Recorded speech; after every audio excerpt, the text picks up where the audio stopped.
Chapter 7. 1.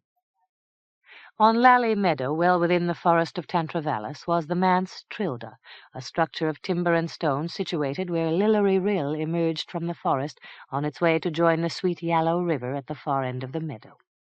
Trilda, now almost 100 years old, had been constructed to the order of the magician Hilario, whose previous residence had been Sheer Tower on an islet off the north coast of Dahot. A place too rude, cold, and cramped for Hilario, a person of discriminating tastes.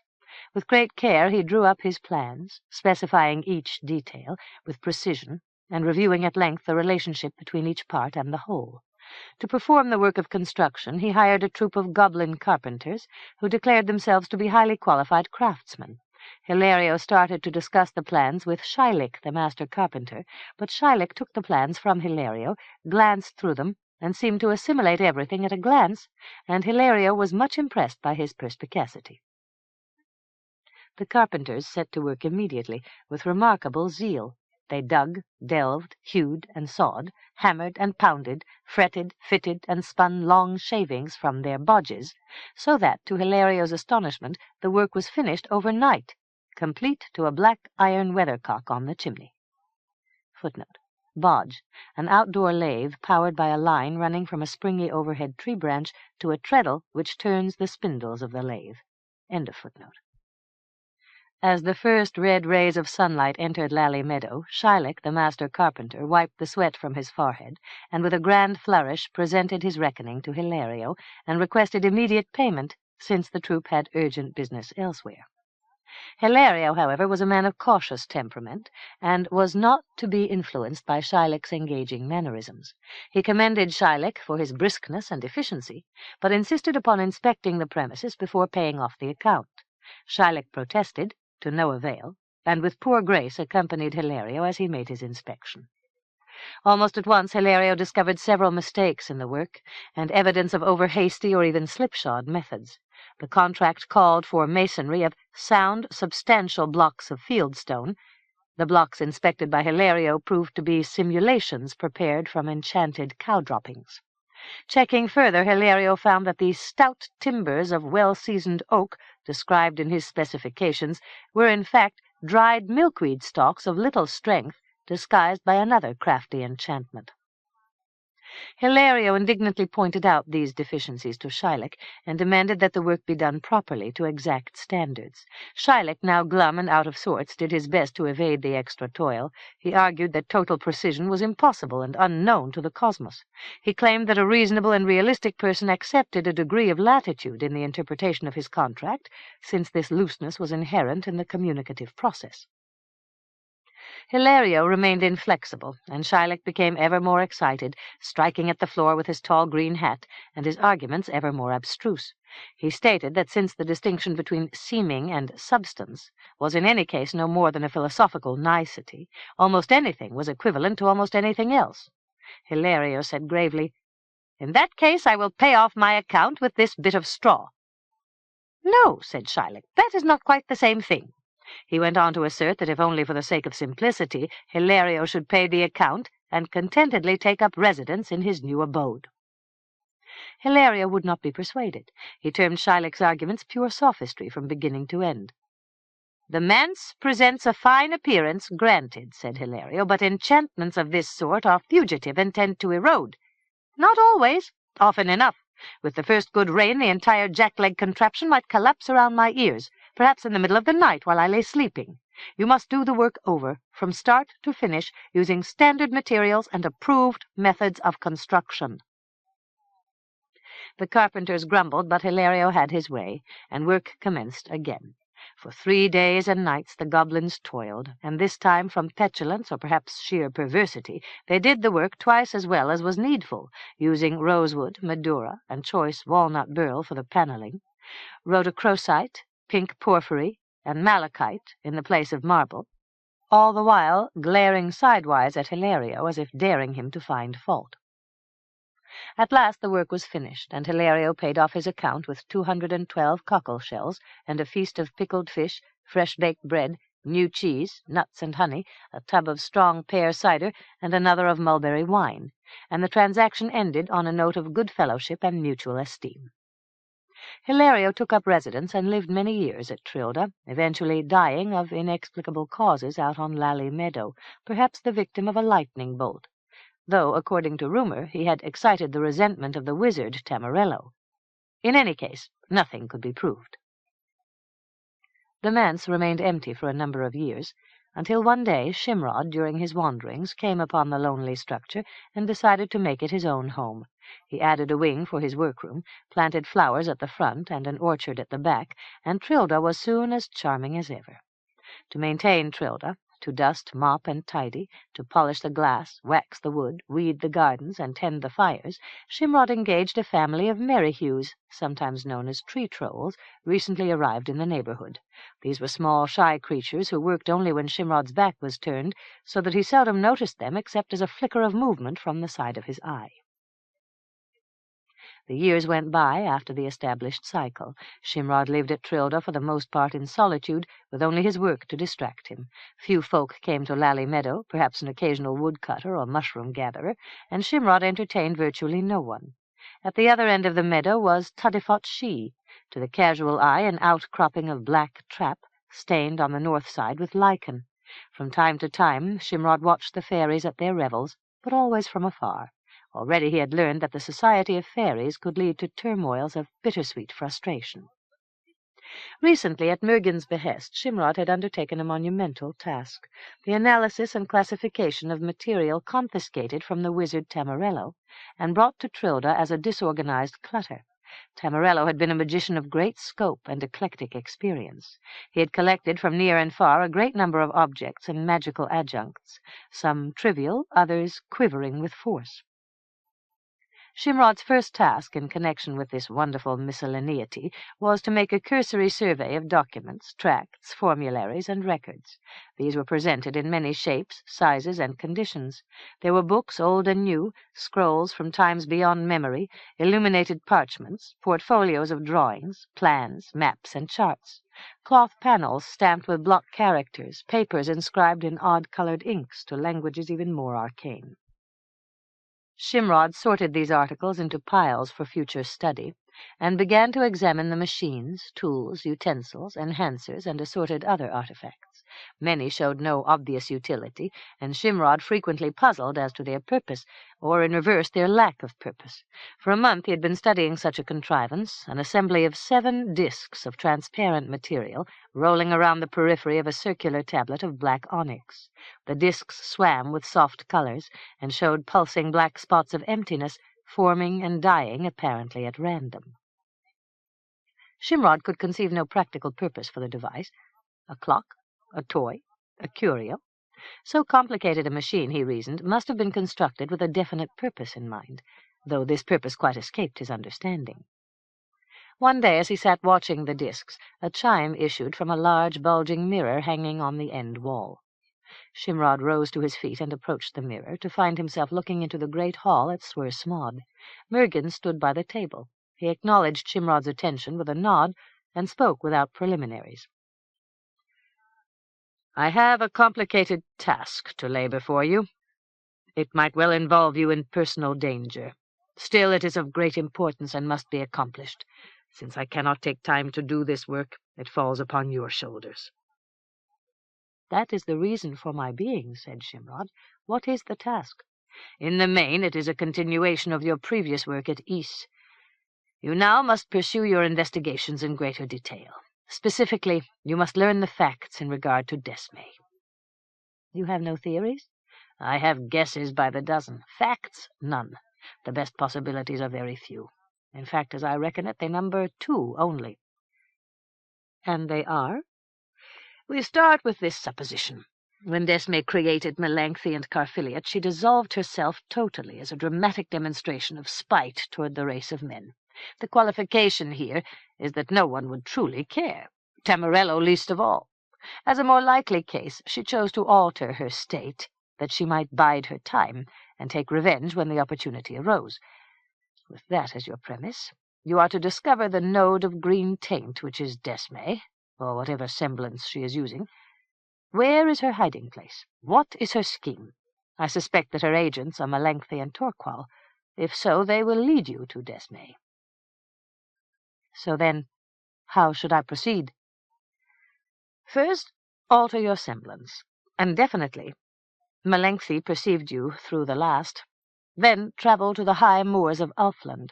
Under Mount Sobe in Glen Dagach is High Coram. There you will find Melenchthi and Torqual. And when I find Desme, destroy her, unless first she destroys you. That is a contingency I would regret. Then you must arm yourself well. You cannot use Sandestin magic. She would sniff you out on the instant, since the green comes from demon land. In that case I am vulnerable to demon magic. Not altogether. Hold out your hand. Shimrod did so, and at once found in his palm a pair of small black bloodstone spheres, each joined by a short chain to an earring. These are the hither projections of 2 Mang-7 efferents. They dislike all things from both Mel and Dadgath. Their names are Voner and Skell. You will find them useful. Now make your preparations, then I will give you further instructions. The mirror went blank. Shimrod saw only his own face. He turned away and considered his workbench with its burden of oddments and mysteries. He watched the whirl of the 7 careening discs and gave a soft grunt of vexation. He should have put a question to Mergin. The time was early afternoon. Shimrod went out into his garden. High in the sky tumbles of cloud dreamed in the sunlight. Never had Lally Meadow seemed more tranquil. Shimrod turned his mind to Glen Dagach, where tranquillity would certainly be unknown. But there was no help for it. What needed doing must be done. Now he must fit himself into a semblance suited to the place and circumstances. With his usual magic denied to him, he must rely upon physical skills and weaponry. Some of these were native to him, others he must now absorb. He considered his new semblance. It must be strong, durable, quick, competent, yet not conspicuous in the environment of the high moors. Shimrod returned to his workroom, where he formulated an entity which more than fulfilled the requirements. A man tall, spare of physique, with a body which seemed to be based upon leather, sinew, and bone. The head was narrow, with a keen, hollow-cheeked face, glittering yellow eyes, a cruel, underslung cleft of a mouth, and an axe-blade nose. Ringlets of coarse, dull brown hair curled close to his scalp. His skin, weathered and sun-beaten, showed the same color. To the lobes of the small ears Shimrod hung the efferents Voner and Skell. At once he heard their voices.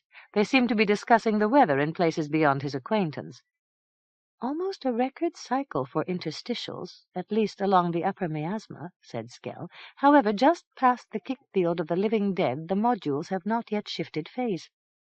"I know little of Karpiscovy," said Voner. "It is said to be very fine, and I am surprised to hear of conditions so insipid." "Margaunt is worse, and by the hour. I found a delicate bang-green along the flitterway." "Delicate, you say?" "No less. The grey pines are on regular duty, and there is never a tweak from the Rubens." Shimrod spoke. "Gentlemen, I am your supervisor. My name is Shimrod. However, in this phase I will use the name Travek the Dacian. Be on the alert for plans made against either Shimrod or Travek. I am pleased that you will be associated with me, since our business is of great importance. Now, for the moment, I must ask you to keep silent, since I must assimilate much information into my mind." Skell said, "You have made a poor beginning, Shimrod, or Travek, whatever your name. Our conversation is on a high level. You would do well to listen." Shimrod spoke sternly. "I have a limited mind. I insist upon obedience. Let us be clear on this at once. Otherwise I must consult Mergin." "Bah," said Voner, "just our luck. In Shimrod we discover another of these short-tail snatch-after martinets. Silence, if you please." "Just so, if it must be," said Voner. "Skell, I will speak with you later, when Shimrod is less testy." "By all means. The time cannot pass too swiftly, as they say in this eccentric universe." The efferents became silent, save for occasional groans and mutters. Shimrod, meanwhile, formulated a biography for Travek, and stocked his mind with pertinent information. Next he established safeguards to protect Trilda from interlopers during his absence. An ironic circumstance, if while he searched the moors for Desme, she came to Trilda and plundered his workroom of all its precious adjuncts. Shimrod's preparations at last were complete. He went to the mirror and made himself known to Mergin. "I am ready to depart on my mission." Mergin inspected the unfamiliar image which confronted him. "The semblance is adequate, if somewhat larger in impact than necessary. Still, who knows? It might prove useful. Now then, go 6 miles past Col Bocach on the Elf Passway. Here you will find the Inn of the Dancing Pig. I know this inn. You will discover 4 cutthroats on the premises. They are awaiting orders from King Casimir. Let it be known that King Casimir has sent you to join the group, and that a certain Corey of Phalanges will shortly arrive to serve as their leader on a special mission. So far all is clear. You should have no difficulty in attaching yourself to Corey's band. His orders are to assassinate King Aelus, and if possible to capture Prince Droon. Corey will lead this company to Glen Dagach. Here, depending upon circumstances, you might transfer from Corey's band to that of Torqual, but move quietly and excite no one. At the moment, Desmay feels no suspicion. Do not blunder and drive her into far hiding. Shimrod nodded. And thereafter, what of Corey? He becomes inconsequential. The mirror went blank. 2. Travek the Dacian rode a hammer-headed dun horse north along the great Elf Passway. To the right of his saddle a lacquered box contained a short compound bow and 24 arrows. At his left side hung a long scimitar, somewhat narrow-bladed, in a leather scabbard. He wore a black cloth shirt, loose trousers, and knee-length black boots. A cloak, a chain-mail shirt, and a conical iron helmet were tied in a roll behind the saddle. He rode slouched forward, eyes flickering constantly from side to side. Weapons, garments, and general mien identified Travek as a vagabond warrior, or perhaps something worse. The folk he met along the way gave him a wide berth and saw him pass with relief. Travek had ridden almost 6 miles beyond the fortress Col Bocach. On the left rose the mighty Tich Tak Tich. To the right the forest of Tantravallis bordered the road, approaching sometimes so closely that branches shaded away the sky. Ahead a small wayside inn showed the sign of the Dancing Pig. Travek drew up his horse. At once a querulous question came from one of the black bloodstone globes at his ear. "Travek, why do you halt your horse?" "Because the Inn of the Dancing Pig is close ahead." "Surely that is a matter of no concern." Not for the first time Travek reflected upon Murgin's hints that the efferents might not be the easiest of companions. During the whole of the journey, to while away the tedium, they had conversed in soft voices, creating an undertone of sound which Travek ignored to the best of his ability. Now he said, "Listen well. I am about to instruct you." "That is unnecessary," said Voner. "Your instructions are beside the mark." "How so?" "Is it not clear? Murgin gave orders that we were to serve Shimrod. You name your name Travek. The disparity must be obvious, even to you." Travek uttered a grim laugh. "One moment, if you please. Travek is merely a name, an item of verbiage. I am in every essential aspect Shimrod. You must serve me to your best capacity. If you make a single objection, I will complain to Murgin, who will then chastise you without mercy." Skell spoke in unctuous tones. "All is explained. You need fear nothing. We are on full alert." Voner said, "Still, if only for a review, list once again the contingencies against which we must guard. First, warn me of all imminent danger, including but not limited to ambush, poison in my wine, weapons pointed in my direction that are intended to injure or kill me, also rock slides, avalanches, pitfalls, snares, traps of all kinds, and any other sort of device or activity which might annoy, thwart, hurt, imprison, kill, or debilitate me. In short, ensure my safety and good health. If you are at all doubtful as to my meaning, act always in the manner which will provide me the maximum satisfaction. Is that clear?" Voner asked, "What of doses, or double or triple doses of aphrodisiac?" "All such dosages will ultimately be to my detriment.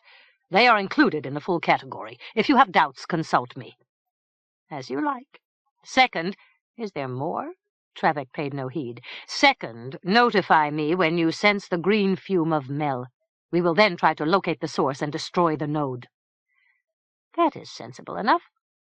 "Third, do not reveal yourselves to the demons of Mel or Dadgath or elsewhere. They might flee before we are able to kill them." "Just as you wish."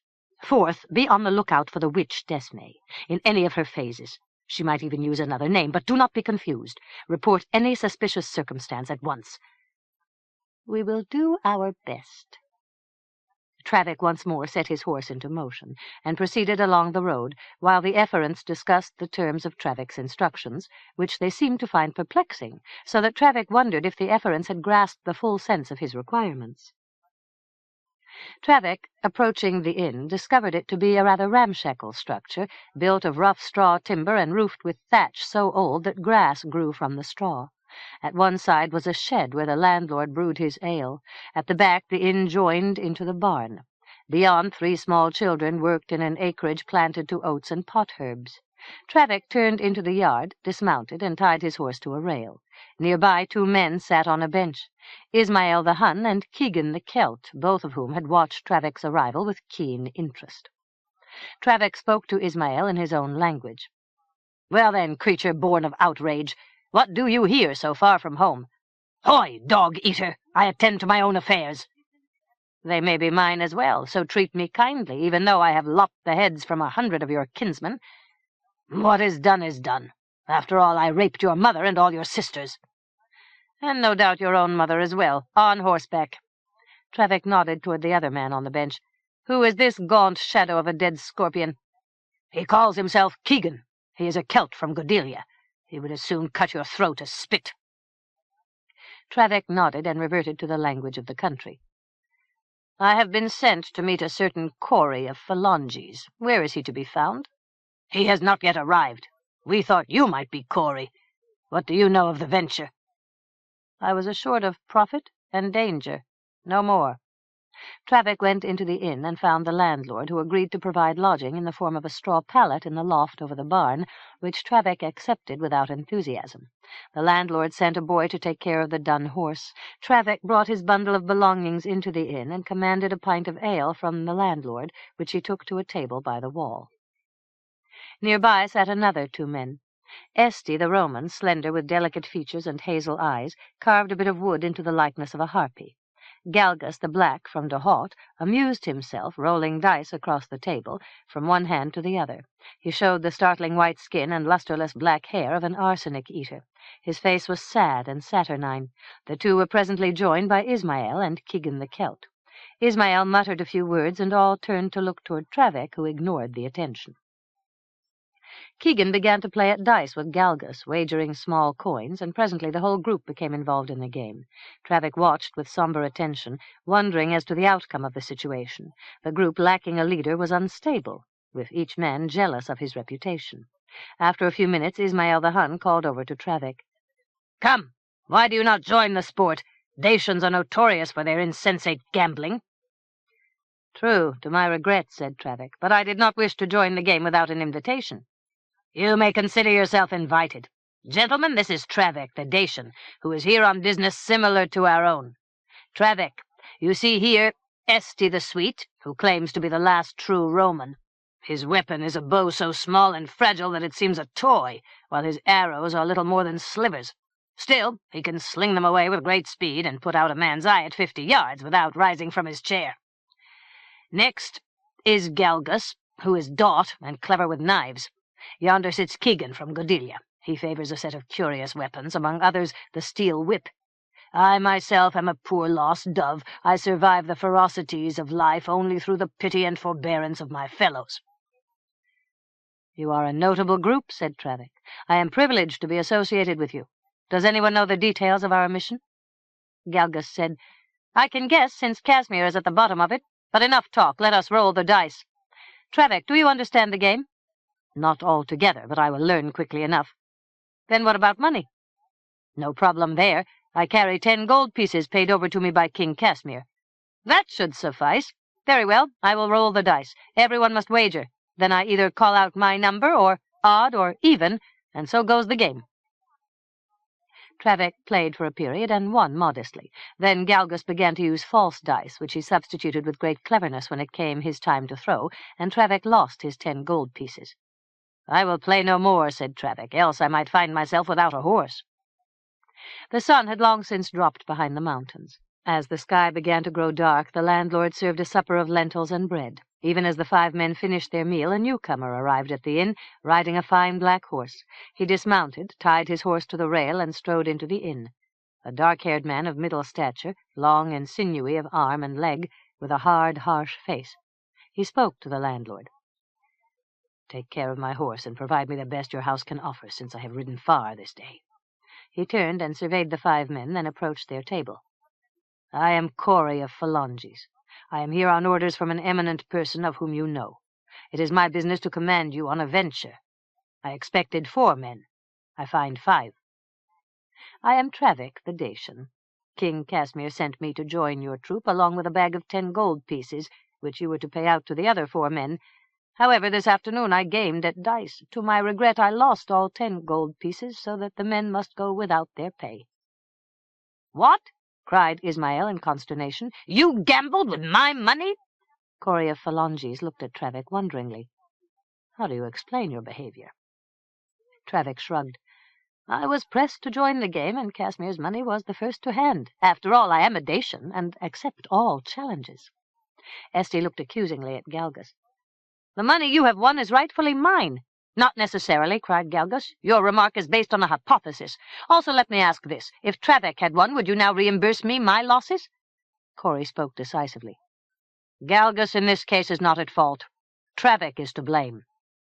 Travick, seeing how the tide was running, said, "You are all making much of nothing. I have 5 gold pieces of my own, which I will put up for wager." Galgus asked, "You wish to gamble further?" "Why not? I am a Dacian. But we will play a new game." Travick put the earthenware bean-pot on the floor and indicated a crack running across the floor some 15 feet from the pot. "Each man in turn will stand behind the crack and toss a gold piece toward the pot. The man whose coin goes into the pot collects all the coins which have gone astray." "And if 2 or more men succeed?" asked Esti. "They share the booty. Come then, who will play? Galgus, you are adept and a good judge of distances. You shall go first." Somewhat dubiously, Galgus put his toe to the crack and tossed a coin. It struck the side of the pot and rattled away. "Too bad," said Travick. "You will not win this round. Who will go next? Esti?" Esti tossed, then Ismael and Keegan. All their coins went wide of the opening, though it seemed as if their aim was true, and that only at the last instant did some influence nudge the coins aside. Travick threw last, and his coin rattled clean and true into the pot. "In this case I am lucky," said Travick. He collected his winnings. "Come, who will be first? Galgus again?" Once more Galgus stepped to the crack and with the most subtle touch tossed his coin, but it sailed entirely over the pot as if it had wings. Esti's coin seemed to dip for a moment into the opening, then careen away. Ismael and Keegan likewise failed in their attempts, but as before Travick's coin rang into the pot as if drawn there by a will of its own. Travick collected his winnings. He counted out 10 gold pieces and gave them to Corey. "Let there be no further complaint." He turned to his fellows. "Shall we toss another round?" "Not I," said Esti. "My arm is sore from so much exercise." "Nor I," said Keegan. "I am confused by the erratic flight of my coins. They dart and veer like barn swallows. They shy away from the pot as if it were a hole into hell." Keegan went to look into the pot. A black arm reached up from within and tweaked his nose. He gave a startled cry and dropped the pot, which broke into 100 pieces. None had observed the incident, and his explanations met with skepticism. Travick said, "The landlord's ale is strong. No doubt you felt its influence." The landlord now came forward. "Why did you break my valuable pot? I demand payment." "It is your pot which tonight cost me dear," roared Keegan. "I will pay not so much as a falsified farthing unless you recompense me my loss." Corey stepped forward. "Landlord, be calm. I am the leader of this company, and I will pay the cost of your pot. Be good enough to bring us more ale, then leave us in peace." With a sullen shrug, the landlord retreated, and in due course returned with mugs of ale. Meanwhile, Corey had turned to appraise Travick. "You are deft with your coin-tossing. What other skills can you demonstrate?" Travick showed a flicker of a smile. "Upon whom?" "I stand aloof, in judgment," said Corey. Travick looked around the group. "Ismael, your nerves are strong. Otherwise the deeds you have done would have made you mad." "That may well be true." "Stand here, then, at this spot. Tell me first what you have in mind. If you intend to cut off my scalp-lock, I must respectfully refuse." "Be calm. With as much amity as may be possible between Dacian and Hun, we will demonstrate the niceties of combat as we know it on the steppes." "As you like." Ismael slouched to the stipulated place. Corey turned to Travick. He asked sharply, "What sort of foolery is this? You carry neither bludgeon nor mace. There is no blade at your belt, nor none in your boot." Traffic, paying no heed, spoke to Ismael. "You are waiting in ambush. Make ready your knife, and strike as I walk past." "As you like." Traffic walked past Ismael the Hun. There was a flurry of movement, almost too fast to follow. Traffic flung out his arm. A knife appeared miraculously in his hand. The pommel was pressed against Ismael's corded neck, with the blade gleaming in the lamplight. Ismael's arm was knocked aside. His knife clattered to the stone floor. At the same time he raised his leg, a horrid, double-pronged blade protruding from the toe of his soft felt shoe. He kicked at Traffic's crotch. Traffic dropped his other hand and caught Ismael's ankle, and Ismael was forced to hop backward toward the fireplace. Had Traffic stepped forward and thrust, Ismael would have fallen backward into the blaze. Traffic, however, released Ismael's ankle and resumed his seat. Ismael stolidly picked up his knife and returned to his own place. "So go events on the step," said Ismael without rancor. Esti the Sweet spoke in silky tones. "That is deft knife work. And even Galgus, who reckons himself supreme, will agree to this. Am I right, Galgus?" All eyes turned to Galgus, who sat brooding, his pallid face pinched into a dyspeptic mask. "It is easy to be deft when one has a knife in his sleeve," said Galgus. "As to the thrown knife, that is an art superb at which I excel." Esti asked, "What of it, Traffic? Can you throw the knife?" "By Dacian standards, I am considered moderately skillful. Which of us is the better man? There is no way of proving without one or the other or both taking a knife in the throat, so let us not force a comparison." "Ah, but there is a way," said Galgus. "I have seen it used often at a trial among champions. Landlord, bring us a length of thin cord." Grudgingly, the landlord tendered a hank of string. "You must now pay me a silver bit, which will also compensate me for my pot." Corey contemptuously tossed him a coin. "Take this and cease your whining. Avarice ill becomes a landlord. These folk as a class should be generous, decent, and open-handed." "None such exist," growled the landlord. "All answering that description have become wandering paupers." Galgus, meanwhile, had tied the cord across the face of a horizontal 6-foot balk at the far end of the room. At the center he suspended a beef knuckle-bone upon which the dogs had been chewing, then returned to where his comrades stood watching. "Now then," said Galgus, "we stand at this crack, facing away from the string. At the signal we turn and throw our knives. Traffic aims at the string 2 feet to the right of the bone. I aim at a point 2 feet to the left. Should we both strike the string, one knife will cut an instant sooner than the other, and the bone will swing somewhat away from the vertical before it falls, and thus give a clear indication of which knife struck first. That is, if either of us has the competence to hit the mark in the first place." "I can only try my best," said Traffic. "First I must find a knife to throw, as I would not wish to use my sleeve knife for such rough work." He looked about the room. "I will try this old cheese knife. It will serve as well as any." "What?"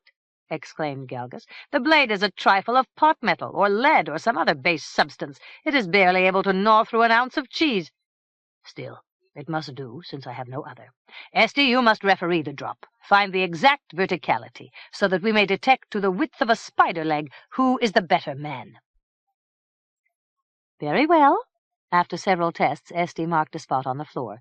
"Here is the point of determination. Keegan, you came here as well. We will crouch and watch the spot, and if the bone drops, we will validate each other's decision." Keegan and Esti went to kneel under the knuckle-bone. "We are ready." Galgus and Traffic took their places by the crack, backs turned to the wooden balk. Corey said, "I will rap my knuckles on the table with this cadence. 1, 2, 3, 4, 5. At the 5th rap, you must turn and throw. Are you ready?" "Ready," said Galgus. "Ready," said Traffic. "Attention, then. I will start the count." Corey rapped his knuckles upon the table. Rap, rap, rap, rap, rap. Galgus, with the speed of a striking snake, swung about. Metal flashed through the air. The blade struck home in the wood. But the bone never wavered. The blade had entered the balk at the target point, but with its blade flat and parallel to the cord. Traffic, who had turned in a leisurely manner, said, "That is not bad, but let me see if I cannot do better with this old cheese-biter." He hefted the wooden handle, slung it sidewise. The knife wavered through the air, slashed the cord. The bone fell to the side. Esti and Keegan rose to their feet. "It appears that on this occasion Traffic must be declared the winner of the trial." Galgus, muttering under his breath, went to retrieve his knife. Corey said abruptly, "Enough of these trials and tests. Clearly you are all competent at slitting throats and drowning old women. Whether you can achieve more strenuous acts remains to be seen. Now then, seat yourselves and give me all your attention, and I will tell you what I expect of you. Landlord, bring us ale. Then step from the room, as we wish to make private conversation." Corey waited until the landlord had obeyed his instructions. Then, placing one foot on a bench, he spoke in a voice of command. "At this moment we are a disparate group, with nothing in common but our mutual villainy and our greed. These are poor bonds, no doubt, but they must serve, since we have no other. It is important that we work as one. Our mission will collapse into disaster for all of us unless we act with discipline." Keegan called out, "What is this mission? This is what we need to know." "I cannot tell you the details at this time. I can describe it as dangerous, dastardly, and in the interests of King Casimir. But you know this already, and perhaps you can guess what is wanted of us. Still, I prefer to avoid an exact definition of our goal until we have proceeded somewhat further. But this I can tell you. If we succeed, we gain great rewards, and will never need to rob or plunder again, save for recreation." Esti asked, "All very well, but what are these rewards? A few more gold pieces?" "Not so. As for myself, I will be restored to the barony of Phalanges. Each of you may expect the rank and estate of a knight in a district of your own choosing. Such, at least, is my understanding." "Well, then, what next?" asked Esti. "The program is simple. You need only obey my orders." "That is perhaps a trifle too simple. After all, we are not fresh recruits." "The details are these. Tomorrow we set off across the mountains to a place of rendezvous with others of our ilk. There we shall take advice and perfect our plans. At last we shall act, and if we do our work with decision, we are done." Galgus said sardonically, "Nothing could be more expeditious, as you explain it." Corey paid him no heed. "Listen now to me. My demands are few. I ask neither love, nor flattery, nor special favors. I require discipline and obedience to my commands, in exactitude. There must be no hesitant questions, nor arguments, nor murmuring doubts. You are as horrid a band of brutes as ever haunted a nightmare, but I am more vicious than all 5 together, if my orders are disobeyed. So then, here and now, anyone who finds the program beyond his scope may take his leave. It is now or never. Travik, do you accept my regulations?" "I am a black eagle of the Carpathians. No man is my master." "During this venture I am your master. Accept this fact, or go your own way." "If all the others agree, I will abide by your regulations." "Esti?" "I accept the conditions. After all, someone must lead." "Exactly so. Ismael?" "I will abide by the rule." "Keegan?" "Ha! If I must, I must, though the ghosts of my ancestors cry out at the indignity." "Galgus?" "I submit to your leadership." "Travik the Dacian, once more to you." "You shall be the leader. I will not dispute your rule." "That is still ambiguous. Once and for all, will you or will you not obey my command?" Travik said stonily, "I will obey." 3. An hour after daybreak, Corey of Phalanges and his dreadful company departed the Inn of the Dancing Pig. Tern, the landlord's oldest son, served as their guide and led a pair of pack-horses. He had stated that the journey would require 2 days only, barring untoward incident, and provided that the Atlantic gales held off the full force of their blowing. The column rode north, past the defile which led under Tak Tor into the Vale of Evander and beyond, then turned into a trail which led up a steep gulch. Back and forth wound the trail among tumbled rocks, alder thickets, brambles, and brakes of thistle, with a small river gushing and gurgling always near at hand. After a mile the trail left the river to climb the hillside, traversing back, forth, to emerge at last on the upper face of a spur.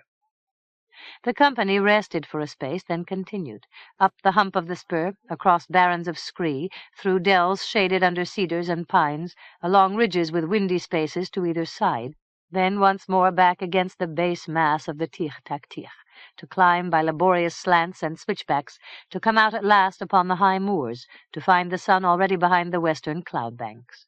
In the shelter of 13 tall dolmens, the company made camp for the night.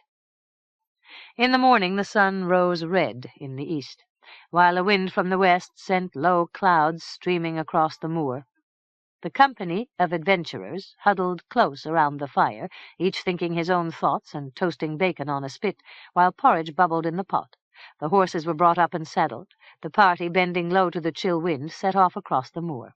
Crags of the Tir-Tac-Tir, rearing high one after the other in lonely isolation, dwindled away to right and left.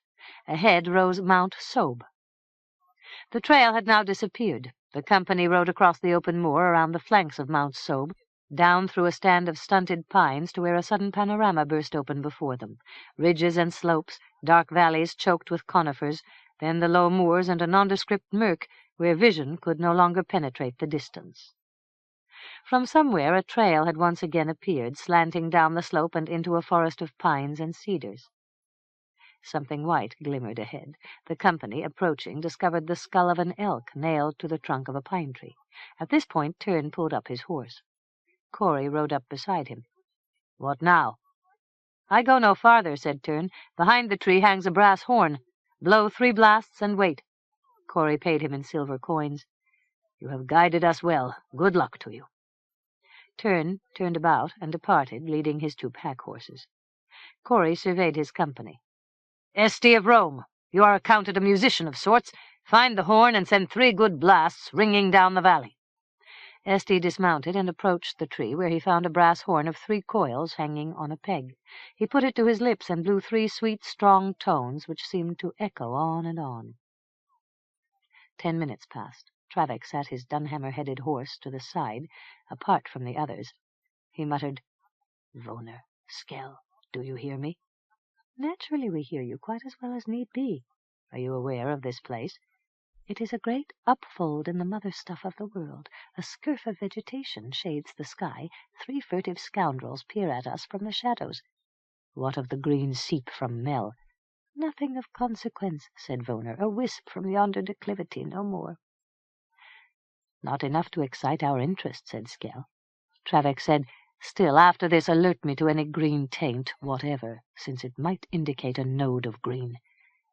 "Just as you say. Should we make ourselves known and destroy yonder stuff?" "Not yet. We must learn more of where and how it arises." "As you like."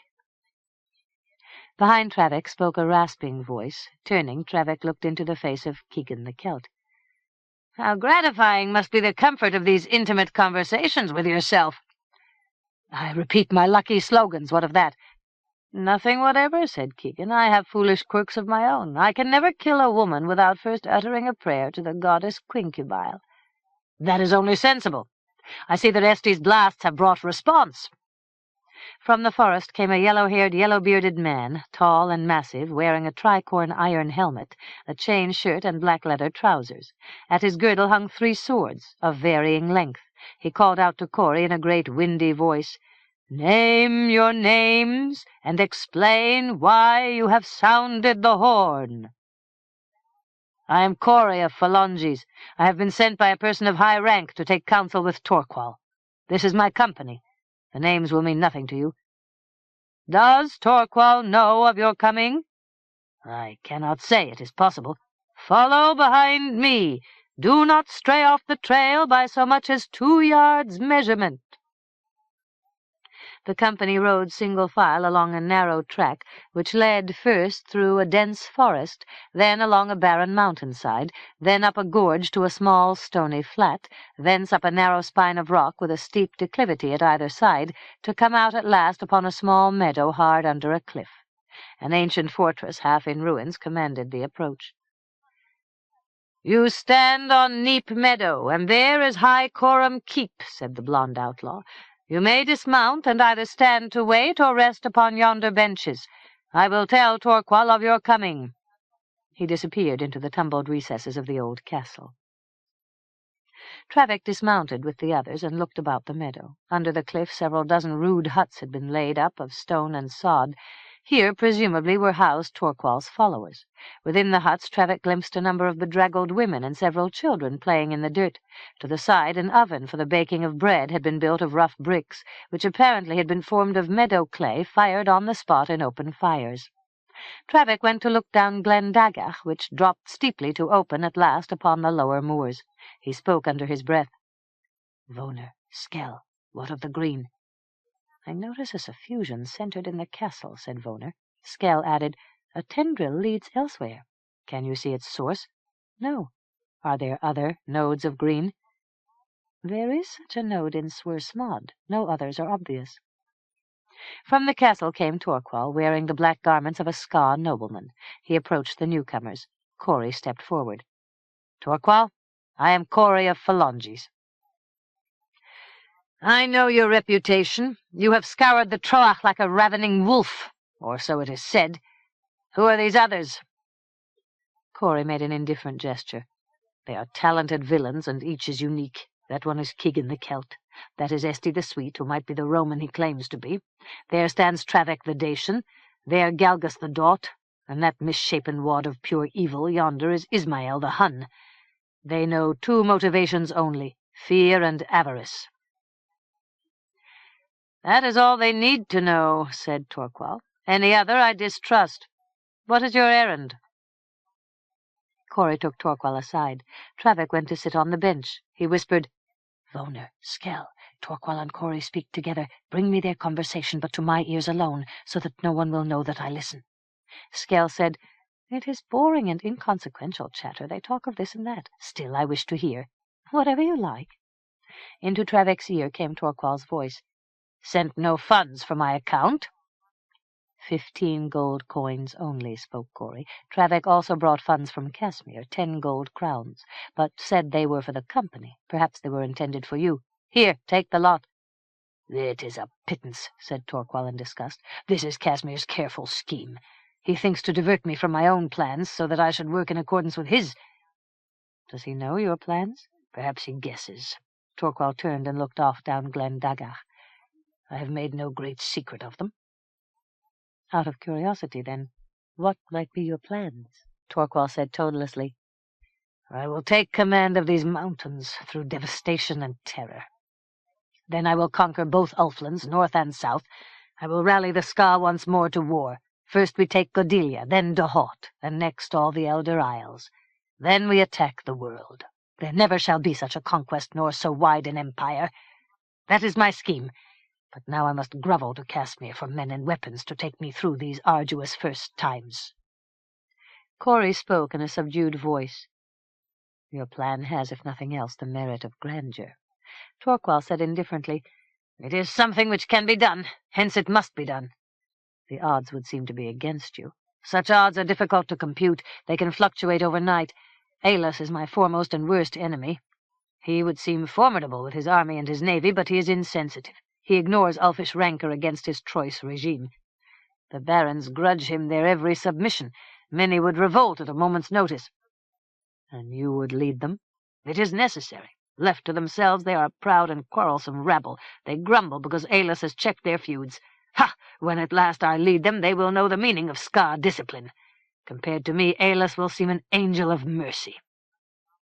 Corey gave a noncommittal grunt. "My assignment is to assassinate Aelus. I command 5 murderers who will work for the joy of it, though all hope to be paid." "That is a joke," said Torqual. "Casimir rewards his faithful servants with the twist of a noose. He bestows few boons after the deed is done." Corey nodded. "If I am as successful as I hope, I can control Casimir nicely by holding Prince Droon as a captive.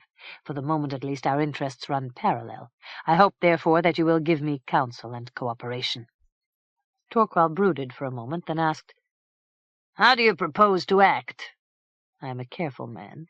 I will spy out Aelus' movements. I will learn where he eats, sleeps, and rides his horse, whether he uses a paramour or enjoys solitude, and the same for Droon. When I discover a pattern or an opportunity, I shall do my work." "That is a methodical plan," said Torqual. "Still, it will require much time and effort, and might well provoke suspicion. I can suggest a more immediate opportunity." "I will be glad to hear it." Tomorrow I set off on a rich expedition. The town Willow Wingate is guarded by Green Willow Castle. Lord Minch, his sons, and his knights have journeyed to Doondarrick. There they will greet King Ailus, who has only just returned from abroad. The way is not far, only 20 miles, and they think the castle secure in their absence. They are wrong. We will take Green Willow Castle and loot the town as well. Now then, Ailus and Lord Minch will be notified that Green Willow is under attack. They will instantly ride to its relief. This may be your opportunity, since the route provides scope for ambush. A single arrow, and Ailus is dead. What of Prince Droon? This is the charm of the situation. Droon fell from a horse and broke a rib. He will stay at Doondarrick. If you ride at speed from your ambush, you may be able to take Droon as well. It is a bold thought. I will assign you a scout. He will show you where to lay your ambush and then lead you to Doondarrick. He knows also where Droon is lodged. Corey pulled at his chin. If all goes well, both of us profit, to our mutual benefit, and perhaps to our continued association. Torqual nodded. So it may be. We depart tomorrow afternoon so that we may attack Green Willow at dawn. He looked at the sky. Clouds are sweeping in from the sea, and soon rain will be blowing across Neep Meadow. You may bring your men into the keep to sleep by the fireplace. Corey returned to where his company waited. He said weightily, I now will explain our venture. We are to put an arrow into King Ailus. Esti said with a small smile, This news is no surprise. Galgus said gruffly, What is the plan? We expect to take risks, but we are alive today because we season daring with caution. Well spoken, said Trevec. I am not eager to die along these dank moors. If anything, I am even less eager than you, said Corey. The plan bodes well. We strike in stealth from ambush, then flee like wild birds to escape our punishment. That is sensible procedure, said Ismael. On the steppe, it is our native custom. At this moment you may put up the horses and bring your gear into the castle, where we will sleep by the fireplace. There I will explain further details of the plan. Trevec took his hammer-headed horse to the stables, and lingered a moment after the others were gone. He whispered, Skell, you must carry a message. Cannot it be delayed? Both Voner and I are fatigued with all this moil. We were planning to spend an hour or so tracing out illusions. You must wait until after your task is done. Go instantly to the town Doondarrick, which lies northwest of this place. Seek out King Ailus, and without delay give him the following message. 4. During the late afternoon, veils of rain drifted up Glen Daggach and presently slanted into Old Neep Meadow. Corey and his company gathered in the great hall of the ancient castle, where flames roared high in the fireplace to cast a ruddy light around the room. They were served a supper of bread, cheese, a pot of venison stew, and a leather sack of tart red wine. After the meal the group became restless. Galgus brought out his dice, but no one cared to gamble. Keegan, from sheer boredom, looked into a dusty chamber under the old staircase, where he noticed, beneath the detritus of uncounted years, a cupboard of desiccated wood. He scraped away the trash and opened the warped doors, but in the dim light saw only empty shelves. As he turned away, his eye fell upon a shape at the back of the lowest shelf. He reached down and extricated an oblong box. The box was large and heavy, and joined of dense cedar heartwood. Keegan carried the box out to the table in front of the fireplace, and while his comrades looked on, he pried open the lid. Everyone peered down at the object inside, a carefully carved fabrication of soapstone slabs and other pieces, stained black, and decorated with 100 elaborations carved from onyx, jet, and agate. Corey came to look. It is a little catafalque in the ancient style, a miniature or a model, or perhaps a toy. He reached to lift it from the box, but Keegan seized his arm. Stop! It may be a bewitchment, or a cursed object. Let no one touch the thing. Torqual came into the hall, followed by a slender, dark-haired woman of extreme beauty. Corey called Torqual's attention to the miniature catafalque. What do you know of this? Keegan found it under the staircase. Torqual frowned down into the box. It means nothing to me. Esti said, In some fashionable house of Rome, this object might well be used as a high-style salt-cellar. It may be a shrine to someone's favorite cat, suggested Galgus the Dot. In Falufale, King Audrey clothes his spaniels in trousers of purple velvet. Put it aside, said Torqual brusquely. Such things are best not disturbed. He turned to the woman. Melanchthon, This is Corey of Phalanges, and these are his associates. I have forgotten their names, but this is a Hun, that a Roman, that a Celt, over there a Dot, and that creature, half hawk, half wolf, declares himself a Dacian. What is your opinion of the group? Do not be afraid to speak your mind. They are devoid of illusions." "They do not concern me." Melanchthon went to sit alone at the end of the table where she stared into the fire. Trevec whispered, "Boner, what do you see?" "There is green in the woman. A tendril touches her. It darts so swift and sudden that I cannot trace it." "What does that mean? Is she a node of force?" "She is a shell." Trevec watched her a moment. She raised her head, looked around the room with brows knit. Trevec averted his eyes. He whispered, "What then? Did she sense my presence?" "She is uneasy, but she does not know why. Do not stare at her." "Why not?" muttered Trevec. "Everyone else is doing so. She is the world's most beautiful woman." "I do not understand such things." Presently Melanchthon left the room. Torquil and Corey conferred apart for half an hour, then Torquil departed as well. "What now?" demanded Galgus. "It is too early to sleep, and the wine is vile. Who will game at dice?" Esti had gone to look into the cedar box. He said, "Rather, who will raise the cover on this toy catafalque to see what lies within?" "Not I," said Galgus. "Do not touch the thing," said Ismael the Hun. "You will bring a curse down upon the company." "Not so," said Esti. "It is clearly a macabre joke in the form of a jewel box, and may well be brimming with sapphires and emeralds." Keegan's interest was aroused. "That is reasonable. Maybe I will take one little peek just to make sure." Galgus looked toward Trevec. "And what are you saying to yourself this time, Trevec?"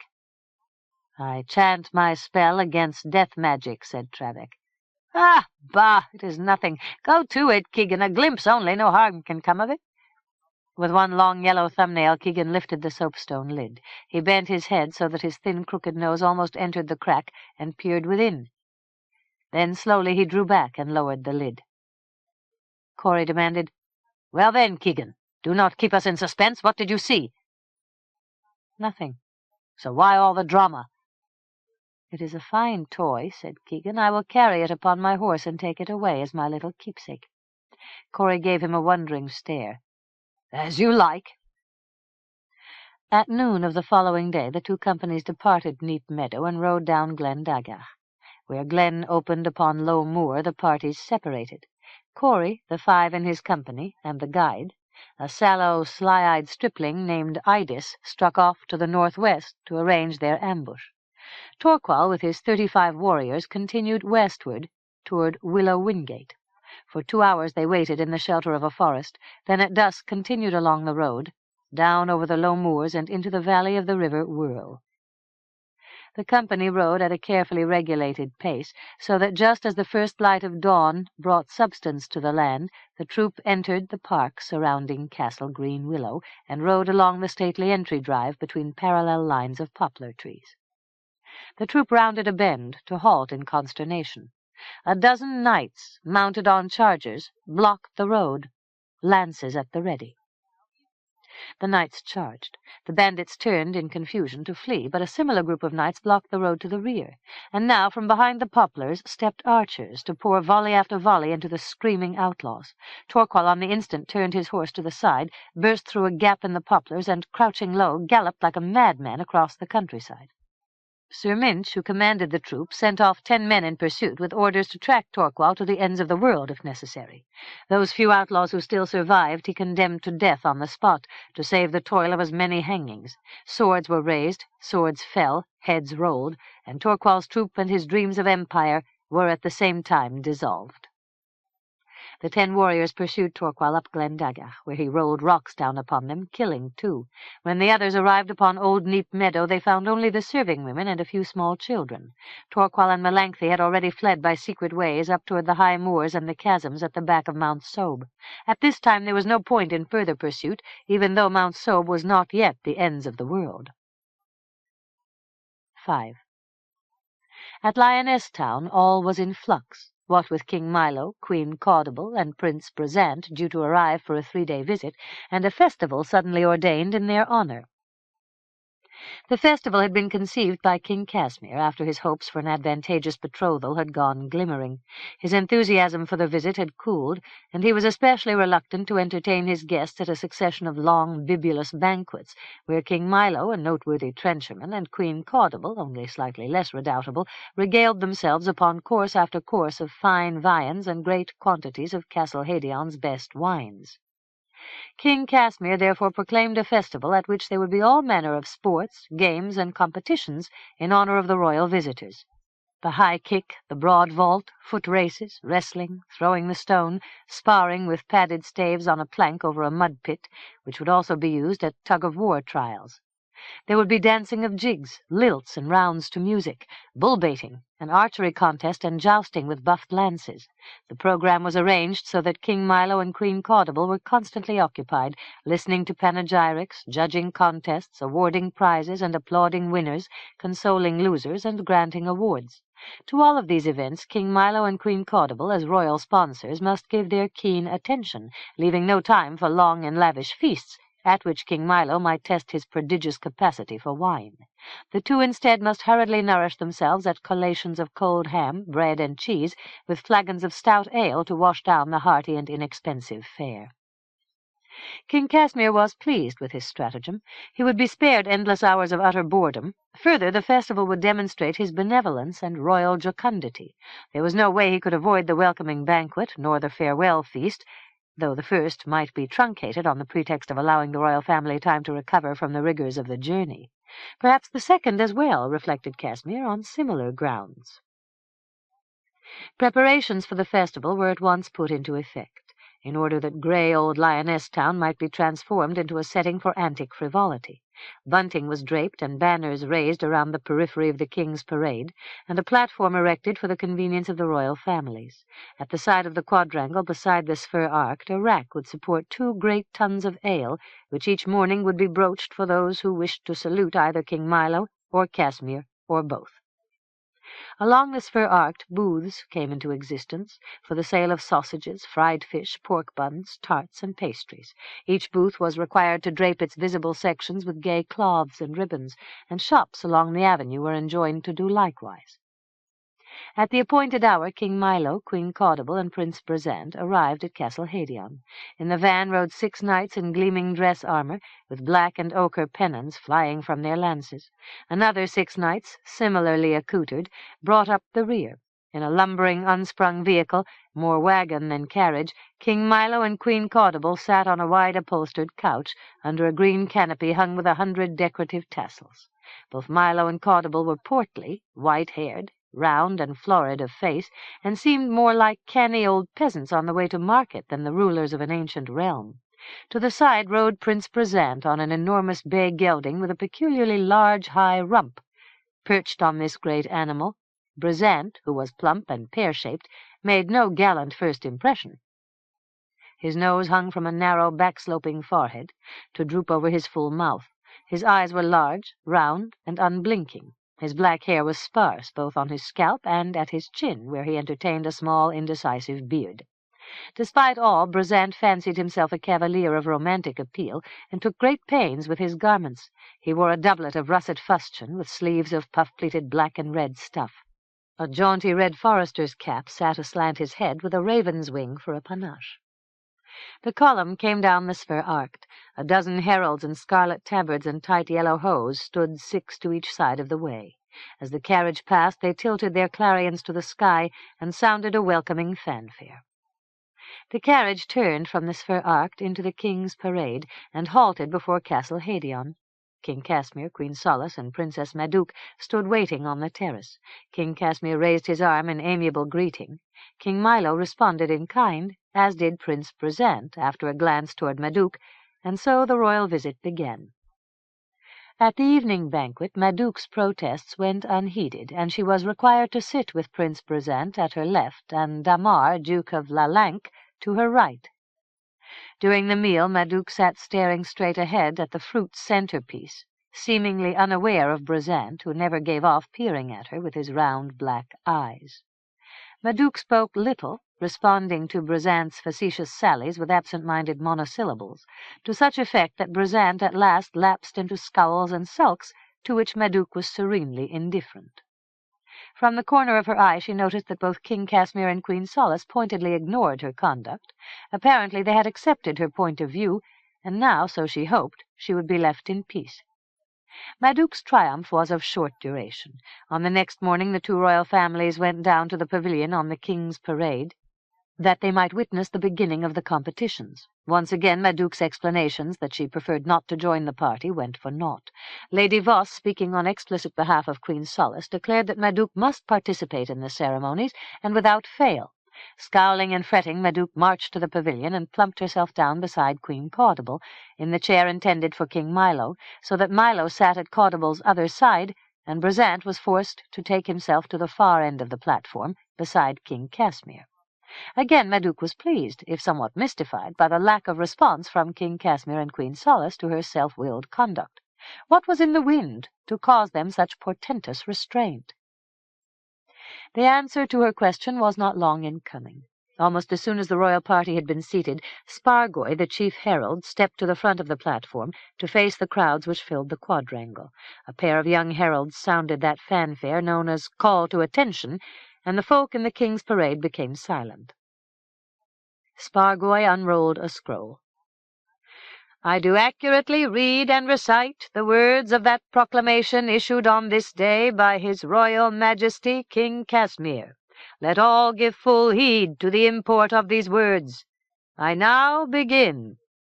Spargoy opened the scroll and read, "I, King Casimir, monarch of Lyonesse, its several territories and provinces, declare in this fashion.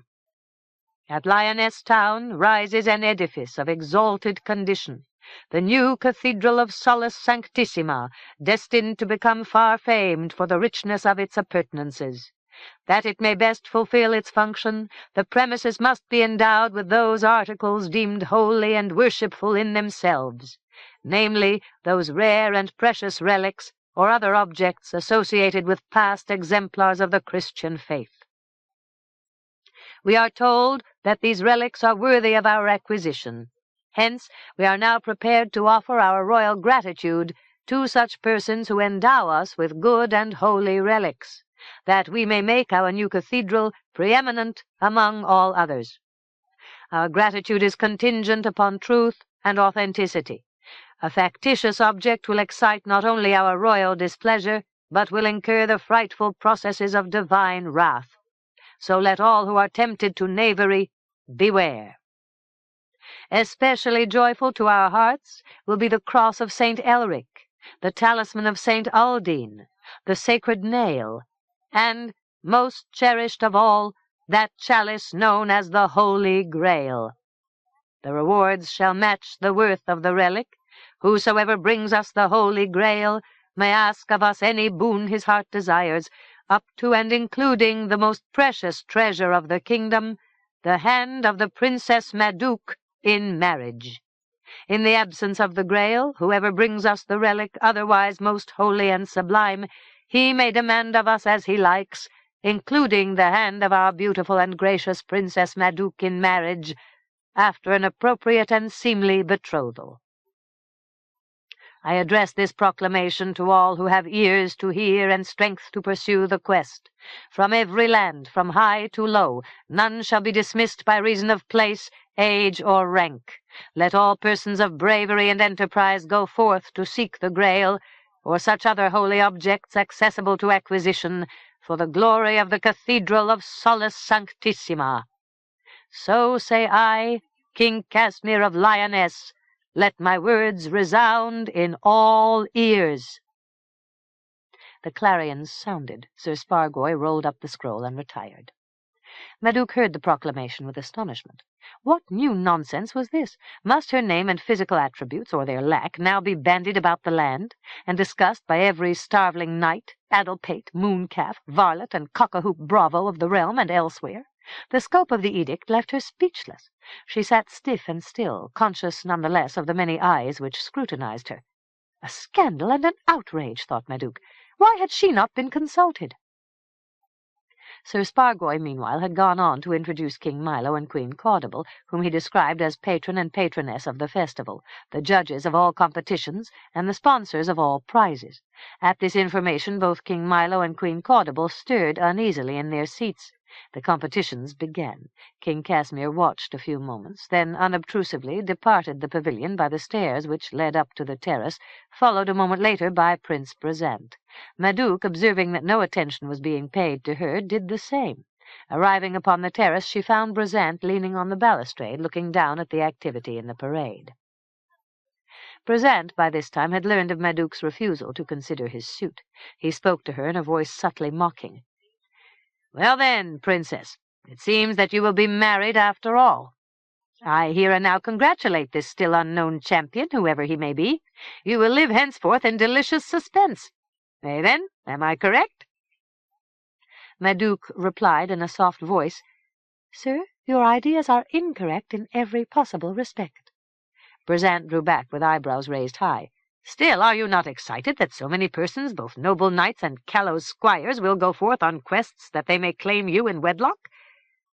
"If anything, I am saddened that so many folk will strive in vain." Prince Brezant asked in perplexity, "What does that remark mean?" "It means what I say it means." "Ha!" muttered Brezant. "Somewhere I detect an ambiguity." Madouc shrugged and turned away. Making sure that Brezant did not follow, she circled the front of the castle to the beginning of the cloistered walk, and there turned aside into the orangery. In a far corner she secluded herself and sprawled out in the sunlight, chewing on grass. At last she sat up. It was hard to think so many thoughts and reach so many decisions at the same time. First things first, she hoisted herself to her feet and brushed the grass from her gown. Returning into the castle, she took herself to the Queen's parlour. Solace had also excused herself from the platform, pleading urgent consultations. She had gone to her parlour, where she had fallen into a doze. Upon Madouc's entrance she looked about, blinking out from among the cushions. "What is it now?" "Your Majesty, I am disturbed by the King's proclamation." Queen Solace was still somewhat torpid, and her thoughts came sluggishly. "I fail to grasp your concern. Every cathedral of note is famous for the excellence of its relics." "So it may be. Still, I hope that you will intercede with the King so that my hand in marriage is not one of the boons which might be conferred. I would not like to be traded away for somebody's old shoe, or a tooth, or some such oddment." Solace said stiffly, "I am powerless to effect such changes. The King has carefully considered his policy." Madouc scowled. "At the very least I should have been consulted. I am not interested in marriage. It seems in certain ways both vulgar and untidy." Queen Solace posited herself higher among the cushions.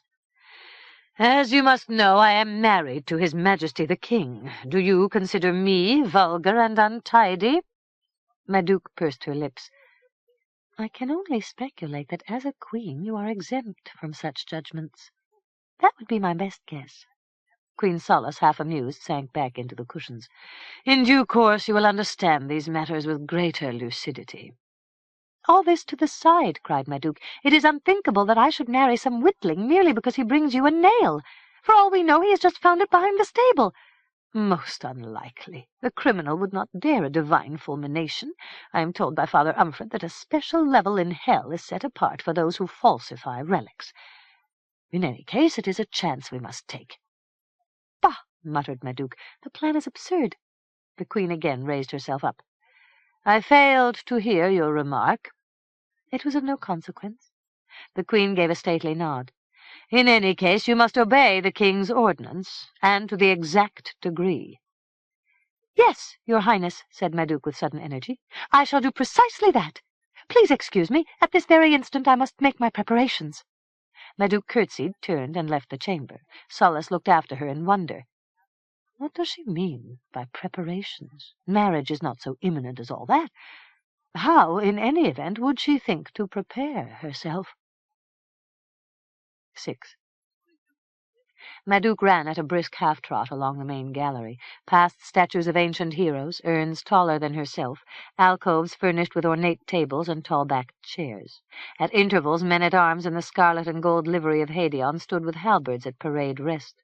Only their eyes moved to follow Madouc as she passed them by. At a pair of tall, narrow doors, Madouc stopped short. She hesitated, then, pushing open one of the doors, peered through the gap into a long, dim chamber, illuminated by a single narrow window in the far wall. This was the castle library. A shaft of light slanted down across a table.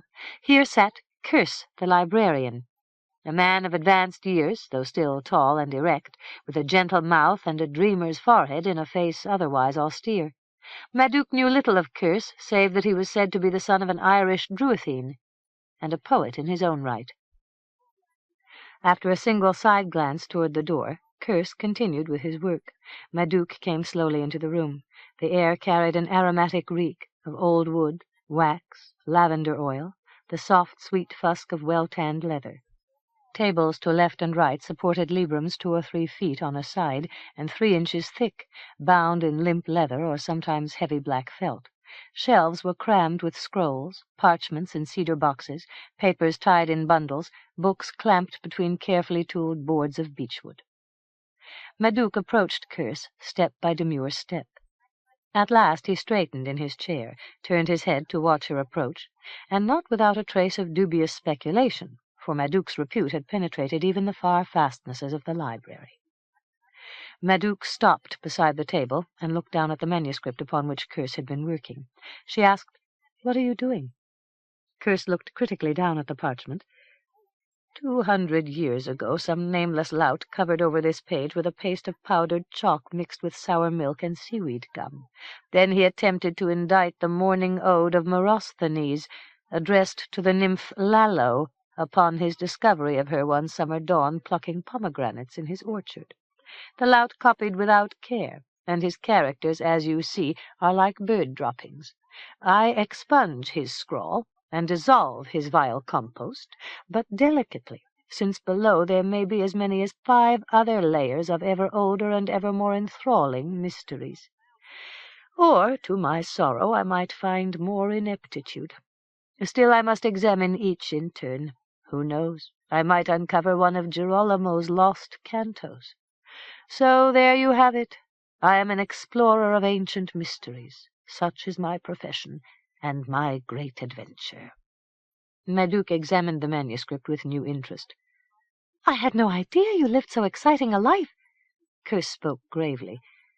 "I am intrepid, and I defy every challenge. I scratch at this surface with the delicacy of a surgeon cutting the carbuncle of an angry king.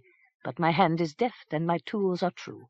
See them, loyal comrades all, my stout badger-tail brush, my faithful oil of limpet, my obsidian edge and dangerous bone needles, my trusty rangewood rub-sticks. They are all paladins who have served me well. Together we have made far voyages and visited unknown lands." "And always you return safe and sound." Curse turned her a quizzical glance, one eyebrow arched high, the other in a crooked twist. "I wonder what you mean by that." Madouc laughed. "You are the second today to ask me such a question." "And what was your response?" "I told him that my words meant what I said they meant." "You have odd quirks in your mind for one so young." Curse turned in his seat and gave her his full attention. "And what brings you here? Is it caprice, or the work of destiny?" Madouc said soberly, "I have a question which I hope you will answer." "Ask away. I will lay out all my lore for your inspection." "There has been much talk of relics here at Hadeon. I have become curious about what they call the Holy Grail. Is there indeed such a thing? If so, what does it look like, and where might it be found?" "Of the Holy Grail I can tell you only a few bare facts," said Curse. "While I know of 100 religions, I give credence to none. The Grail is reputedly the chalice used by Jesus Christus when he last dined with his disciples. The chalice came into the hands of Joseph of Arimathea, who, so it is said, caught blood in the chalice from the wounds of the crucified Christ. Subsequently, Joseph wandered across the world and at last visited Ireland, where he left the Grail on Isle Inchigoil in Loch Corrib, north of Galway. A band of heathen Celts threatened the island chapel, and a monk named Father Sisimbert brought the chalice to the Elder Isles, and from this point onward the stories go at variance. According to one account, the chalice is buried in crypts on Weemish Isle. Another reports that as Father Sisimbert passed through the forest of Tantravallis, he met a dreadful ogre, who put him to evil uses, claiming that Father Sisimbert had neglected courtesy. One of the ogre's 3 heads drank Sisimbert's blood, another ate his liver. The 3rd head suffered from toothache, and lacking appetite, made dice of Sisimbert's knuckles. But perhaps that is only a story to be told around the fire on stormy nights. And who would know the truth? Curse made a pensive gesture. Who can say? Perhaps in the end it is all no more than legend. Many knights of chivalry have sought the Grail across the length and breadth of Christendom, and many have wandered the Elder Isles on the quest. Some departed forlorn, others died in combat or suffered bewitchment, others disappeared and have been seen no more. In truth, it seems mortal peril to seek the Grail. Why should that be, unless somewhere it is guarded with great jealousy? As to that I cannot say, and never forget that in the end the quest may only be the pursuit of an ideal dream. Do you believe so? I have no beliefs in this regard, nor in many another. Why are you concerned? Queen Solace wants to grace her new cathedral with the Holy Grail. She has gone so far as to offer me in marriage to whomever brings her this object. My own wishes, needless to say, were not consulted. Curse gave a dry chuckle. I begin to understand your interest. If I myself found the Grail, then I would be safe from such an annoyance. So it would seem. Still, the Grail may no longer exist. If such is the case, a false Grail might be offered the Queen. She would not know the difference. But I would, said Curse. The ploy would not succeed. I can assure you of this. Madouc looked at him sidewise. How can you be so sure? Curse compressed his lips as if he had said more than he might have wished. It is a secret. I will share it with you if you hold it tightly to yourself. I promise. Curse rose to his feet and went to a cupboard. He removed a portfolio, extracted a drawing which he brought to the table. Madouc saw depicted a footed pale blue chalice 8 inches tall, with handles at either side, slightly irregular. A dark blue band encircled the top rim. The base showed a ring of the same dark blue color. This is a drawing of the Grail. It was sent from Ireland to the monastery on Weemish Isle long ago, and rescued from the Goths by one of the monks. It is a true depiction, exact even to this nick in the base, and the differing length of the handles. Curse returned drawing and portfolio to the cupboard. Now you know what there is to be known of the Grail. I prefer to keep the drawing secret, for several reasons. I will keep silent, said Madouc.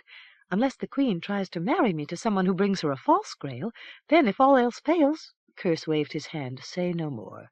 I will make a true and accurate copy of the drawing, which may be used for attestation, if any such is needed.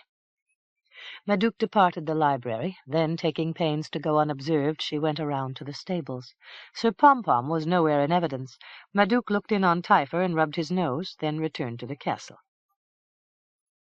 At noon, Madouc dined in the small refectory with her 6 maids-in-waiting. Today they were unusually voluble, for there was much to discuss.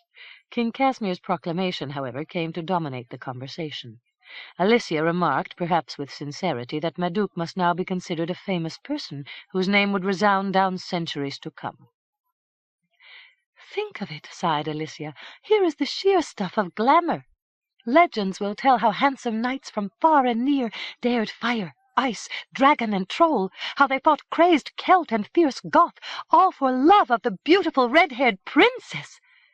Madouc offered a small correction. My hair is not precisely red. It is a most unusual color, as of copper alloyed with gold. Clovis said, Nevertheless, for purposes of the legend, you will be considered red-haired and beautiful, with no regard whatever for the truth.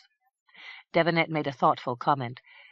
As of now, we cannot be absolutely sure that this legend will come to pass. How so? Asked Idraine. Much depends upon circumstances. Assume that some valiant and handsome knight brings the Holy Grail to Queen Solace. King Casimir asks as to what boon the brave knight desires. At this point, events hang in the balance. If he decides that he is disinclined for marriage, he might ask the king for a fine horse, or a pair of good hunting dogs, which of course provides small scope for a legend. Clovis spoke sagaciously. It is a chancy situation. Felice spoke. Another matter. It is the best relic which wins the boon, so that after great efforts and far quests, the best relic brought to the queen might be, let us say, a hair from the tail of the lion who ate Saint Militia in the Roman arena. Poor stuff, of course, but Madouc must still marry the lummox who submits such an article. Madouc tossed her head. I am not so pliable as you might like to think. Devinette spoke with grave concern. I will counsel you. Be meek, modest, and patient. Yield gracefully to the king's commands. It is not only your duty, it is also the way of prudence. That is my reasoned advice. Madouc listened with no great attention.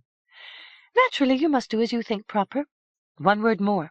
The king has declared that if you cark or pout, or attempt to avoid his fiat, he will simply give you off into servitude. Clovis turned to Madouc, who sat stolidly eating raisin pudding. And what do you say to that? Nothing. But what will you do? You shall see. 7. On the second day of the festival, King Milo and Queen Caudable were aroused early from their beds, and allowed only a quick breakfast of curds and groats, so that they might be on hand to call out the start to the tug-of-war between the members of the Fishmongers' Guild and the Stonemasons' Guild. Madouc was also up early, before Lady Voss could communicate the wishes of Queen Solace. Madouc went directly out to the stables. This fine bright morning she found Sir Pompom forking manure from the stalls into a barrow. "Sir Pompom," called Madouc, "step outside, if you please, where the air is less thick." "You must wait your turn," said Sir Pompom. "The barrow is full, and I must wheel it out to the dung-heap. Then I will be able to give you a moment or two." Madouc compressed her lips, but waited in silence until Sir Pompom, with measured deliberation, put aside the barrow and came out into the stable-yard. "Whatever your whims, you may no longer count upon me for their fulfilment," said Sir Pompom. Madouc spoke severely. "Your conduct seems surly and gruff. I would not like to think you a boor. Why do you speak so brusquely?" Sir Pompom gave a bark of curt laughter. "Ha! It is simple enough. Have you not heard the king's proclamation?" "I have indeed." "I have heard it as well. Tomorrow I relinquish my post as royal stable attendant and lackey to the princess. On the following day I will seize time by the forelock and go in search of the Holy Grail, or any other relic I can lay my hands upon. It may well be the opportunity of my lifetime." Madouc gave a slow nod. "I understand your ambition. But is it not sad that you must give up your good and secure employment to go out chasing a will-o'-the-wisp? To me it seems an act of reckless folly." "So it may be," said Sir Pompom doggedly. "Still, such chances for fame and fortune come rarely. One must grasp them as they pass." "Quite so. Still, I might help you have the best of both worlds, were you to moderate your churlish behavior." Sir Pompom looked around in cautious interest. "How so? And to what degree?" "You must swear to hold secret what I am about to tell you." Will this secret involve me in trouble?" "I think not." "Very well, I will hold my tongue. I have done so before, and I suppose I can do so again." "Listen, then. The king has ordered me to go forth in search of my pedigree, and without delay. Admittedly, he was in a state of exasperation when he spoke, but his orders were explicit and included the service of a suitable escort. Therefore, I command that you serve me in this capacity. If you obey, you will retain your employment and still be able to seek the Holy Grail." Sir Pompom squinted off into the sunlight. "The proposition on the surface seems reasonable. Still, what if our quests lead in different directions?" Madouc brushed aside the objection. "Why borrow trouble? Obviously we cannot anticipate every quirk of fate before we have even made our preparations." Sir Pompom put on a stubborn frown. "I still feel that we should agree on a plan." "Tush," said Madouc. "More than likely the question will never arise. If so, we shall deal with it then and there." "All this to the side," growled Sir Pompom, "I would feel easier if I had definite orders from the mouth of the king himself." Madouc gave her head a decisive shake. "I have been granted leave to go, with no restrictions. That is enough. I do not want to reopen the discussion and risk some foolish qualification." Sir Pompom turned a dubious glance over his shoulder. "It is true that I have long-standing orders to attend you wherever you ride, and they have never been revoked. If I choose to retain my employment, the king has charged me to follow where you go, and serve you as best I may. When do you wish to depart?" "Tomorrow morning. Impossible. It is already late in the day. I will not be able to make the preparations." "Very well. We will leave on the morning of the day after tomorrow, half an hour before dawn. Have Typhur saddled and ready, and also a horse for yourself." "Now then," said Sir Pompom, "we must think clearly in this regard. Even though you claim that His Majesty has given you leave to go off on this venture, is it possible that he might have spoken in haste, or that he might change his mind?" "Anything is possible," said Madouc haughtily. "I cannot trouble myself with every swing of the weathercock." "What if he suddenly discovers that his beloved Madouc is missing and sends off his knights and his heralds to bring her back? They would have an easy time of it if you were mounted on the dappled pony Typhur, with the costly saddle and fringed reins. No, Princess, we must ride as might the children of peasants. Our horses must attract no attention. Otherwise we may well be home and in disgrace long before we arrive even so far as Frogmarsh." Madouc tried to argue that Typhur, with his dappled coat, was of a sort to blend among the shadows of a landscape, and was hence inconspicuous, but Sir Pompom would hear nothing of it. "I will select the proper mounts. You need think no more on the subject." "If that is how it must be, so shall it be," said Madouc. "Still you must pack the saddlebags well, with bread, cheese, dried fish, raisins, olives, and wine. You will obtain these victuals from the royal pantry, which you will enter by crawling through the back window, as you well know through long experience. Bring weapons, or at least a knife to cut cheese, and an axe to hew wood. Do you have any questions?" "What of money? We cannot go skiting the countryside over without good silver coins." "I will carry 3 gold pieces in my wallet. This should amply suffice for our needs." "So it should, were we able to spend them." "The gold is good round gold, soft and yellow, even though it derived from Shimrod." "Of that I have no doubt, but how will you spend such gold? To buy a wisp of hay for the horses, or a plate of beans for our nourishment? Who would give us back our proper exchange? They might well take us for thieves and clap us into the nearest dungeon." Madouc looked off across the stable-yard. "I had not considered along these lines. What must be done?" Sir Pompom made a wise signal. "Luckily, I know how to deal with the problem. Fetch here your 3 gold pieces as soon as possible." "Oh?" Madouc raised her eyebrows in puzzlement. "What then?" "It so happens that I need a pair of boots, stout and proper, flared at the knee after the new mode, each with a suitable buckle.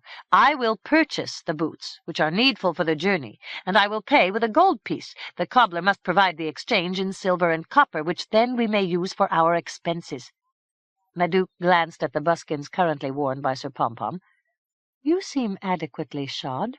"Still, we ride abroad and must maintain our dignity." "What is the cost of these elegant new boots?" "A silver florin," blurted Sir Pompom in scorn. "Is it really so much when one demands both style and quality?" Madouc heaved a sigh. "I suppose not. What of the other 2 gold pieces? Have no fear. I will contrive a plan which will serve our purposes. But you must bring me the gold at once, that I may start negotiations." "As you wish, but work to good effect. We must leave Hadion before something happens to change our plans." Sir Pompom, still dubious in regard to the venture, looked around the stable-yard. "Where will be our first destination?" "First we go to Thripsy-She." Sir Pompom drew back in shock and disapproval. "That is sheer folly. The fairies will give us donkey's ears and turn our feet backwards. This is what befell my grandmother's cousin." "Sir Pompom, name me the name of my mother." "The Princess Suldrun was your mother. That is what we are told, though I personally cannot vouch for the case." "You are wise not to do so, since my mother is the fairy Twisk, who lives at Thripsy-She." Sir Pompom gaped at Madouc in wonderment. "Surely you are not serious?" "I am serious indeed. I met my mother when last we ventured into the forest. Remember how I cured your aches and pains? I used a fairy balm." "This news is hard to believe," grumbled Sir Pompom, "though for a fact you are a strange little creature." "Believe or disbelieve as you like. We still go first to Thripsy-She, and there I will take counsel with my mother." Sir Pompom scratched his chin. "I wonder if this mother of yours would know aught of the Holy Grail." "It is possible." "So be it," declared Sir Pompom with sudden energy. "I am not one to ignore the call of destiny." "Brave words, Sir Pompom. I am of a like mind." Sir Pompom turned Madouc a sly and waggish grin.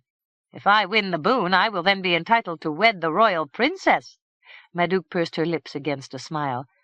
"I do not know about that, but surely you would be received at court, where you could choose a spouse from among my maids-in-waiting." "First I must possess myself of the Grail," said Sir Pompom. "Then I will make my own choice. But as of this moment, fetch the gold, and I will see to my business." Madouc ran at speed to her chambers. She brought out the 3 gold coins from a secret place under her bed and took them to the stables. Sir Pompom hefted their weight, examined them on both sides, bit upon them, and at last was satisfied. "Now I must run down into town for my boots. When you make ready, dress as a peasant. You cannot safely go abroad as the proud Princess Madouc." "Very well. I will meet you at the appointed time. Take care not to get caught in the pantry." As Madouc returned to her chambers, she was accosted by Lady Voss, who spoke in sharp tones. "Where have you been? Are you devoid of all sense of duty?" Madouc looked up in wonder, mouth innocently adroop. "What have I done this time?" "Surely you remember. I instructed you myself. You must remain in attendance upon our guests. That is proper etiquette. It is also the wish of the Queen." "It is the Queen who invited these folk here, not I," grumbled Madouc. "Go rouse the Queen from her own bed." Lady Voss stood back, momentarily at a loss for words. Then, rallying, she subjected Madouc to an examination, nose drawn up in distaste. "Your gown is soiled, and you reek of horse. I might have known that you were at the stables. Quick, then, to your chamber and into something fresh, perhaps your new blue frock. Come now, on the run. There is no time to waste." 10 minutes later, Madouc and Lady Voss arrived on the platform, where King Milo and Queen Caudable were observing the stone-throw competition, though with little attention. As noon approached, stewards began to set out a collation of cold beef and cheese on a trestle at the back of the platform, so that King Milo and Queen Caudable could enjoy the sports with no interruption for a full-scale repast. Taking note of these preparations, Milo and Caudable conferred in low voices. Then Milo suddenly clutched his side and set up a hollow groaning. Queen Caudable called out to Sir Mungo the Seneschal, "Alas, King Milo has suffered a seizure. It is his old complaint. We will be unable to enjoy any more games and competitions. He must retire at once to our quarters for rest and proper treatment." Once in their chambers, Queen Caudable ordered in a repast of 8 courses and a sufficiency of good wine, which she declared was the best possible tonic for King Milo. During the middle afternoon, Prince Brezant took a message to King Casimir to the effect that King Milo felt well enough to join King Casimir at the evening banquet. And so it was, with King Casimir and Queen Solace sitting at table with the now merry Milo and Caudable until well into the evening. In the morning, King Milo was unable to rise early for fear of a new attack, so that King Casimir and Queen Solace sat as judges at the foot races. Meanwhile, King Milo and Queen Caudable took hearty breakfasts and were so improved that they declared themselves ready to sit at a noon banquet of ordinary or even festive proportions, while Sir Mungo and other officials of the court supervised the competitions. Late in the afternoon all the games and competitions were concluded, and it only remained for the champions to be awarded their prizes. The 2 royal families assembled at one side of the platform. At the other gathered those who had gained victory in the various sports, each now wearing a laurel wreath and showing self-conscious grins to the crowds in the quadrangle. At last all was in readiness. Madouc found herself seated beside Brezant, whose efforts at conversation were desultory. 4 under-heralds blew a fanfare, and Sir Mungo stepped to the front of the platform. "This is an auspicious day. Our royal guests from Blalock regrettably must make their departure tomorrow, but we hope that they have enjoyed to the fullest the superb demonstrations of speed, stamina, and skill which our men of Lyonesse have demonstrated over the last 3 days. I will announce the champions, and in each case King Milo will bestow the prize, so well deserved, so proudly achieved, and so long to be cherished. And now, without further ado—" Sir Mungo raised his hand high in a dramatic gesture. He looked all around, up the sphere arched, and his voice went dead in his throat. Slowly his hand sank, so that with a trembling finger it pointed. Down the sphere arched came a strange conveyance, a large black catafalque borne on the shoulders of 4 running corpses, which at one time had used the names Ismael the Hun, Esti the Sweet, Galgus of Dohot, and Keegan the Celt. On top of the catafalque stood a 5th corpse, the sallow young scout Idis, who now wielded a whip and slashed at the 4 running cadavers, urging them to their best efforts. Nearer came the corpses carrying their elaborate burden. With wild sweeps of the whip, Idis guided them into the king's parade, while the affrighted crowds drew back. In front of the platform the runners tottered and collapsed. The catafalque fell to the stone flags and broke open. Out rolled another corpse, Corey of Phalanges. 8. The royal family of Blaylock took a last breakfast at Hadion in company with King Casimir and Queen Solis. It was a sombre occasion. The two queens made polite conversation, but the two kings had little to say, and Prince Brezant sat moodily silent.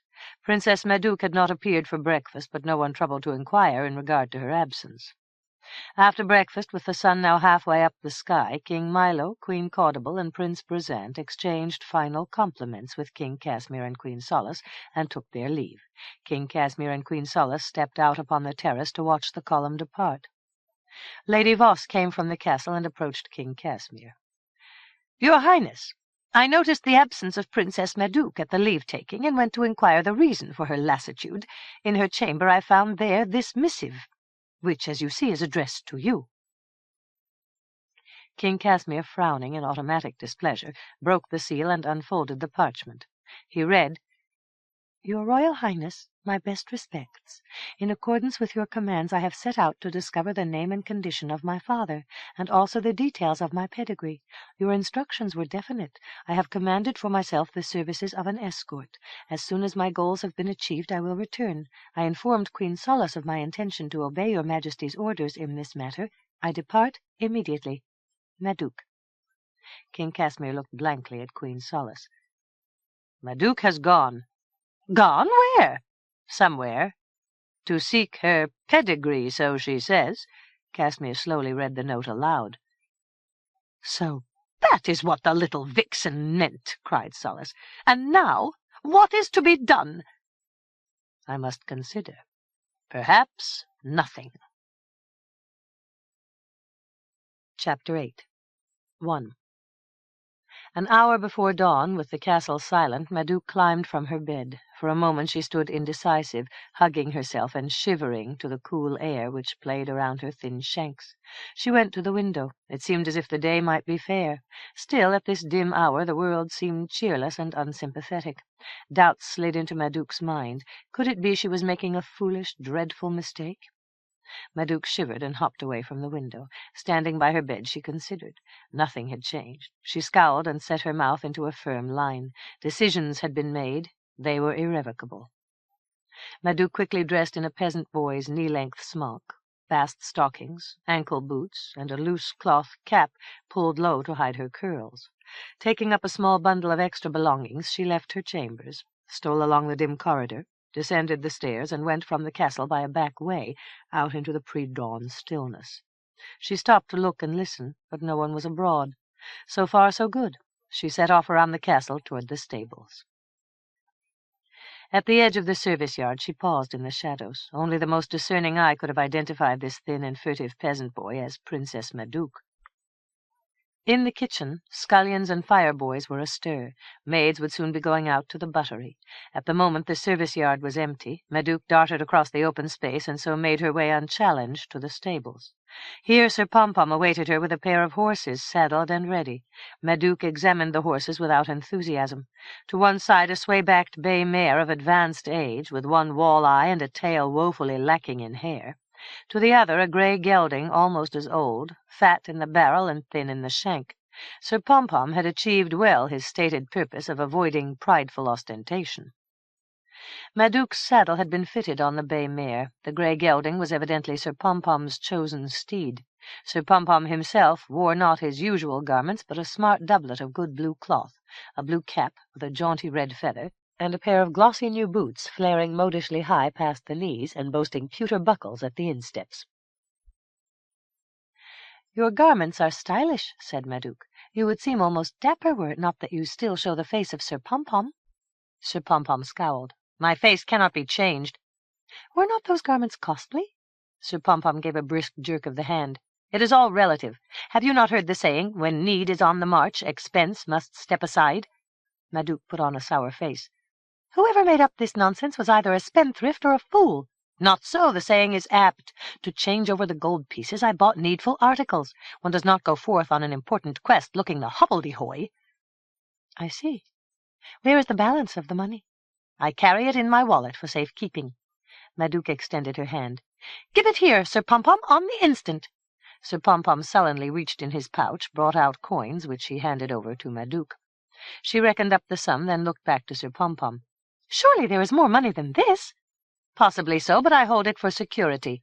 "That is unnecessary. You may give me the full total of the exchange." Sir Pompom tossed over his wallet. "Take as you will."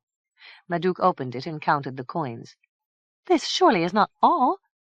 "Bah!" grumbled Sir Pompom. "Perhaps I still carry a few odd pieces in my pocket." "Give them here, every last farthing." Sir Pompom said with dignity, "I will retain 1 silver florin and 3 copper pennies for incidental expense." He passed over further coins. Madouc poured all into her pouch and returned the wallet to Sir Pompom. "We shall have an accounting later," said Madouc. "You have not heard the last of this, Sir Pompom?" "Ah," muttered Sir Pompom, "it is no great matter. Let us be on our way. The bay mare shall be your steed. Her name is Juno." Madouc gave a sniff of disdain. "Her belly sags low. Will she support my weight?" Sir Pompom smiled grimly. "Remember, you are no longer a prideful princess. You are a vagabond." "I am a prideful vagabond. Keep this in mind, if you will." Sir Pompom shrugged. "Juno has a kindly gait. She neither jibs nor shies, though she will take offence no more. My own horse is Fustus. He was at one time a war-charger of note. He responds best to a firm seat and a strong hand." Sir Pompom swaggered in his new boots over to Fustus. In a single brave bound he vaulted into the saddle. Madouc mounted Juno more deliberately, and the two set off up the Spher Arct into the hilly region north of Lioness Town. 2 hours along the way they arrived at the village Swally Water, and here came upon a crossroad. Madouc read the sign. "To the east is the village Fring. We shall travel this lane to Fring, and there veer north, and so come into Old Street." "It is a longer route by some miles," noted Sir Pompom. "Perhaps so, but by keeping to the back lanes we will tend to avoid anyone sent out to impede our journey." Sir Pompom grunted. "I thought that His Majesty had ratified your quest, and with all his heartfelt blessings—" "That is how I interpret his commands," said Madouc. "Still, I prefer to take nothing for granted." Sir Pompom gave the remark careful thought, then said somewhat glumly, "I hope that I find the Holy Grail before we need to test your interpretation." Madouc deigned no reply. At noon the two passed through Fring, and finding no lane leading northeast, continued eastward across a pleasant countryside of farms and meadows. Presently they arrived at the town Abbotty Dell, where a fair was in progress. At Sir Pompom's urging they dismounted, tethered their horses to a rail at the front of the inn, and went to watch the clowns and jugglers performing in the square. Sir Pompom gave a cry of amazement. "Look yonder! That man in the red hat just now thrust a blazing torch down his throat. Look, he does so again. It is a marvel. His gut must be iron from top to bottom." "An unusual talent indeed," said Madouc. Sir Pompom's attention was caught by another performance. "See there! It is finesse, full and true. Aha, did you see? That was a goodly thrust." Madouc, turning to look, saw a man and a woman lying on their backs about 15 feet apart. With thrusts of their feet they propelled a small child back and forth through the air between them, lofting the child higher and ever higher with each passage. The child, undersized and wearing only a ragged breech-clout, jerked and twisted desperately in mid-air so that he might alight buttocks first on the coiled legs of the target individual. This person, after catching the child with dexterous feet, thrust out legs to propel him back through space the way he had come. Upon conclusion of the display, the man cried out, "Nikolaus will now accept your gratuities." The child ran among the spectators, holding out his cap for coins. "Ha, ha!" exclaimed Sir Pompom. "That trick deserves a farthing." He reached in one of his side pockets and brought forth a copper coin, which he dropped into the soiled cap extended by Nikolaus. Madouc watched with raised eyebrows. The three performers went on to another feat. The man placed a flat board 2 feet long on top of an 8-foot pole. The woman lifted Nikolaus so that he crouched on the board. The man thrust the pole high, with Nikolaus precariously balanced on top. The woman joined a second pole to the first. Nikolaus was raised even higher, the man controlling the swaying pole with sidling movements. The woman added a third extension to the pole. Nikolaus was raised 20 feet into the air. Gingerly he rose and stood on the board atop the swaying pole. The woman sounded a flourish of tones on a set of pipes, and Nikolaus chanted a song in a reedy, rasping voice. Ecce voluspo, sorartio normal, radne malengro. Oh, Tumish, Geltner give him. The woman blew a flourish on the pipes. Bauner Buder Dipper, Elja Snoop or Bark, Esgracio de Lila, oh, Tumish, Silvish give him. The woman blew a flourish on the pipes. Slova Solaipa, Traitor no Budic, Kayayay Minkins, Regular Tumish, Kopriot give him. The woman blew a final flourish and called out, Bravo, Mikolaus! Your song has moved us all, and you well deserve a liberal reward. Now you may descend. So then, whoops, alala, and away. The man ran forward 3 short steps, heaved on the pole. Mikolaus hurtled through the air. The woman ran below with a net, but along the way she tripped over a dog, and Mikolaus, consternation on his face, struck the ground head first, to tumble over and over a distance of 20 feet. The woman put a good face on the mistake. Next time we will surely do better. Now then, Mikolaus, to business. Mikolaus struggled to his feet and, removing his cap, limped back toward the spectators, pausing only to kick the dog. Ha! said Sir Pom-Pom. Another fine trick. Come, said Madouc. We have watched enough of this capering. It is time we were back on the road. Not yet, said Sir Pom-Pom. The booths yonder look interesting. Surely we can spare a moment or two. Madouc acceded to Sir Pom-Pom's wishes, and they walked around the square, inspecting the merchandise offered for sale. At an ironmonger's booth, Sir Pom-Pom paused to study a display of fancy cutlery. A group of Damascene daggers in carved leather scabbards caught his eye, and he went so far as to inquire prices. Finally, after cogitation, he settled upon one of the daggers and prepared to make the purchase. Madouc spoke in shocked wonder. May I ask what you are proposing to do? Is it not clear? Blurted Sir Pom-Pom. I badly need a dagger of good quality and handsome workmanship. This article exactly fits my needs. And how will you pay? Sir Pom-Pom blinked up toward the sky. I have kept a small reserve for just such a case as this. Before you buy so much as a nut to crack between your teeth, we must have an accounting. Show me your reserve. This is an embarrassment, stormed Sir Pom-Pom. I am now held in contempt by the ironmonger. No matter. Bring out this so-called reserve. Let us be reasonable. The money is safer with me. I am older than you, and neither vague nor absent-minded. No cut-purse would dare approach me, especially if he saw a fine dagger at my belt. It is only prudent that I carry the money and plan the expenditures. Your arguments are wise, said Madouc. They fall short, only because the money is mine. Sir Pom-Pom angrily passed over a goodly handful of coins, both silver and copper. Take the money, then. Something in Sir Pom-Pom's manner aroused Madouc's suspicions. She held out her hand. Give me the remainder. Sir Pom-Pom grudgingly handed over further coins. Now then, said Madouc, is that all? Sir Pom-Pom sourly showed her a silver florin and a few coppers. I retain only my reserve. This money at least will be safe. And that is all? That is all, and be damned to it. You will not need that fancy dagger. In the first place, it is far too dear. Not when purchased with your money. Madouc ignored the remark. Come, let us be away. I am hungry, grumbled Sir Pom-Pom. We could make our lunch on one of those pork pies. Also, I want to watch the clowns. Look at them now. They throw Mikolaus high in the air and let him drop. No, at the last instant the man catches him in the net. It is most comical. Come, Sir Pom-Pom, you shall have your pork pie, and then we will be on our way. Juno's only gait is a slow amble. We must ride long to ride far. Sir Pom-Pom jerked peevishly at the bill of his new cap. The day is growing late. We should bide here overnight at one of the inns. Then we can enjoy the fair at our leisure. The inns are surely full. We will go on. That is folly. The next town is 10 miles distant. We will never arrive before nightfall, and once again the inns may be full. In that case we shall sleep in the open, like true vagabonds. Sir Pom-Pom had nothing more to say. The two departed Abbotty Dell and proceeded on their way. As the sun dropped low in the west, they turned aside from the lane and rode a quarter-mile across a meadow to a little spinney beside a stream. Here Sir Pom-Pom struck up a fire and tethered out the horses, while Madouc toasted bacon, which they ate for their supper along with bread and cheese. Madouc had removed her hat. Sir Pom-Pom studied her in the firelight. Somehow, you look different. Now I see. You have cut your hair short.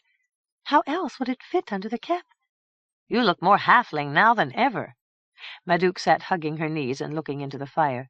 Somewhat wistfully she said, It is only appearance. With each passing day my human blood sings a louder song. That is always the way when one like myself leaves the she and lives among men. And if you had remained at the Sidhe, what then? Madouc hugged her knees even more closely. I do not know what would have become of me. The fairies might have played tricks on me and shunned me because of my mixed blood. Still, mortals die, and fairies dance and play forever. Not so, said Madouc. Fairies also die. Sometimes they sing sad songs by moonlight and pine away for sheer sorrow. Sometimes they drown themselves for love. Sometimes they are killed by raging bumblebees, or kidnapped and murdered by trolls who grind fairy bones into a condiment to season their sauces and ragouts. Sir Pom-Pom yawned and stretched his legs toward the fire. It is not the life for me after all. Nor for me, said Madouc. Already I am far too human. In the morning the sun rose bright into a cloudless sky, and the day became warm. Halfway through the morning they came to a river, and Madouc could not resist the temptation to bathe. She left Sir Pom-Pom with the horses, and scrambled down through the alders to the water's edge. Here she removed her clothes and plunged into the water to dive and splash and enjoy the refreshing coolness. Chancing to look up the bank, she discovered Sir Pom-Pom peering down at her, his face framed by the foliage. In a cross voice Madouc called out, What are you gaping at, Sir Pom-Pom? Have you never seen a naked girl before? Never a naked princess, said Sir Pom-Pom with a grin. That is sheer nonsense, said Madouc in disgust. We are much alike, all of us. There is truly nothing noteworthy to see. Still, I prefer it to looking at the back end of Juno. Stare as you like, said Madouc. I cannot be bothered with your foolishness. It is not total foolishness, as you put it, said Sir Pom-Pom. I have a sound and practical reason for making a close inspection. What is that? Should I return with the Holy Grail, my boon might entitle me to wed the royal princess. Therefore I thought it sensible to discover just what advantages such a choice might entail. For a fact, I see nothing which arouses any great enthusiasm. Madouc struggled for words. At last she said, Since you seem to be idle, I suggest that you strike up a fire and boil us a soup for our noon meal. Sir Pom-Pom drew his face back through the foliage. Madouc stepped from the water, dressed, and returned to the road. As the two sat in the shade of a great elm tree eating their soup, they observed the approach of 3 persons on foot, a short, plump man, a woman of similar proportions, and an urchin, undersized, pasty grey of skin, seemingly all legs and head. As they drew close, Madouc recognized the 3 clowns who had performed at the Abbotty-dell fair. The 3 approached and halted. A very good day to you both, said the man, who had a round face, coarse black hair, a little bulb of a nose, and bright, protuberant black eyes. I echo this sentiment, declared the woman, who, like the man, showed a round, flexible face, black hair, round black eyes, and a pink stub of a nose. Good day to you as well, said Madouc. The man glanced into the pot where simmered the soup. May we sit here in the shade and take a brief respite from our trudging? The shade is free, said Sir Pom-Pom. Rest where you like. Your words fall kindly on the ear, said the woman gratefully. The way is long, and I go with difficulty, and sometimes pain, by reason of my ailment. The 3 settled cross-legged in the shade. Allow me to make introductions, said the man. I am Philemon, master of mirth. Here sits Dame Corcus, no less skilled in merry antics. And here, small but doughty, is our little Mikolaus. He is not altogether cheerful, and perhaps somewhat ill, since he has had no breakfast to-day. Am I right, poor Mikolaus, sad little tyke that you are? Arum, Bosketch, Gaspa Confaga. Sir Pom-Pom blinked. What did he say? Philemon chuckled. Mikolaus has an odd way of speaking, which is not clear to everyone. Dame Corcus explained with delicate precision. He inquired, quite clearly, what is cooking in the pot? It is our meal, said Sir Pom-Pom. I have boiled up a soup of ham, onions, and beans. Mikolaus spoke again. Vonneguard! Fistilla! Philemon said reprovingly, Impossible, Mikolaus. It is not our food, no matter how much you crave sustenance. Dame Corcus said, Perhaps these kind folk might spare him just a taste, to keep the spirit of life awake in his poor little soul. Madouc said, I suppose that is possible. Sir Pom-Pom, serve a portion of soup to the creature. Sir Pom-Pom glumly did as bidden. Dame Corcus reached to take the bowl. I must make sure that it is not too hot, otherwise Mikolaus will burn himself. She spooned up a portion of the soup along with a goodly chunk of ham and tested it. It is still far too hot for Mikolaus. Philemon scoffed at her caution. Probably not. Mikolaus has the gut of a salamander. Let me verify the temperature. He took the bowl and raised it to his lips. "That is excellent soup, but you are right, it is far too hot for Nikolaus." "There is little left in the bowl," said Sir Pom-Pom. Nikolaus said, "Gam karch noop, basumalists." "You must not be greedy," admonished Dame Corcus. "This young gentleman will surely make up more soup if there is not enough." Madouc, seeing the way the wind blew, heaved a sigh. "Very well, Sir Pom-Pom, serve around the soup. I cannot eat with these hungry creatures watching my every mouthful." Sir Pom-Pom growled, "I made only enough for our needs." "No problem whatever," declared Philemon with enthusiasm. "When good comrades meet along the road, they share each with each, and all rejoice in mutual amplitude. I noticed yonder a fine butt of ham, onions, bread, cheese, and, unless my eyes deceive me, a bottle of wine. We shall have a true banquet here along the road, to which each shall give of his best. Corcus, you must make yourself useful. Assist this young gentleman with the fine boots." Dame Corcus sprang to her feet, and so swiftly that Sir Pom-Pom could hardly follow the movement of her hands. She had thrown great chunks of ham into the pot, along with 6 onions and 3 handfuls of oaten flour. While Sir Pom-Pom and Madouc watched in bemusement, Philemon had brought out the bottle of wine and had tasted its contents. Nikolaus said, "Arum, Cangel." "Why not?" said Philemon. "You are poor, miserable, and misshapen, and only 2 feet tall. Still, why should you not enjoy a sip of wine from time to time along with the rest of your merry comrades?" He passed the bottle to Nikolaus, who tilted it high into the air. "Enough!" cried Dame Corcus. "While I stand here stirring the pot and smoke, finding the sure way to my eyes, you two consume all the wine. Put the bottle aside. Entertain these 2 fine folk with your jolly antics." "Just one more swallow," begged Philemon. "It will lubricate my lips for the fife." He drank more wine, then brought a fife from his pocket. "Now then, Nikolaus, you must earn your soup. Show us your best hornpipe." Philemon played a lively tune of skirling runs and quick returns, with trills high and warbles low, while Nikolaus danced a wild jig of kicking legs and knees brought high, ending all with a forward and backward somersault. "Good work, Nikolaus!" cried Dame Corcus. "Perhaps our friends will favor you with a coin or 2, as is the habit of the gentry." Sir Pom-Pom growled, "Be content that you devour our food and swill our wine." Philemon put on a face of moist reproach, his eyes large and round. "We are comrades of the road, vagabonds of the same far horizons. Is it not share with one, share with all? Those are the rules of the gallant wayfarers." "If this is true, I prefer otherwise," muttered Sir Pom-Pom. Dame Corcus emitted a sudden groan. "Ah, how the pangs do bite! It is my ailment. I have overexerted myself, as is my wont. Always I do too much for others.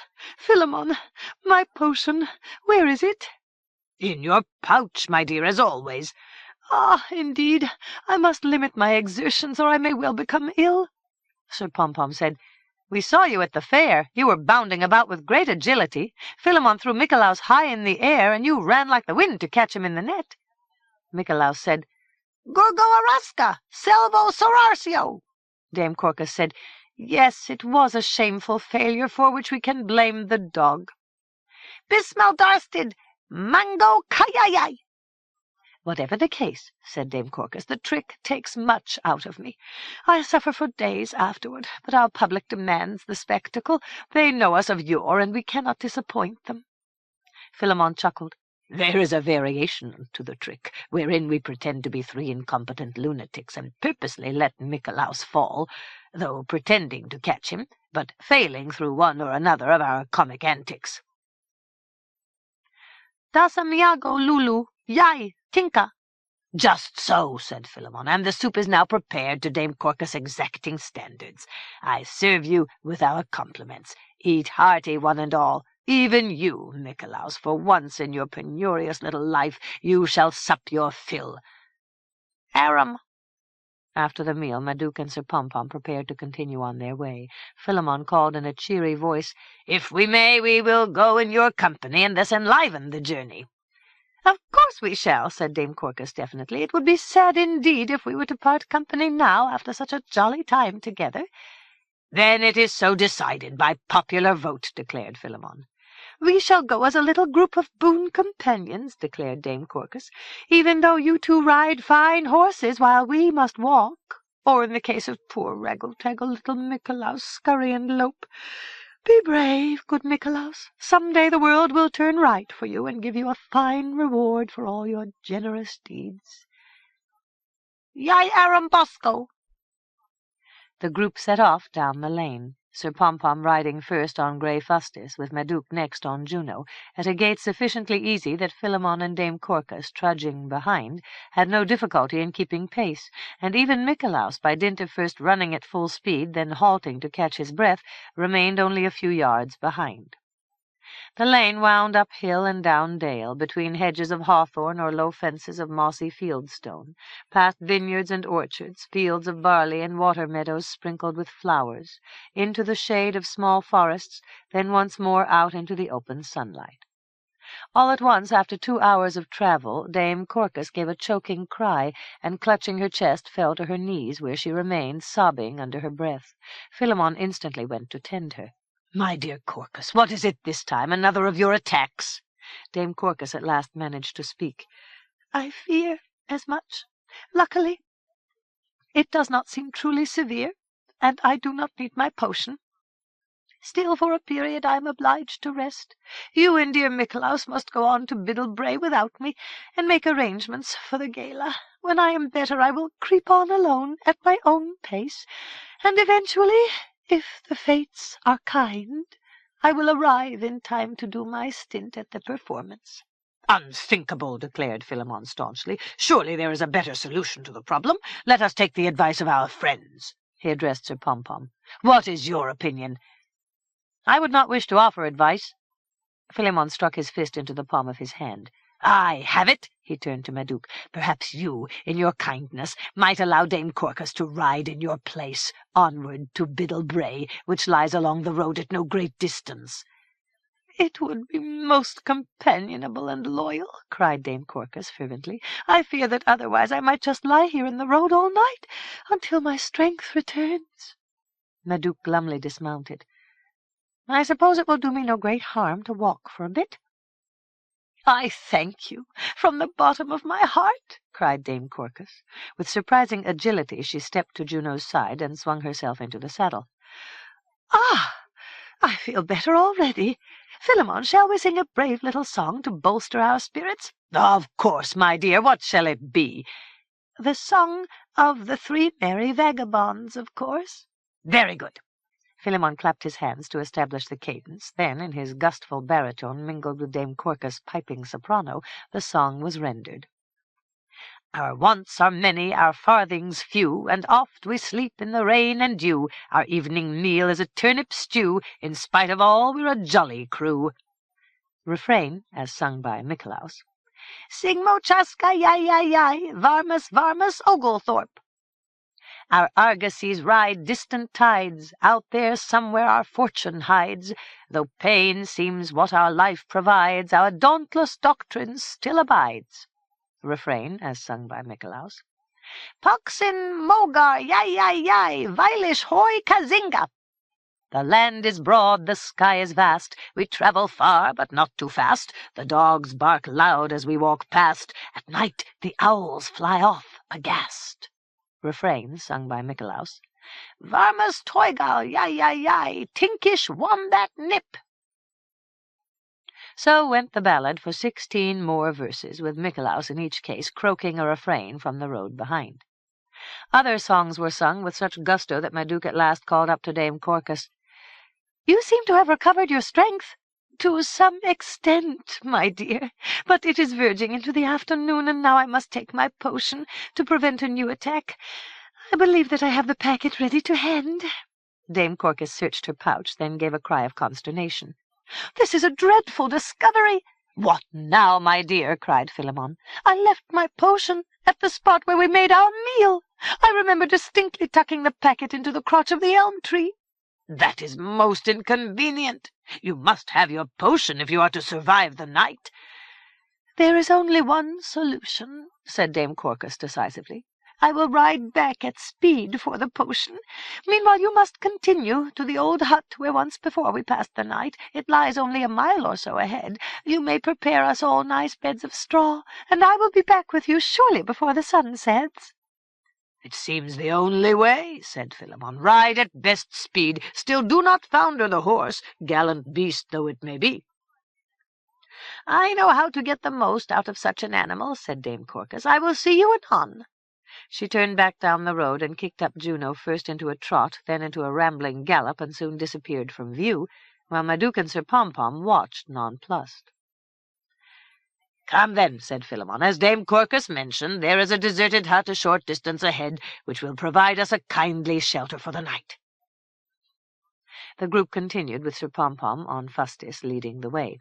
20 minutes later they came upon a desolate old crofter's hut, situated a few yards off the road in the shade of 2 sprawling oak trees. "Here we are," said Philemon. "It is not a palace, but it is better than nothing, and clean straw is to be had in the rick." He turned to Mikolaus, who had been trying to engage his attention. "What is it now, Mikolaus?" "Fiddix, Waskin, Bolosio." Philemon stared down at him in shock. "Can it be true?" "Arum, Funer." "I cannot recall the act. Still, I will search my wallet." Almost at once Philemon discovered a packet tied in black cord. "Mikolaus, you are right. I absent-mindedly took up Dame Corcus' potion and dropped it into my pouch, and now the poor creature will be in a dreadful state. She will never give up her search while the light persists, and the worry may bring on a severe attack. You will recall that episode at Quimbri." "Arum." "There is no help for it. I must ride to find her, so that she will not be in an agony of despair. Luckily, the way is not long." He turned to Sir Pompom. "Sir, I must beg the use of your horse, Fustis. I take the blame for the entire inconvenience, but Mikolaus will make himself handy during my short absence. Mikolaus, hear me now, and hear me well. I do not want to learn of your shirking. Show this gentleman to the hayrick, then gather sticks for a fire. Further, I entrust you with a jar of my special wax. I want you to polish this gentleman's boots, and polish them until they shine like glass. It is the very least you can do for our friends, until I return with Dame Corcus." He sprang into the saddle, which Sir Pompom had only just vacated, and galloped off down the road. "Hoy!" called Sir Pompom after him. "At least leave behind the saddlebags, that we may make our supper in your absence." But Philemon failed either to hear or to heed, and was soon lost to sight. Sir Pompom looked into the hut, then backed away. "I believe that I will sleep out in the open, where the must is less intense." "I will do likewise, since the night promises to be fine," said Madouc. Sir Pompom and Mikolaus brought straw from an old rick and laid it down to make soft, sweet-smelling beds.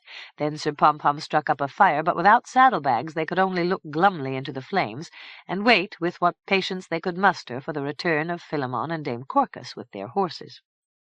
The sun sank low and disappeared behind the far hills. Sir Pompom went to look along the road, but discovered neither sight nor sound of either Dame Corcus or Philemon.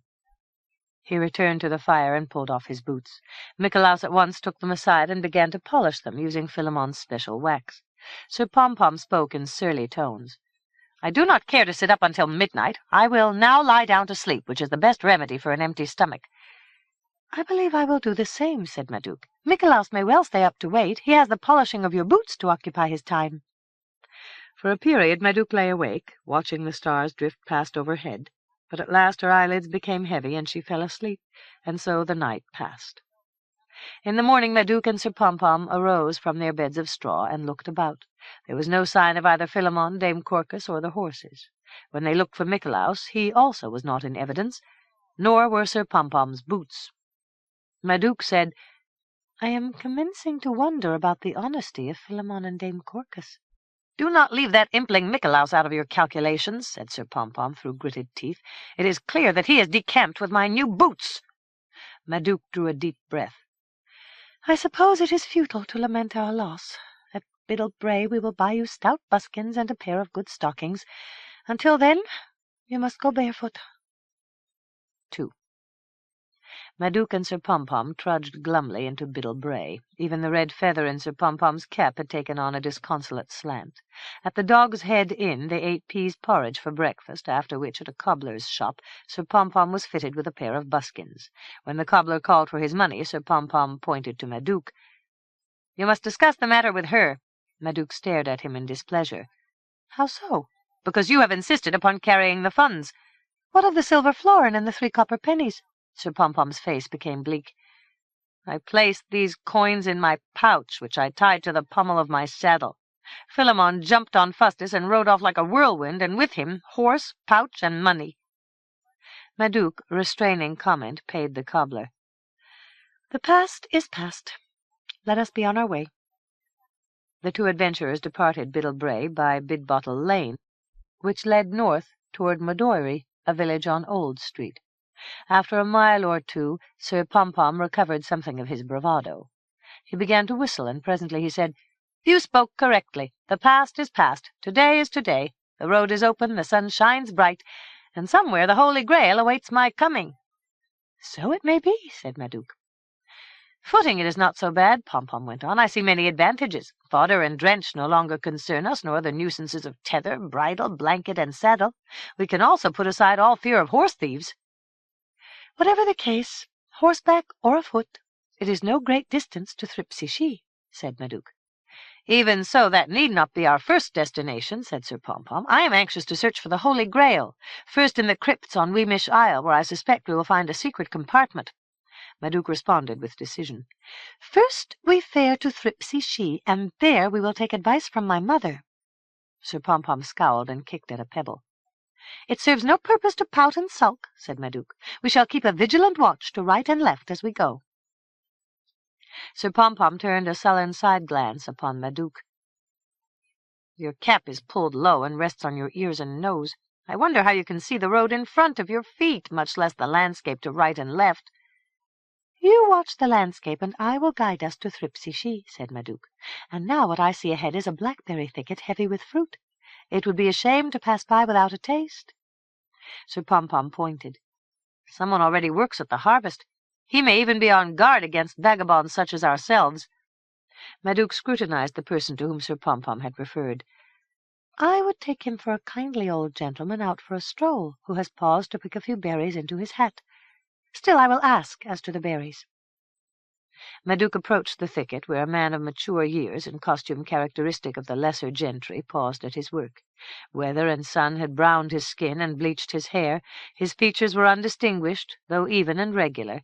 The gaze of his grey eyes was mild, so that Madouc felt no hesitation in addressing him. "Sir, are these berries under your control, or are they available to others?" "I must answer both yes and no. For berries already picked and in my hat, I feel an attachment. Those berries yet on the bush I place under no restriction whatever." "In that case I will pick a few berries on my account, as will Sir Pompom." "Sir Pompom, is it? Since I mingle with the aristocracy, I must look to my manners." "I am not truly a knight," said Sir Pompom modestly. "It is only a manner of speaking." "Here among the bushes it matters little," said the old man. "Knight and commoner alike cry ai carai at the prick of a thorn, and the flavour is the same on both tongues. As for me, my name is Trevant. My rank or its lack are equally irrelevant." Trevant looked down at Madouc, who picked from a branch near by. "Below that cap I seem to notice red curls, and also some extremely blue eyes." "My hair is more copper gold than red." "So I see upon closer attention. And what is your name?" "I am Madouc." The 3 picked blackberries, then sat together by the side of the road and ate their harvest. Trevant asked, "Since you came from the south, you are faring to the north. Where are you bound?" "First to Madoiry on Old Street," said Madouc. "Truth to tell, we are vagabonds of a sort, Sir Pompom and I, and each of us has a quest to fulfill." "I, too, am a vagabond," said Trevant. "I, too, pursue a quest. One which is futile and forlorn, or so I have been told by those who remain at home. If I may, I will accompany you, at least for a space." "Do so, and welcome," said Madouc. "What is the quest that takes you so far and wide?" Trevant looked off down the road, smiling. "It is an extraordinary quest. I am searching for my lost youth." "Indeed," said Madouc. "How did you lose it?" Trevant held out his hands in a gesture of puzzlement. "I cannot be sure. I had it one moment, and the next time I thought to notice, it was gone." Madouc glanced at Sir Pompom, who was staring dumbfounded at Trevant. She said, "I suppose you are sure of your facts?" "Oh, indeed. I remember it distinctly. Then it was as if I walked around the table, and poof, I found myself an old man." "There must have been the usual and ordinary intervals in between?" "Dreams, my dear. Figments, wisps, sometimes a nightmare. But what of you?" "It is simple. I do not know my father. My mother is a fairy from Thripsy She. I am seeking my father, and with him my pedigree." "And Sir Pompom, what does he seek?" "Sir Pompom seeks the Holy Grail in accordance with King Casmire's proclamation." "Ah, he is of religious persuasion?" "Not so," said Sir Pompom. "If I bring the Holy Grail to Queen Solace, she will grant me a boon. I might well choose to marry the Princess Madouc, though she is as high-handed and vain as the artful little frippet who sits beside you now." Trevant glanced down at Madouc. "Could she possibly be one and the same individual?" Sir Pompom put on his most portentous frown. "There are certain facts we do not want generally known. Still, I can say this. You have guessed a good guess." Madouc told Trevant, "Another fact is not generally known, especially to Sir Pompom. He must learn that his dreams of marriage and the boon have nothing to do with me." Sir Pompom said obstinately, "I can only rely upon the assurances of Queen Solace in this regard." "So long as I control the imp-spring Tinkletoe, I will have the last word in this matter," said Madouc. She rose to her feet. "It is time we were on our way."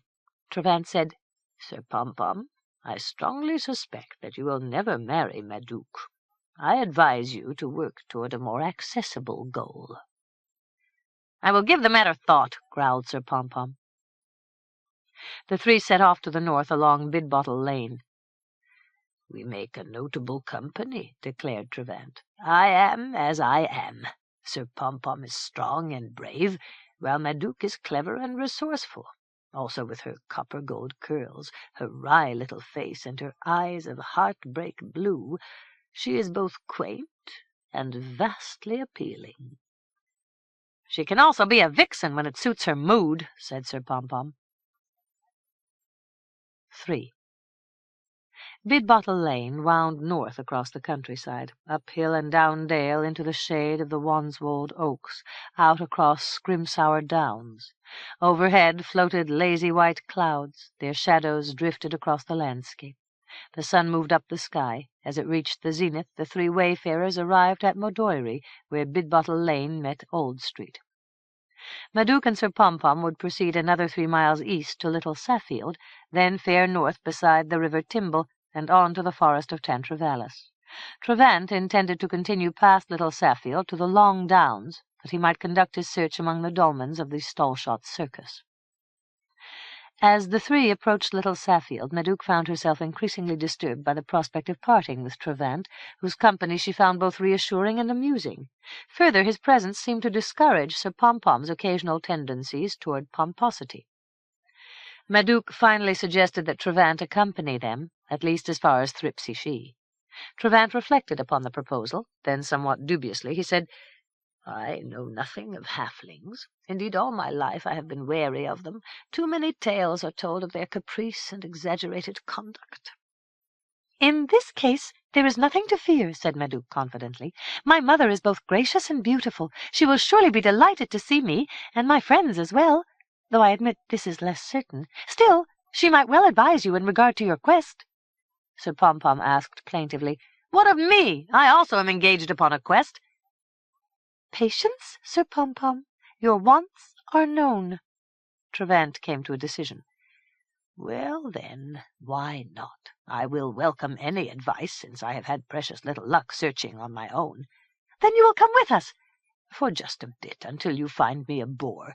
"I doubt if that will ever occur," said Madouc. "I enjoy your company, and I am sure that Sir Pompom does so as well." "Really?" Trevant looked half incredulously from one to the other. "I consider myself drab and uninteresting." "I would never use those words," said Madouc. "I think of you as a dreamer, perhaps a trifle, let us say, impractical." But your ideas are never dull. I am pleased to hear you say so. As I mentioned, I have no great opinion of myself. Why ever not? For the most ordinary of reasons. I excel in nothing. I am neither a philosopher, nor a geometer, nor yet a poet. Never have I destroyed a horde of savage enemies, nor built a noble monument, nor ventured to the far places of the world. I lack all grandeur. You are not alone, said Madouc. Few can claim such achievements. That means naught to me. I am I. I answer to myself with no heed for others. I am persuaded that a lifespan should not be futile and empty. For this reason I seek my lost youth, and with such special zeal. And if you were to find it, what would you do? I would alter everything. I would become a person of enterprise. I would consider wasted the day that did not include the contriving of some wonderful plan, or the building of a fine object, or the righting of a wrong. So would pass each day in marvelous deeds. Then each night I would gather my friends for an occasion which would be remembered forever. That is how life should be lived, to the best effort of one's powers. Now that I know the truth, the time is too late, unless I find what I seek. Madouc turned to Sir Pompom. Have you been paying heed? These are lessons which you should take to heart, if only so that some day you may avoid Trevance's regrets. It is a sound philosophy, said Sir Pompom. I have occasionally thought along similar lines. However, while toiling at the royal stables, I could not put such theories into effect. If I find the Holy Grail and earn a boon, I will take pains to live a more glorious life. The three had now arrived at Little Saffield. The time was halfway through the afternoon, too late to proceed farther. The three repaired to the Black Ox Inn to find all rooms occupied. They were given a choice of straw pallets in the garret among the rats, or the loft above the barn, where they might sleep in the hay, which option they selected. In the morning the three set off to the north, up Timble Lane. They passed first through the village Ton Timble, then the hamlet Glimwode, with the forest of Tantravallis a brooding, dark line close ahead. In a field they found a peasant digging turnips, who gave directions to Thripsy She on Madling Meadow.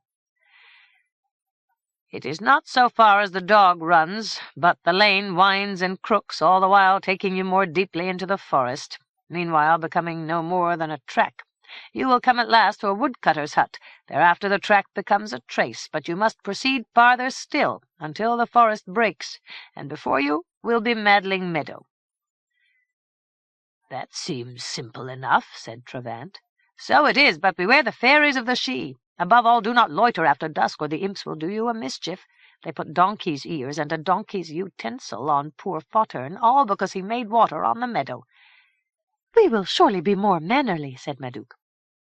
The three went forward. The forest loomed dark and quiet ahead. The lane, now a track, veered to the east, then turned to plunge into the forest. Branches arched overhead, foliage blocked out the sky. The open country was gone and lost to view. The track led deep into the forest. The air became cool and carried 100 herbal scents. In the forest all colours were altered. Greens were various, greens of moss and fern, of wart, mallow, dock, and tree leaves in the sunlight. The browns were heavy and rich, black-brown and umber of the oak-tree bole, russet and tan of forest floor.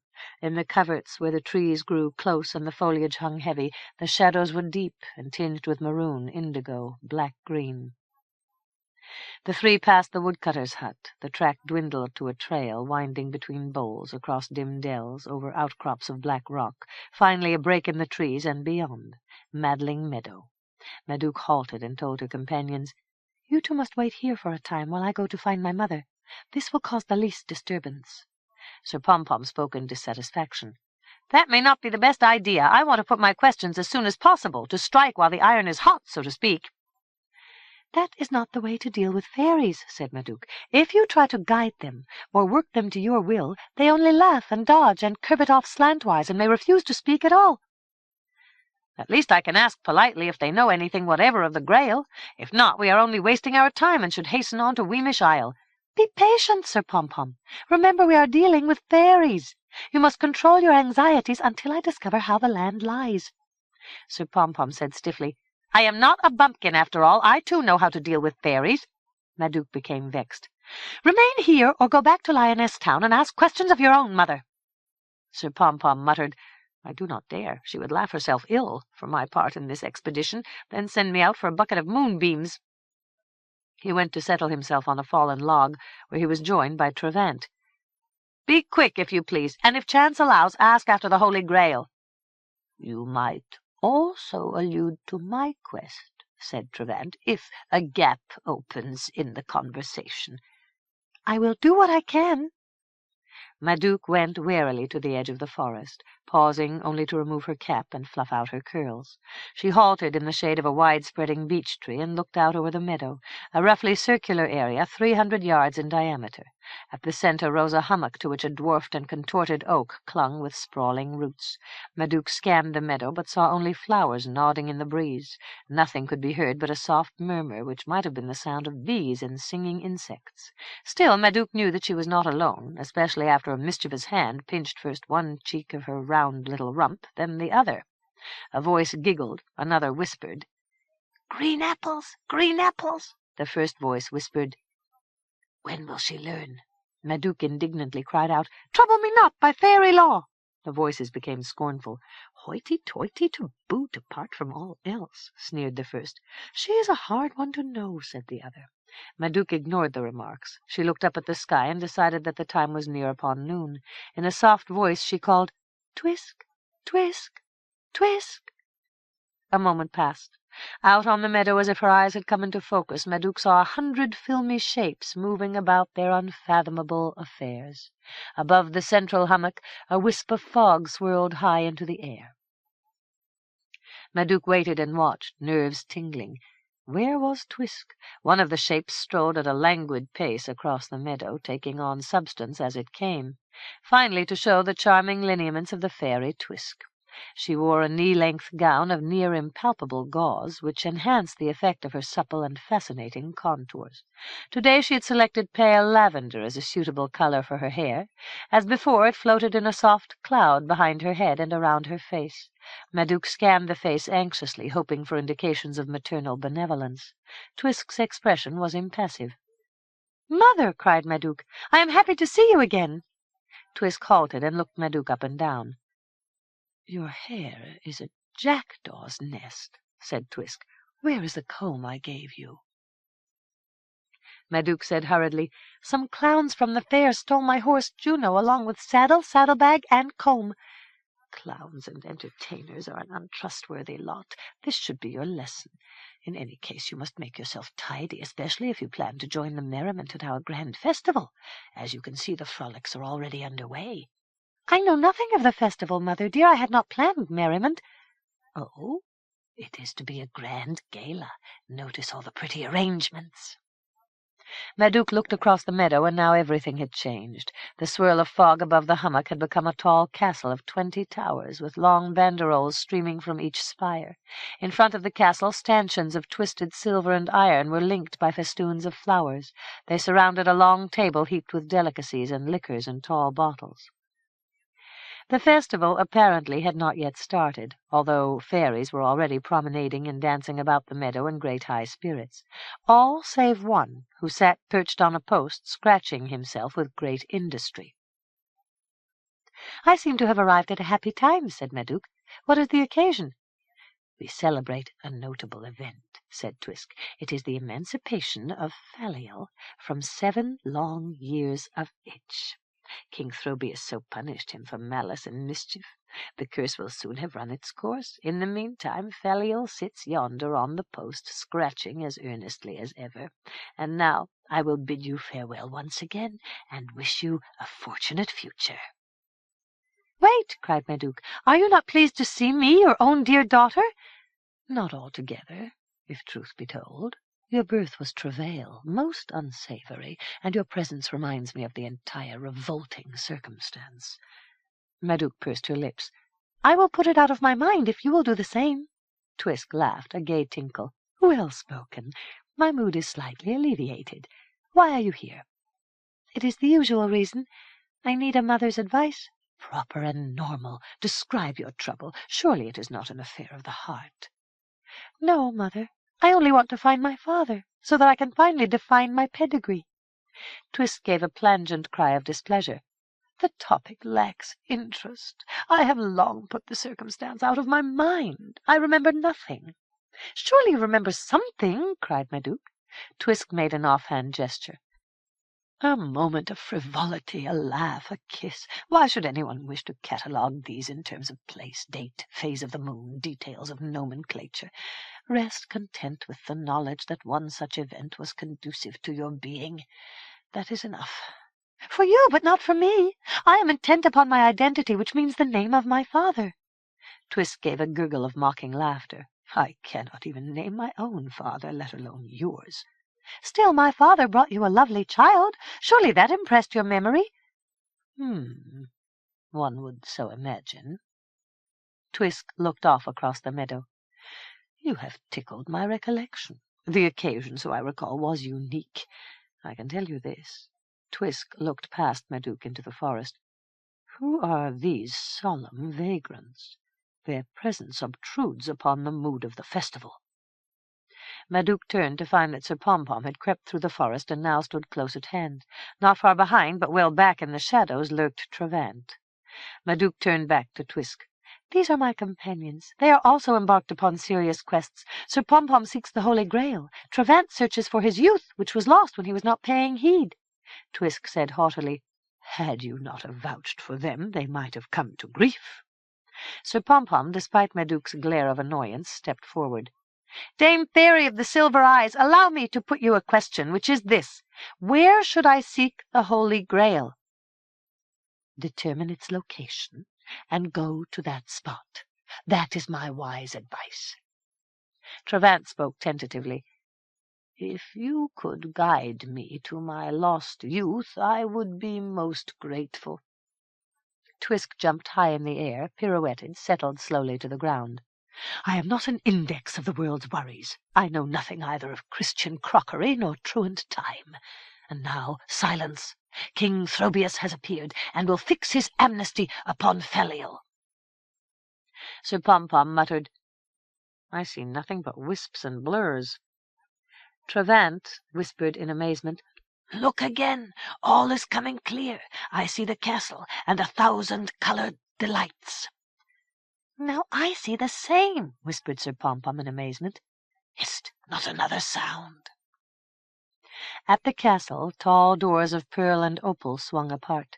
King Throbius stepped forward at a stately pace, a dozen round-faced imps hopping behind, holding the hem of his long purple train. For the occasion he wore a crown of 16 tall silver prongs, curving outward and terminating in sparkling points of white fire. King Throbius advanced to the balustrade and halted. He looked out over the meadow, where all was hushed, and even Felial desisted from his scratching long enough to look around in awe. King Throbius held up his hand. Today marks a significant epoch in our lives, in that it celebrates the regeneration of one of our ilk. Felial, you have erred. You have contrived ills and wrongs by the dozen, and put many of these schemes into effect. For such offences you have been visited with a remedial condition, which at the very least has occupied your attention and brought about a welcome cessation of mischief. Now then, Felial, I ask you to address this company and tell them of your redemption. Speak. Are you ready to have the curse of the itch removed? I am ready, cried Felial with fervour. In all aspects, up and down, right and left, in and out, I am ready. Very well. I hereby— One moment, called Felial. I have one particularly vexing itch I wish to subdue before the curse is removed. With great zeal, Felial scratched an area along his belly. Now then, your Majesty, I am ready. Very good. I hereby lift the curse, and I hope, Felial, that the inconveniences of your punishment will have persuaded you to forbearance, kindliness, and restraint, as well as a full terminus to your penchant for wicked tricks. Absolutely, your Majesty. All is changed. Henceforth I shall be known as Felial the Good. That is a noble aspiration, which I endorse and applaud. See that you keep it always to the fore. Now then, let the festival proceed. All must participate in Felial's joy. One last word. Yonder, so I notice, stand 3 wights from the world of men, 2 mortals, and the beloved daughter of our own dear Twisk. In the spirit of festival we give them welcome. Let there be neither molestation nor prank, no matter how amusing. Today jocundity is rife, and all shall share." King Throbius held up his hand in salute and returned into the castle. Madouc had been politely listening to the remarks of King Throbius. When she turned back, she found Twisk had started to saunter off across the meadow. Madouc called out in distress, "Mother, where do you go?" Twisk looked around in surprise. "I go off to rejoice with the others. There will be dancing and a great drinking of fairy wine. You have been allowed to join us. Will you do so?" "No, Mother. If I drank fairy wine, I would become giddy, and who knows what might happen." "Well, then, will you dance?" Madouc smilingly shook her head. "I have heard that those who dance with the fairies are never able to stop. I will neither drink wine nor dance, nor will Sir Pom-Pom nor Trevant." "As you like. In that case—" "You were about to tell me of my father." Sir Pom-Pom stepped forward. "You might also specify how I am to find the location of the Holy Grail, that I may go to this spot and find it." Trevant spoke more hesitantly. "I would welcome even a hint in regard to my lost youth." "It is all a nuisance," said Twisk fretfully. "You must wait until another time." Madouc turned toward the castle and cried out, "King Throbius! King Throbius! Where are you? Come here, if you please, and at once." Twisk jerked back in consternation. "Why do you act so strangely? You lack all convention." A deep voice spoke. King Throbius himself stood at hand. "Who calls my name with such unseemly shrieks, as if at the imminence of peril?" Twisk spoke in a silken voice. "Your Majesty, it was only an excess of girlish excitement. We are sorry you were disturbed." "Not so," declared Madouc. "I am puzzled," said King Throbius. "You were not excited, or you were not sorry?" "Neither, your Highness." "Well, then, what sent you into such frantic transports?" "In truth, your Highness, I wished to consult my mother in your presence, so that you might help her recollection when it faltered." King Throbius nodded sagely. "And what memories did you wish to explore?" "The identity of my father, and the nature of my pedigree." King Throbius looked sternly at Twisk. "As I recall, the episode was not altogether to your credit." "It went neither one way nor the other," said Twisk, now crestfallen. "It occurred as it occurred, and that was the end to it." "And how went the details?" asked Madouc. "It is not a tale for immature ears," said King Throbius. "But in this case we must make an exception. Twisk, will you tell the story, or must I assume the task?" Twisk's response was sullen. "The incidents are both ridiculous and embarrassing. They are nothing to blazon about as if in pride, and I prefer to stand in detachment." "Then I will recount the episode. To begin with, I will point out that embarrassment is the other face of vanity." "I have a profound admiration for myself," said Twisk. "Is this vanity? The point is debatable." "The term may or may not apply. I will now revert to a time some years in the past. Twisk, then as now, fancied herself a great beauty, as indeed she was, and is. In her folly she teased and tormented Mangion the troll, flaunting herself, then leaping nimbly from his grasp, and taking gleeful pleasure in his expostulations. Mangion finally became swollen with malice, and decided to punish her for her tricks. One day, coming upon Twisk unaware, he seized her, dragged her up Womble Way to Monkin's Road, and chained her to Idylra Post, which stands beside the crossroad. Mangion then cast a spell to hold the chains secure until Twisk had persuaded 3 wayfarers to engage her in erotic congress. Twisk will now elaborate upon the tale, if she is of a mind." "I am not so of a mind," said Twisk crossly. "Still, in the hope that my daughter, Madouc, may profit from my error, I will recount the circumstances." "Speak on," said King Throbius. "There is little to tell. The first to pass was the knight, Sir Josinet of Castle Cloud in Dohot. He was both courteous and sympathetic, and would have persisted longer than was perhaps truly needful. But at last I dismissed him, since the time was close on dusk, and I wished not to discourage other wayfarers. The second to pass was Nisby, a ploughboy on his way home from the field. He was most helpful in a rude but vigorous fashion. He wasted no time, since, so he explained, he expected bacon for his supper. I was desperate to be free before nightfall, and was relieved to see him depart. Alas! I was to be disappointed.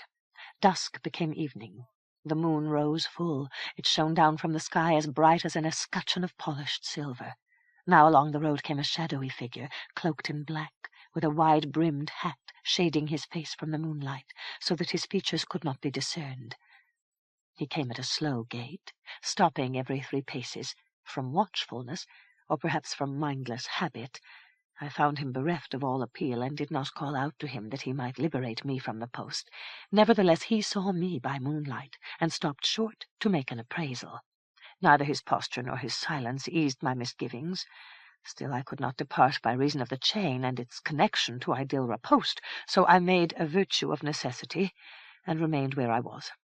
With slow and careful step the dark wayfarer approached, and at last worked his will upon me. Where Nisby was abrupt and Sir Jossinet elegant, the dark creature used a furious zeal, lacking in all sentimentality, failing even to remove his hat. Neither did he speak his name, nor so much as comment upon the weather. My response, under the circumstances, was confined to cold disdain. Eventually the affair ran its course, and I was free. The dark creature went off through the moonlight, his gait even slower and more thoughtful than before. I hastened back to Thripsy-She.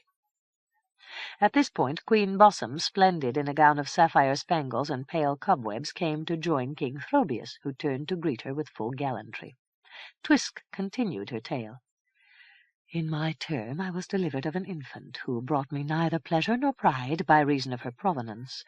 At the first opportunity, and with little remorse, I changed her for the infant Droon, and all the rest is known.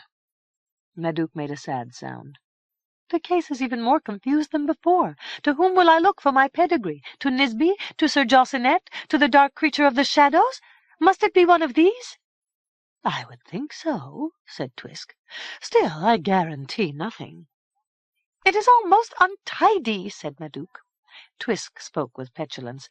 Then is then. Now is now. And now is the festival.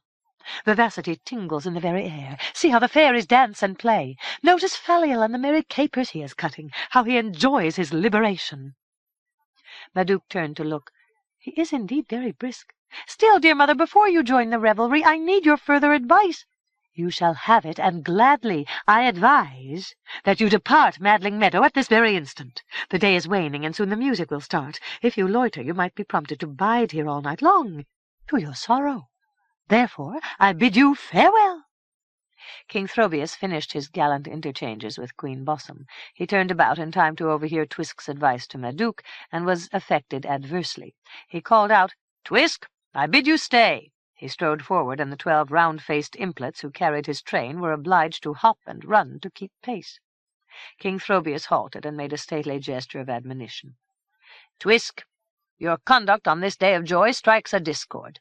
At Thripsy-She, faith, truth, and loyalty are not just catchwords to be abandoned at the first inconvenience. You must dutifully assist your daughter, odd little crotchet though she may be." Twisk flung out her hands in despair. "Sire, I have already gratified her needs to a surfeit. She arrived devoid of parents except for me, her mother. She may now select from any of 3 fathers, each with his distinctive pedigree. I could hardly have provided a greater choice, and still retain my dignity." King Throbius nodded in measured approval. "I commend your delicacy." "Thank you, your majesty. Now, may I join the company?" "Not yet. We are agreed to this extent. Madouc has an amplitude of choice. Let us learn if she is pleasurably content." "Not at all," cried Madouc. "The case is worse than ever." "How so?" "I have choices, but where do they lead? I shudder to think of the pedigree I might derive from the dark creature." "Aha! I believe that I understand your dilemma." King Throbius turned to Twisk. "Can you resolve this problem, or must I intervene?" Twisk shrugged. My best efforts have evidently gone for naught. Madouc, His Highness has offered assistance. I suggest that you accept, after first inquiring what he wants in return. That is a mother's sage advice. King Throbius spoke severely. On this day of gladness I will do what needs to be done and demand nothing in return. Listen then to my instructions. Bring hither to this spot your 3 putative fathers, Nisby, Sir Josinet, and the dark creature. Stand them together side by side. I will identify your father on the instant and discover the length of his pedigree. Madouc reflected for a moment. All very well, but what if the 3 refuse to come to Thripsy-She? King Throbius reached to the ground and picked up a pebble. He touched it to his forehead, to his nose, to his chin, and finally to the point of his sharp fairy tongue. He handed the pebble to Madouc. Whomever you touch with this stone must follow where you lead, or stand at your command until you touch him on the backside with this same stone and cry out, Begone! By this means you may induce the 3 to come with you. Thank you, Your Highness. Only one detail remains.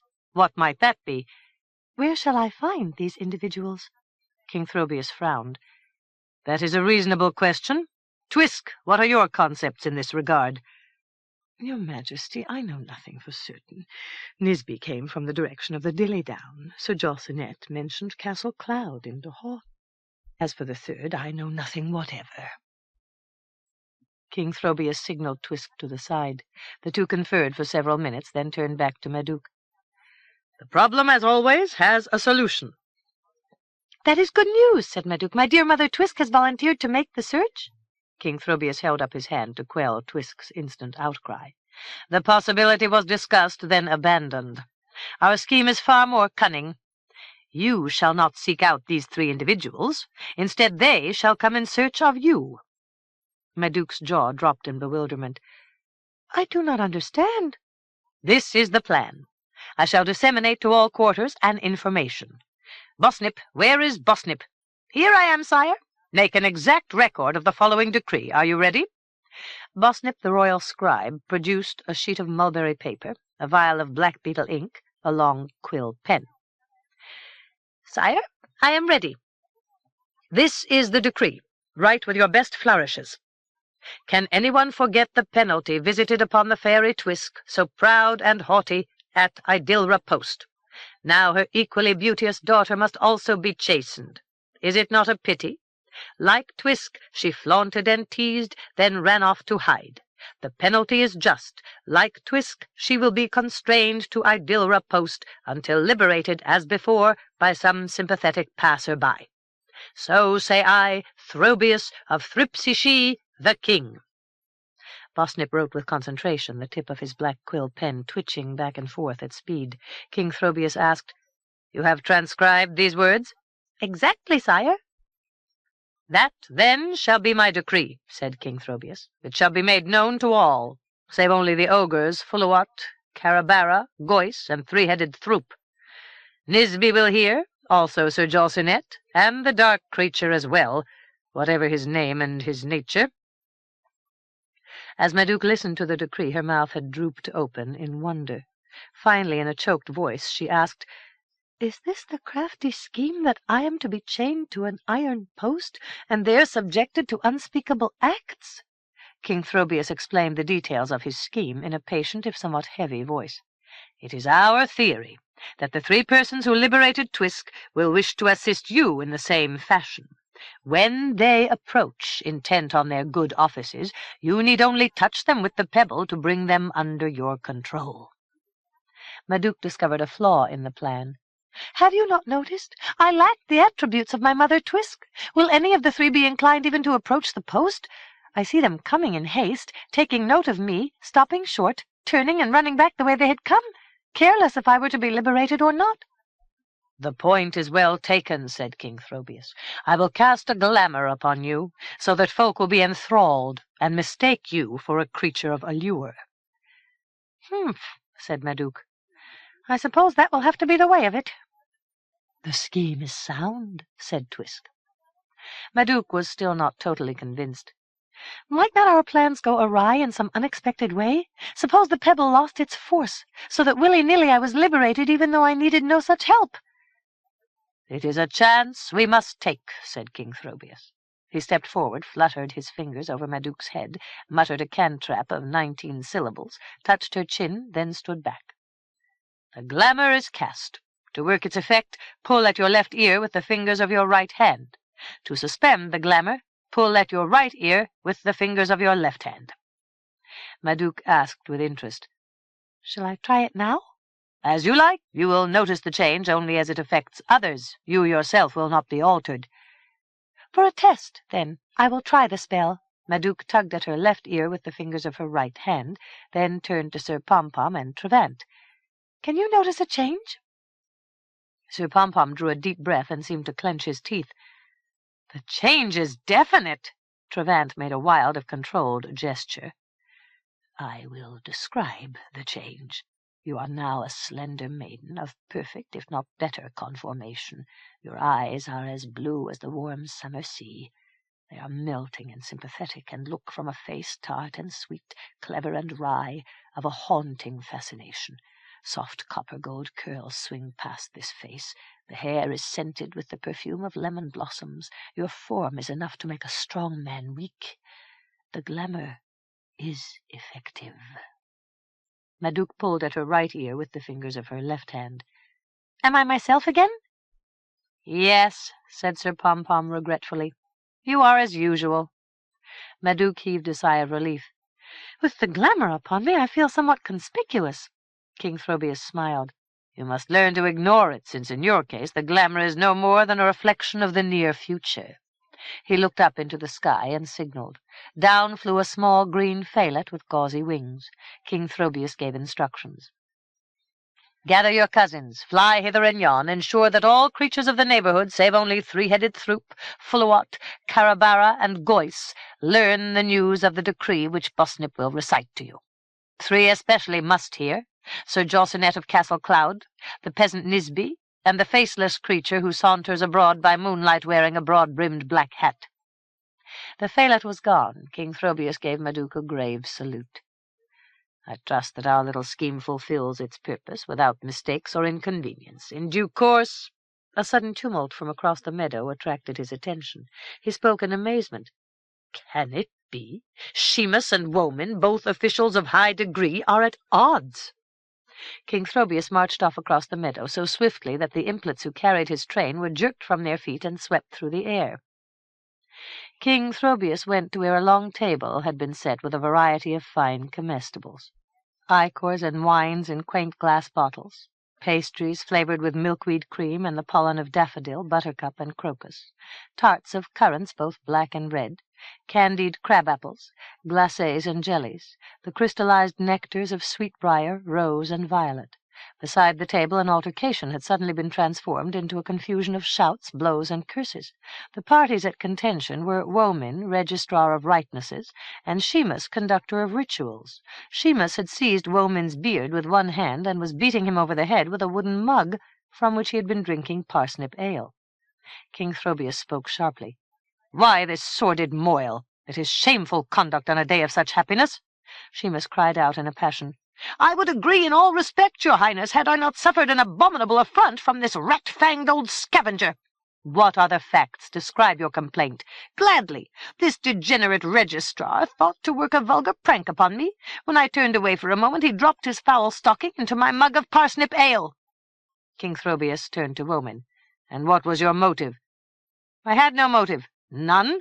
"None. For this reason. I was not a party to the deed. The accusation is a canard. Yonder sits Faliol, who witnessed the whole episode. He will attest to my innocence." King Throbius swung about. "Well then, Faliol, let us hear your testimony." "I was weaving a daisy chain," said Faliol. "My attention was fixed upon my work. I saw nothing germane to the case."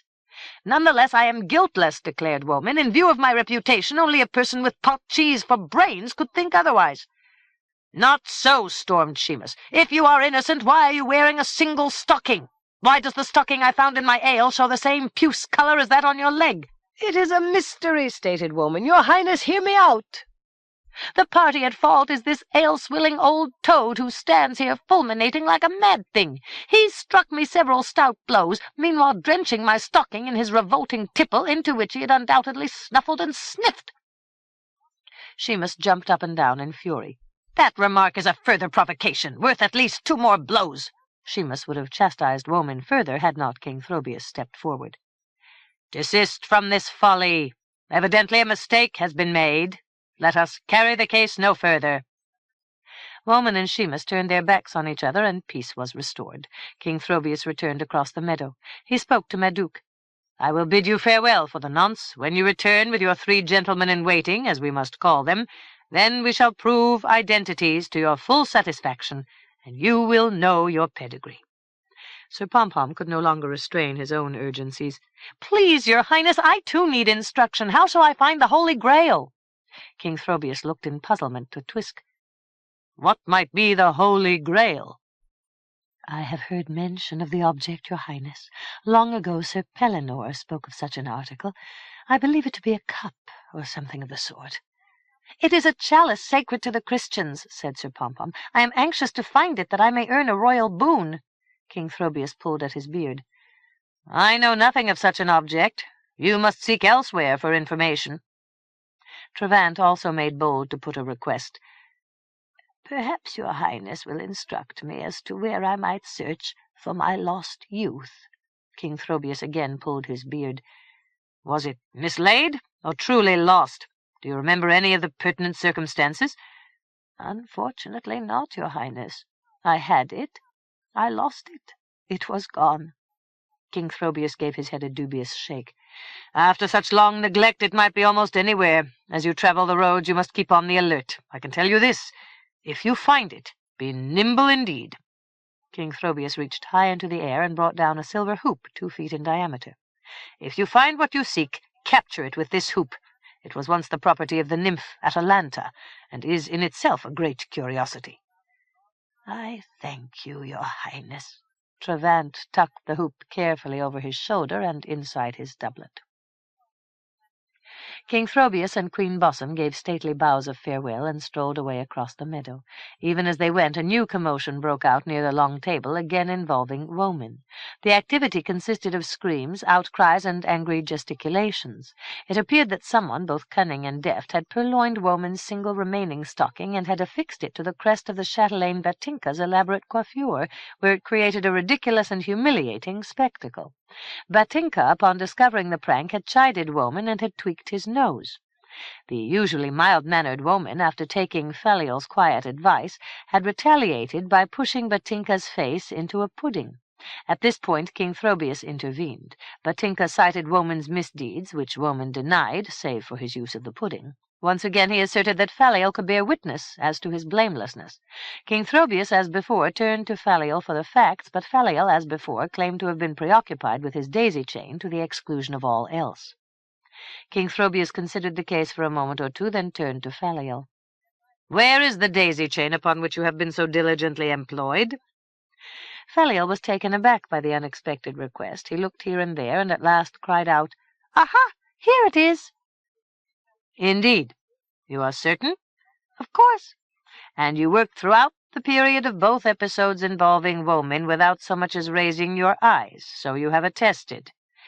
"Then it must be so, since I am a stickler for accurate detail." "I count 9 flowers to this chain. They are marigolds, not daisies. What do you say to that?" Faliel shifted his gaze here and there.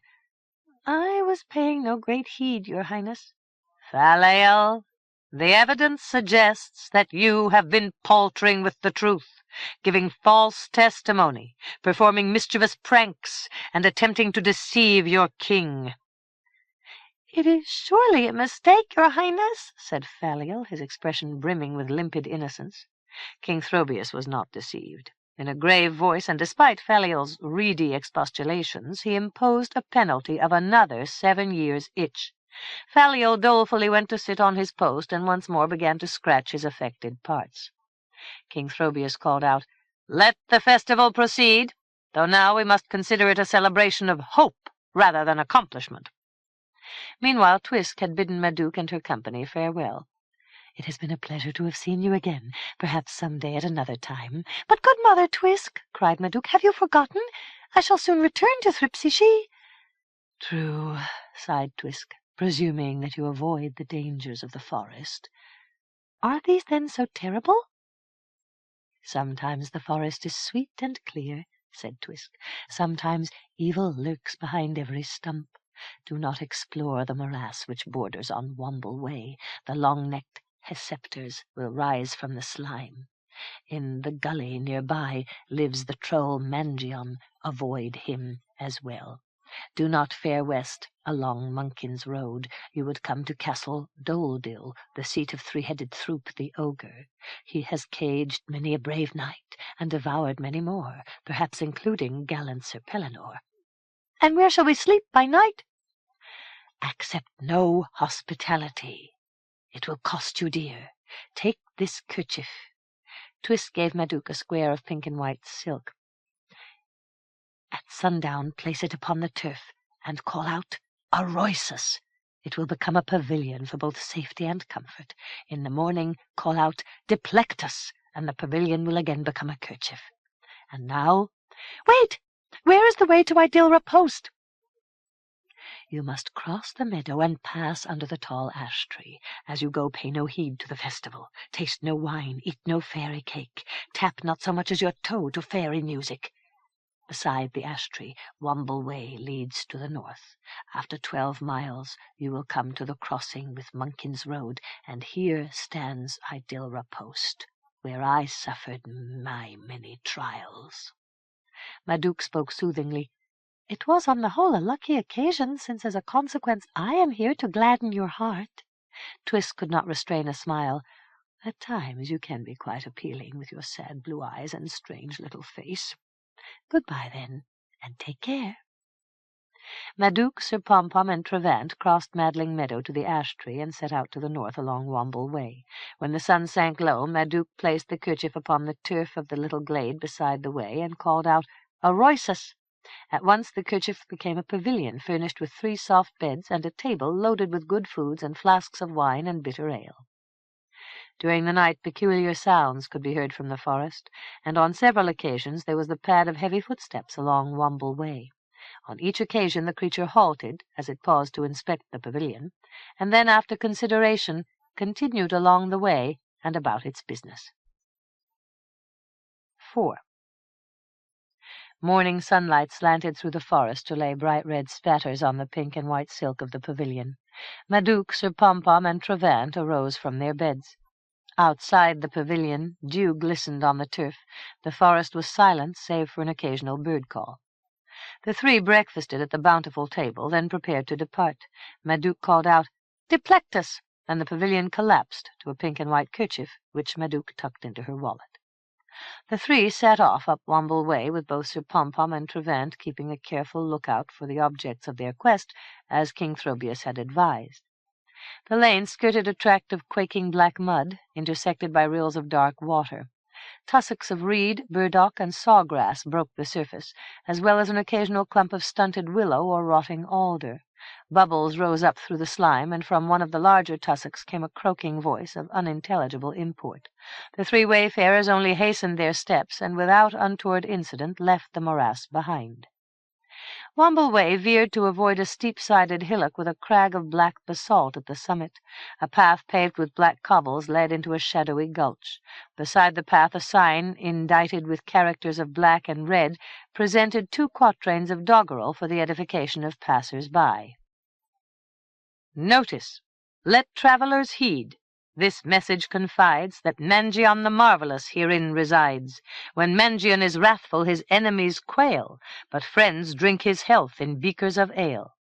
His visage is handsome, his address is fine, his touch causes damsels to sigh and repine. They beg his caress, at his parting they weep, and they murmur his name full oft as they sleep." The 3 passed sign and cobblestone path without so much as a pause, and continued northward along Womble Way. With the sun halfway up the sky, they arrived at the crossing with Munkin's Road. Beside the intersection stood a massive iron post, almost a foot in diameter and 8 feet tall. Madouc surveyed the post with disfavor. Taken all with all, the situation is not to my liking, but it seems that I must carry out my part in the charade, misgivings or not." "Why else are you here?" growled Sir Pom-Pom. Madouc deigned no reply. "I will now work the glamour upon myself." She tweaked her left ear with the fingers of her right hand, then looked toward her companions. "Has the spell taken effect?" "Noticeably," said Trevant. "You have become a maiden of fascinating appeal." Sir Pom-Pom asked, "How can you bind yourself to the post when we lack both chain and rope?" "We will do without the binding," said Madouc decisively. "Should there be a question, I will make an excuse." Trevant uttered a caution. "Keep your magic stone ready at hand, and take care not to drop it." "That is good advice," said Madouc. "Go now, and take yourselves well out of sight." Sir Pom-Pom became difficult and wanted to hide nearby in the bushes that he might see what went on, but Madouc would not listen. "Leave at once. Do not show yourselves until I call. Furthermore, do not be peeking and peering, inasmuch as you might be seen." Sir Pom-Pom demanded in sour tones, "What will you be doing that requires such privacy?" "That is none of your affair." "I am not so sure of that, especially were I to earn the royal boon." Sir Pom-Pom showed a sly grin. "Even more especially since you control the glamour." "The boon will not include me. Rest easy on that score. Now go, or I will touch you with the pebble and send you off in a stupor." Sir Pom-Pom and Trevant went off to the west along Monkins Road and around a bend. They discovered a little glade a few yards from the road and seated themselves on a log where they could not be seen by passers-by. Madouc stood alone at the crossroads. She looked in all directions and listened carefully. Nothing could be seen or heard. She went to Idylra Post and gingerly seated herself at its base. Time went by, long minutes and hours. The sun reached its zenith, then slid past into the west. There were neither comings nor goings, save only for the furtive appearance of Sir Pom-Pom, who came peering around the bend in Monkins Road that he might discover what, if anything, had taken place. Madouc sent him back the way he had come, with a sharp rebuke. Another hour passed. From the east came the faint sound of someone whistling. The tune was sprightly, yet somehow tentative, as if the whistler were not completely confident or assured. Madouc rose to her feet and waited. The whistling grew louder. Along Monkins Road came a young man, stocky and stalwart, with a broad, placid face and a thatch of chestnut hair. His garments and soiled buskins identified him as a peasant well acquainted with both pasture and barn. Arriving at the crossroads, he halted and surveyed Madouc with frank curiosity. At last he spoke. "Maiden, are you pent here against your will? I see no chain." "It is a magic chain, and I may not win free until 3 persons undertake my release, and this by an unconventional method." "Indeed so. And what awful crime could have been committed by so lovely a creature?" "I am guilty of 3 faults: frivolity, vanity, and foolishness." The peasant spoke in puzzlement. "Why should they bring so stern a penalty?" "That is the way of the world," said Madouc. "A certain proud person wished to become over-amiable, but I derided him and pointed out his lack of appeal. He ordained my humiliation. So here I wait upon the charitable attention of 3 strangers." The young peasant came forward. "How many have assisted you to date?" "You are the first to pass." "As it happens, I am a man of compassion. Your plight has aroused my pity, and something else besides. If you will dispose yourself comfortably, we shall spend a merry interval before I am obliged to return home to my cows and their milking." "Step a bit closer," said Madouc. "What is your name?" "I am Nisby of Fobweiler Farm." "Just so," said Madouc. "Come just a bit closer." Nisby stepped bravely forward. Madouc touched the pebble to his chin. Nisby at once became rigid. "Follow me," said Madouc. She led him off the road and behind a copse of bayberry trees. On the turf she laid the pink and white kerchief. "A roisus!" The kerchief became a pavilion. "Enter," said Madouc. "Sit down on the floor. Make neither sound nor disturbance." Madouc returned to Idylra Post and seated herself as before. The hours passed slowly, and once again Sir Pom-Pom could not restrain his curiosity. Madouc saw the shine of his face through a growth of mullein plants. Pretending not to notice, she hissed softly through her teeth and activated the imp-spring tinkle-toe. Up from the mullein leapt Sir Pom-Pom to bound a full 3 feet into the air. Madouc called out, "What are you up to now, Sir Pom-Pom, with your wild leaps? Did I not beg you to remain out of sight until I called?" I only wanted to make sure of your safety, declared Sir Pompom in a surly voice. I did not intend to disturb you, no matter what you were up to. Still, for some reason, I was forced to leap into the air. Please do not trouble yourself again, said Madouc. Go back to where you left Travant. Sir Pompom departed with poor grace, and again Madouc disposed herself to wait. 15 minutes passed. A jingling sound reached her ears. She rose to her feet and stood waiting. Down Womble Way from the north came a creature running on 8 splayed legs. Its head was like that of a great seahorse, rearing high from a torso segmented of dark yellow plates. Astride the creature sat a fawn with a crafty brown face, small horns, and lower limbs overgrown with coarse brown fur. From his saddle and bridle hung 100 small bells, which jingled to the gait of his bizarre steed. The fawn brought the creature to a halt and stared at Madouc. "Why do you sit so calmly by Idilra post?" "I am calm by nature." "It is as good a reason as any. What do you think of my noble mount?" "I have never seen such a creature before." "Nor I, but it is docile enough. Will you ride at my back? I am bound for the isle in Calamanthos Pond, where the wild grapes hang in purple tumbles." "I must wait here." "As you wish." The fawn urged his steed into motion. He was soon out of sight, and his jingling gone from hearing. The sun declined into the west. Madouc began to fret and wonder. She had no wish to sit by Idilra post during the long hours of night. From eastward along Monkins Road came the rumpety-tump of galloping hoofs. Just short of the crossroads the sound diminished as the horse slowed to a walk. A moment later a knight in half armor, mounted on a fine bay horse, rode into view. The knight drew up his horse. For a moment he studied Madouc, then dismounted and tied the horse to a tree. He lifted the helmet from his head and hung it to the saddle. Madouc saw a gentleman somewhat past his first youth, with lank yellow hair hanging beside a long, mournful face. Heavy-lidded eyes drooped at the corners. Long yellow moustaches dangled to either side of his mouth, creating an impression of amiable impracticality. He turned to face Madouc and performed a courtly bow. "Allow me to present myself. I am Sir Jossinet of Castle Cloud, and a knight of full chivalry. May I inquire your name, your condition, and why I find you in such dismal straits, standing as if in need of succour beside Idilra post?" "You may ask, certainly," said Madouc. "I would gladly answer in full, were it not that dusk is coming on, and the sooner I am finished with my deplorable duty, the better." "Well spoken," declared Sir Jossinet. "I take it that I can be of assistance." "True. Be kind enough to approach. No, you need not remove your armor as of this particular instant." "Are you sure?" asked Sir Jossinet doubtfully. "Quite sure, if you will only come a few steps closer." "With pleasure. You are a most beautiful maiden. Let me kiss you." "Sir Jossinet, under different conditions I would consider you extremely forward, or even brisk. But still—" Sir Jossinet stepped close, and in due course joined Nisby inside the pavilion. Madouc resumed her vigil. The sun sank low, and once again Sir Pompom showed himself, now brazenly in the middle of the road. He called, "How long must we dawdle here? Darkness approaches. I do not want to mingle with creatures of the night." "Come, then," said Madouc. "Bring Travant. The two of you may sit in the pavilion."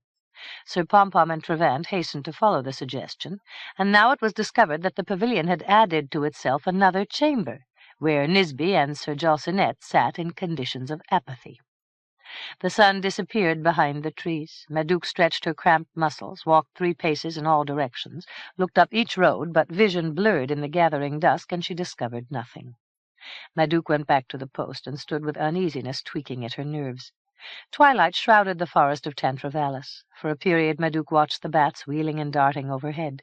As twilight waned, the sky went dark, then brightened in the east as the moon rose into the sky.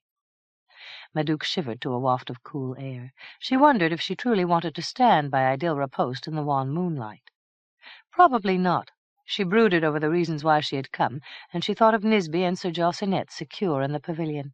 2 of the 3. Madouc sighed and looked apprehensively in every direction.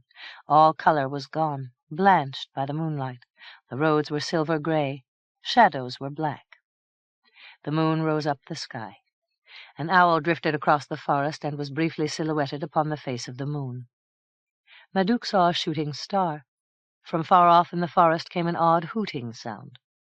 The moving shadow Madouc had been expecting came along the road, advancing step by slow step. 15 feet from the post it halted. A black cloak muffled the body. A broad-brimmed hat shaded the face. Madouc shrank back against the post, tense and quiet. The shadowed figure stood motionless. Madouc drew a slow breath. She peered, trying to discern a face under the hat. She saw nothing. The area was blank, as if she were looking into a void. Madouc spoke, her voice tremulous. "Who are you, dark shadow?" The shape made no response. Madouc tried again. "Are you dumb? Why will you not speak?" The shadow whispered, "I have come to succor you from the post. Long ago I did the same for the wilful fairy Twisk, to her great content. You shall be allowed the same comfort. Remove your garments, that I may see your form in the moonlight."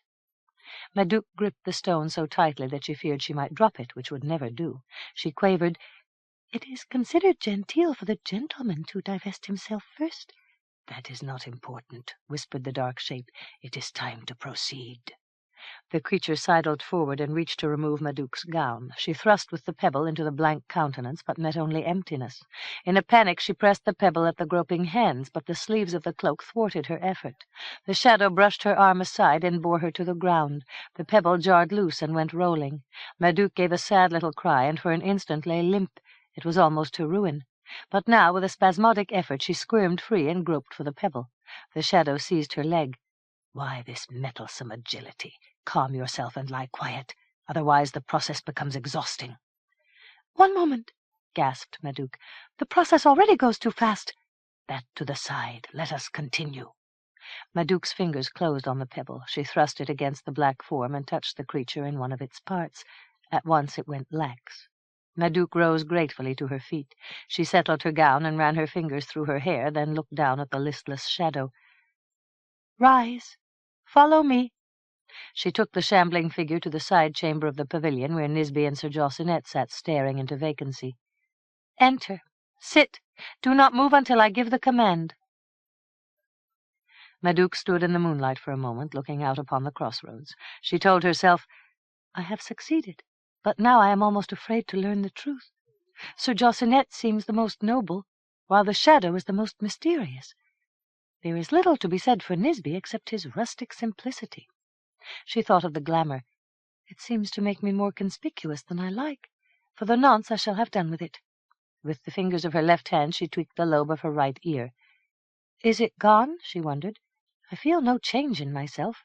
When she entered the pavilion, the demeanour of both Sir Pompom and Trevant assured her that the glamour had gone, which brought her a hurtful, if illogical, little twinge of something like regret. 5. In the morning, Madouc, Sir Pompom, and Trevant breakfasted within the pavilion. It was thought best that neither Nisby nor Sir Jossinet be aroused to take nourishment, for which they might or might not feel appetite. The same considerations applied even more persuasively to the shadowy figure in the black cloak, who by day was as bizarre and incomprehensible as by night. Under the wide brim of his hat opened a void into which no one cared to look too closely. After breakfast, Madouc marshalled Nisby, Sir Jossinet, and the nameless shadow thing out into the road. Sir Jossinet's horse had broken loose during the night and was nowhere to be seen. Madouc reduced the pavilion to a kerchief. The party set off to the south down Womble Way, Sir Pompom and Trevant taking the lead, Madouc coming after, followed by Nisby, then Sir Jossinet, and finally the individual in the black cloak. Shortly before noon, the group once again entered Madling Meadow, which as before seemed only a grassy expanse with a hummock at the centre. Madouc called softly, "Twisk, Twisk, Twisk!" Mists and vapours confused their eyes, dissipating to reveal the fairy castle, with banners at every turret. The festival decorations celebrating Faliel's rehabilitation were no longer in evidence. As for Faliel, he had abandoned his post for the moment, and sat under a birch tree to the edge of the meadow, using a twig to reach inaccessible areas of his back. Twisk appeared beside Madouc, today wearing pale blue pantaloons riding low on her hips and a shirt of white diaphane. "You have wasted no time," said Twisk. She inspected Madouc's captives. "How the sight of those three takes me back in memory. But there are changes. Nisby has become a man. Sir Jossinet seems dedicated to wistful yearning." Madouc said, "It is the effect of his plaintive eyes and the long droop of his moustaches. Twisk averted her eyes from the third member of the group. "As for yonder odd creature, King Throbius shall judge. Come, we must interrupt his contemplations, but that is the way of it." The group trooped across the meadow to a place at the front of the castle. Fairies of the Sidhe came from all directions, bounding, flitting, turning cartwheels and somersaults, to crowd close and babble questions, to pry, pinch, and poke. From his place under the birch tree, Faliel came at a hop and a run, to mount his post the more readily to observe events. At the main portal to the castle a pair of young heralds stood proudly on duty. They were splendid in livery of black and yellow diaper, and carried clarions turned from fairy silver. At Twisk's behest they turned toward the castle and blew 3 brilliant fanfares of coruscating harmonies. The heralds lowered their horns and wiped their mouths with the back of their hands, grinning all the while at Twisk. A silence of expectation held the area, broken only by the giggles of 3 implets who were trying to tie small green frogs into Sir Jocenet's moustaches. Twisk chided the implets and sent them away. Madouc went to remove the frogs, but was interrupted by the appearance of King Throbius on a balcony 50 feet above the meadow. In a stern voice he called to the heralds, "What means this wanton summons? I was engrossed in meditation." One of the heralds called up to the balcony, "It was Twisk. She ordered us to disturb your rest." The other herald corroborated the statement. "She told us to blow a great blast that would startle you from your bed to the floor." Twisk gave an indifferent shrug. "Blame me if you like. However, I acted on the insistence of Madouc, whom you may remember." Madouc, with an injured glance toward Twisk, stepped forward. "I am here." "So I see. What of that?" "Do you not remember? I went to Idilra Post that I might learn the identity of my father." She indicated the 3 individuals at her back. "Here is Nisby the peasant, Sir Jocenet the knight, also this mysterious shape, of no category, nor yet any face." "I remember the case distinctly," said King Throbius. He looked across the area with disapproval. "Fairies, why do you thrust and crush and press with such rude energy?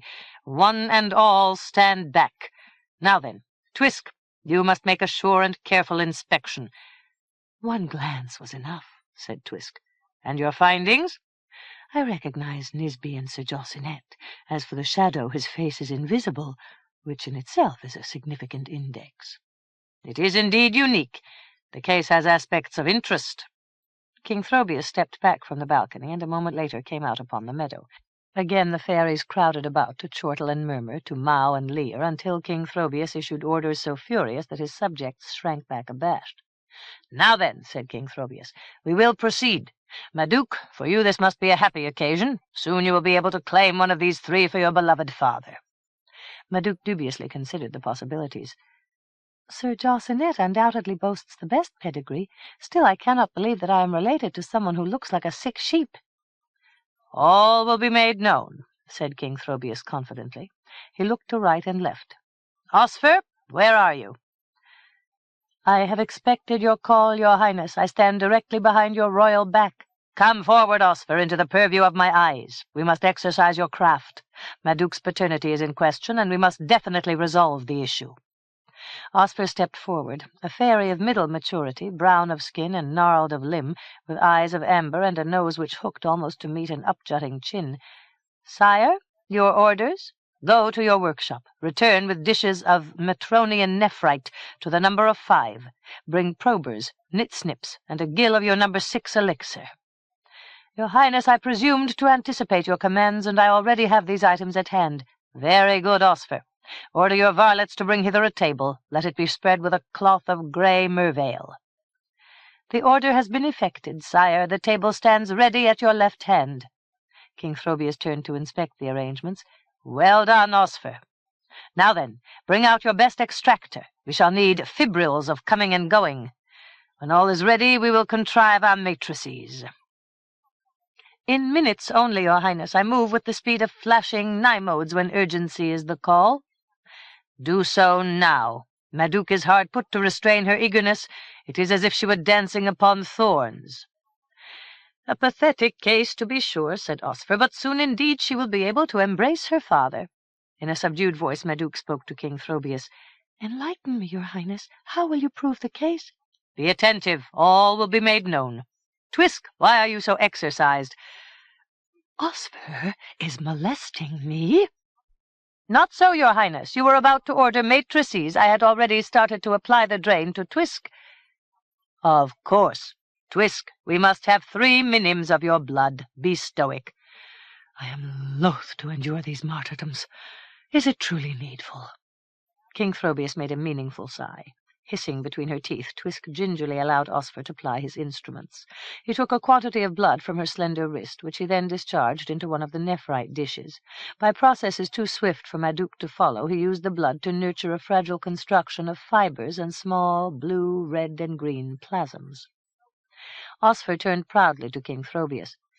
"It is perfection in all respects. Each quirk and phase of Twisk's somewhat devious nature are open for inspection." "You have done well." King Throbius turned to Madouc. "Now it is your turn. From your blood Osfer will grow a matrix that is yours alone." Madouc cried out between clenched teeth, "My turn has come and gone. He has already done his worst to me." Presently a matrix somewhat similar to that derived from Twisk appeared on a second plate. "Next let us try Sir Josinet," said King Throbius. "Soon we shall see who is father to whom."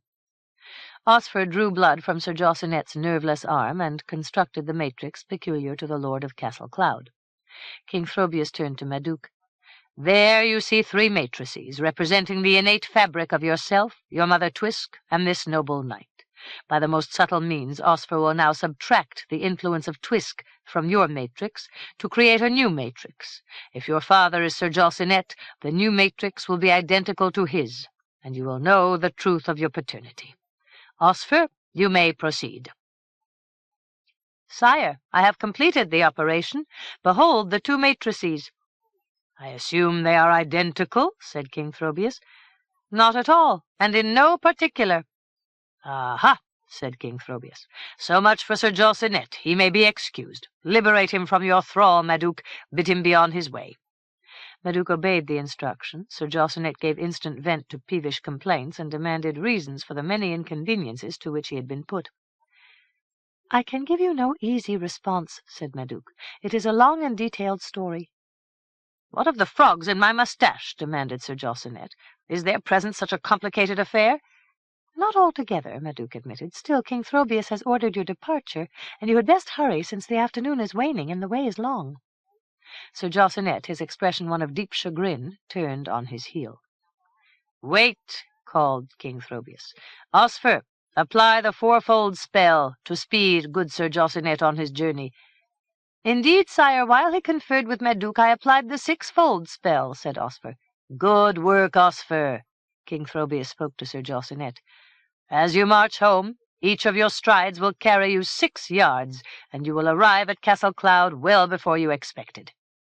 Sir Josinet bowed stiffly, first to King Throbius and then to Osfer.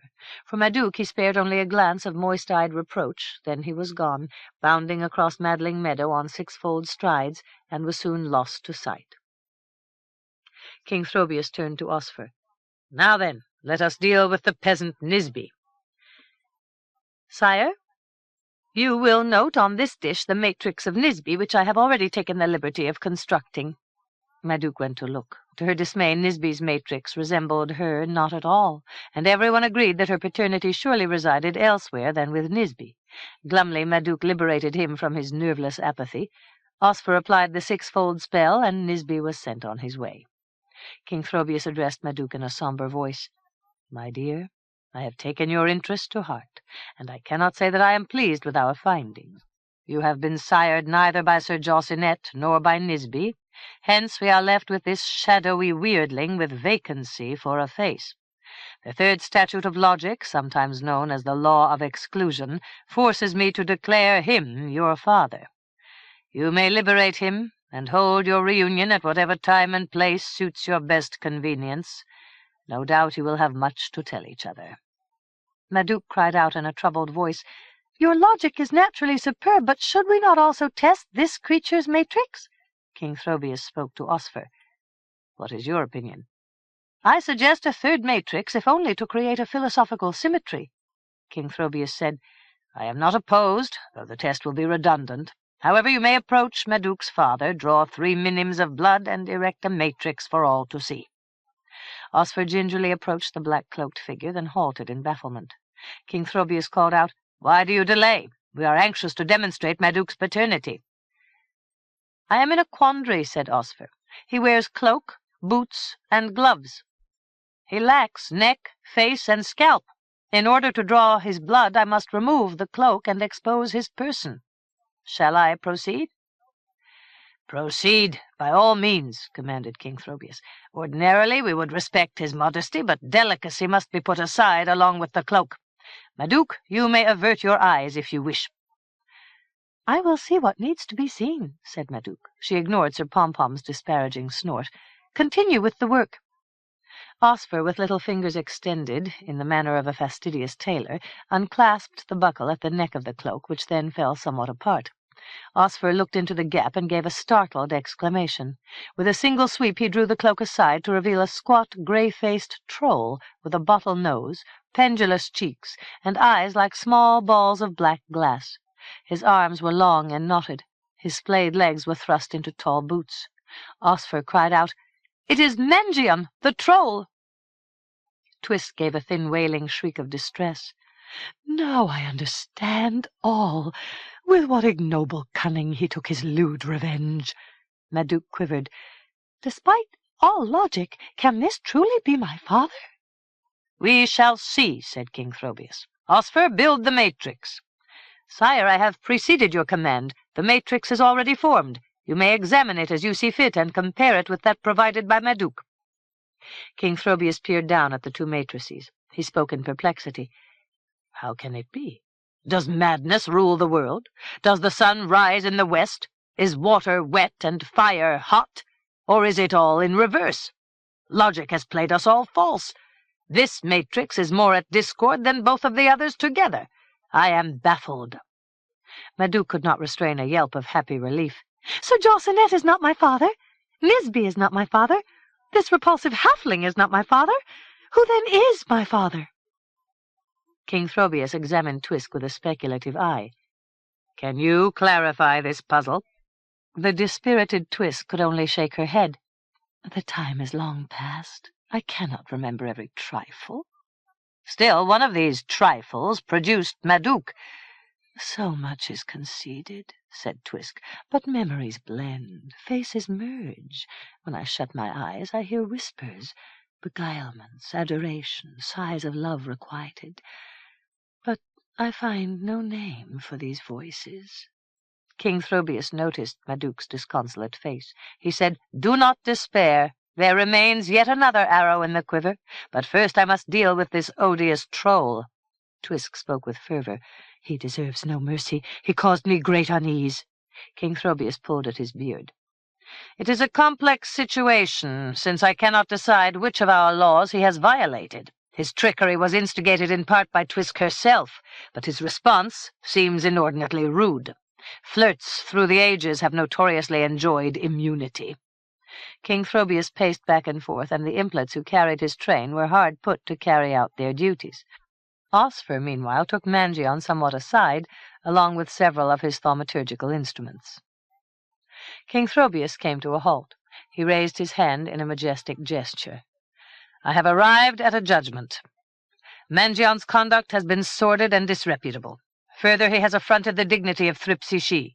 The penalty must be consonant with the offence. Still, we must take note of contributory circumstances.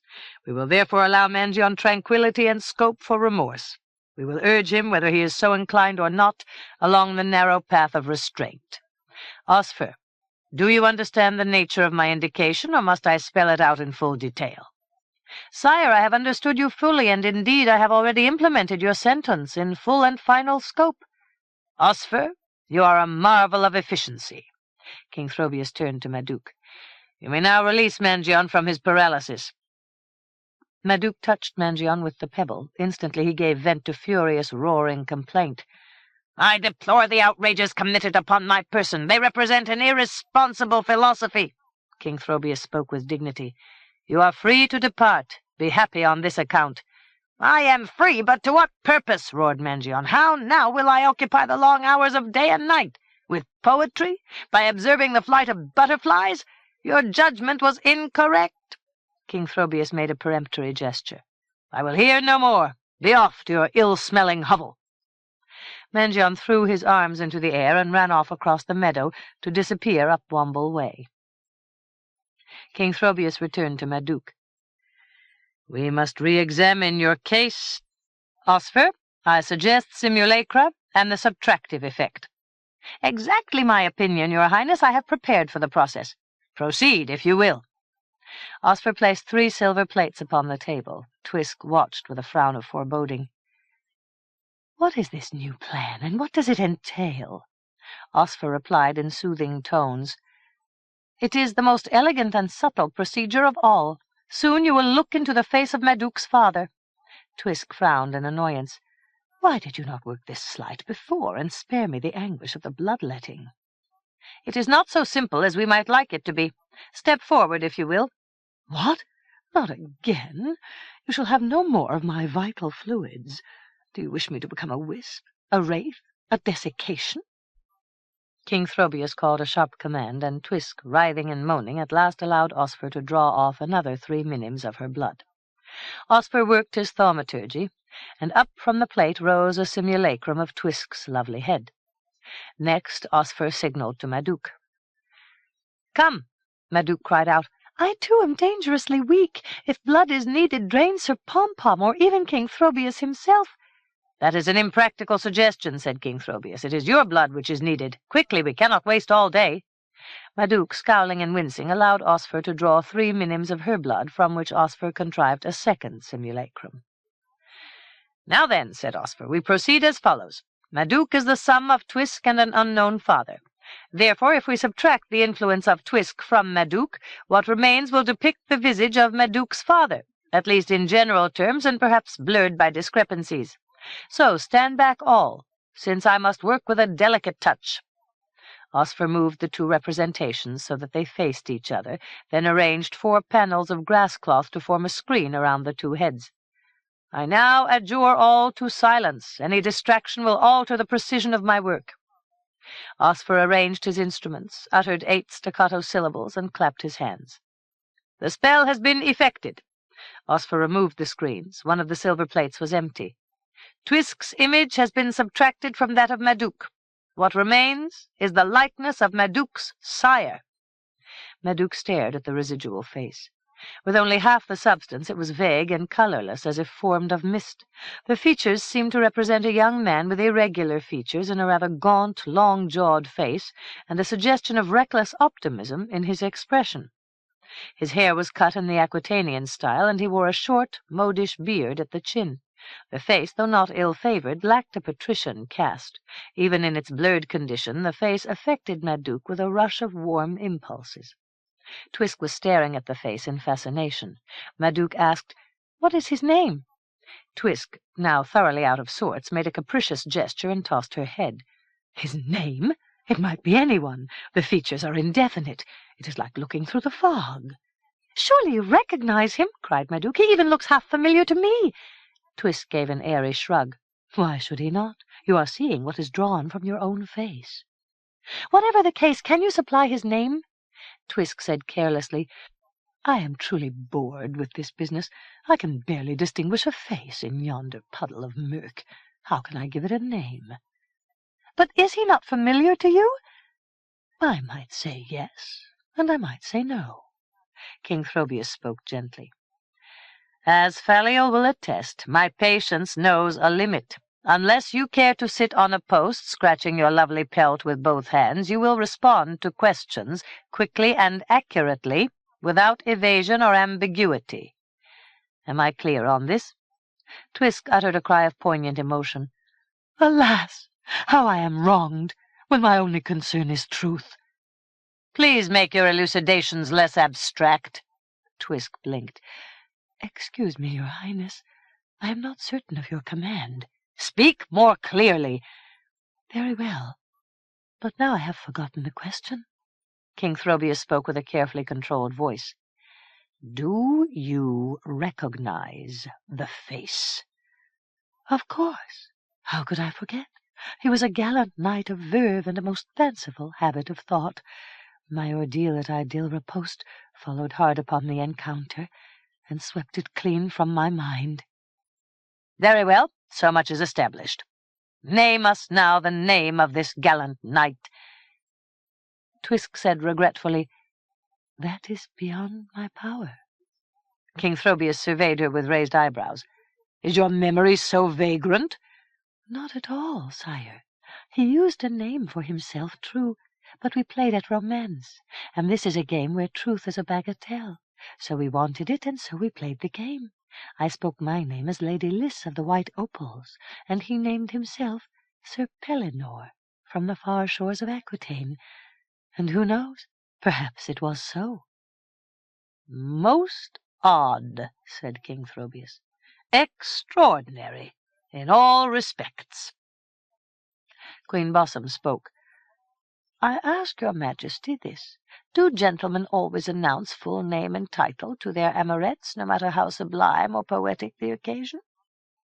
"I accept this interpretation," said King Throbius. "For the nonce we will know this knight as Sir Pellinore." Madouc asked anxiously, "How else did Sir Pellinore describe himself?" "His references were always extravagant. He declared himself a wandering troubadour, dedicated to the ideals of chivalry. He asked if I knew of any caitiff knights in need of chastisement, and inquired in regard to damsels in need of deliverance. I mentioned the ogre Throop of the Three Heads, and I described the wicked deeds done by Throop to all the fair knights who had come seeking the Holy Grail. Sir Pellinore was horrified to hear my tales, and swore enmity against Throop. But who knows? Sir Pellinore was surely more expert with the lute than the sword. Still he knew no fear. At last we parted and went our ways, and I saw Sir Pellinore never again." "Where did he go?" asked Madouc. "What happened to him afterward?" "I hesitate to think," said Twisk. "He might have wandered north to Avalon or voyaged home to Aquitaine, but I suspect that his vow of hatred took him to Castle Doldil, that he might revenge 1,000 crimes upon Throop. If so he failed, since Throop survives to this day. Sir Pellinore might have been boiled for soup, or perhaps he languishes in a cage, so that with songs, lute, and melody he enlivens Throop's evening repast." Madouc's mouth sagged open in dismay. "Can it be possible?" "Quite possible. Sir Pellinore played the lute with delicate grace, and his songs were so sweet as to bring tears from a bear." Madouc struggled to control her emotion. "Why did you not try to rescue poor Sir Pellinore, whom you loved so well?" Twisk fluffed out her lavender hair. "My attention was engaged by other events, not the least being the affair at Idylra Post. One such as I lives from instant to instant, wringing every last drop of sklemic from the adventure of life." Footnote. Sklemic, untranslatable, a fairy word signifying 1. Passionate receptivity or involvement with each instant of life, 2. A kind of euphoria induced by close attention to unpredictable changes in the perceived surroundings as one instant metamorphoses into the next, a dedicated awareness to now, a sensitivity to the various elements of now. The concept of sklemic is relatively simple and quite bereft of mysticism or symbol. End of footnote. So the hours and the days pass, and sometimes I cannot remember which was which or what comes next. Madouc said without enthusiasm, "Regardless of your faults or follies, you are my mother, and I must accept you as you are, lavender hair and all." "A dutiful daughter is not so bad either," said Twisk. "I am pleased to hear your compliments." Chapter 9. 1. King Throbius grew weary and decided to sit. With a gesture he brought a throne from the castle and caused it to be placed directly at his back. The implets who carried his train scurried frantically lest the throne pin the royal cloak to the turf, with consequences painful to themselves. King Throbius settled himself upon the throne, a construction of ebony riveted with rosettes of black iron and pearl, surmounted by a fan of ostrich plumes. For a moment King Throbius sat upright, while the implets, working at speed, though with quarrelling and bickering, arranged his train to its best display. He then leaned back to take his comfort. Queen Bossum sauntered past on her way to the castle, where she would change to a costume suitable for the activities she had planned for the afternoon. She paused beside the throne and proffered a suggestion which King Throbius found persuasive. Queen Bossum continued to the castle, and King Throbius summoned 3 of his officials: Triolet, the Lord High Steward; Mipps, Chief Victualler to the Royal Board; and Chaskerville, Keeper of the Binns. The 3 responded with alacrity, and listened in respectful silence while King Throbius issued his instructions. "Today is auspicious," said King Throbius in his roundest tones. "We have discomfited the troll Mangion, and minimized his predilection for certain wicked tricks. Mangion will think twice before attempting new affronts." "It is a proud day," declared Mipps. "It is a day of triumph," cried Triolet fervently. "I concur with both my colleagues in every respect," stated Chaskerville. "Just so," said King Throbius. "We shall signal the occasion with a small but superb banquet of 20 courses, to be served upon the castle terrace, 30 guests and 500 flicker flames. Address yourselves to the perfection of this event." "It shall be done," cried Triolet. The 3 officials hurried off to implement the royal command. King Throbius relaxed into his throne. He surveyed the meadow, that he might observe his subjects and appraise their conduct. He took note of Madouc, where she stood by Osfer's table, sadly watching Sir Pellinore's face dissolve into mist. Said King Throbius to himself. He stepped down from his throne, and with a stately tread approached the table. "Madouc, I notice that your face shows little joy, even though your most ardent hope has been realized. You have learned the identity of your father, and your curiosity is gratified. Am I not correct?" Madouc gave her head a wistful shake. "I must now discover whether he is alive or dead, and if alive, where he abides. My quest has become more difficult than ever." "Nevertheless, you should be clapping your pretty hands for joy. We have demonstrated that the troll Mangion is not included among your forebears. This by itself should induce an almost delirious euphoria." Madouc managed the quiver of a smile. "In this regard, Your Highness, I am happy beyond words." "Good." King Throbius pulled at his beard and glanced around the meadow to discover the whereabouts of Queen Bossum. At the moment she was nowhere in sight. King Throbius spoke in a somewhat lighter voice than before. "Tonight we shall celebrate Mangion's defeat. There will be a banquet both elegant and exclusive. Only persons of special éclat will be present, all in full regalia. We will dine on the terrace under 500 ghost lanterns. The viands will be exquisite, equally so the wines. The feast will proceed until midnight, to be followed by a pavane under the moon, to melodies of the utmost sweetness." "It sounds very fine," said Madouc. "That is our intent. Now then, since you are visiting the Sidhe in a special capacity and have achieved a certain reputation, you will be allowed to attend the banquet." King Throbius stood back, smiling and toying with his beard. "You have heard the invitation. Will you elect to be present?" Madouc looked uneasily off across the meadow, uncertain how best to reply. She felt the king's gaze on her face. Darting a side glance, she discovered an expression which surprised her.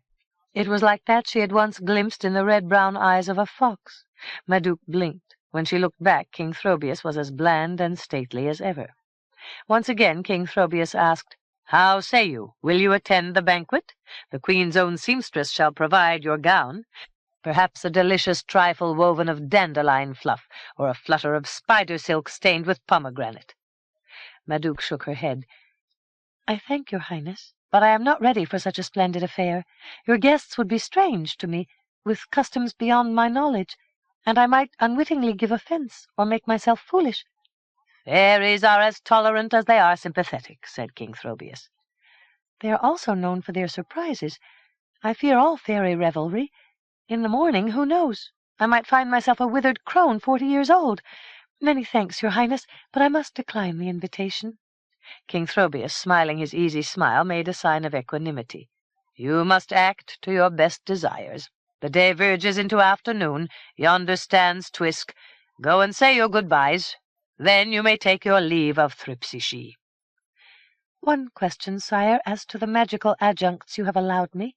"They are transient. The pebble already has lost its force.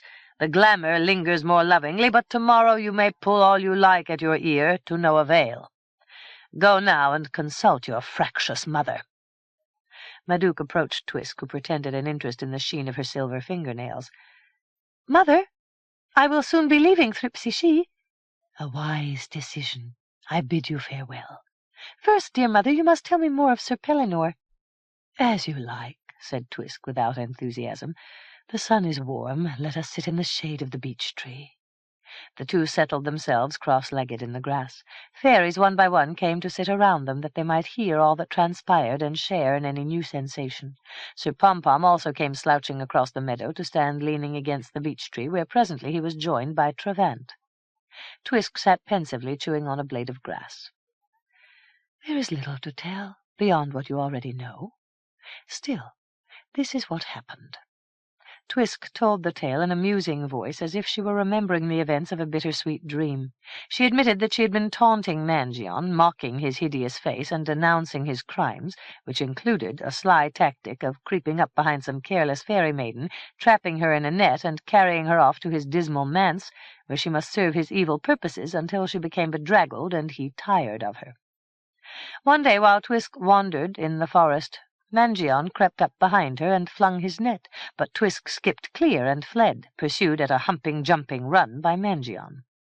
Twisk eluded him without difficulty, hiding behind a tree while Mangion blundered past.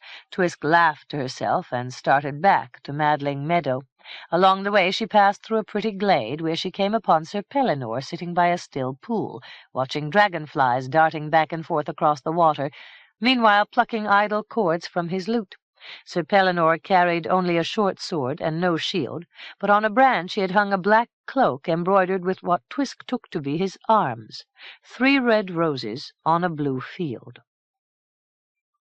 Twisk was favourably impressed by Sir Pellinore's appearance and stepped demurely forward. Sir Pellinore jumped to his feet and welcomed her with a nice blend of courtesy and candid admiration, which pleased her to such an extent that she joined him by the pool, where they sat side by side on a fallen log.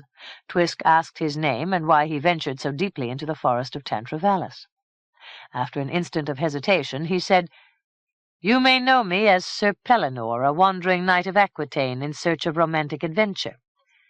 "You are far from your native land," said Twisk. "For a vagabond, here is as good as there," said Sir Pellinore. "Furthermore, who knows? I may well find my fortune in this secret old forest. I have already discovered the most beautiful creature ever to torment my imagination." Twisk smiled and looked at him through half-lowered lashes. "Your remarks are reassuring, but they come so easily that I wonder at their conviction. Can they really be sincere?" "Were I made of stone, I would still be convinced, though my voice might be somewhat less melodious." Twisk laughed quietly and allowed her shoulder to brush that of Sir Pellinore. "In regard to fortune, the ogre Goyce has robbed, pillaged, and preempted 30 tons of gold, which in his vanity he used to create a monumental statue of himself. The ogre Carabara owns a crow which speaks 10 languages, foretells the weather, and gambles with dice, winning large sums from everyone it encounters. The ogre Throop is master of a dozen treasures, including a tapestry which each day shows a different scene, a fire which burns without fuel, and a bed of air upon which he rests in comfort. According to rumor, he took a chalice sacred to the Christians from a fugitive monk, and many brave knights from all over Christendom have attempted to wrest this article from Throop." "And how have they fared?" "Not well.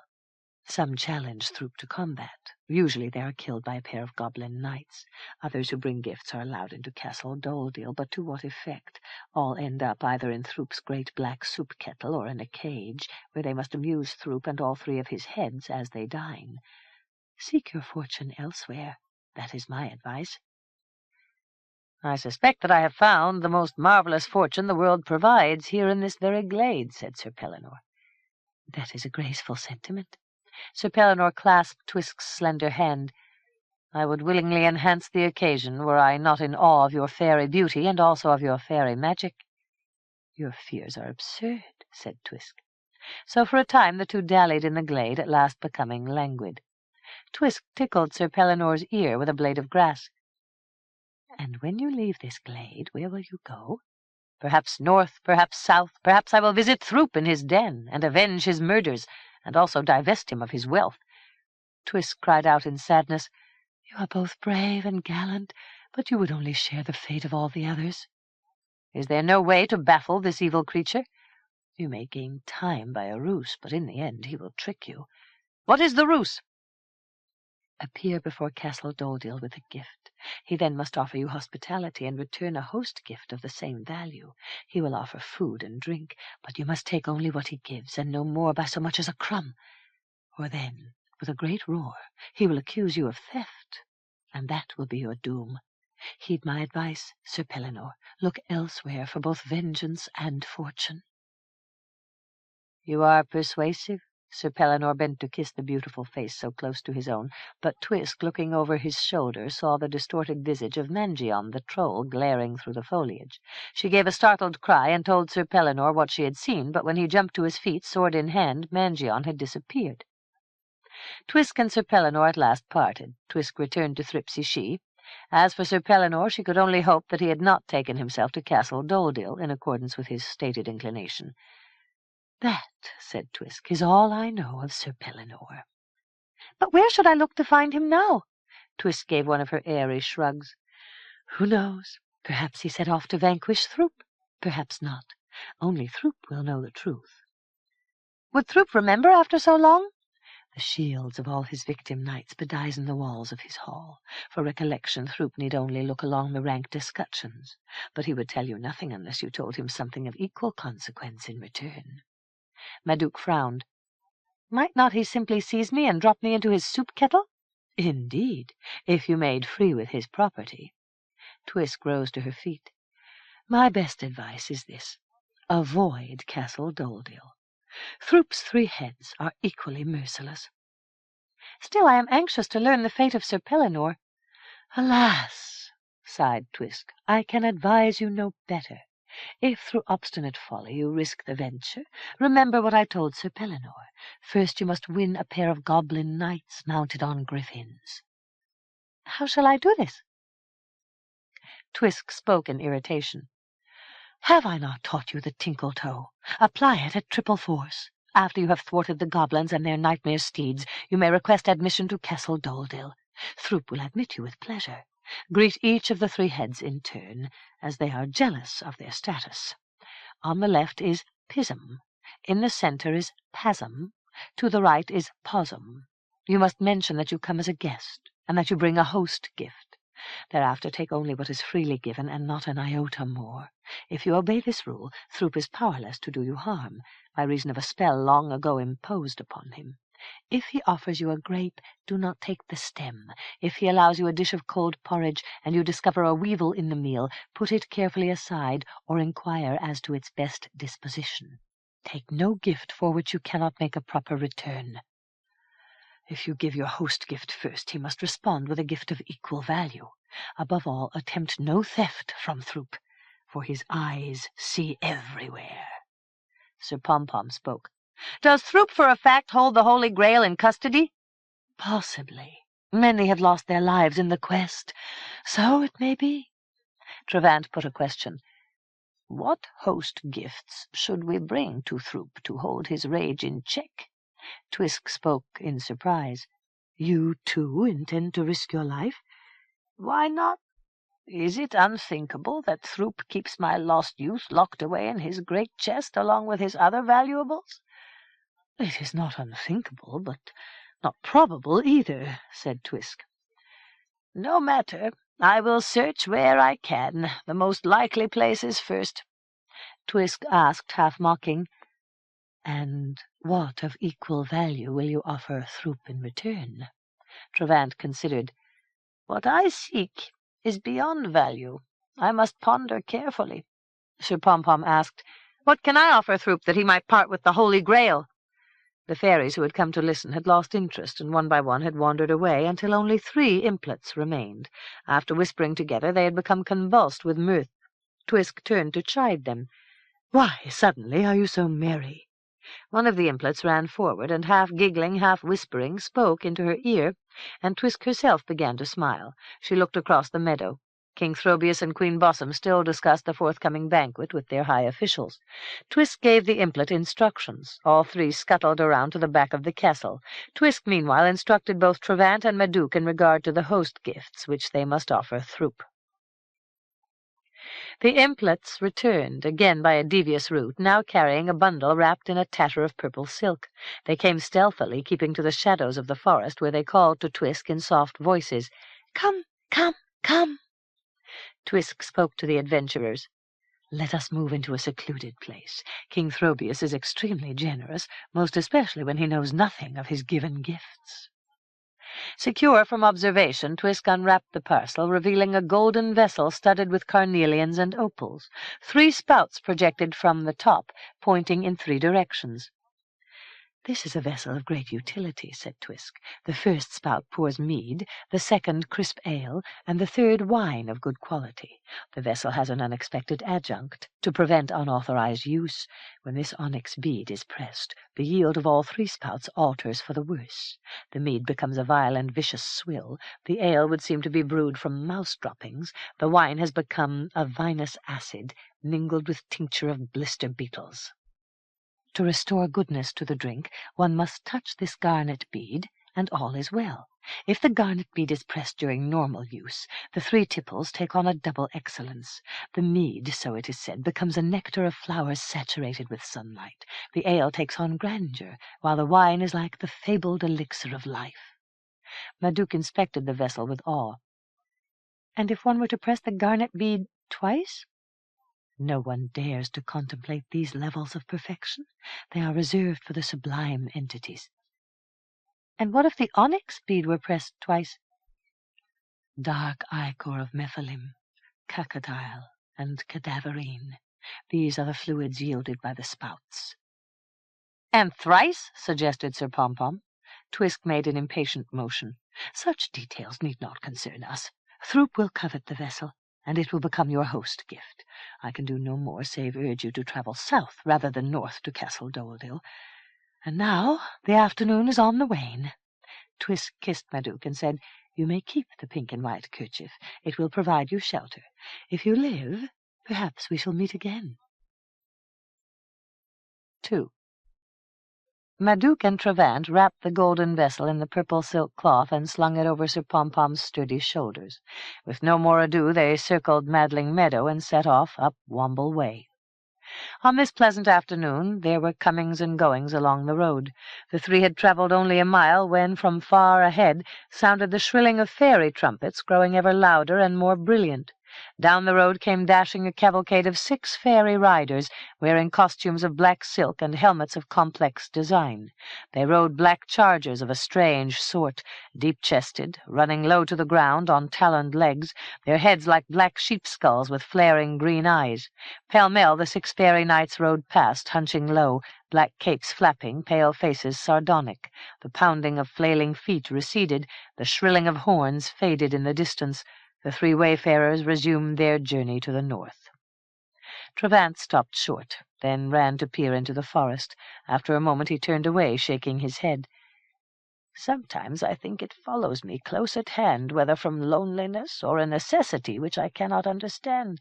Often I think I glimpse it, but when I go to look, it is gone."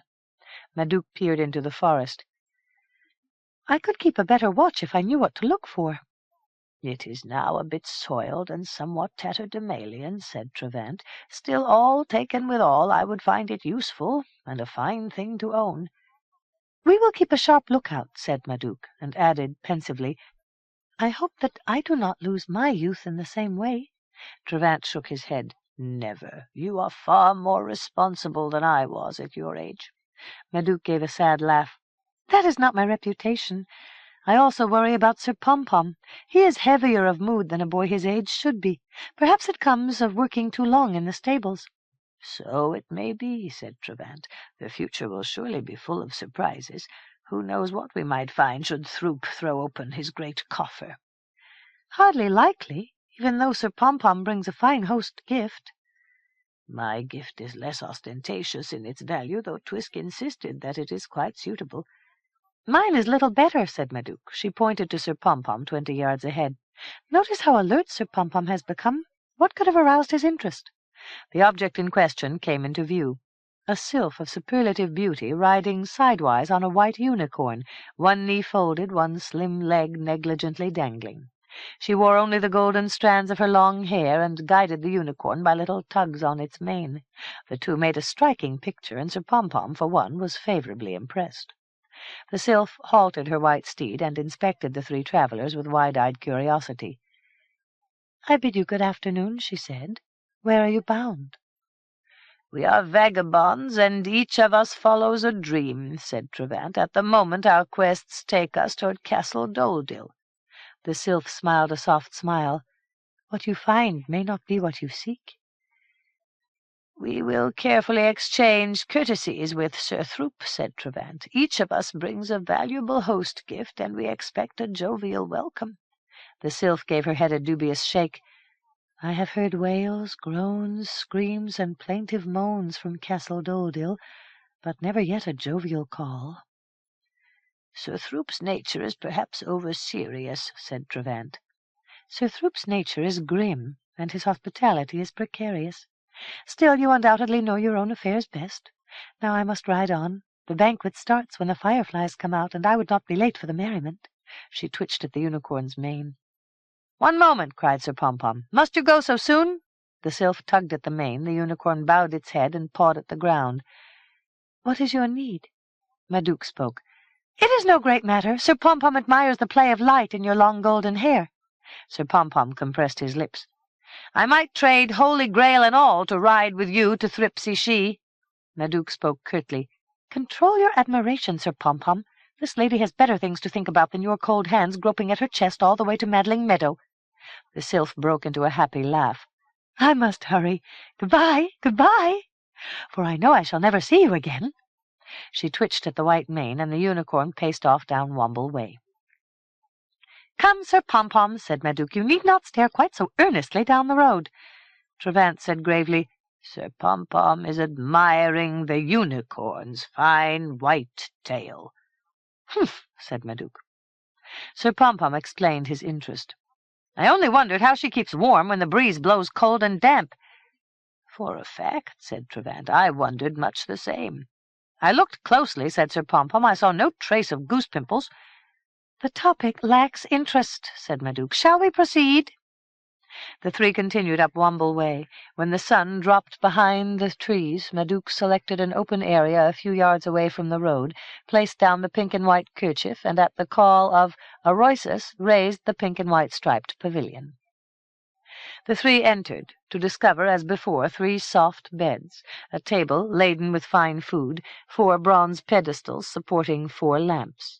They dined at leisure, but sombrely, with the thoughts of each fixed upon Castle Doldil and the ogre Throup's uncertain hospitality, and when they took to their beds none slept easily. In the morning the adventurers arose, took breakfast, struck the pavilion, and set off to the north, presently arriving at Idilra crossroads. To the right Monkin's road led eastward, at last to a junction with Icknield Way. To the left Monkin's road plunged ever deeper into the forest of Tantravallis. The 3 travellers paused a few moments by Idilra post, then, since there was no help for it, they turned to the left, and with fatalistic steps set off along Monkin's road. Halfway through the morning the 3 arrived at a clearing of goodly dimension, with a river running to one side. Beside the river stood the lowering mass of Castle Doldil. They stopped to survey the grey stone keep and the sward in front where so many brave knights had come to grief. Madouc looked from Sir Pompom to Trevant. "Remember, take nothing except that which is given. Throup will use all manner of wiles, and we must be on the alert 10 times over. Are we ready?" "I am ready," said Trevant. "I have come this far," said Sir Pompom in a hollow voice. "I would not turn back now." The 3 left the shelter of the forest and approached on the castle. At once the portcullis rattled up, and 2 squat knights in black armour, with visors closed on their helmets and lances at the ready, galloped from the castle yard. They rode 4-legged griffins with black-green scales, squat heads half dragon, half wasp, and iron spikes in the place of winglets. One of the knights cried out in a roaring voice, "What insolent folly brings trespassers to these private lands? We give you challenge. No excuse will be heard. Which of you will dare to do us combat?" "None of us," said Madouc. "We are innocent wanderers, and we wish to pay our respects to the famous Sir Throup of the 3 Heads." "That is all very well, but what do you bring with you, either for Sir Throop's profit or his amusement?" "In the main, the vivacity of our conversation and the pleasure of our company." "That is not very much." "We also carry gifts for Sir Throop. Admittedly, they are enriched more by our kind intentions than by their intrinsic worth." "The gifts from your description would seem to be mean and niggardly." "Even so, we want nothing in return." "Nothing?" "Nothing." The goblin knights conferred in low mutters for a moment. Then the foremost said, "We have decided that you are no more than starveling rogues. We are often obliged to protect good Sir Throop from such as you. Prepare yourselves for combat. Who will joust the first course with us?" "Not I," said Madouc. "I carry no lance." "Not I," said Sir Pompom. "I ride no horse." "Not I," said Trevant. "I lack armor, helmet, and shield." "Then we will exchange strong strokes of the sword until one party or the other has been chopped into bits." "Have you not noticed," asked Trevant, "we carry no swords?" "As you prefer. We shall strike at each other with cudgels until blood and brains spatter this green meadow." Madouc, losing patience, directed the imp-spring Tinkletoe toward the first knight's fearsome mount. It gave a vibrant scream, leapt high, then plunging and bucking, bounded this way and that, and at last fell into the river, where the knight, weighted down by his armor, sank quickly and was seen no more. The second knight raised a ferocious battle-yell and lunged forward, lance levelled. Madouc directed the spell against the second griffin, which jumped and tossed with even greater agility, so that the goblin knight was pitched high in the air to fall on his head and lay still. "Now then," said Madouc, "let us try our luck with Sir Throop's hospitality." The three passed under the open portcullis into an ill-smelling courtyard with a row of parapets 50 feet above. On a tall door of iron-bound timber hung a massive knocker in the shape of a hell-hound's head. Exerting all his strength, Sir Pompom lifted the knocker and let it fall. A moment passed. Over the parapets leaned a great torso and 3 peering heads. The middle head called out in a rasping voice, "Who performs this ruthless noise, which has disturbed my rest? Did not my minions give warning that at this time I take my comfort?" Madouc responded as courteously as her quavering voice allowed, "They saw us, Sir Throop, and ran away in terror." "That is extraordinary conduct. What sort of persons are you?" "Innocent travellers, no more," said Trevant. "Since we were passing, we thought it proper to pay our respects. Should you see fit to offer us hospitality, we bring host gifts, as is the custom in these parts." Pism, the head to the left, uttered a curse. "Buster Batusta! I keep but a single servant, my seneschal Nopt. He is old and frail. You must cause him no exasperation, nor put burdens upon his tired old shoulders.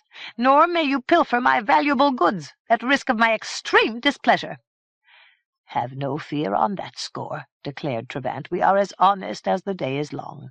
"That is good to hear. See that your performance goes hand in hand with your boast."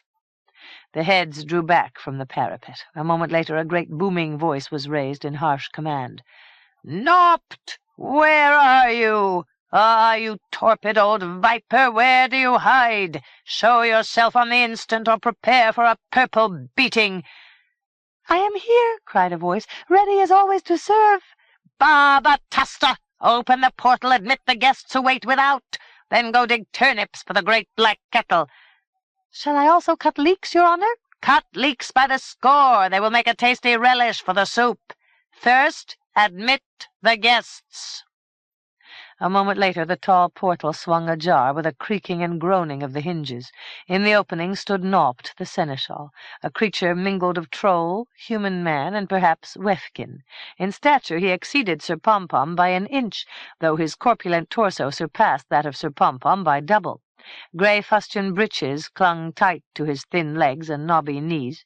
A tight grey jacket dealt with his thin arms and sharp elbows in the same fashion. A few damp black locks hung over his forehead. Round black eyes bulged to either side of a long twisted nose. His mouth was a grey rosebud over a tiny pointed chin, with heavy soft jowls sagging to either side. "Enter," said Nopt. "What names shall I announce to Sir Throop?" "I am the Princess Madouc. This is Sir Pompom of Castle Hadeon." or at least its back buildings, and this is Trevant, the sage." "Very good, your honours. Come this way, if you will. Walk with delicate feet, that you do not unduly abrade the stone paving." Nopt, running on tiptoe at a half-trot, led the three down a dark, high-ceilinged corridor smelling sour-sweet of decay. Moisture oozed from cracks in the stone. Tufts of grey fungus grew where the detritus of ages had settled into cracks. The corridor turned, the floor humped and settled. The corridor twisted again and opened into an enormous hall so high that the ceiling was lost in shadows. A balcony across the back wall supported a row of cages, now untenanted. Along the walls hung 100 shields emblazoned with as many different emblems. Above each shield a human skull wearing a knight's steel helmet looked from empty eye sockets across the hall. Throop's furniture was crude, sparse, and none too clean.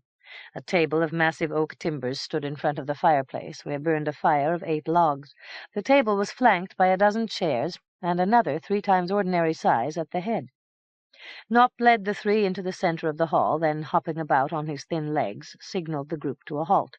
"I will announce your arrival to Sir Throop. You are the Princess Madouc, you are Sir Pom-Pom, and you are Trevant the Sage. Am I correct?" "You are almost correct," said Madouc. "That is Trevant the Sage, and I am the Princess Madouc." "Ah, all is now explained. I will call Sir Throop, then I must make ready for Throop's evening meal. You may wait here. See that you take nothing that does not belong to you." "Naturally not," said Trevant. "I am beginning to resent these imputations." No matter, no matter. When the time comes, you can never say that you were not warned." Nopt scurried away on his thin little legs. "The hall is cold," grumbled Sir Pom-Pom. "Let us go stand by the fire." "By no means," cried Madouc. "Do you wish to become soup for Throop's supper? The logs which nourish the fire are not our property. We must avoid putting the warmth to our personal use." "It is a most delicate situation," growled Sir Pom-Pom. "I wonder that we dare breathe the air." "That we may do, since the air is all-encompassing and not the property of Throop." "That is good news." Sir Pom-Pom turned his head. "I hear steps approaching. Throop is on his way." Throop entered the hall. He lumbered 5 long paces forward and inspected his guests with the full attention of his 3 heads. Throop was large and bulky, standing 10 feet in height, with the chest of a bull, great round arms, and gnarled legs, each as thick as the trunk of a tree. The heads were round, heavy at the cheekbone, with round white-grey eyes, snub noses, and purple heavy-lipped mouths. Each head wore a cocked hat of a different color. Pism's hat was green, Pasm's liver-colored, Possum's a jaunty mustard ochre. The 3 heads completed their survey. Pasm at the center spoke. "What is your purpose here, occupying space and taking shelter inside my castle, Doldil?" "We came to pay our respects in the fashion dictated by courtesy," said Madouc. "Your invitation to enter gave us no choice but to occupy space and take shelter." "Ah, Batasta, that is a glib response. Why do you stand there like sticks?" "We are anxious not to impose upon your good nature, hence we await exact instructions." Throop marched to the head of the table and seated himself in the great chair. "You may join me at the table." "Are we to sit on the chairs, Sir Throop, without regard for the wear we might cause?" "Bah! You must be careful. The chairs are valuable antiques." "In that case, concern for you and your property would argue that we should stand." "You may sit." "In the warmth of the fire, or otherwise?" "As you choose." Madouc thought to detect a crafty ambiguity in the statement. She asked, "Without indebtedness or penalty?" All of Throop's heads scowled together. "In your case, I will make an exception and levy no charge for either fire heat or fire light." "Thank you, Sir Throop." The 3 carefully seated themselves and watched Throop in respectful silence. Possum asked, "Are you hungry?" "Not particularly," said Madouc. "Since we are casual guests, we are anxious not to consume food you might have reserved for yourself, or Nopt." "You are gentility personified. Still, we shall see." Pism twisted his burly neck and called past Pasm's ear, "Nopt, bring food. Let it be generous in scope." Nopt approached the table, bearing a pewter tray piled high with mellow pears, peaches, cherries, grapes, and plums. He offered the tray first to Throop. "I will eat a pear," said Pism. "For me, a dozen of those luscious cherries," said Pasm. "Today I will devour a plum or 2, said Possum. Nopt offered the tray to Madouc, who gave a smiling refusal. "Thank you, but good manners force us to decline, since we have nothing to give in return." Possum, grinning widely, said, "Each of you may taste one grape free of obligation." Madouc shook her head. "We might inadvertently break off the stem, or swallow a seed, and thus exceed the value of your gift, to our embarrassment." Pism scowled. "Your manners are very good, but somewhat tiresome, since they delay our own meal." Possum said, "All this to the side, was there not some talk of host gifts?" "True," said Madouc. "As you can see, we are modest folk, and our host gifts, while of no large market value, come feelingly from the heart." Vance said, "Such gifts, after all, are the best. They deserve a deeper regard than presentations of jewels or vials of rare perfume." "But Tusta," said Pism, "each has its place in the scheme of things. What then do you bring for our pleasure?" "All in good time," said Madouc. "At the moment I thirst, and I wish to drink." "That can quickly be arranged," declared Pism in great good humor. "Possum, am I correct in this remark?" "The sooner the better," said Possum. "The day draws on, and we have not yet started the kettle." Possum called, "Nopt, remove the fruit. Bring goblets on the run, that we may drink." Nopt scuttled off with the fruit and returned with a tray of goblets, which he placed around the table. Madouc spoke politely to Throop. "These goblets are of good quality. Do you offer us their use freely, and without obligation on our part?" "We are not impractical theorists," declared Possum bluffly. "In order to drink, one needs a proper receptacle, similar in shape to a goblet. Otherwise the liquid, when poured, falls to the floor." "In short, you may use these goblets without charge," stated Pism. "Nopt, bring the elderberry wine," called Possum. "We wish to slake our thirsts." Madouc said, "As we drink, you may also consider the guest gifts which it is incumbent upon you to offer in return. By the rules of gentility, such guest gifts should be of value equal to that of the host gift." Possum roared, "What foolish talk is this?" Pism spoke with more restraint, and went so far as to wink at his brothers. "There is no harm in such a discussion. Never forget our usual habit." "True," said Possum with a chuckle. "Nopt, have you prepared sufficient onions for the soup?" "Yes, your honor." "Put them aside for the moment. There will be a short delay, and the onions should not overcook." "Just so, your honor." "You may pour the elderberry wine, which our guests have demanded for the slaking of their thirsts." "By no means," said Madouc. "We would never think to impose upon your generosity. Sir Pompom, set out your golden vessel. I will drink mead." Sir Pompom arranged the vessel, and from the first spout poured mead for Madouc. Vance said, "I believe that I will drink good red wine today." Sir Pompom poured full Vance goblet from the appropriate spout. "As for myself, I will drink some fine cracking ale." From the last spout, Sir Pompom poured foaming ale into his own goblet. Throop's three heads watched the operation in wonder, then all muttered into each other's ears. Possum said aloud, "That is an excellent vessel." "So it is," said Sir Pompom, "and while we are on the subject, what do you know of the Holy Grail?" All three heads instantly bent forward to stare at Sir Pompom. "What is this?" demanded Pism. "Did you put a question?" "No," cried Madouc. "Of course not, never. Not by so much as a breath, nor an iota. You misheard Sir Pompom. He said that better than all else he enjoyed his ale." "Humph! Too bad," said Possum. "Information is valuable," said Possum. "We hold it dear." Pism said, "Since you have been allowed free and liberal use of the goblets, perhaps you would allow us to taste the product of that remarkable vessel." "Certainly," said Madouc. "It is only good manners. How do your tastes incline?" "I will drink mead," said Pism. "I will drink wine," said Possum. "I will taste that smashing ale," said Possum. Nopt brought goblets, which Sir Pompom filled from the vessel. Nopt then served to each of the heads its specified tipple. "Excellent," declared Pism. "Tasty and of high quality," said Possum. "But Tusta," cried Possum, "I have not tasted such ale for many a year." Madouc said, "Perhaps we should now offer our host gifts. Then you may offer your guest gifts in return, and we will resume our journey." "Ah, but Tusta," growled Possum, "this talk of guest gifts scratches harshly on my ear." Pism once again winked a great white eye. "Have you forgotten our little joke?" Possum said. "No matter, we must not cause our guests to wonder. Princess Madouc, so tender and sweet, what of your host gift?" "My offering is valuable. It is recent news of your beloved brother, the ogre Higloff. Last month he defeated a troop of 16 strong knights under the cliffs of Holensk. The King of Muscovy intends to reward him with a carriage drawn by 6 white bears, with a flanking escort of 12 Persian peacocks. Higloff wears a new cloak of red fox fur and tall fur hats on all his heads. He is well, save for a fistula on his middle neck. His leg is also a trifle sore from the bite of a mad dog. He sends his fraternal regards and invites your visit to his castle at High Tromsk on the Udovna River. And this news, which I hope will bring you joy, is my host gift."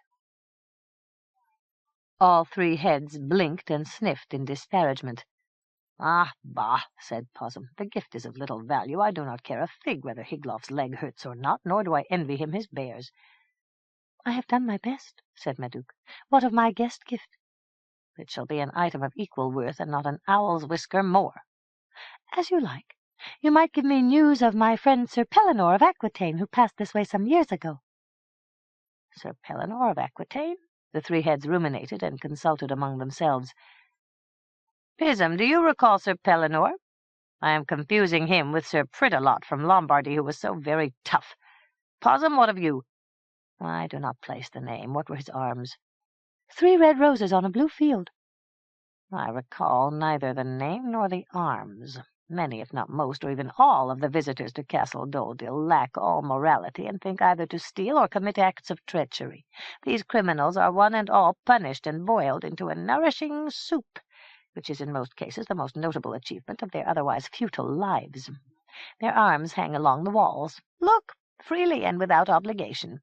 Do you see the 3 red roses of your friend Sir Pellinore?" "No," said Madouc. "Nothing of the sort is evident." Possum called, "Nopt, where are you?" "Here, Your Honor." "Look into the great register. Discover if we have entertained a certain Sir Pellinore of Aquitaine." Nopt hopped from the hall, returning a few moments later. "No such name is listed, either in the index or in the memoranda of recipes. Sir Pellinore is not known to us." "Then that is the answer I must give, and it fully discharges the requirement. Now then, Trevant the Sage, what have you brought as host gift?" "It is an article of enormous value if used correctly. Indeed, I have given my whole life to its acquisition. Sir Throop, for my host gift, I present you with my hard-won senility, my old age, and the veneration which is its due. It is truly a valuable gift." Throop's 3 heads grimaced, and the great arms pulled at the 3 beards, one after the other. Possum said, "How can you freely bestow a gift so valuable?"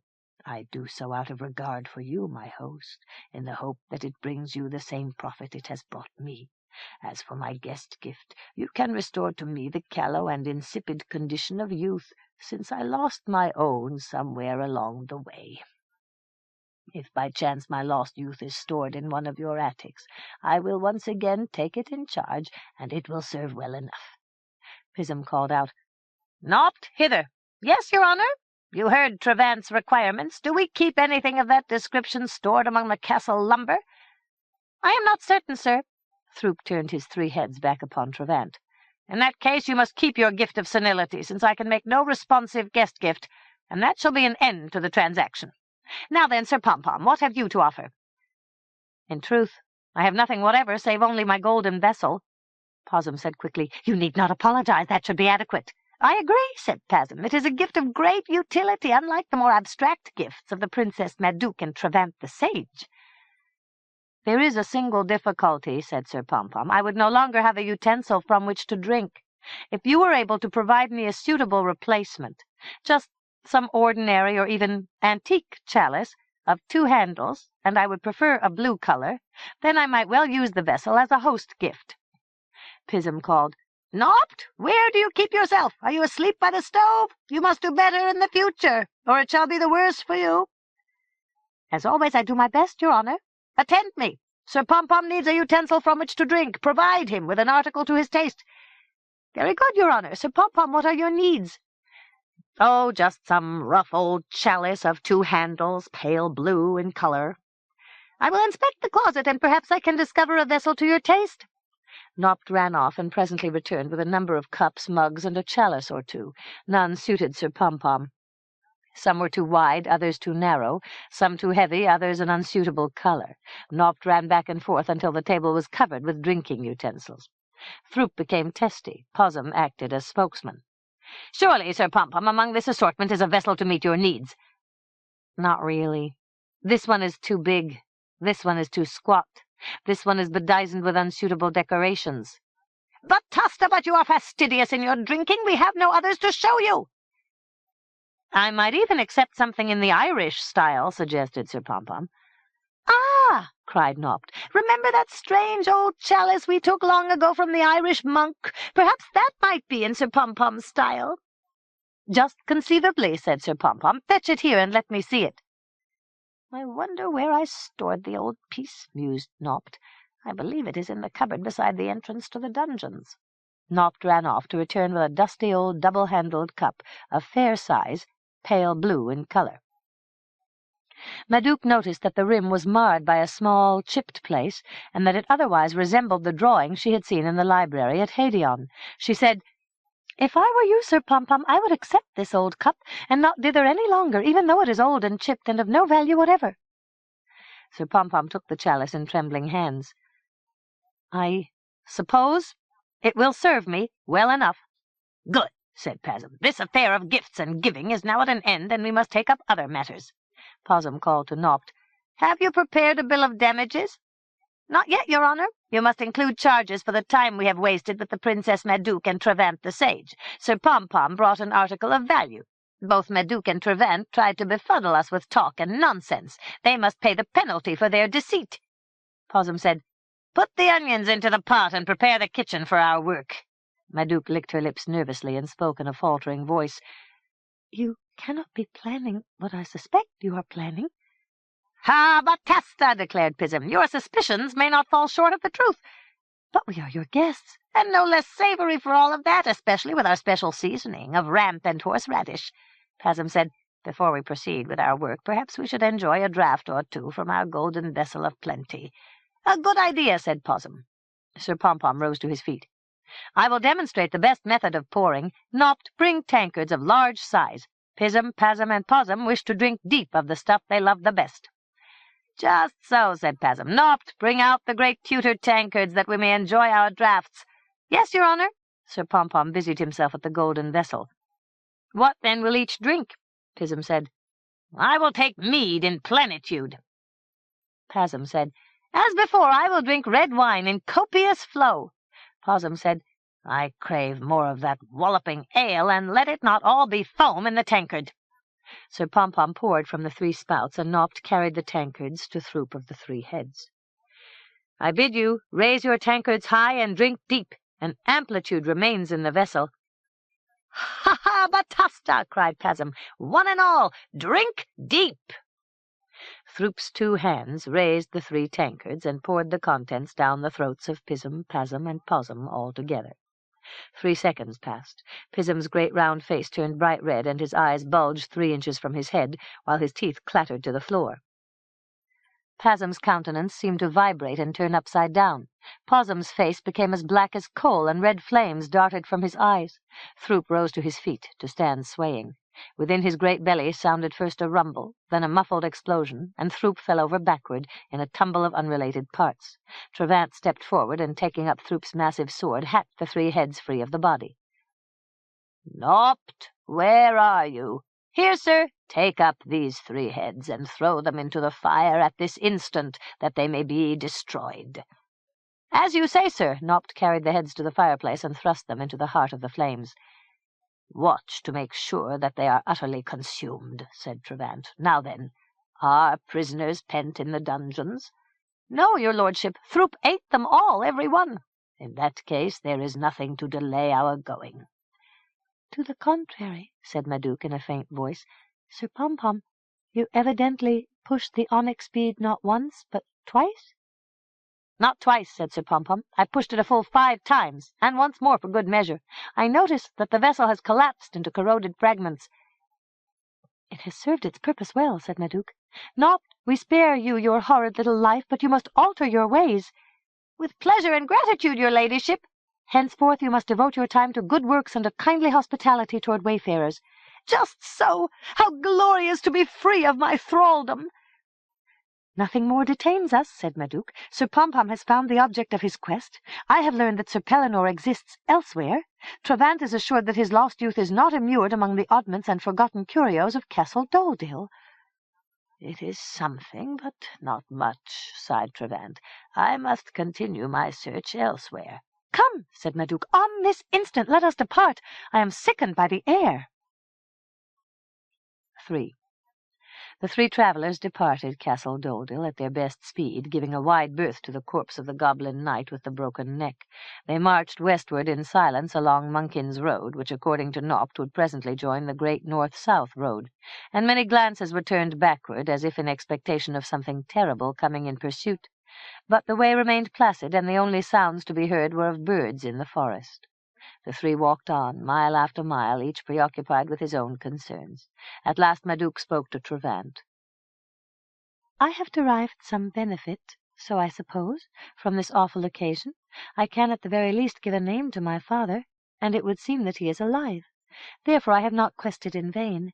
At Hadion I will make inquiries, and surely some grandee of Aquitaine will give me news of Sir Pellinore." "My quest has also been advanced," said Travant without great conviction. "I can dismiss Castle Doldil from all future concerns. This is a small but positive gain." "It is surely better than nothing," said Madouc. She called out to Sir Pompom, who walked ahead. "What of you, Sir Pompom? You have found the Holy Grail, and so you are successful in your quest." "I am dazed by events. I can hardly believe in my achievement." "It is real. You carry the Grail, and now may rely on the king's bounty." "I must give the matter serious thought." "Do not choose to wed the royal princess," said Madouc. "Some maidens sigh and fret.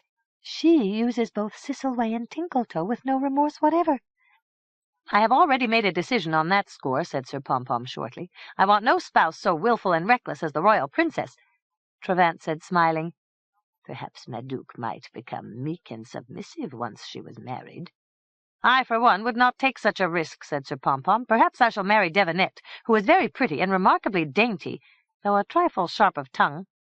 She berated me bitterly one day in regard to a loose surcingle. Still, failings such as hers can be cured by a beating or two." Sir Pompom nodded slowly and reflectively. "I must give the matter thought." For a time the road followed the river, beside pools shadowed under weeping willows, along reaches where reeds trembled to the current. At a ledge of grey rock the river swung south, the road rose at an incline, dropped in a swoop, then veered away under enormous elms, with foliage glowing all shades of green in the afternoon sunlight. The sun declined and dusk approached. As shadows fell over the forest, the road entered a quiet glade, empty save for the ruins of an old stone cottage. Travant looked through the doorway to find a compost of dust and mouldering leaves, an ancient table, and a cabinet, to which by some miracle the door still clung. Travant pulled open the door to find, almost invisible on a high shelf, a booklet of stiff parchment, the leaves bound between sheets of grey slate. He gave the booklet to Madouc. "My eyes are no longer apt for reading. Words blur and squirm and reveal none of their secrets. It was not so in the old days, before my youth slipped away." "You have suffered a serious loss," said Madouc. "As for remedy, you can surely do no more than what you are doing." "That is my own feeling," said Travant. "I shall not be discouraged." Madouc looked around the glade. "This seems a pleasant place to pass the night, especially since dusk will soon be dimming the road." "Agreed," said Travant. "I am ready to rest." "And I am ready to eat," said Sir Pompom. "Today we were offered no food except Throop's grape, which we declined. Now I am hungry." "Thanks to my kind mother, we shall both rest and dine," said Madouc. She laid out the pink and white kerchief and cried, "Aroisus!" and raised the pavilion. Entering, the travellers found the table laid as usual with a bounty of excellent comestibles, a roast of beef with suet pudding, fowl fresh from the spit, and fish still sizzling from the pan, a ragout of hare and another of pigeons, a great dish of mussels cooked with butter, garlic, and herbs, a salad of cress, butter and bread, salt fish, pickled cucumbers, cheeses of 3 sorts, milk, wine, honey, fruit tarts, wild strawberries in clotted cream, and much else. The three refreshed themselves in basins of scented water, then dined to repletion. In the light of the 4 bronze lamps, Madouc examined the booklet taken from the cottage. "It appears to be an almanac of sorts, or a collection of notes and advices. It was indited by a maiden who lived in the cottage. Here is her recipe for a fine complexion. It is said that cream of almonds mixed with oil of poppy is very good if applied faithfully, and also a lotion of sweet alyssum drowned in the milk of a white vixen. Alas, where would a white vixen be found? Then ground with a few pinches of powdered chalk. As for me, I command none of these ingredients, and might not use them were they at hand, since who would trouble to notice? Madouc turned a page. Here is her instruction for training crows to speak. First find a young crow of alert disposition, jolly and able. You must treat it kindly, though you will clip its wings, that it may not fly. For 1 month add to its usual food a decoction of good valerian, into which you have seethed 6 hairs from the beard of a wise philosopher. At the end of the month you must say, "Crow, my dear crow, hear me now. When I raise my finger you must speak. Let your words be clever and to the point. So you shall make for the joy of us both, since we may relieve each other of our loneliness. Crow, speak." I followed the instruction with every possible care, but my crows all remained mute, and my loneliness has never been abated. Most odd, mused Sir Pompom. I suspect that the philosopher from whose beard she plucked the 6 hairs was not truly wise, or possibly he deceived her with a display of false credentials. Possibly true, said Madouc. In such a lonely place an innocent maiden might easily be deceived, said Trevant, even by a philosopher. Madouc returned to the booklet. Here is another recipe. It is called Infallible Means for Instilling Full Constancy and Amatory Love in One Whom You Love. That should be interesting, said Sir Pompom. Read the recipe, if you will, and with exact accuracy. Madouc read, When the dying moon wanders distrait, and moving low in the skies, rides the clouds like a ghostly boat, then it is time to prepare, for a vapor often condenses and seeps down the shining rind to hang as a droplet from the lower horn. It slowly, slowly swells and sags and falls, and if a person running below can catch the droplet in a silver basin, he will have gained an elixir of many merits. For me there is scope for much dreaming here, since if a drop of this syrup is mixed into a goblet of pale wine, and if 2 drink together from the goblet, a sweet love is infallibly induced between the 2. So I have made my resolve. One night, when the moon rides low, I will run from this place with my basin, and never pause until I stand below the horn of the moon, and there I will wait to catch the wonderful droplet. Trevant asked, Are there further notations? That is all to the recipe. I wonder if the maiden did so run through the night, and whether in the end she caught her precious droplet. Madouc turned the parchment pages. There is nothing more.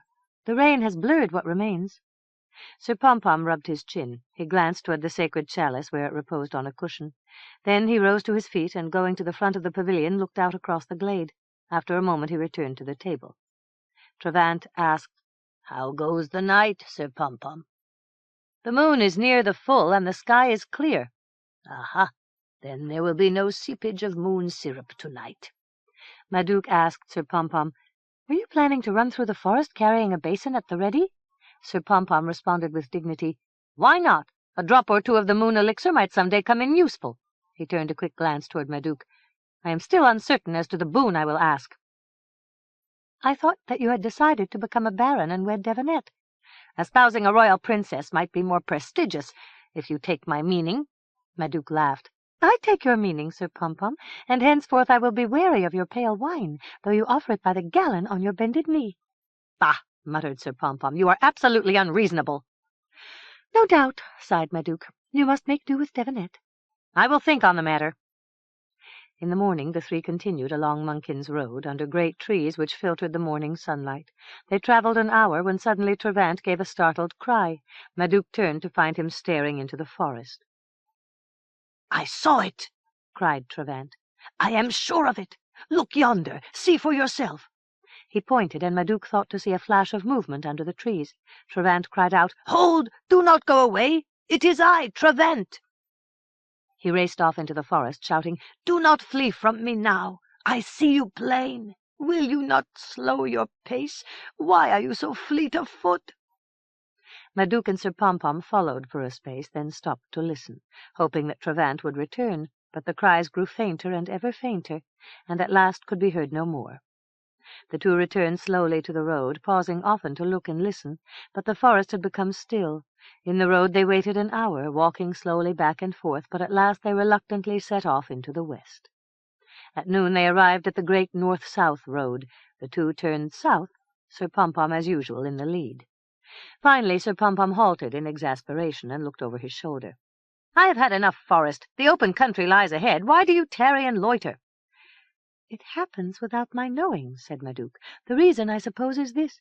Each step brings me closer to Hadion, and I have decided that I am a better vagabond than princess."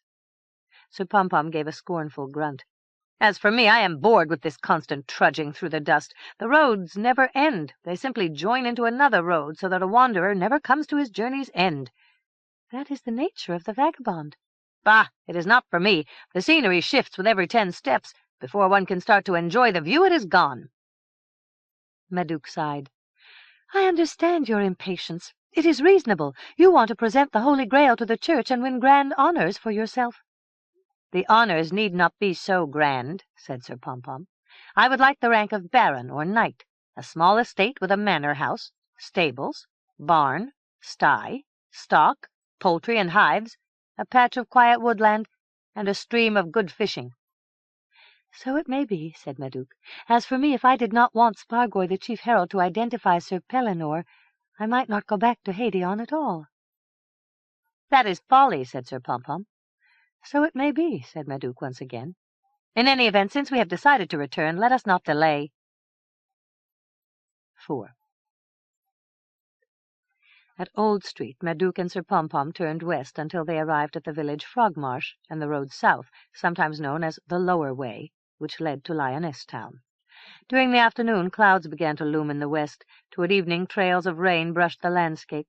In a convenient meadow behind a copse of olive trees, Madouc raised the pavilion, and the two rested warm and secure while the rain drummed on the fabric. For much of the night, lightning flashed and thunder rumbled, but in the morning the clouds had broken and the sun rose bright to shine upon a world fresh and wet. Madouc reduced the pavilion. The two continued down the road, into a region of pinnacles and gorges, between the twin crags, Mager and Yax, known as the Arqueers, then out under the open sky once more, and down a long rolling slope, with the Lear visible in the distance. From behind came the rumble of galloping hoofs. The two moved to the side of the road, and the riders passed by.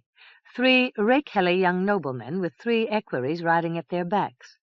Madouc looked up at the same moment. Prince Cassander glanced aside and into her face. For a fleeting instant their eyes met, and in that time Cassander's face sagged into a mask of disbelief. With a flapping arm he waved his comrades to a halt, then wheeled his horse and trotted back to learn whether or not his eyes had deceived him. Cassander reined up his horse near Madouc, and his expression changed to half-scornful, half-pitying amusement. He looked Madouc up and down, darting a glinting blue glance at Sir Pom-Pom, then gave a chuckle of incredulous laughter. "Either I am hallucinating, or this unkempt little ragamuffin lurking beside the ditch is the Princess Madouc, sometimes known as Madouc of the 100 Follies and the 50 Crimes." Madouc said stiffly, "You may put aside that tone of voice, since I am neither fool nor criminal, nor yet do I lurk." Cassander jumped down from his horse. The years had changed him, thought Madouc, and not for the better. His amiability had disappeared under a crust of vanity. His self-conscious airs made him seem pompous, with his highly colored face, tight brassy curls, petulant mouth, and hard blue eyes. He seemed a callow replica of his father. In measured tones he answered Madouc, "Your condition lacks dignity. You bring ridicule upon us all." Madouc gave a stony shrug. "If you do not like what you see, look elsewhere." Cassander threw back his head and laughed. "Your appearance is not so bad, after all. In fact, travel seems to become you, but your deeds do a disservice to the royal house." "Ha!" said Madouc in scorn. "Your own deeds are not above criticism. In fact, they are a scandal, as everyone knows." Cassander laughed again, if uneasily. His comrades joined the amusement. "I am speaking of different deeds," said Cassander. "Shall I enumerate? Item. You created a furor of hysterical inquiries. Item. You instigated 1,000 recriminations, which were discharged willy-nilly in all directions. Item. You have nourished a volume of angers, carks, resentments, and sore emotions beyond all estimate. Item. You have focused upon yourself a full spate of bitter reproaches, not to mention threats, judgments, and curses. Item—" "Enough," said Madouc. "It seems that I am not popular at Hadion. You need not proceed. It is all beside the point, and you yourself speak from ignorance. Just so. The fox in the poultry run cannot be blamed for the cackling of the pullets. Your jokes are too airy for my understanding. No matter, said Cassander. He jerked his thumb toward Sir Pompom. Is this not one of the stable boys? What of that? King Casimir allowed me horses and an escort. Our horses were stolen, so now we go afoot. For a royal princess, a stable boy is not suitable escort. I have no complaints. Sir Pompom, or Pimfid as you know him, has conducted himself well, and our quests have been for the most part successful. Prince Cassander shook his head in wonder. And what were these marvelous quests, that his Majesty should approve them so readily? Sir Pompom went in search of holy relics in accordance with the king's proclamation. I went to establish my pedigree by the king's own order. Odd, most odd, said Cassander. Perhaps the king was distracted and paid no heed. There is much on his mind. We will travel to Avalon in a day or so for a great colloquy, and his Majesty perhaps did not understand what was afoot. As to your pedigree, what have you learned, if anything? Madouc glanced haughtily at Cassander's grinning comrades. It is not a matter to be aired before underlings. The mirth of Cassander's friends froze on their faces. As you like, said Cassander. He looked back to the three equerries. You, parlets, dismount and ride behind Ondel. The princess shall use your horse. You, my lad, he pointed to Sir Pompom, you may ride behind Wallum on the bay. Come now, promptly does it. We must be home by noon. Along the way, Cassander rode by Madouc's side and tried to make conversation. How did you learn your pedigree? I consulted my mother. How did you find her? We went to Madling Meadow, which is deep in the forest of Tantravallis. Aha!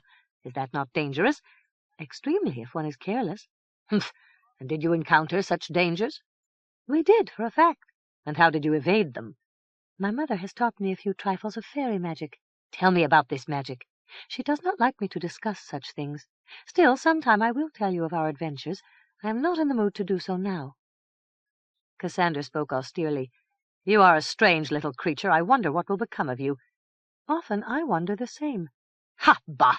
Declared Cassander in his most positive manner. One thing is certain, if nothing else. Destiny frowns on unruly little itlings who expect everyone to dance whenever they play their tunes. It is not quite so simple, said Madouc, without any great interest. Cassander fell silent, and so the party rode on toward Lioness Town. After a mile or two, Cassander spoke again. Do not expect a gala reception, if only because we depart for Avalon on the day after tomorrow. I have been wondering about this journey. What is the occasion? It is a grand colloquy called by King Audrey at King Casimir's suggestion, and all the kings of the Elder Isles will be on hand. Madouc said, I return at a lucky time. If I had delayed 2 days longer, I would have been too late for the journey. After a thoughtful pause, she said, and the history of the Elder Isles might have veered in sudden new directions. Eh? What is that you say? It concerns a concept which you mentioned only moments ago. I recall no such concept. You mentioned destiny. Oh, so I did. I am still perplexed. What is the connection? No matter. I spoke at random. Cassander said with pointed politeness, I am obliged to mention once more that you are not in good odor at Hadeon, and no one will be anxious to gratify you your desires. To what effect? It may be that you will not be asked to join the royal party. We shall see. The group rode down the spur arched, rounded the tree-covered bluff known as Scansea Vantage, and all of Lioness Town was spread wide before their eyes, with Castle Hadeon bulking large in the foreground. 10 minutes later the troop turned into the King's Parade and halted in front of the castle. Cassander jumped to the ground, and with a courtly flourish assisted Madouc to alight. Now we shall see, said Cassander. Do not expect a warm reception, and you will not be disappointed. The most charitable terms I have heard applied to you are recklessly insubordinate. Those ideas are not correct, as I have already explained to you. Cassander gave a sardonic laugh. You must prepare to explain again, and with considerably more humility, or so I would suggest. Madouc made no comment. In a not unkindly voice, Cassander said, Come, I will take you into the presence of the king and queen, and perhaps in some degree soften their shock. Madouc signaled to Sir Pompom, You must come too. We shall go in together. Cassander looked from one to the other. That is surely unnecessary. He gestured towards Sir Pompom. Be off with you, boy. We need you no more. Get back to your duties as quickly and furtively as possible, and make what peace you can with the stable-master. "Not so," said Madouc. "Sir Pompom must remain in our company for a most important reason, as you will presently discover." Cassandra shrugged. "Just as you like. Let us go do what must be done." The three entered the castle. In the great gallery they came upon Sir Mungo, the High Chamberlain.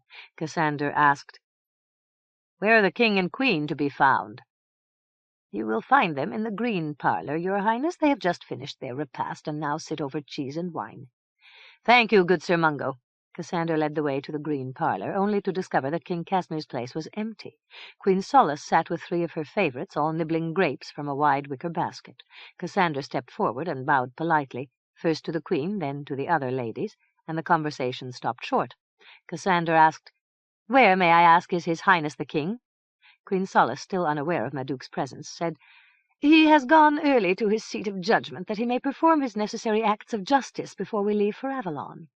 Cassandra brought Madouc forward and announced with rather forced facetiousness, "I have here a pleasant surprise. Look who we found along the way." Queen Solace stared at Madouc with mouth agape. The ladies-in-waiting made small hissing noises and titters of wonder and surprise. Queen Solace closed her mouth with a snap. "So, the little recreant has decided to show herself again," Cassandra said in a courtly voice. "Your Highness, I suggest that for the purposes of your consultation with the princess, privacy is appropriate." "Quite so," said Solace. "Ladies, be good enough to leave us now."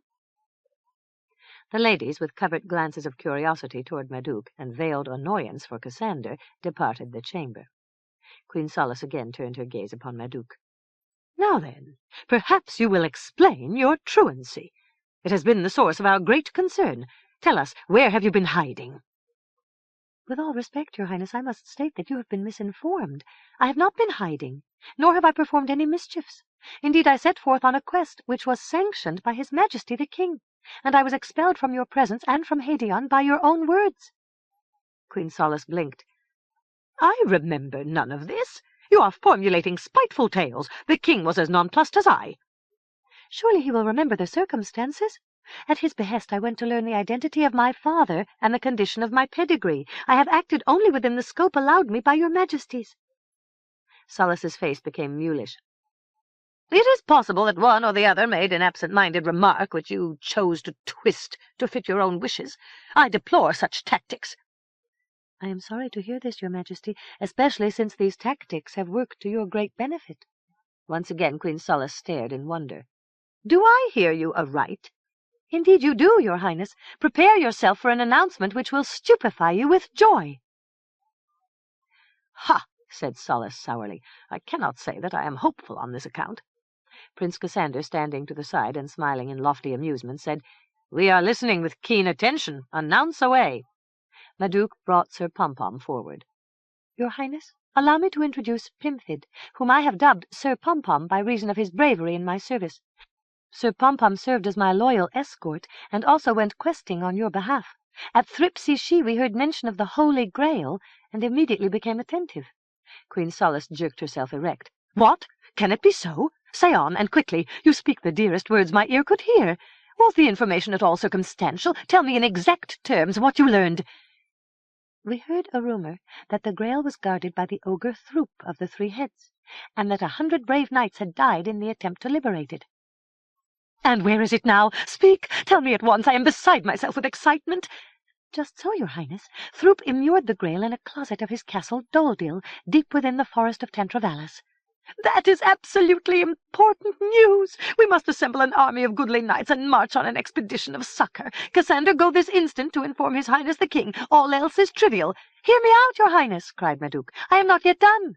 With advice from my mother, Sir Pompom and I presented ourselves at Castle Doldil, and there, with bravery unsurpassed, Sir Pompom inflicted death upon Throop and won the Holy Grail, which he has carried back to Lioness Town wrapped in purple silk, and which he will now place before you. Sir Pompom, you may present the Holy Grail." "I cannot believe this," cried Queen Solace. "I am in a state of entrancement, or ecstasy of the 9th order." Sir Pompom stepped forward and gravely removed the wrapping of purple silk from the chalice. On bended knee he placed the sacred object on the table before Queen Solace. "Your Majesty, I hereby offer you this Holy Grail. I hope that you will cherish it with joy, and also that you will grant me the boon of my desires, as stated in the king's proclamation." Queen Solace, her eyes fixed on the Grail, was numb to all else. "Glory of glories! I marvel that this unction has been yielded to me. I am confounded by rapture. It is beyond belief. It is beyond all ordinary scope." Madouc said primly, "Your Highness, I must call to your attention that you have Sir Pom-Pom to thank for the presentation of this Grail." "Indeed this is so. He has done a magnificent service for the Church, and on behalf of the Church I render him my full and royal thanks. He shall be well rewarded. Cassander, at this moment give the lad a gold piece as an earnest of my favour." Cassander brought a gold coin from his pouch and pressed it into Sir Pom-Pom's hand. "Do not thank me, thank the Queen for her generosity." Queen Solace called out to the footman, who stood immobile by the door, "Bring Father Umfred here at once, that he may share our joy. Hurry, run on your fastest feet. Tell Father Umfred only that glorious news awaits him." Sir Mungo, the High Chamberlain, entered the parlour. "Your Highness, I notified His Majesty in regard to the Princess Madouc. He wishes me to bring her and her companion to the Hall of Judgments." Queen Solace made an absent-minded gesture. "You have my permission to leave. Madouc, you too have worked for the good, and in my great happiness I discharge you of blame for your transgressions. But in the future you must learn tractability." Sir Pom-Pom spoke diffidently. "Your Highness, what of the boon promised by the king? When should I make my wants known, and when will the boon be granted?" Queen Solace frowned somewhat impatiently. "In due course any feasible arrangements will be considered. In the meantime you already have what is best of all, which is to say, the knowledge of how well you have served our Church and our faith." Sir Pom-Pom stammered something incoherent, then bowed and backed away. Sir Mungo said, "Princess Madouc, you may come with me at this time, along with your companion." Sir Mungo led the two by a side corridor into the ancient old hall, through a portal in a dank stone wall out upon a landing, from which a stone ramp descended past monumental stone columns to give into the solemn spaces of the Hall of Judgments. On a low dais sat King Casimir, wearing the traditional vestments of judgment, a black robe with black gloves, a square of black velvet on his head with gold tassels dependent and a gold fillet above. He sat on a massive throne with a small table before him. To either side of the dais stood a pair of men-at-arms clad in shirts and breeches of black leather, relieved only by epaulettes and brassards of black iron. Helmets of iron and leather clasped their faces, lending them a sinister aspect. Those unfortunate individuals awaiting judgment sat on a bench to one side of the hall in attitudes of gloom. Those who had already been tortured stared blankly into space, eyes as empty as knot-holes.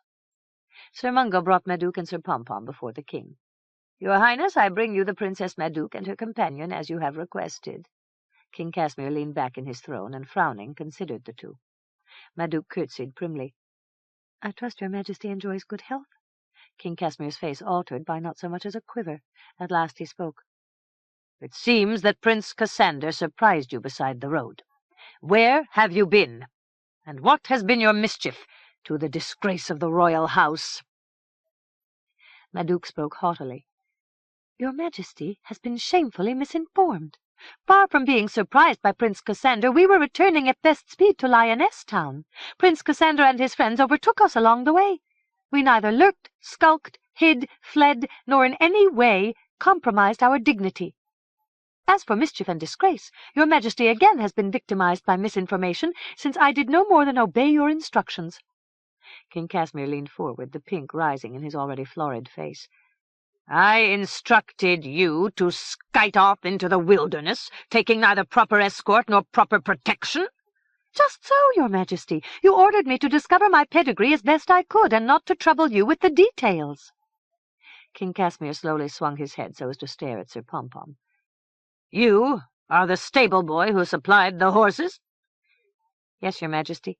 "Your folly in this respect verges upon criminal negligence. Do you think yourself a proper and adequate escort for a royal princess under such circumstances?" "Yes, your Majesty, since that has been my occupation. I have long served the princess faithfully, and there has never been aught but approval for the quality of my service." King Casimir leaned back once again. In a slow, cold voice he inquired, You perceive no more hazard in a long journey by night and day through strange parts and dangerous wilderness than an afternoon's outing in the meadows at Saris. Sire, there is a difference indeed, but you must know that on the basis of your proclamation I had already decided to go questing for holy relics. That is not germane to the wrongfulness of your conduct. Madouc spoke out angrily. Your Majesty, I commanded him to this conduct. He is guilty only of obedience to my orders. Ha ha! And if you had ordered him to set fire to Castle Hadion, so that it burned in roaring flames, and he did so, would that make him no more than a dutiful servant? No, your Majesty, but— To fulfill his duty best, he should have notified someone in authority of your demands, and requested official permission. I've heard enough. Bailiff, take this person behind the pane hadder for a flogging of 7 strokes, for his better instruction in prudent conduct. Madouc cried out, Your Majesty, one moment! You are pronouncing sentence too roundly and too rapidly. Both Pimthid and I went out on our separate quests, and both of us were successful. I learned the name of my father, while Pimthid did you and the Queen a notable service. He killed the ogre Throop and won away the Holy Grail, which he only just now presented to Her Majesty. She is ecstatic with joy. By your proclamation, Sir Pomham has earned a boon. King Casimir smiled a small smile. Bailiff, reduce the flogging to 6 strokes, and allow this tow-headed gossoon the resumption of his post at the stable. That shall be his boon. Come, Sirrah, said the bailiff. This way, come. He led Sir Pompom from the hall. Madouc looked at King Casimir aghast. But you gave me full permission to do what I did. You told me to take an escort, and always I had taken him before. King Casimir made a sharp gesture with his clenched right hand. Enough! You must understand meanings rather than words. You thought to trick me, and the fault is yours. Madouc, looking into Casimir's eyes, saw new meanings and took new understandings, which caused her to flinch. She held her face composed, though now she hated Casimir with all her being. King Casimir spoke.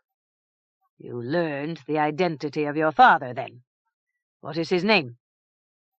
He is a certain Sir Pellinore of Aquitaine, your Majesty. King Casimir considered. Sir Pellinore. The name has a familiar ring. Somewhere I have encountered it, perhaps long ago. He turned to the High Chamberlain. Bring me here Spargoy the herald. Spargoy, the chief herald, presented himself. Sire, your wishes? Who is Sir Pellinore of Aquitaine? Where is his seat, and what are his connections? Sir Pellinore, sire? Someone has spoken in jest. What do you mean by that? Sir Pellinore is a creature of fancy.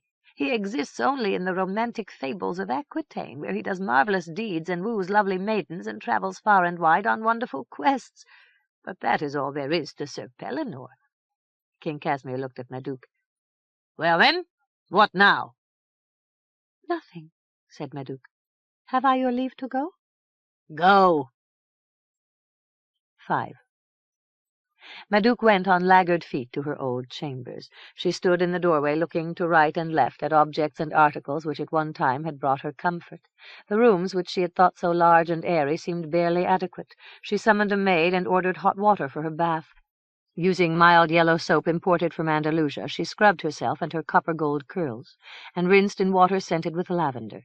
Looking through her wardrobe, she discovered that her old garments now fit her somewhat too snugly. Strange, thought Madouc, how quickly the time went by.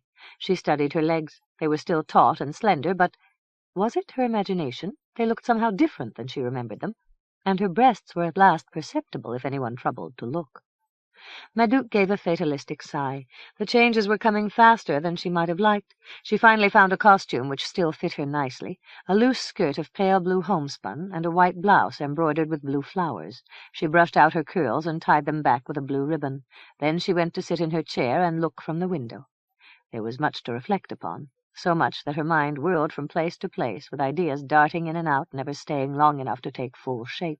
She thought of Sir Pellinore, Twisk, King Casimir in his black robes, and poor Sir Pompom with his stricken face.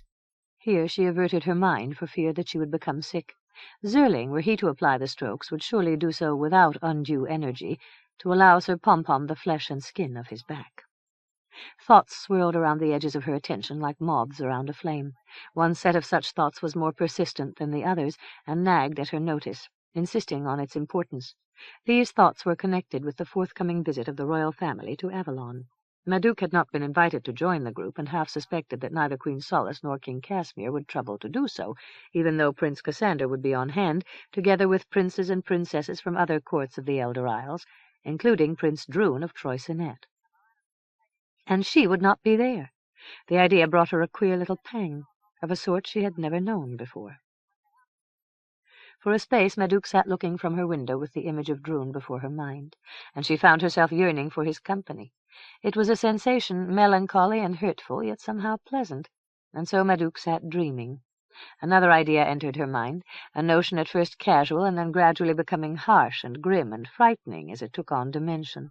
At Falufale were the Round Table, Caebra an Meadan, and Evandig, the ancient throne of the Palimon kings. The first-born son of Soldran, so went the rote of Persilion, the magic mirror, would sit at Caebra an Meadan and rule from Evandig before his death. This rote, according to Twisk, had become King Casmir's torment and his preoccupation, so that his days were taken up with devious plots and his nights with schemes of murder. At Falufale, King Casimir, the Round Table, the throne Evandig, and Prince Droon would be in close proximity. The situation could not have escaped the attention of King Casimir. Indeed, according to Cassander, he had proposed the colloquy to King Audrey. Madouc jumped to her feet. She must be included in the party journeying to Avalon. If not, then she would once again take leave of Hadeon, and this time she would never return. Madouc found the Queen in her private parlour in company with Father Umfred. Madouc entered so unobtrusively that Queen Solace seemed not to notice her coming. At the centre of a table on a golden platter rested the sacred blue chalice. Queen Solace sat wrapped in contemplation of the fabulous vessel. At her side Father Umfred stood, plump arms clasped behind his back, also engrossed in a study of the Grail. Elsewhere around the chamber a number of the Queen's intimates sat murmuring together, pitching their voices at a low level so as not to disturb the Queen in her reverie. Father Umfred noticed Madouc's arrival. Bending, he spoke into the Queen's ear. Solace raised her head and looked half blankly around the chamber. She saw Madouc and beckoned. "Come hither, Princess. There is much we would know." Madouc advanced and performed a grave curtsy. "I am at the disposal of your Highness, of course, and I have much to tell. It will be, I am sure, to your great fascination." "Speak! We wish to hear all." "Your Highness, allow me a suggestion. The telling will dissolve boredom during the journey to Avalon. If I tell you bits and incidents piecemeal, you will not appreciate the scope of our adventure, nor the desperate manner in which we won the Grail." Said Queen Solace. "I had not expected that you would be attending us on the journey, but now that I reflect, it seems quite appropriate. There will be a number of notables present at King Audrey's court, and perhaps you will attract favourable attention." "In that case, your Highness, I must immediately enlarge my wardrobe, since none of my old gowns are now suitable." "We will instantly take this matter in hand. 2 nights and a day intervene before our departure. This should be time enough." Queen Solace signalled to one of her maids. "Have the seamstresses set to work at once. I stipulate not only haste and creditable workmanship, but also colour and style appropriate to Madouc's years and innocence. There need be no bedizenry of precious gems or yellow gold. Such adjuncts would go unnoticed on this barely female slip of a kitkin." "As your Highness commands, I suggest that the Princess come with me now that the work may be expedited." "Sensible and to the point. Madouc, you have my leave to go." 6. The dressmakers brought out their fabrics and consulted among themselves as to the nature and scope of their undertaking. Madouc, still smarting from Queen Solace's deprecatory instructions, listened with head cocked sidewise. At last she intervened. "You are talking for naught. I want none of your sallow yellows or pasty écrus or horse-vomit greens, and you must reconsider your styles." Huldah, the senior seamstress, spoke with concern. "How so, your Highness? We are bound to sew what is genteel and suitable." "You are bound to sew what I will consent to wear, otherwise your work will be wasted." "Of course, your Highness, we want you to be happy and at ease in your garments." "Then you must sew as I direct. I will not wear these blooming pantaloons or these bloodless bodices that you are discussing." "Ah, your Highness, these are what young maidens of your age are wearing." "That is the least of my concerns." Huldah sighed. "Ah, well then, how does your Highness wish to be dressed?" Madouc indicated a bolt of cornflower blue and another of nubbled white linen. "Use this and this.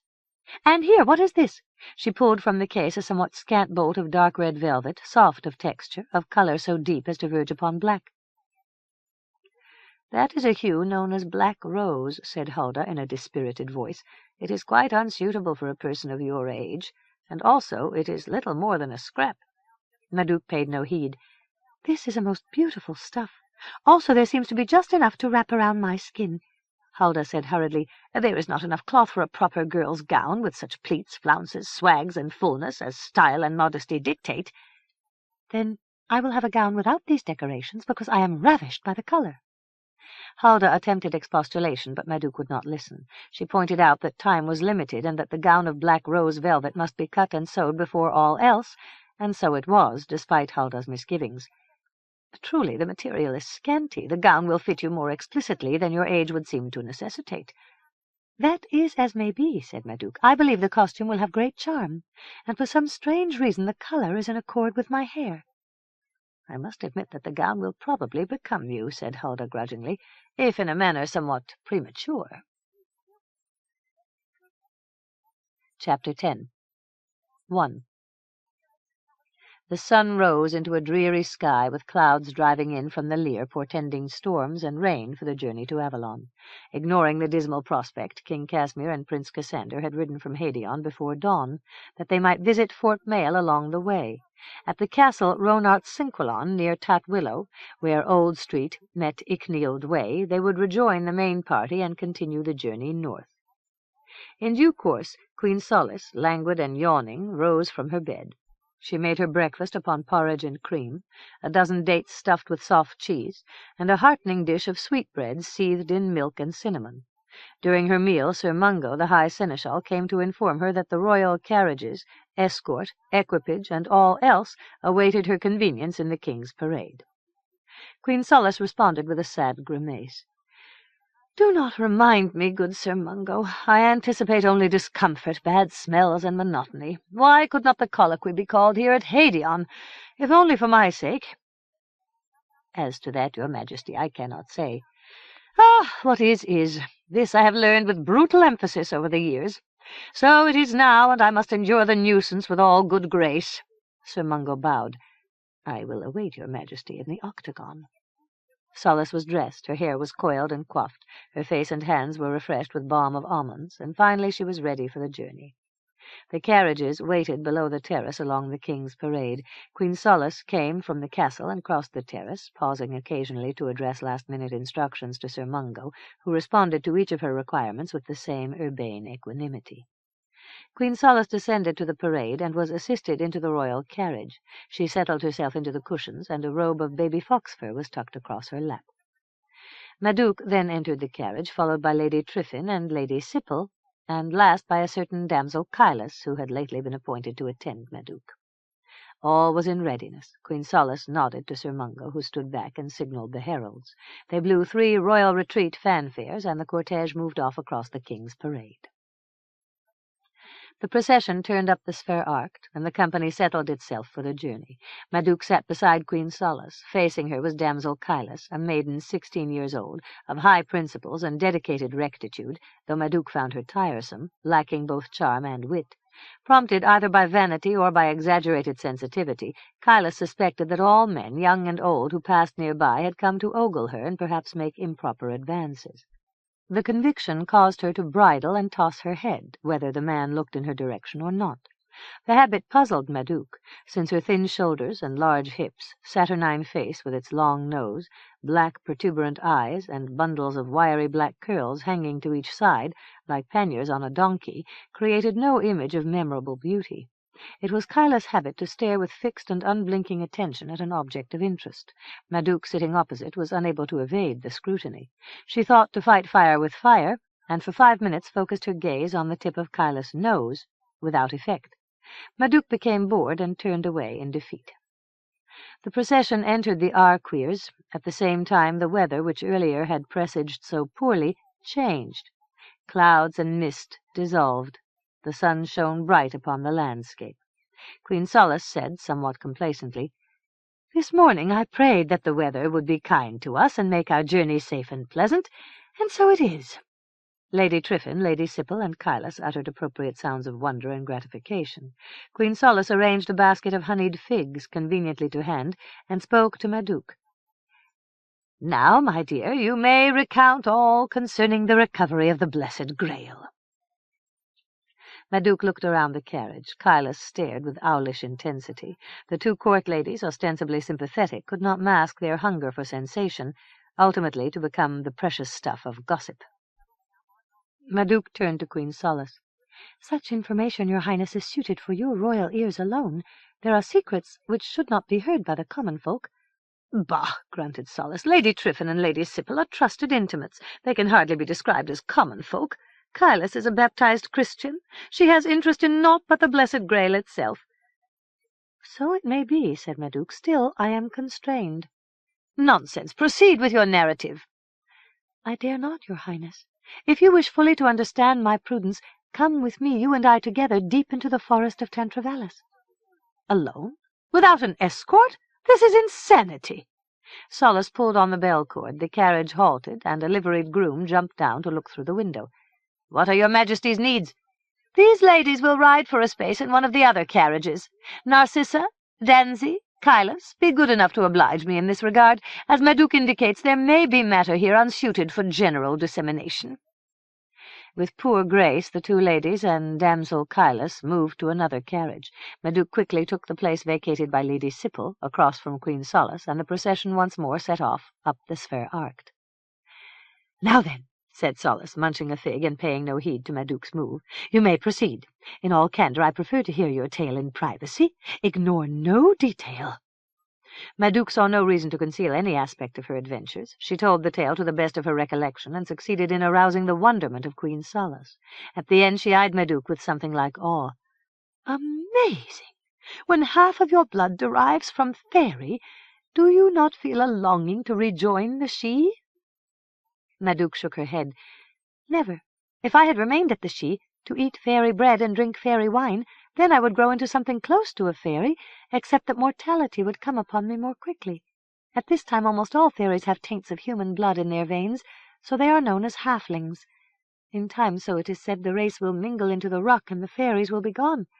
Among the human men and women no one will realize that their quirks and oddities come from the fairy trace. As for me, I am largely mortal, and I cannot change. So I will live and die, as will my children, and soon the flow of fairy will be forgotten." "Just so, and to the greater glory of the faith," stated Solace.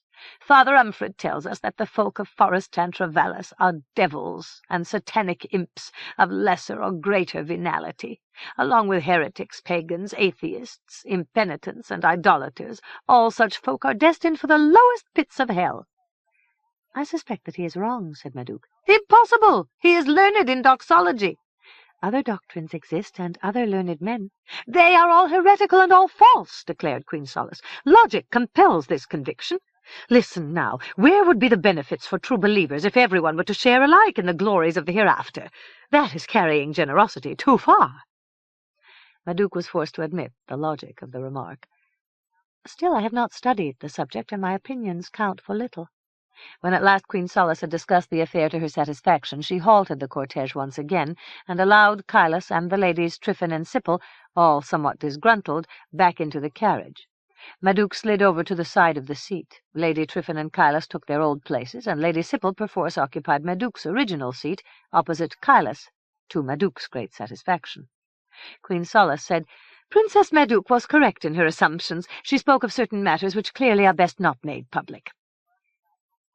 "It must be as your Majesty asserts," said Lady Tryphon with a pursed mouth. "It should be noted, however, that I at least am notorious for my discretion."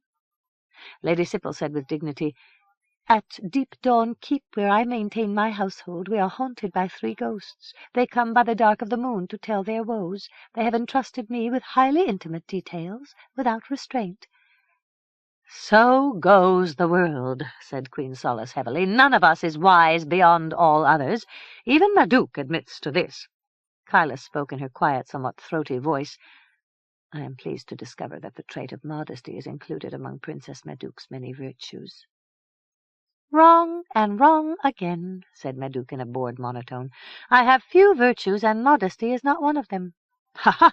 said Queen Solace. "So it must be, since among all others Madouc knows herself best." 2.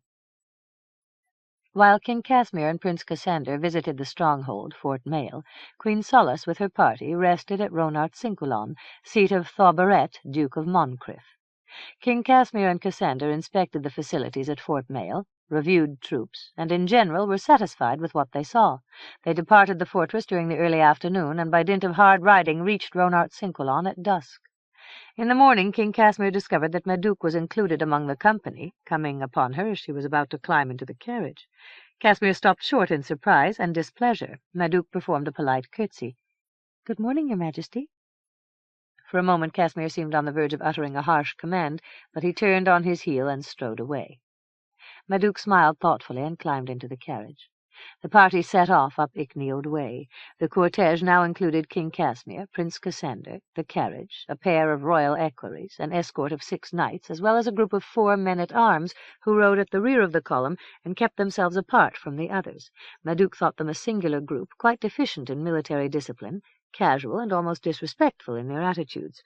Odd, thought Madouc. After a few miles, King Casimir became annoyed with their conduct and sent Cassander back to have a word with them, after which they rode in better order. On the 3rd day after leaving Ronart-Sinculon, the company arrived at Cogstone Head on the Cambermouth. A ferry propelled first in one direction, then the other, by the ebb and flood of the tide, conveyed the company across the water to the northern shore. An hour later the party arrived at Avalon, the city of tall towers. At the city gates the party was met by a detachment of King Audrey's elite guards, splendid in uniforms of grey and green, with helmets of glistening silver. To the music of fifes, pipes, and drums, the party from Lyonesse was escorted along a wide boulevard, through the formal gardens at the front of Fallowfale, to the main portal. King Audrey came forward to pronounce a stately welcome. The royal party was then conducted to a set of chambers surrounding a garden courtyard in the east wing of the palace, with orange trees at the corners and a fountain at the centre. Madouc's quarters were luxurious beyond any she had yet known. A heavy carpet of green plush covered the floor of her parlour. The furniture had been constructed to a light and graceful style, enamelled white and upholstered with blue and green cushions. On 2 of the walls hung painted representations of nymphs at play in an Arcadian landscape. On the side table a blue majolica vase displayed a bouquet of mixed flowers. Madouc found the total effect both unusual and pleasing. Beside the parlour was a bedchamber, a bathroom with fixtures carved from pink porphyry, a dressing-room with a large Byzantine mirror affixed to the wall, and a variety of perfumes, oils, and essences on the shelves of the cabinet. Madouc discovered only a single disadvantage to the chambers, the fact that Kailas had been assigned quarters adjacent to her own, with a door opening into her parlour. For whatever reason, Kailas pursued her duties with full dedication, as if keeping a vigil. Wherever Madouc moved, the brilliant black gaze followed her. Madouc finally sent Kailas on an errand. Waiting only until Kailas had disappeared from view, Madouc ran from the chambers and with all speed, consonant with dignity, departed the east wing. She found herself in Fallowfale's main gallery, which, like that of Hadeon, ran the length of the palace. Arriving in the reception hall, she approached a portly young under-chamberlain, proud in his grey and green livery and loose flat cap of scarlet velvet, which he wore stylishly canted to the right so that it draped over his right ear. He took favourable note of the slender maiden with the copper-gold curls and sky-blue eyes, and was pleased to inform her that neither King Ailus nor Prince Droon had arrived. "Prince Droon will be here shortly. King Ailus has been delayed and may not arrive until tomorrow." "How so?" asked Madouc in puzzlement. "Why do they not come together?" "It is a complicated business. Prince Droon arrives aboard his ship, the Nementhi, on which he serves as first officer. King Ailus, so it appears, has been delayed at Domrase. His young queen is 8 months heavy with child, and there was some question as to whether King Ailus would come at all. But we have had late report that he is on his way. Prince Droon, however, should be on hand at any moment. His vessel entered the Cambermouth this morning on the tide." Madouc turned to look about the hall. At the far end, an archway opened into an atrium illuminated by high glass skylights. To either side stood monumental statues, ranked in a pair of opposing rows. The under-chamberlain observed the direction of Madouc's gaze. "You are looking into the court of dead gods. The statues are very old." "How is it known that these gods are dead? Or truly dead, for that matter?" The under-chamberlain gave a whimsical shrug. I have never gone deeply into the subject. Perhaps when gods are no longer venerated, they fade or dissipate. The statues yonder were worshipped by the ancient Evadnioi, who preceded the Pelasgians. In Troysonet, Gia is still reckoned the great goddess, and in the sea near Ys is a temple dedicated to Atalanta. Perhaps these gods are not dead after all. Would you like to see them more closely? I can spare a few moments until the next party of dignitaries arrives. Why not? Kailas will surely not come to seek me among the dead gods. The Under-Chamberlain took Madouc into the court of dead gods. See yonder, there stands Kron the Unknowable, across from his terrible spouse Hek, the goddess of fate. For a game they created the difference between yes and no. Then once again becoming bored, they ordained the distinction between something and nothing. When these diversions palled, they opened their hands and through their fingers let trickle matter, time, space, and light, and at last they had created enough to hold their interest. All very well, said Madouc, but where did they learn this intricate lore? Aha, said the Under-Chamberlain wisely, that is where the mystery begins. When theologians are asked as to the source of Kron and Hek, they pull at their beards and change the subject. It is certainly beyond my understanding. We know for a fact only that Kron and Hek are father and mother to all the rest. There you see Atalanta, there Gia. There is Phantares, there Aeris. These are the divinities of water, earth, fire, and air. Apollo the glorious is god of the sun. Drethri the beautiful is goddess of the moon. There you see Flans, lord of battles. Facing him is Pallas, goddess of the harvest. Finally, Adice and Aronoce stand in opposition, as well they might. For 6 months of each year Adice is the god of pain, cruelty, and evil, while Aronoce is the goddess of love and kindness. At the time of the equinoxes they change roles, and for the next 6 months Adice is the god of bravery, virtue, and clemency, while Aronoce is the goddess of spite, hatred, and treachery. For this reason they are known as the fickle pair. Ordinary folk change by the hour, or even by the minute, said Madouc. By comparison, Adice and Aronoce would seem to be steadfast. Still, I would not care to be a member of their household. That is an astute observation, said the Under-Chamberlain. He inspected her once again. Am I mistaken, or might you be the distinguished Princess Madouc of Lyonesse? So I am known, at least for the moment. The Under-Chamberlain bowed.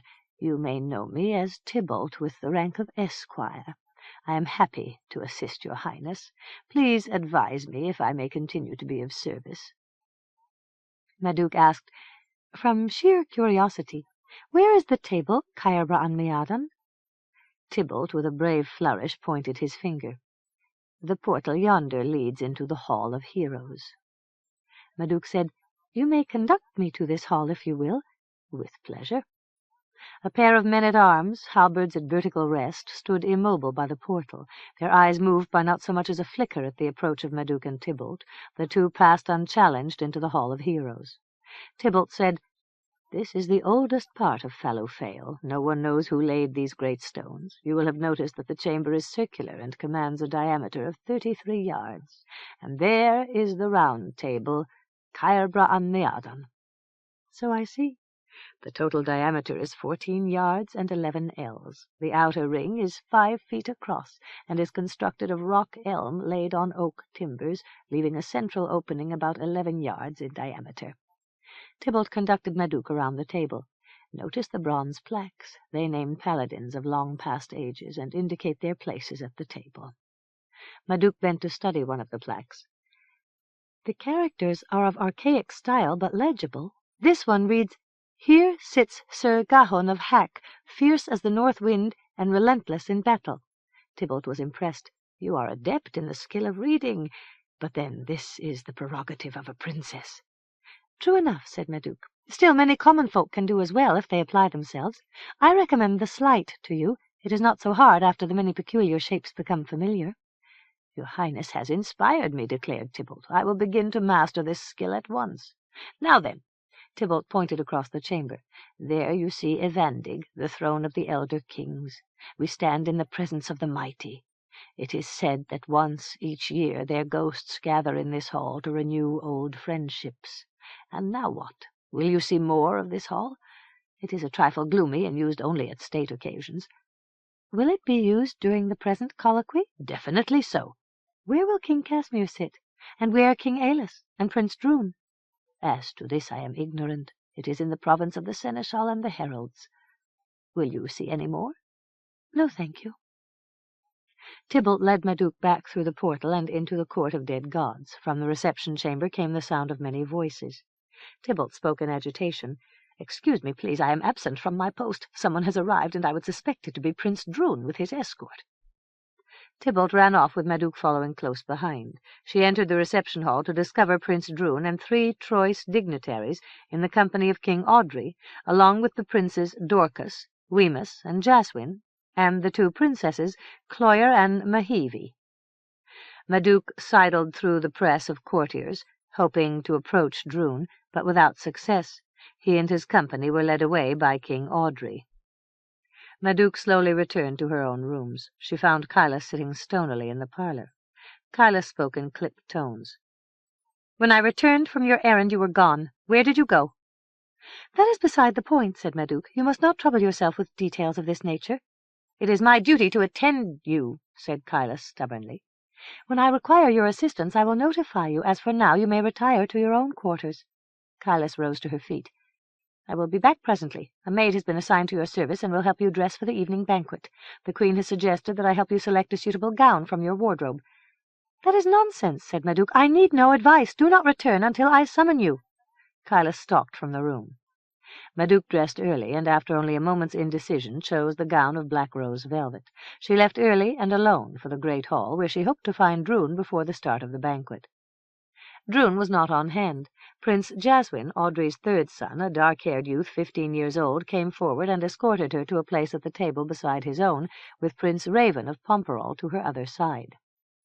Droon at last appeared, and was conducted to a seat across the table and 6 places to the side. He had changed from his travel garments to an indigo-blue doublet and white shirt, a simple costume which nicely set off his clear complexion and neat cap of dark blonde hair.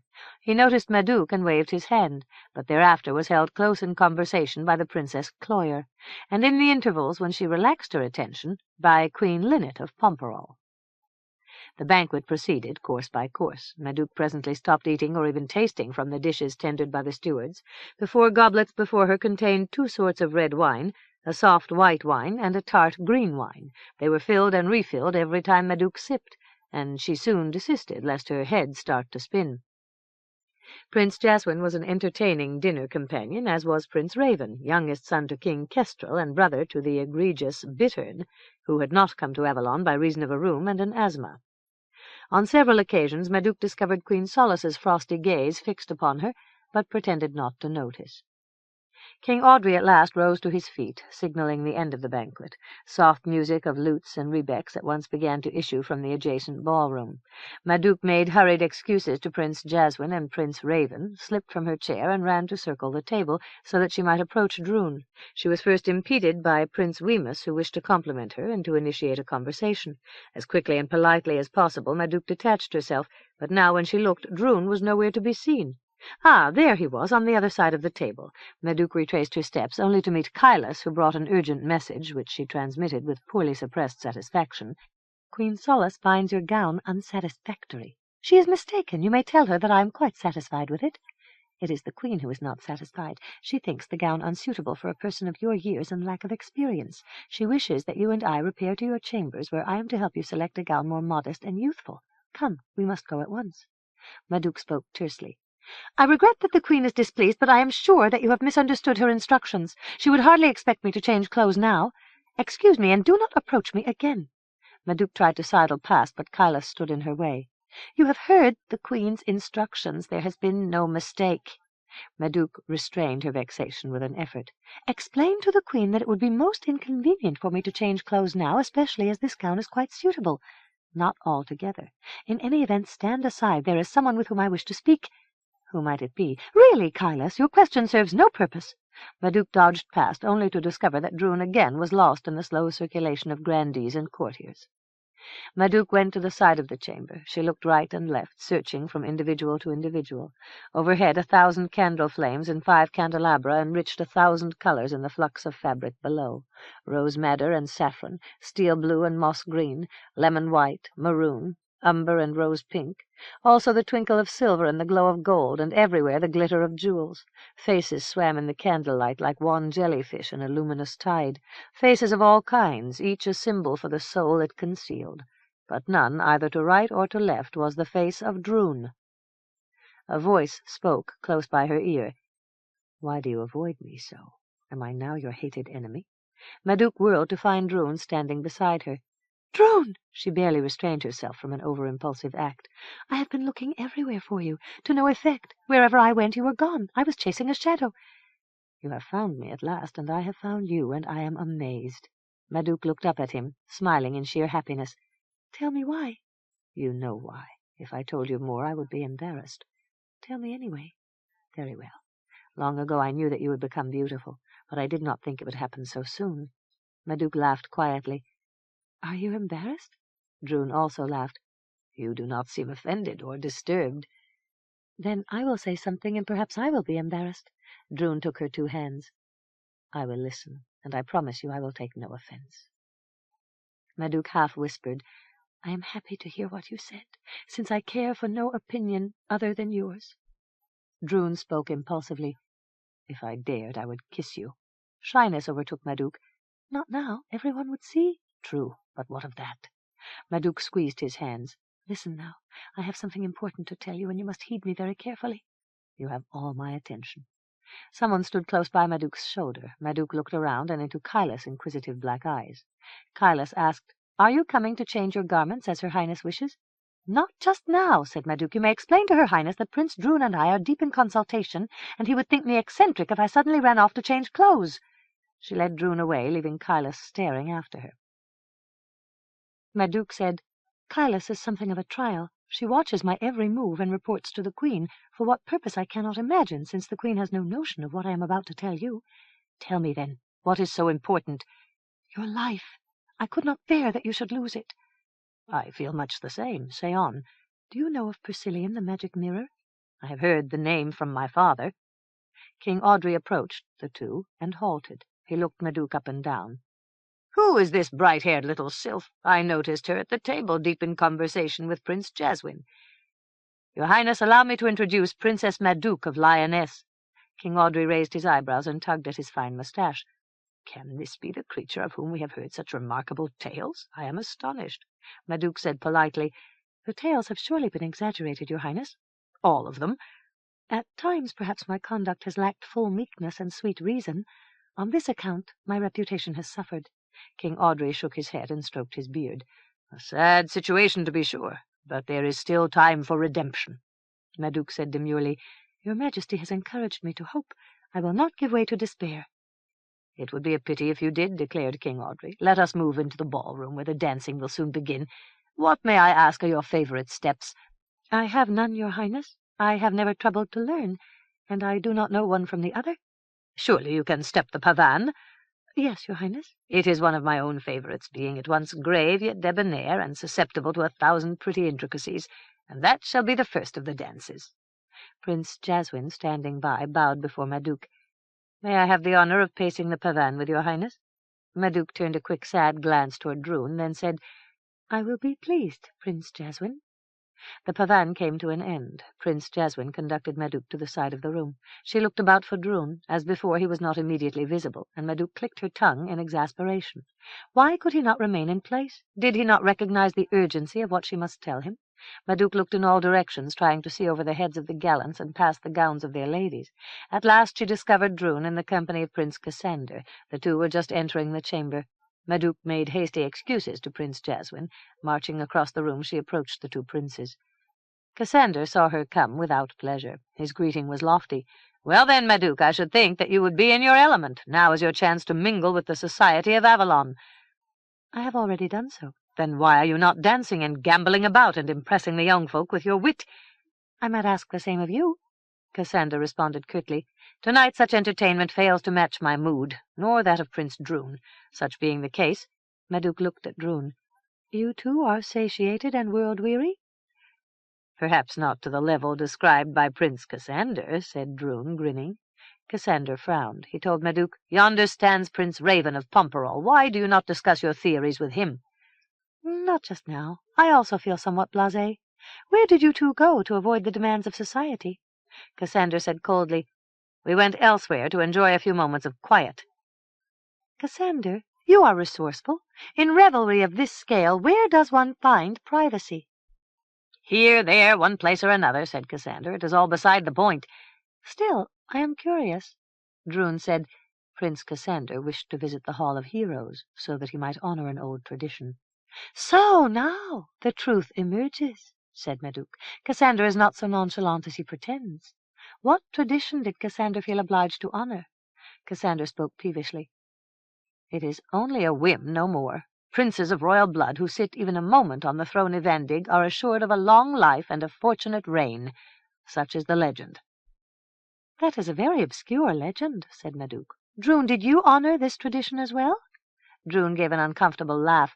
"Prince Cassander insisted that I share these benefits with him." "That was kind of Prince Cassander. And you sat at the round table as well?" "For a moment or two." Madouc heaved a sigh. "Well, then, now that you have been soothed by the privacy, do you remember that you promised to dance with me?" Droon looked puzzled for only an instant, then said, "So I did. Prince Cassander, my excuses." Cassander gave his head a crisp nod. "Dance away." Madouc took Droon not to the dance floor, but to the shadows at the side of the hall. "Think now," she said. "When you sat on the throne, did you speak?" "Only to fulfill the terms of the tradition as Cassander explained it to me. When he sat on the throne, he uttered an order that I should step forward a pace. I did the same in my turn." Madouc gave a fateful nod. "So now you must fear for your life. You may die at any instant." "How so?" "I have been trying to tell you of Priscillian's prophecy. It guides every hour of your life." "What is the prophecy?" "It goes to the effect that the firstborn son of the Princess Sodron, that is to say you, will take his rightful place at Cairbre an Miadan and rule from the throne of Vendig before his death. You have now fulfilled the prophecy. You have sat at the table, and you have given an order while sitting on Evendig, and now Casimir will put his assassins to work. You may be killed this very night." Droon was silent for several moments. "I thought Cassander's conduct somewhat odd. Is he aware of the prophecy?" "That is hard to guess. He is vain and foolish, but not altogether unkind. Still, he would obey King Casimir's orders, no matter where they led." "Even to murder?" "He would obey orders, but he need not do so, since King Casimir brought others with all the needful skills." "It is a chilling thought. I will be on my guard. 3 good knights of Troysonet are with me, and they shall stay close by my side." "When does your father arrive?" "Tomorrow, or so I believe. I will be glad to see him." "I as well." Droon looked down into Madouc's face. He bent his head and kissed her forehead. "You did your best to spare me this peril. I thank you, my dear Madouc. You are as clever as you are pretty." "This is a most successful gown," said Madouc. "The color is called Black Rose, and by some freak it goes nicely with my hair. The style also seems to enhance what I suppose I must call my posture. I wonder. "What do you wonder?" You remember King Throbius, of course?" "I remember him well. On the whole, he was benign, if a trifle foolish." "Just so. For certain reasons he laid a glamour upon me which caused a great excitement, and to tell the truth frightened me with its awful power. To relieve myself of the force, I was instructed to pull at my right ear with fingers of my left hand. Now, I wonder if I pulled hard enough." Said Droon. "It is difficult to say." "I could pull again for the sake of honesty and reassurance. Still, if I instantly became a ragtag starveling with my beautiful gown hanging limp, I would feel distress, especially if you drew away from me and took back all your compliments." "It might be best to let sleeping dogs lie," said Droon. "Still, I suspect that what we have here is you, in part and in full." "Once and for all I will make sure. That is the honorable course. Are you watching?" "Very carefully." "Be prepared for the worst." Madouc gave her right ear a tug with the fingers of her left hand. "Do you notice a change?" "Not a whit." "That is a relief. Let us go over yonder and sit on the couch, and if nothing else, I will tell you of my adventures in the forest of Tantravallis." 3. The night passed without alarm or incident. The sun rose tangerine red in the east, and the day began. Madouc awoke early and lay for a few moments in her bed, thinking. Then abruptly she jumped to the floor, summoned her maid, bathed in the pink porphyry tub, and dressed in a frock of soft blue linen with a white collar. The maid brushed her hair until the copper ringlets became disciplined and hung in shining curls, and were tied with a blue ribbon. A knock sounded at the door. Madouc cocked her head to listen, and gave quick instructions to the maid. The knock sounded again, sharp and peremptory. The maid opened the door a slit, to find 2 black eyes gleaming at her from a sallow, long-nosed face. The maid called out, "Have you no respect for Her Highness? The princess receives no one so early. Go away." She closed the door upon muffled expostulations. "It is I, damsel Kailas. I am a person of rank. Open the door that I may enter." Receiving no response, Kailas marched off to her own chambers, where she tried the door giving into Madouc's parlour, only to discover that the door was locked. Kailas knocked and called out, "Open, if you please. It is I, Kailas." Instead of opening, Madouc was away, out the door to the end of the garden courtyard, into the east gallery, and out of sight. Kailas knocked again. "Open at once. I bring a message from Queen Solace." The maid at last unlatched the door. Kailas stormed into the parlour. "Madouc! Princess Madouc!" She went into the bedchamber, looking right and left, then into the dressing-room. Finding no trace of her quarry, she called toward the bathroom.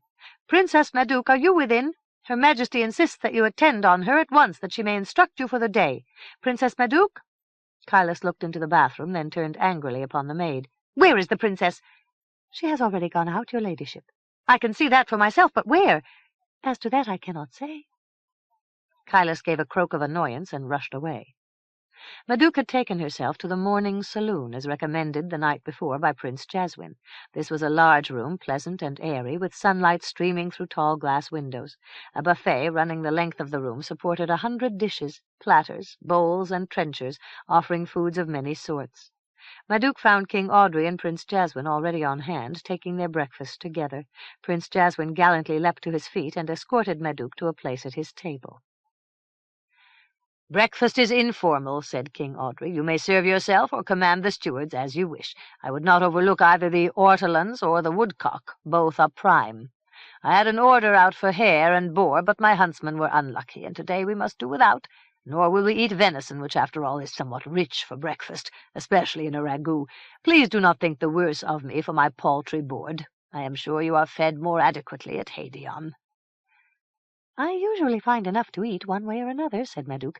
"I am not likely to make complaints, unless the porridge is burned." "The last cook to burn the porridge was flogged," said King Audrey. "Since then we have had no more difficulties." Madouc walked along the buffet and served herself 4 plump ortolans, an omelette of morels and parsley, scones with butter, and a bowl of strawberries in fresh cream. "What? No fish?" cried King Audrey aghast. "It is our fame and our pride. Steward, bring the princess some salmon and wine sauce with new peas, and also a good taste of the lobster and saffron cream. Also, why not a dozen each of the cockles and winkles, and do not spare the garlic butter." Madouc looked dubiously at the plates set in front of her.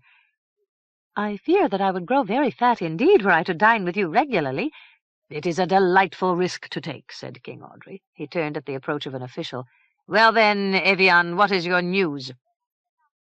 "The Flor Vilas has been sighted in the Cambermouth, your Majesty. King Alas will be on hand shortly, unless he is set aback by an offshore wind." "How blows the wind at this time?" "It veers, your Majesty, from north to northwesterly, with a gust now and then from the west. The weathercocks are faithless."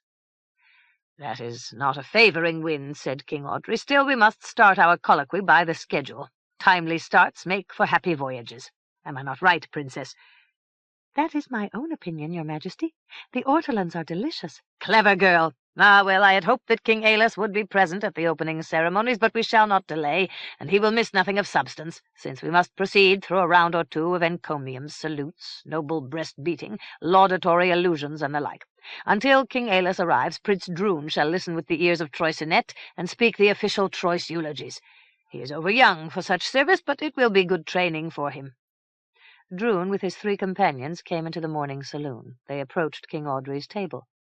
"Good morning, your Highness," said Droon. "Good morning to you, Prince Jaswin, and to you as well, Princess." "No less to you," said King Audrey. "Your father's ship has been sighted in the Cambermouth, and he will be on hand shortly, certainly before the day is out." "That is good news."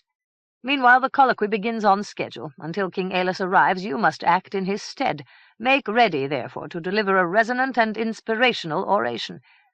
"That is bad news," King Audrey chuckled. "The acts of kingship are not all equally pleasurable." "I suspect this already, your highness, from observing my father." "Jaswin has surely arrived at the same conclusion," said King Audrey. "Am I right, Jaswin?" "Absolutely, sir." King Audrey gave a placid nod and returned to Droon. "I keep you from your breakfast. Fortify yourself well." Madouc called out, "King Audrey recommends the ortolans and the woodcock. He also insisted that I eat cockles and winkles by the dozen." "I will heed your advice, as always," said Droon. He and his comrades went off to the buffet. A moment later, Prince Cassander entered the refectory with his friend Sir Camrals. Cassander halted and surveyed the room, then, approaching King Audrey, paid his respects. "King Casimir and Queen Solace are taking breakfast in their chambers. They will appear at the Hall of Heroes at the appointed time." "The time is not far off," said King Audrey. "The morning has gone apace." Cassander turned to Madouc. "Queen Solace wishes you to present yourself before her at once. I warn you that she is not pleased with your flighty conduct, which verges upon rank insubordination." "The Queen must postpone her censure, or, even better, put it aside altogether," said Madouc. "I am now taking breakfast with King Audrey and Prince Jaswin. It would be an act of unutterable rudeness if I were to jump up and depart. Further, Cassander, your own manners leave much to be desired. In the first place—" Cassander, noting King Audrey's amusement, became angry. "Enough! In fact, more than enough. In regard to manners, it is you, not I, who will be sent packing back to Hadeon before the hour is out." "Impossible," said Madouc. "King Audrey has insisted that I be present at the colloquy for my better education. I dare not disobey him." "Naturally not," said King Audrey in a genial voice. "Come now, Prince Cassander, be gentle and easy, I beg of you. The world is not coming to an end because of Madouc's merry nature. Let her enjoy herself without reproach." Cassander bowed, coldly urbane. "It shall be as your majesty wishes." Cassander and Sir Camrals turned away and served themselves from the buffet. Half an hour passed. Sir Tramador, High Chamberlain at Fallowfale, appeared and spoke quietly to King Audrey, who sighed and rose to his feet. "In truth, I far prefer the morning saloon to the Hall of Heroes, and by the same token, the buffet to the Caebra an Meadon." Madouc suggested, "Why not hold the colloquy here instead of there? Whoever became bored with the speeches could devour an ortolan for diversion." "The concept is not inherently bad," said King Audrey. "However, the schedule is firmly cast, and cannot be altered without extreme confusion. Prince Droon, are you coming?" "I am ready, your majesty." In the corridor, Droon waited for Madouc. "I have become a person of importance, at least until my father arrives. I may be called upon to address the company. No one will listen, of course, which is just as well, since I have nothing to say." "It is simple. You must wish everyone a long reign and hope that the Goths invade elsewhere." "That should suffice. Also, it is possible my father will arrive before I am required to speak, whereupon I shall gratefully relinquish my place at the table." Madouc stopped short. Droon looked at her in wonder. "What disturbs you now?" "Last night, so you told me, you sat at the round table." "So I did." "But in all likelihood you did not sit in what will today be your rightful place. The prophecy is not yet satisfied. I will make sure that King Casimir is aware of this." Droon thought a moment. "It makes no great difference, since I am now about to take this rightful place." "But you must not. It is as much as your life is worth." Droon spoke in a hollow voice. "I cannot refuse with honor." King Audrey looked over his shoulder. "Come along, the two of you. There is no time for secrets. The colloquy is about to begin." "Yes, your highness," said Droon. Madouc said nothing. The two entered the Hall of Heroes, now illuminated by 4 iron candelabra suspended by iron chains over the round table. At each place a silver plate overlaid the ancient bronze plaque inlaid into the wood. Around the Hall of Heroes stood the kings and queens of the Elder Isles, a fair number of princes and princesses and notables of high degree. King Audrey mounted the low dais on which rested the throne Evandig. He addressed the company. "At last we are here, in full force, the sovereigns of all the Elder Isles. We are come, perhaps for many reasons, that we may explain our dearest hopes and aspirations, also that each may extend to the others the fruits of his particular wisdom. It is truly a notable occasion, one which long will be memorialized by the historians. Reflect, each and every one. It has been many a long year since our land has known so full a convocation. Each realm is represented. save only Skagain, where the folk still hold aloof from association. I point out as well that King Aelus is not yet on hand, but Prince Droon will speak with the voice of Troisinet until such time as his father the king arrives. In regard to this colloquy and its happy portents, we must acknowledge the initiative of King Casimir. It is he who put forward the concept, asserting the need for broad and easy contact between the rulers of the separate states. I agree in all respects. The time is ripe for frank discussions, that we may define without hesitation our points at difference, and each, when necessary, make the compromises and adjustments decreed by simple fairness and justice. With so much said, and with so much more to be said, let us seat ourselves at the Caerbran Miadan. Heralds will conduct each to his place, which is marked by a silver plate, indited in good round characters. Other persons will sit upon the couches arranged around the wall. King Audrey stepped down from the dais and went to the round table, as did the other sovereigns and their councillors. Heralds in grey and green livery guided the dignitaries to their places, as indicated by the silver plate. One of the heralds came so to conduct Droon, but could not find the proper silver plate. He circled the table, reading the names, but found none properly inscribed. At one seat the silver plate was missing, and only the ancient bronze plaque inset into the black wood remained. The herald stopped at this place where no one sat, read the bronze plaque, leaned forward incredulously, and read again. He went to summon King Audrey and led him to the empty place. King Audrey read, then read again. By this time the attention of everyone in the chamber was fixed upon him. Slowly he straightened and spoke to the room at large. "Sirs and ladies, the Caerbran Miadan is imbued with magic, and it has been at work. There is now no plate of silver at this place. It has disappeared. The bronze, which over the centuries marked this place, now reads, 'Here is the place of Droon, where in his good and full time he shall sit.'" Silence held the hall. King Audrey spoke. "I cannot guess the meaning of this magic, nor the exact thrust of the words. A single point is clear. The table recognizes the presence of Prince Droon, and has indicated his proper place.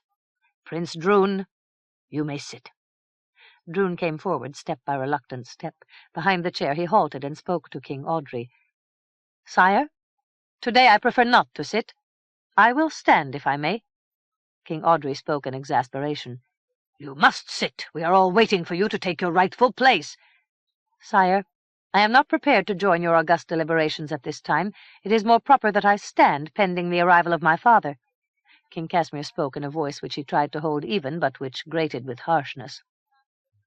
"Come, let us not waste any more time. Sit, Prince Droon. This is what we expect of you."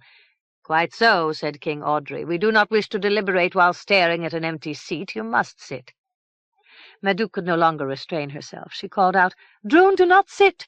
Today I will sit in your stead and be your deputy." She ran forward and slipped into the place marked in Droon's name by the bronze plaque. Droon stood close behind the chair. He spoke to King Audrey. "Your Majesty, so it shall be, by my choosing. Today Princess Madouc shall be my deputy and sit in my place, and if necessary speak with my voice. The formalities are thereby served, and the colloquy may properly begin." King Audrey stood bewildered. "This is strange conduct. I fail to understand what is going on." King Casimir roared, "It is absurd! Madouc, get yourself hence, and quickly, or know my full and awful displeasure." "No, your Majesty, I will sit here. Today is not the proper time for Droon to occupy his rightful place at Caerbran Miadan." King Casimir turned in a cold fury to King Audrey. "Your Majesty, I urge that you bring your footman and remove this foolish maiden from the chair, so that Prince Droon may take his place. Otherwise the colloquy cannot proceed with dignity." King Audrey spoke in a troubled voice. "Madouc, is this one of your famous caprices?" "Your Majesty, I assure you to the contrary. I sit here only so that Prince Droon need not occupy this place today." "But, Madouc, notice the bronze plaque. It states that here is Droon's place." "In his full and good time, but not today." King Audrey threw his arms out in a gesture of defeat. "I see no great harm in the situation. The princess sits in the place by the will of Prince Droon." King Casimir spoke again. "Madouc, once more I bid you depart the place of Prince Droon, that he may be seated." King Audrey looked around the round table. Some faces were drawn into lines of displeasure, others were amused, others seemed to care little one way or another. He turned to King Casimir. Your Majesty, I tend to the opinion that no harm can be done by allowing the Princess Madouc to sit as she wishes.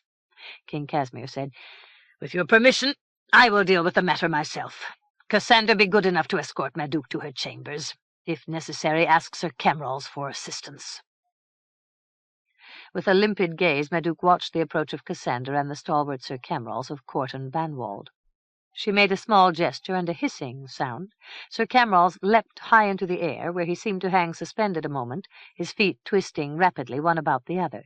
He alighted on his hands and knees, where he remained, staring at Madouc in bewilderment. Madouc looked at Cassandra and hissed again, as softly as before.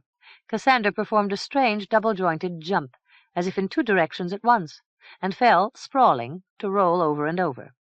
Droon said, Prince Cassandra and Sir Camrals have chosen to entertain us with their gymnastic feats rather than molest the princess.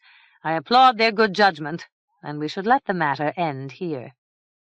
I am of this opinion, said King Audrey. The princess evidently has good reason for her apparent caprice. Perhaps it will ultimately be made known to us. Am I right, Princess? It is certainly possible, Your Majesty. King Casimir spoke again. It is a farce. Here we sit dawdling, the sovereigns of important realms, while this insolent tippet monopolizes our attention. It need not be, said Droon reasonably. Let the business of the colloquy proceed. King Casimir pounded the table with his fist. I am offended and outraged. I will not participate in the business until Prince Droon takes his rightful place. Madouc said in a clear voice, I see that I must explain my action, and the reasons for King Casimir's outrage. Perhaps it is better, after all, that the facts be known. Listen, then, and I will tell you the information which came to me from my mother. Long ago, King Casimir heard a prophecy from Persilian the magic mirror. He was told that the firstborn son of Princess Sodron would sit his rightful place at Cairbre an Meadan and rule from the throne Evandig before his death. If this were so, King Casimir would never fulfill his yearning to conquer far and wide and to rule the Elder Isles. King Casimir never knew the name of Sodron's first and only son, and he lived in a state of anxiety. Only recently the priest Amifred revealed the truth to King Casimir and put the name Droon to Sodron's son. Ever since, Casimir has been scheming for a means to void the prophecy. For this reason he called for a colloquy here at Fallowfale. He cares nothing for amity or peace. He intended only that Droon should fulfill the prophecy, so that Droon might then be murdered. Last night Prince Cassandra persuaded Droon to sit on the throne Evendig and utter an order. Today Droon need only take his place at the round table to satisfy the terms of the prophecy. Then he might safely be murdered, perhaps this very night. An arrow from the hedge, or a knife from the shadows, and Droon is dead. Who would do the deed? There were 4 who rode north with us. I dare not call them villains and murderers for fear that I might do them a wrong, but they were neither knights nor soldiers. Now everyone knows what I know, and my reasons for denying Droon his place. Judge for yourselves if they are caprice. Then let the colloquy proceed. Silence held the Hall of Heroes. At last King Audrey said uneasily, The colloquy is both shocked and somewhat addled by your revelations. We have heard a most unusual set of charges, which regretfully ring with the clear tone of authenticity. Still, King Casimir perhaps can refute these charges. What then do you say, Casimir of Lyonesse? I say that this sly little whelp lies from her teeth inward and outward in all directions, with a vile contempt for truth and an even viler relish for the taste of pure turpitude. Upon our return to Lyonesse town she will be instructed at length in the virtues of veracity. Madouc gave a jeering laugh. Do you think me insane? I am not returning to Lyonesse town. I think you insane indeed, said Casimir carefully. Your tales are the ravings of lunacy. I know nothing of Persilian the magic mirror, nor yet his prophecy. A new voice spoke. Casimir, you lie, and you are the liar. King Aelus came slowly into the Hall of Heroes. I myself, with my own hands, took Persilian the magic mirror from your secret place, and buried it under the lime tree in Sodron's garden. My only new knowledge is that concerning the priest Umfred, who had already caused Sodron untold woe. Some day there shall be an accounting with Umfred the priest. King Casimir sat in silence, face flushed. King Audrey said, "I had hoped that this colloquy would induce a new sense of fellowship among the kings of the Elder Isles, and perhaps a reconciliation of all our old grievances, so that we could reduce our armies, and abandon our forts, and send our yeomen home to till the soil for the greater prosperity of all. Perhaps I am idealistic in this hope." "Not altogether," said Aelus. "I will frankly admit that I despise Casimir the man. I can never forget nor forgive his acts of cruelty. Still I must deal with King Casimir of Lyonesse, and I will do so politely, if it will further my policy. I will reiterate it here and now, since it is simple and all should understand it. We will not allow a strong, aggressive country to attack a passive, peaceful country. Explicitly, should de Haut marshal a great force and attack Lyonesse, we would fight instantly on the side of Lyonesse. If Lyonesse foolishly chose to invade de Haut, our forces would instantly march against Lyonesse. So long as peace reigns, we will uphold the peace. That is our national policy." King Kestrel of Pumperol said sceptically, "All very well. Still, you took South Ulfland and then North Ulfland by conquest." "Not so. I am rightful king of South Ulfland through the laws of descent. The kingship of North Ulfland was fixed upon me by King Gax as he lay dying, that I might repel the Ska. This I did, and the Ulflands are now free of their ancient fears." King Audrey said dubiously, "You hold lands in my western marches and refuse to render them to me." "I conquered the fortress Poelitets from the Ska, which you could not do, and I hold it now because it forms the natural boundary between our countries. Poelitets indirectly serves to guard de Haut itself." "Humph," said King Audrey. "I will not argue the point here. It is more or less a trivial concern. Let us work around the table, taking the opinions of each participant in turn." Each notable at the table had his say, for the most part pronouncing cautious amicability. At last it came to the place of Droon. Madouc cried out, "Since I sit as the proxy of Prince Droon, I will in his name endorse the policies of King Aelus. Speaking for myself, Princess Madouc of Lyonesse, I decry the—" King Casimir roared in sudden fury, "Madouc, be silent! From this moment henceforth you are no longer princess at Hadeon or anywhere else. You are the nameless whelp of some prurient halfling and a hedgerow vagabond, without pedigree or known parentage. As such, you have no personal voice at this table of notables. Be silent!" King Audrey cleared his throat. "The point raised by King Casimir is well taken, even though his terms were immoderate. I rule that the maiden Madouc may no longer speak in her own voice at this colloquy, no matter how entertaining her observations." "Very well, your highness," said Madouc. "I will say no more." King Casimir spoke in a heavy voice. "I see no point in prolonging this discussion, certainly not under conditions as they now exist." King Audrey said unhappily, "Today we have heard some divergent points of view, and indeed not a few sparks of contention. But perhaps these sores can be soothed and our differences reconciled at a later session, perhaps at the end of the afternoon or even tomorrow. At this time we shall have ordered our dispositions and resolved on the concessions which we all will choose to make for the general weal." "Concessions?" demanded burly King Dartweg of Godelia. "I have no concessions to make. To the contrary, I want Audrey to chastise his wardens of the march.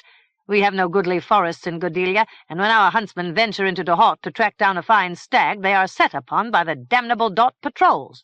There must be a cessation to this boorish practice."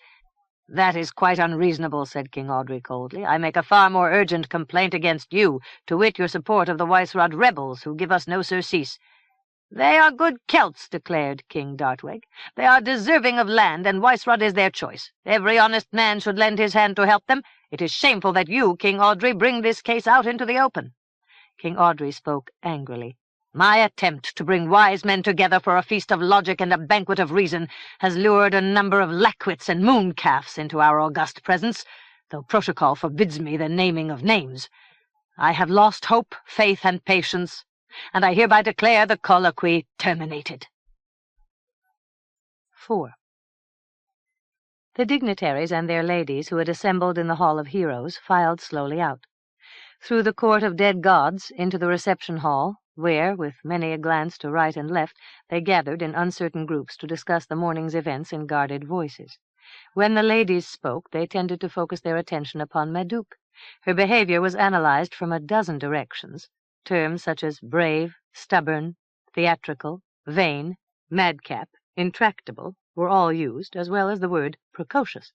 While no one could exactly define the manner in which the word applied, all were in tacit accord that the word was appropriate. As for Madouc herself, she went to sit unobtrusively to the side of the reception hall, in the company of Prince Jaswin. For a time the two sat in silence, with Madouc gloomily wondering what to do with herself next. Prince Jaswin presently found his voice and put a tentative question in regard to the mystery surrounding her birth. "Your mother is truly a fairy?" "Yes, she is Twisk of the blue hair." "Do you love her, and does she love you?" Madouc shrugged. "The word means something different to a fairy than it does to you, or to me." "I never noticed before, or thought to wonder. But now, when I look at you, the fairy phase is plain to see, as well as a certain jaunty carelessness which could only come from fairy." Madouc smiled a wan smile, and looked off across the room to where Casimir stood talking with King Dartweg of Godelia. "At the moment I feel anything but careless, and far from jaunty. My fairy blood runs thin. I have lived too long away from the Sidhe, among human men and women." "And your father, is he man or fairy?" "His name is Sir Pellinore. So he spoke it to my mother, but both were in a fanciful mood. I have learned that Sir Pellinore is a creature of fable, a wandering knight who slays dragons, punishes caitiff knights by the dozen, and rescues beautiful maidens from horrid enchantments. He also plays the lute and sings sad songs, and speaks the language of the flowers." "And this brummagem, Sir Pellinore, beguiled your mother with false entitlements?" "No," said Madouc. "This is not at all the way of it. He spoke in a mood of romance, and never suspected that I might some day wish to find him." Looking across the hall, Madouc noticed the approach of damsel Kailas. "What do they want of me now?" Prince Jaswin chuckled. "I am surprised that they so much as recognize your existence." "They will not forget me so soon," said Madouc. Kailas came to a halt and studied Madouc with care. After a moment she spoke. "Strange things are being said about you," Madouc replied in a toneless voice. "I am not interested. If that is all you came to tell me, you may go." Kailas ignored the remark. "I bring word from the Queen. She commands that you make ready for departure. We will be leaving shortly. You are to go to your chambers at once." Madouc laughed. "I am no longer a princess of Lyonesse. I have no place in the Queen's company." "Nevertheless, you have heard the Queen's command. I will conduct you." "No need. I am not returning to Hadeon." Kailas stared with mouth agape. "Do you defy the Queen's will, stark and outright?" "Call it whatever you like." Kailas swung about and departed. A moment later Madouc saw Queen Solace march heavily to where King Casimir stood with King Dartweg. The Queen spoke, fluttering her white fingers toward Madouc. King Casimir turned a single glance across the chamber. The impact of his eyes caused Madouc's stomach to knot. Casimir spoke a few terse words to Queen Solace, then continued his conversation with King Dartweg. Someone had come to stand by Madouc's side. She looked up to discover Droon. He bowed before her with full formality. "If Prince Jaswin permits my intrusion, I would invite you to walk with me in the gardens for a period." Madouc looked to Prince Jaswin, who politely rose to his feet. "By all means, our gardens are famous. You will find them refreshing after the turmoil of this morning." "Thank you, Jaswin, for your courtesy," said Droon. Jaswin moved away. Droon and Madouc went out into the gardens which surrounded Fallowfale, and sauntered among the fountains, statues, flower-beds, topiary, and patches of green lawn. Droon said, "I noticed the maiden Kailas speaking to you. What was her message?" "She brought the Queen's command. I was ordered to my chambers to make ready for the return journey to Hadeon." Droon laughed incredulously. "And what did you say?" "I said no, of course." Kailas was amazed and departed in shock. A few moments later I saw Queen Solace complaining to the king. He looked at me, and I was very much frightened." Droon took her hand. "You shall come to Troysenet. Are we agreed on this?" "Yes, especially since I have nowhere else to go. I doubt if ever I shall find my father, which perhaps is all for the best." Droon led the way to a bench. The two seated themselves. He asked, "Why do you say that?" "In truth, I am afraid of what I might find. When Sir Pellinore met my mother, he was carefree and full of artful gaiety. Now all is changed. The years have come and gone. Perhaps he has become austere and aloof, or settled in his ways, or married to a woman of severe character who has given him several unpleasant children. None would like me or take me warmly into their family." "If you found this unfortunate man, it would be wise to approach him anonymously and with great caution." "Even so, I would be forced to reveal myself in the end." No doubt he would insist that willy-nilly I join his sordid household, and I might be reluctant to do so. It might not be so bad as you think. Perhaps not. It might be worse, to my distress. I am not partial to folk who are grim and austere. I prefer fanciful folk who make me laugh. Humph, said Droon. I would seem to be a failure, much like poor miserable Sir Pellinore, with his virago of a spouse and his smelly children. I seldom see you laugh. I am laughing now. Sometimes I smile quietly when you are not looking, or even when I am thinking of you. Droon turned his head and looked down into her face. He said, I pity the poor wretch you finally decide to marry. He will be in a constant state of nerves. Not at all, said Madouc airily. I would undertake to train him, and it should be easy enough once he learned a few simple rules. He would be fed regularly, and I would sit with him if his manners were polite. He would not be allowed to snore, nor wipe his nose on his sleeve, nor sing loudly over his beer, nor keep dogs in the house. To gain my favour he would learn to kneel nicely before me, that he might tender me a red rose, or perhaps a bouquet of violets, and then, with his best voice, beseech a touch of my fingers. And then? Much depends upon circumstances. Said Droon. The spouse of your dreams, as you describe him, would seem idealistic and rather meek. Not altogether, and not always. He would surely lead an interesting life. I expect so. Of course, I have not seriously considered the subject, except to decide whom I will marry when the time comes. Droon said, I also know whom I will marry. She has blue eyes, as soft as the sky and as deep as the sea, and red curls. They are more of a copper gold, are they not? Quite so, and although she is still young, she grows prettier by the minute, and I do not know how long I will be able to resist the temptations which push at me. Madouc looked up at him. Would you like to kiss me now, just for practice? Certainly. Droon kissed her, and for a time they sat close together, with Madouc's head on Droon's shoulder. Droon presently asked, Now, are you still in fear of Casimir? Madouc sighed. Yes, I fear him greatly, though for a time I had forgotten him. Droon rose to his feet. There is nothing he can do to you unless you obey his orders. I will not obey him. That would be folly.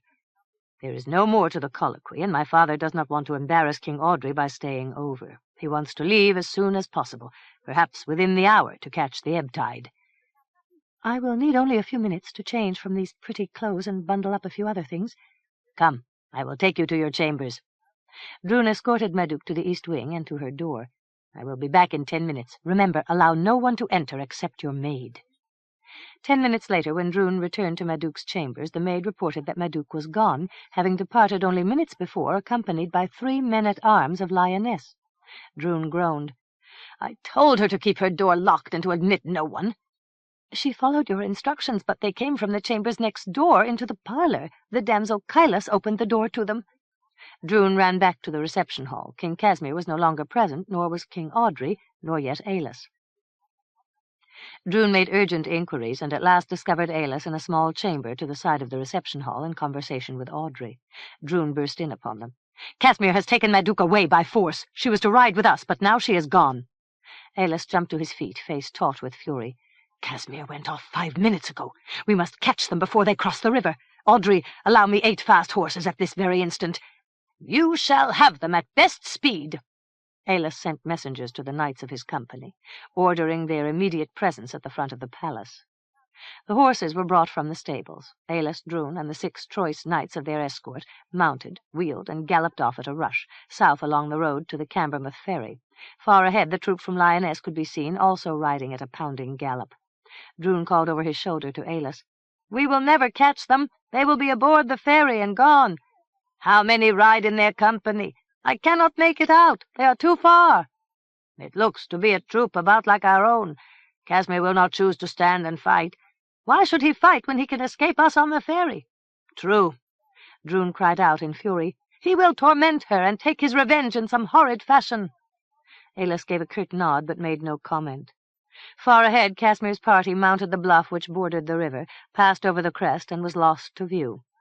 5 minutes later, the Troyes company rode to the edge of the scarp, where they could overlook the river. A hempen hawser led from a nearby stone buttress at a slant across the river to a similar buttress at Cogstone Head. The ferry, attached to the hawser by a bridle and a sheave rolling along the hawser, was propelled by reason of the slant of the hawser.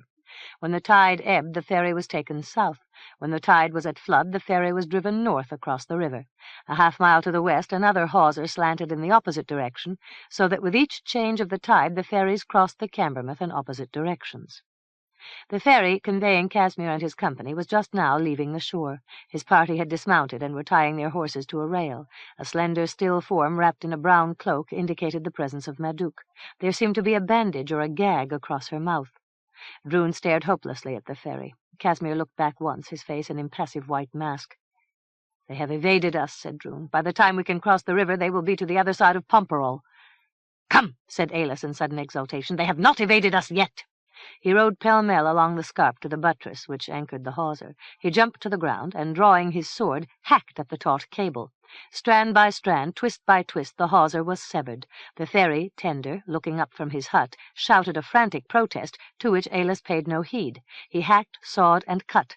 The cable sang, spun, as tension overtaxed the fibres. The hawser parted, the loose end snaking down the face of the scarp and into the water. The ferry, no longer impelled by the sidewise thrust of the current, drifted down the estuary toward the open sea. The hawser sang loosely through the sheave, and at last pulled free altogether. The ferry drifted quietly on the tide. Casimir and his party stood with sagging shoulders, looking helplessly toward the shores. "Come," said Ailus, "we will board the Flor-Velas. It awaits our arrival." The company rowed down the scarp to the harbour, where the Flor-Velas, a galleass 80 feet long with a square sail, a pair of lateen sails, and 50 oars, rested at its mooring. Ailus' party dismounted, put the horses into charge of the harbour-master, and boarded the ship, Ailus giving the instant order to cast off. Mooring lines were loosed from the bitts, the sails unfurled to catch a favourable north wind, and the vessel eased out into the estuary. Half an hour later the Flor-Velas drew close beside the ferry and made fast with grappling hooks. Ailus stood on the after-deck with Droon. The two looked down with expressionless faces at Casimir's sour countenance. Cassander attempted a flippant salute to Droon and Ailus, which neither acknowledged, and Cassander haughtily turned his back. From the midships deck of the galleass a ladder was dropped to the deck of the ferry. 4 men-at-arms descended. Ignoring all others, they went to Madouc, pulled the bandage from her mouth, and led her to the ladder. Droon came down from the after-deck and helped her aboard. The men-at-arms climbed back aboard the Flor-Velas. Casimir, standing to the side, heavy legs spread apart, watched without expression. No words had been spoken, either from galleass or from ferry. For a moment Ailus stood looking down at Casimir's party. He told Droon, "If I were a truly wise king, here and now I would kill Casimir, and perhaps Cassander as well, and put an end to their line. Look at Casimir, he half expects it. He would not have a qualm in the world. Indeed, he would kill us both and rejoice in the act." Ailus gave his head a jerk. "I cannot do it. I may live to regret my weakness, but I cannot kill in cold blood." He gave a signal. The grappling hooks were jerked loose and brought aboard the galleass, which eased away from the ferry. Wind bellied the sails, wake bubbled astern, and the galleass drove down the Cambermouth and toward the open sea. From the Dot shore a pair of longboats, each manned by a dozen oarsmen, put out after the ferry. They took it in tow, and with help from the turning tide, brought it back to the dock. Chapter 11. 1. Upon returning to Castle Haedion, King Casimir went into virtual seclusion. He attended no court functions, received no visitors, granted no audiences. For the most part he kept to his private chambers, where he paced up and down the length of his parlour, pausing occasionally by the window to look out over the town and the grey-blue Lear beyond. Queen Solace dined with him each night, but Casimir had little to say, so that more often than not Solace lapsed into plaintive silence. After 4 days of brooding, Casimir summoned Sir Baltasar, a trusted counsellor and envoy. Casimir gave Sir Baltasar careful instructions and sent him off on a secret mission to Godelia. Upon the departure of Sir Baltasar, Casimir resumed many of his former routines, though his mood had changed. He had become terse, sharp in his commands, bitter in his judgments, and those who ran afoul either of Casimir or his justice now more than ever had cause for regret. In due course Sir Baltasar returned, dusty and haggard from hard riding. He reported at once to King Casimir. "I arrived at Dunkrieger without incident. The town lacks all grace. You might well hesitate to stable your horses in the royal palace. King Dartweg would not receive me immediately. At first I thought his motives to be sheer Celtic perversity, but later I learned that he was entertaining certain grandees from Ireland, and all were drunk. Finally he agreed to receive me, but even then he kept me standing to the side of his hall while he settled a dispute dealing with the breeding of a cow. The wrangling went on for an hour, and was interrupted twice by dog-fights. I tried to follow the litigation, but found it beyond my understanding. The cow had been freshened by a prize bull without authorization and free of charge, by reason of a break in the fence. The cow owner not only refused to pay the stud fee, but beseeched a penalty for the illicit advantage taken of his cow by the amorous bull. King Dartweg was now gnawing a bone and drinking mead from a horn. He adjudicated the case in a manner I still find perplexing, but which must have been equitable, since it pleased no one. I was at last brought forward and presented to the king, who was quite drunk. He asked me my business. I said that I wished a private audience, that I might deliver the confidential messages entrusted to me by your highness. He waved high the bone upon which he was gnawing, and declared that he saw no reason for fiddle-faddle, that I must speak out brave and bold, like a good Celt. Stealth and furtive timidity were useless, he claimed, and secrecy was pointless, since everyone knew my business as well as I knew it myself. Indeed, he could give me his answer without my so much as hinting of my mission. Would that be suitable? He thought so, since it would expedite affairs and enlarge the time for tilting of the horn. I maintained as much dignity as was possible under the circumstances, and stated that protocol compelled me to request a private audience.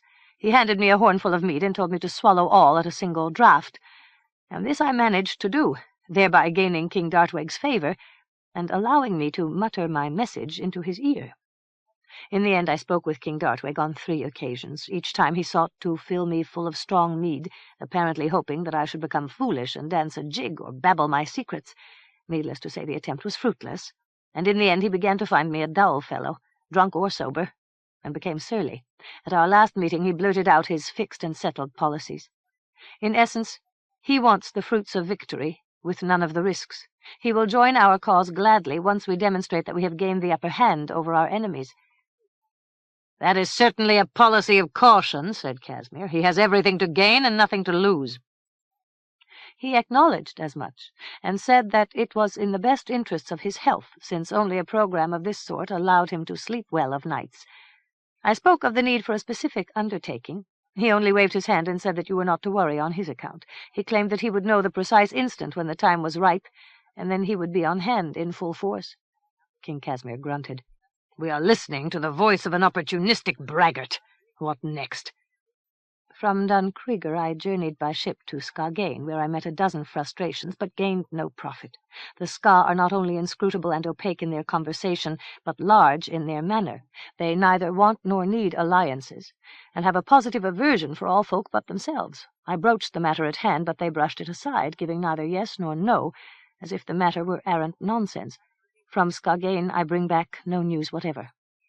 Casimir rose to his feet and began to pace back and forth. He spoke more to himself than to Sir Balthasar. "We are assured only of ourselves. Dartweg and his Celts in the end will serve us, out of greed. Pomperol and Blalock will stand rigid, paralyzed by fear. I had hoped for distraction, or even rebellion among the Ulfs, but they merely crouch like sullen animals in their high glens. Torqual, despite my great expense, has done nothing. He and his witch-woman are fugitives. They maraud along the moors by night and take cover by day. The peasants consider them ghouls. Sooner or later they will be brought to bay and slaughtered like wild beasts. No one will mourn them." 2. Shimrod sat in his garden, somnolent in the shade of a bay-tree. His garden was at its best. Pink hollyhocks stood like shy maidens in a row along the front of his manse.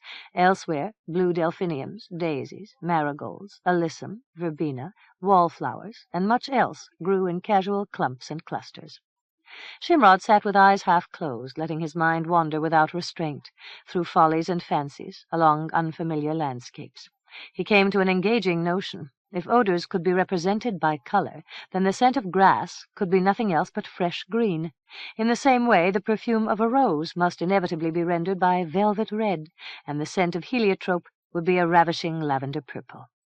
Shimrod conceived a dozen other such equivalencies, and was surprised how often and how closely his colours, derived by induction, matched the natural and irrefutable colour of the object from which the odour originated.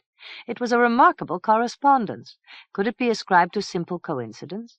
Even the acrid tang of the daisy seemed perfectly consonant with the white, so prim and stark, of the flower itself. Shimrod smiled, wondering whether similar transferences involving the other senses might exist. The mind was a marvelous instrument, thought Shimrod. When left to wander untended, it often arrived at curious destinations. Shimrod watched a lark flying across the meadow. The scene was tranquil, perhaps too tranquil, too serene, too quiet. It was easy to become melancholy thinking how quickly the days slipped past. What was lacking at Trilda was the sound of conviviality and happy voices. Shimrod sat up in his chair. The work must be done, and sooner was better than later. He rose to his feet, and after a last look around Lally Meadow, went to his workroom. The tables, once stacked high with a miscellany of articles, were now greatly reduced of their burden. Much of what remained was stubborn stuff, obscure, arcane, or intrinsically complex, or perhaps it had been rendered incomprehensible by Tamarello's eerie tricks. To one of the articles still under investigation, Shimrod had given the name Lucanor, after the druidic god of primals. Footnote. Lucanor's duties were 3. He plotted the shape of the constellations, and, when needful, altered the placement of the stars. He assigned to each thing of the world the secret name by which its existence was confirmed or denied. He regulated the cycle by which the end of the future merged into the beginning of the past. In druidic depictions, Lucanor wore double-pointed shoes, with toes extending both forward and back. An iron circlet displaying 7 golden discs clasped his head. Lucanor was a solitary god who held himself aloof from the lesser gods of the druidic pantheon, among whom he inspired awe and fear. A druidic myth relates how Lucanor, coming upon the other gods as they sat at the banquet table, found them drinking mead in grand style, to the effect that several were drunk while others remained inexplicably sober. Could some be slyly swilling down more than their share? The disparity led to bickering, and it seemed that a serious quarrel was brewing. Lucanor bade the group to serenity, stating that the controversy no doubt could be settled without recourse either to blows or to bitterness. Then and there Lucanor formulated the concept of numbers and enumeration, which heretofore had not existed. The gods henceforth could tally with precision the number of horns each had consumed, and by this novel method assure general equity and further explain why some were drunk and others not. The answer, once the new method is mastered, becomes simple, explained Lucanor. It is that the drunken gods have taken a greater number of horns than the sober gods, and the mystery is resolved. For this, the invention of mathematics, Lucanor was given great honor. End of footnote. Lucanor, the magical artifice, or toy, consisted of 7 transparent discs, a hand's breadth in diameter. They rolled around the edge of a circular tablet of black onyx at varying speeds. The discs swam with soft colors, and occasionally showed pulsing black spots of emptiness coming and going apparently at random. Shimrod found the discs a source of perplexity. They moved independently of each other, or so it seemed, so that in their circuit of the tablet one might pass another and in turn be overtaken by still a third. At times 2 discs rolled in tandem, so that one was superimposed upon the other, as if an attraction held them together for a few instants. Then they would break apart, and each would once more roll its own course. At rare intervals, even a 3rd disc might arrive while 2 discs rolled together, and for a space the 3rd disc also would linger, for a period perceptibly longer than if just 2 discs were together. Shimrod once or twice had observed what would seem to be a very rare chance, when 4 discs chanced to roll together around the tablet, and then they clung together for perhaps 20 seconds before parting company. Shimrod had placed Lucanor on a bench where it could catch the afternoon sunlight, and also where it most efficiently distracted him from his other work. Was Lucanor a toy or a complex curio, or an analogue representing some larger process? He wondered if ever 5 of the 7 discs might roll in unison, or 6, or even all 7. He tried to calculate the probability of such concurrences, without success. The chances, while real, must be exceedingly remote, so he reflected. At times, when a pair of discs rolled together, their black spots or holes might develop simultaneously and sometimes overlapped. On one occasion, when 3 discs rolled in unison, black spots grew on each of the 3, and by some freak they were superimposed. Shimrod squinted through the aligned holes as the discs rolled past.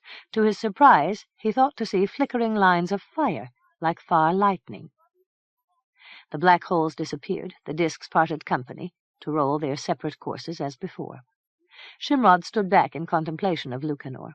The device undoubtedly served a serious purpose, but what? He could arrive at no sensible theory. Perhaps he should bring Lucanor to the attention of Mergin. Shimrod temporized, since he would far prefer to resolve the puzzle himself.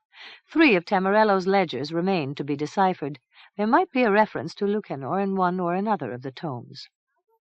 Shimrod returned to his work, but continued to watch the 7 discs, causing him such distraction that at last he put a low-order Sandestin on watch for unusual coincidences, and then took Lucanor to a far corner of the workroom.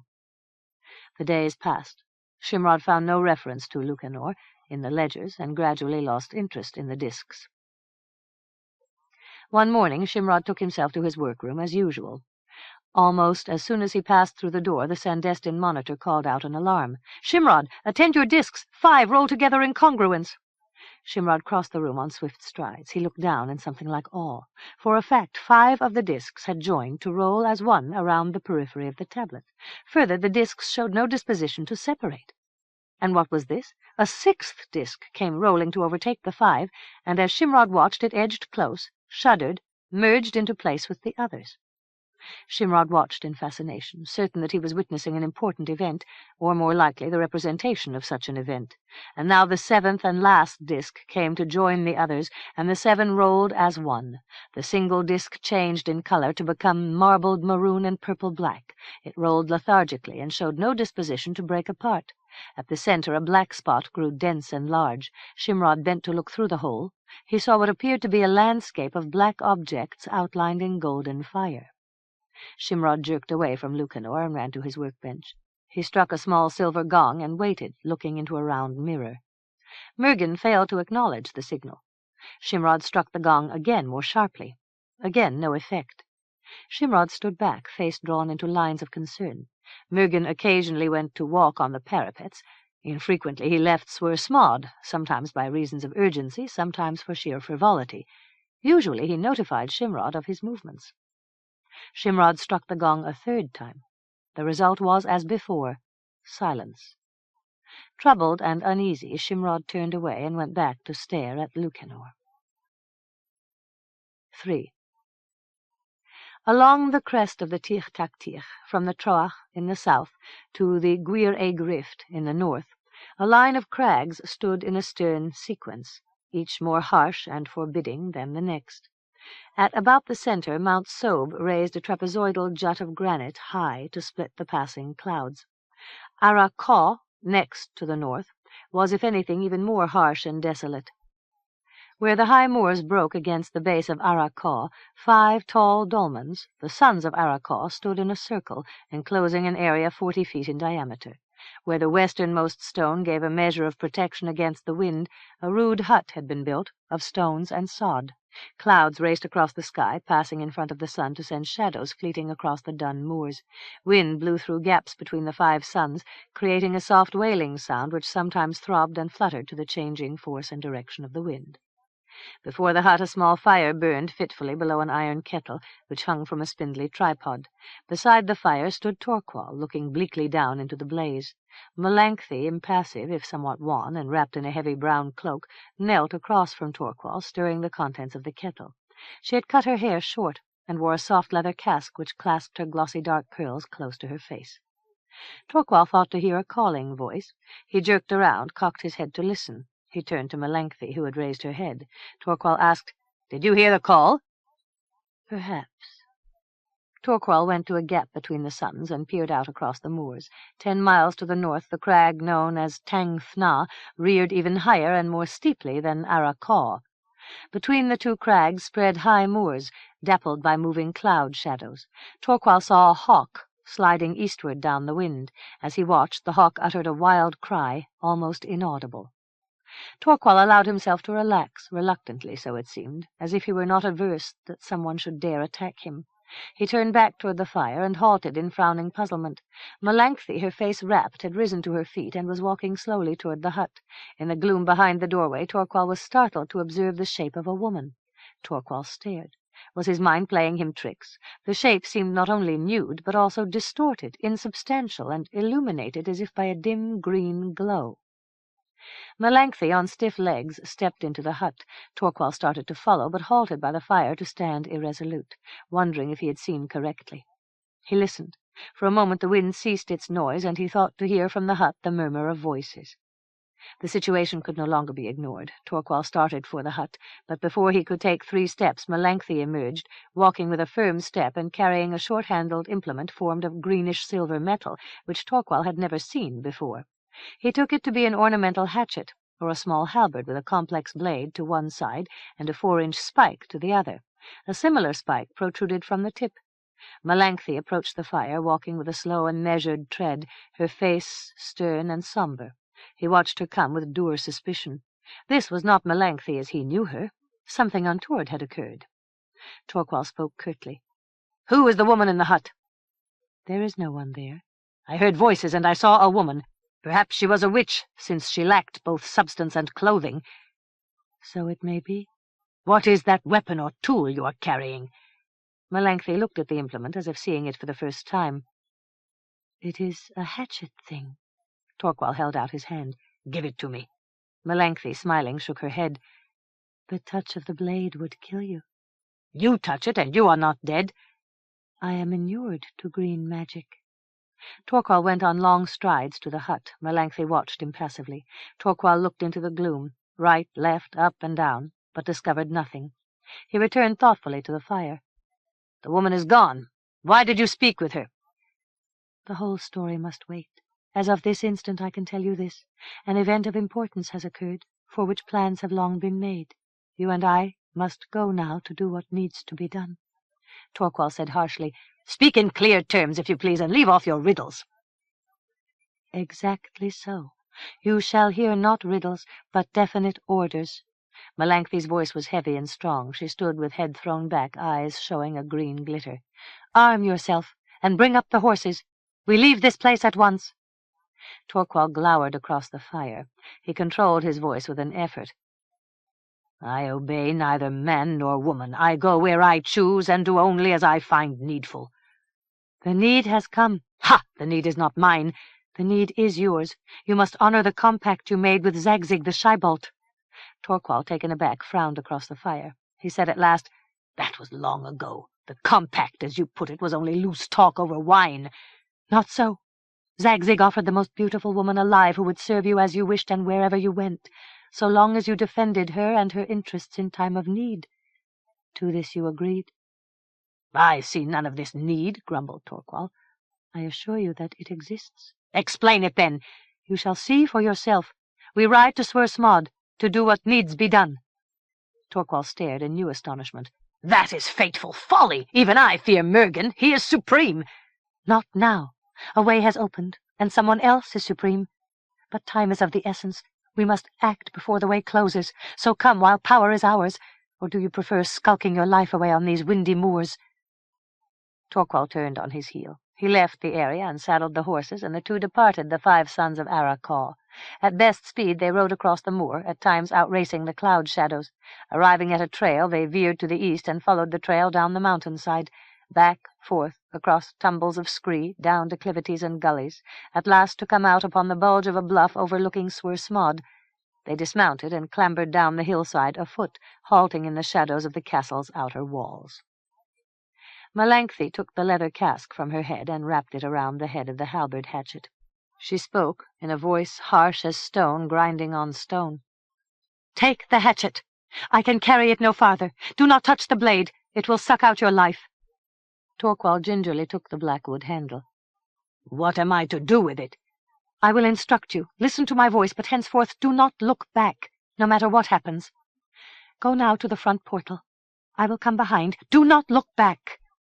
Torqual scowled, finding the venture ever less to his taste. He set off around the wall. Behind him he heard a soft sound, a sigh, a gasp, then Melanchthie's footsteps.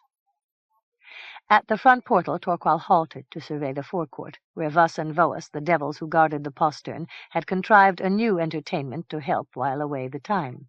They had trained a number of cats to perform the function of war-chargers. The cats were caparisoned with gay cloths, fine saddles, and a variety of noble emblems, that they might serve as proper steeds for knightly rats, themselves well-trained and clad in shining mail and gallant helmets. Their weapons were wooden swords and padded tourney lances. As the devils watched, placed wagers, and cried out in excitement, the rat knights spurred their cat chargers and sent them springing down the lists in the effort to unseat each other. Melanchthie stepped through the portal. Torqual started to follow. A voice behind him said, "Go easy and quiet. The devils are intent upon their game. We shall try to slip by unnoticed." Torqual stopped short. The voice said sharply, "Do not turn. Melanchthon will do what is needful. So she justifies her life." Torqual saw that Melanchthon was now as before, the pensive maiden he had first met in the white villa by the sea. The voice said, "Go now, and quietly. They will not notice." Torqual followed Melanchthon. They went unseen along the side of the forecourt. At the last moment the red devil Voas, his rat and cat having been defeated, swung away in disgust, and so glimpsed the intruders. "Hola!" he cried out. "Who thinks to pass on sly knees and long toes? I smell evil at work," he called his associate. "Thus, come, we have work to do." Melanchthon spoke in a metallic voice. "Go back to your game, good devils. We are here to assist Mergin in his wizardry, and we are late, so let us pass." "That is the language of interlopers. Folk of virtue bring us gratuities. That is how we distinguish good from evil.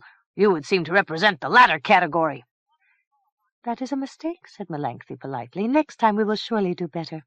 She turned to Torqual. "Go at once, ask Mergin to step out and certify our quality. I will wait and watch the jousting." Torqual sidled away as Vuss and Voas were momentarily distracted. "Start a new course at the lists," called Melanchthon. "I will place a wager. Which is the champion rat?" "Just a minute," cried Vuss. "What is that disgusting green shadow which dogs your back?" "It is of no consequence," said Torqual. He hastened his pace, and so arrived at the tall iron door. The voice behind him said, "Bear the edge of the hatchet and cut the hinges. Take care not to damage the point. It must serve another purpose." A cry of sudden anguish sounded from the forecourt. "Do not look back," grated the voice. Torqual had already turned. The devils, so he discovered, had fallen upon Melanchthon and were chasing her back and forth across the yard, kicking with taloned feet and striking out with great horny fists. Torqual stared, irresolute, half of a mind to interfere. The voice spoke harshly. "Cut the hinges! Be quick!" From the side of his eye Torqual glimpsed the distorted semblance of a woman, formed from a pale green gas. He jerked away, eyes starting from his head, stomach knotted in revulsion. "Cut the hinges!" rasped the voice. Torqual spoke in a fury. "You impelled me this far by reason of my idle words with Zagzig. I will not deny them, since nothing remains of my honor save the sanctity of my word. But the compact concerned Melanchthon, and now she is beyond need. I will not serve you. That again is my word, and you may rely upon it." "But you must," said the voice. "Do you want inducement? What do you crave? Power? You shall be king of Skargane if you choose, or all the Ulflands." "I want no such power." "Then I will drive you by pain, though it costs me dear in strength to do so, and you shall suffer sadly for my inconvenience." Torqual heard a thin hissing sound of great effort. He was gripped at the back of his head behind his ears by sharp, pincer-like fingers. They pressed deep, and the pain caused his sight to go dim and his mind to segment into irresolute parts. "Cut the hinges with the edge of the hatchet. Be careful of the point." Torqual drew the leather away from the curved green-silver blade and slashed at the iron hinges. They melted like butter under a hot knife. The door fell open. "Enter," said the voice, and the pincers applied new pressure. Torqual stumbled forward into Swersmaud's entry hall. "Ahead now, down the gallery at best speed." With eyes starting from his head, Torqual went at a shambling run down the gallery and so arrived at the great hall. "We are in time," said the voice with satisfaction. "Go forward." In the hall, Torqual came upon a curious scene. Mergin sat stiff and still in his chair, gripped by 6 long, thin arms, putty grey in colour, sparsely overgrown with coarse black hairs. The arms terminated in enormous hands, 2 of which gripped Mergin's ankles, 2 more pinioned his wrists. The final 2 covered his face, leaving only his 2 grey eyes visible. The arms extended from a slit or a notch opening into another space directly behind Mergin's chair. The aperture admitted, along with the arms, a faint suffusion of green light. The voice said, "I now give you surcease from pain. Obey precisely, or it will return 100-fold. My name is Desmay. I command great power. Do you hear?" "I hear." "Do you notice a glass globe dangling from a chain?" "I see it." It contains green plasm and the skeleton of a weasel. You must climb upon a chair, cut the chain with the hatchet, and with great care bring down the globe. With the point of the hatchet you shall puncture the globe, allowing me to extract the plasm and therewith restore my full strength. I will seal the bubble once more, and compress and close Mergen into a similar bubble. Then I will have achieved my aims, and you shall be rewarded in such style as you deserve. I tell you this so that you may act with precision. Do I make myself clear? You are clear. Act, then. Up with you. Cut the chain, using all delicacy. Torquil climbed upon a chair. His face was now on a level with the weasel skeleton inside the glass globe. The beady black eyes stared into his own. Torquil raised the hatchet and, as if accidentally, slashed at the glass bubble, so that green plasm began to seep out. From below came a horrid scream of fury. "You have broken the glass!" Torquil cut the chain and allowed the globe to fall. Striking the floor, it broke into a dozen pieces, sending green plasm spurting in all directions. The weasel skeleton uncoiled painfully from its hunched position and scuttled to hide under a chair. Desmée hurled herself to the floor and gathered as much of the green plasm as possible, and so began to assume physical form, showing first the outlines of internal organs, then a fixing of her contours. Back and forth she crawled, sucking up seepages of the green with her mouth and tongue. A sibilant voice came to Torquil's ears. "Take the hatchet. Stab her with the point. Do not hesitate, or we will all be in torment forever." Torquil seized the hatchet. A swift step took him to Desmée. She saw him coming and cried out in fear. "Do not strike!" She rolled away and pulled herself to her feet. Torquil was after her, and followed her step by step, hatchet held before him, until Desmée backed into a wall and could retreat no further. "Do not strike! I will be nothing! It is my death!" Torquil thrust the point through Desmai's neck. Her substance seemed to be sucked into the blade of the hatchet, which swelled in size as Desmai shrank and dissipated. Desmai was gone. Torquil was left holding a heavy, short-handled hatchet with a complicated blade of silver-green metal. He turned and brought the hatchet back to the table. Tamarello, the weasel skeleton, had emerged from under the chair. He had grown in size until now he stood as tall as Torquil. From a cabinet Tamarello brought out a board 4 feet long and 2 feet wide, on which rested the simulacrum of a strange grey creature, human in general configuration, with glistening grey skin, short hairy neck, heavy head with smeared features, and the filmy eyes of a dead fish. 100 gelatinous ribbons bound the creature to the board, restraining every twitch of movement. Tamarello looked at Torquil. "Can you name this thing which is only an image of reality?" "No." "I will tell you, then. It is Joald, and Mergen has given his life to the restraint of this thing, despite the forces which try for its liberation. Before I kill Mergen, he shall watch me destroy his earnest effort, and he shall know that Joald arises. Mergen, do you hear me?" Mergen made a throaty sound. "Little time remains before the way closes and the arms draw back, but there is time enough for all, and first I will liberate the monster. Torquil!" "I am here. Certain bonds hold Joald in check." "I see them. Take your sword and cut the bonds, and I will sing the chant. Cut!" From Mergen came a thin, keening sound. Torquil, daunted, stood hesitant. Tamarello croaked, "Do my bidding. You will share with me my wealth and magical power. I swear it. Cut!"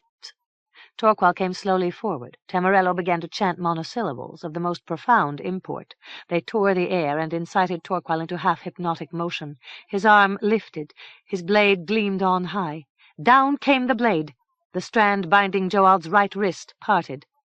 "Cut!" screamed Tamarello. Torquil cut.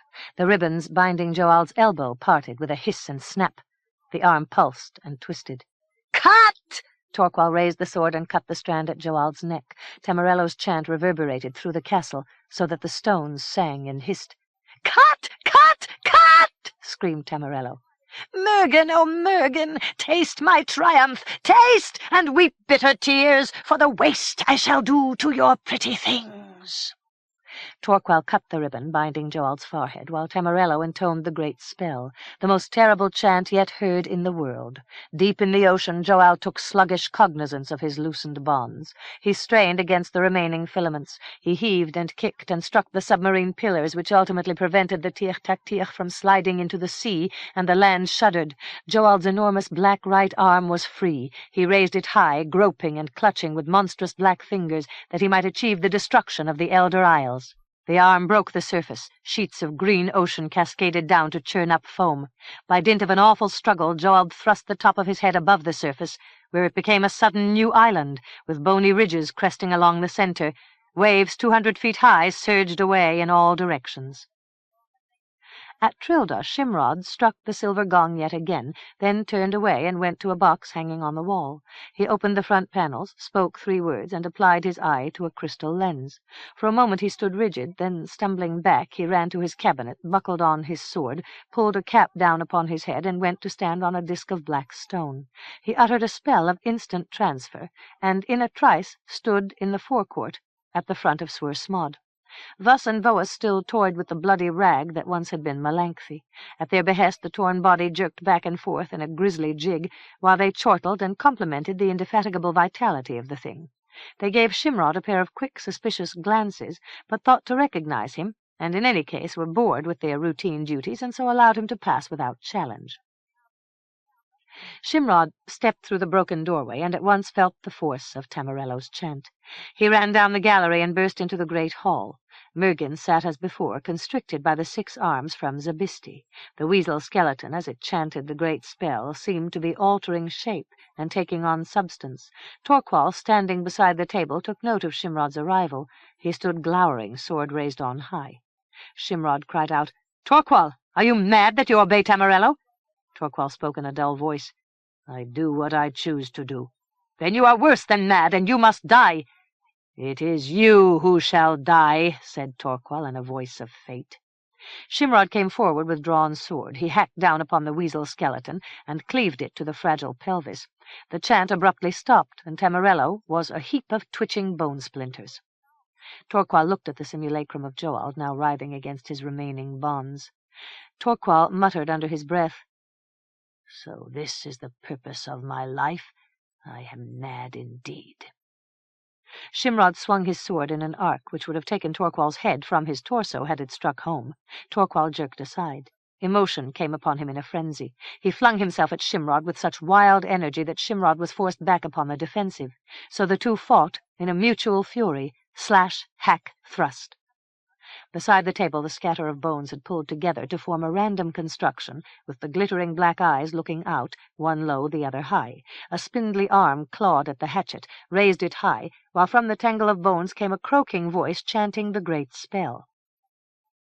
Shimrod dodged back from Torquil, threw a chair to impede him, then cut at the arm holding the hatchet. The arm splintered, the hatchet fell to the floor. Shimrod picked up the hatchet, and as Torquil charged upon him, flung it into Torquil's face. Torquil's head and face shriveled and disappeared. His sword fell clattering to the floor, followed by his body. Shimrod turned back to the table. The way into Zabisti was closing. To Shimrod's horror, the arms, rather than disengaging, were drawing Mergin, chair and all, back through the slit. Shimrod hacked at the thin grey arms. The hands fell to the floor, fingers clenching and unclenching. Mergin was free. He stood erect, and stepping forward, looked down at Joald. He uttered 4 plangent words. Joald's head lolled back, the arm dropped down beside the hulking torso. In the Atlantic, the island created by the appearance of Joald's black pate sank beneath the surface. The arm fell with an enormous splash, creating a wave 400 feet high, which rolled toward the coast of South Ulfland. It struck full into the estuary of the Evander, and sent a monstrous wall of water rushing up the valley, and the fabulous city Ys was lost. Where Joald had lurched and kicked away the buttresses under Hybris Isle, the ground shuddered and sank, and Evander Vale, with its palaces and gardens, became an inlet of the sea. Up the Elfish coast, as far north as Oaldis, the shoreside towns were drowned and the populations washed into the sea. When the waters became calm, Ys of the ages, Ys the beautiful, Ys of the many palaces, was sunk beneath the sea. In later times, when the light was right and the water clear, fishermen sometimes glimpsed the wonderful structures of marble where nothing moved but schools of fish.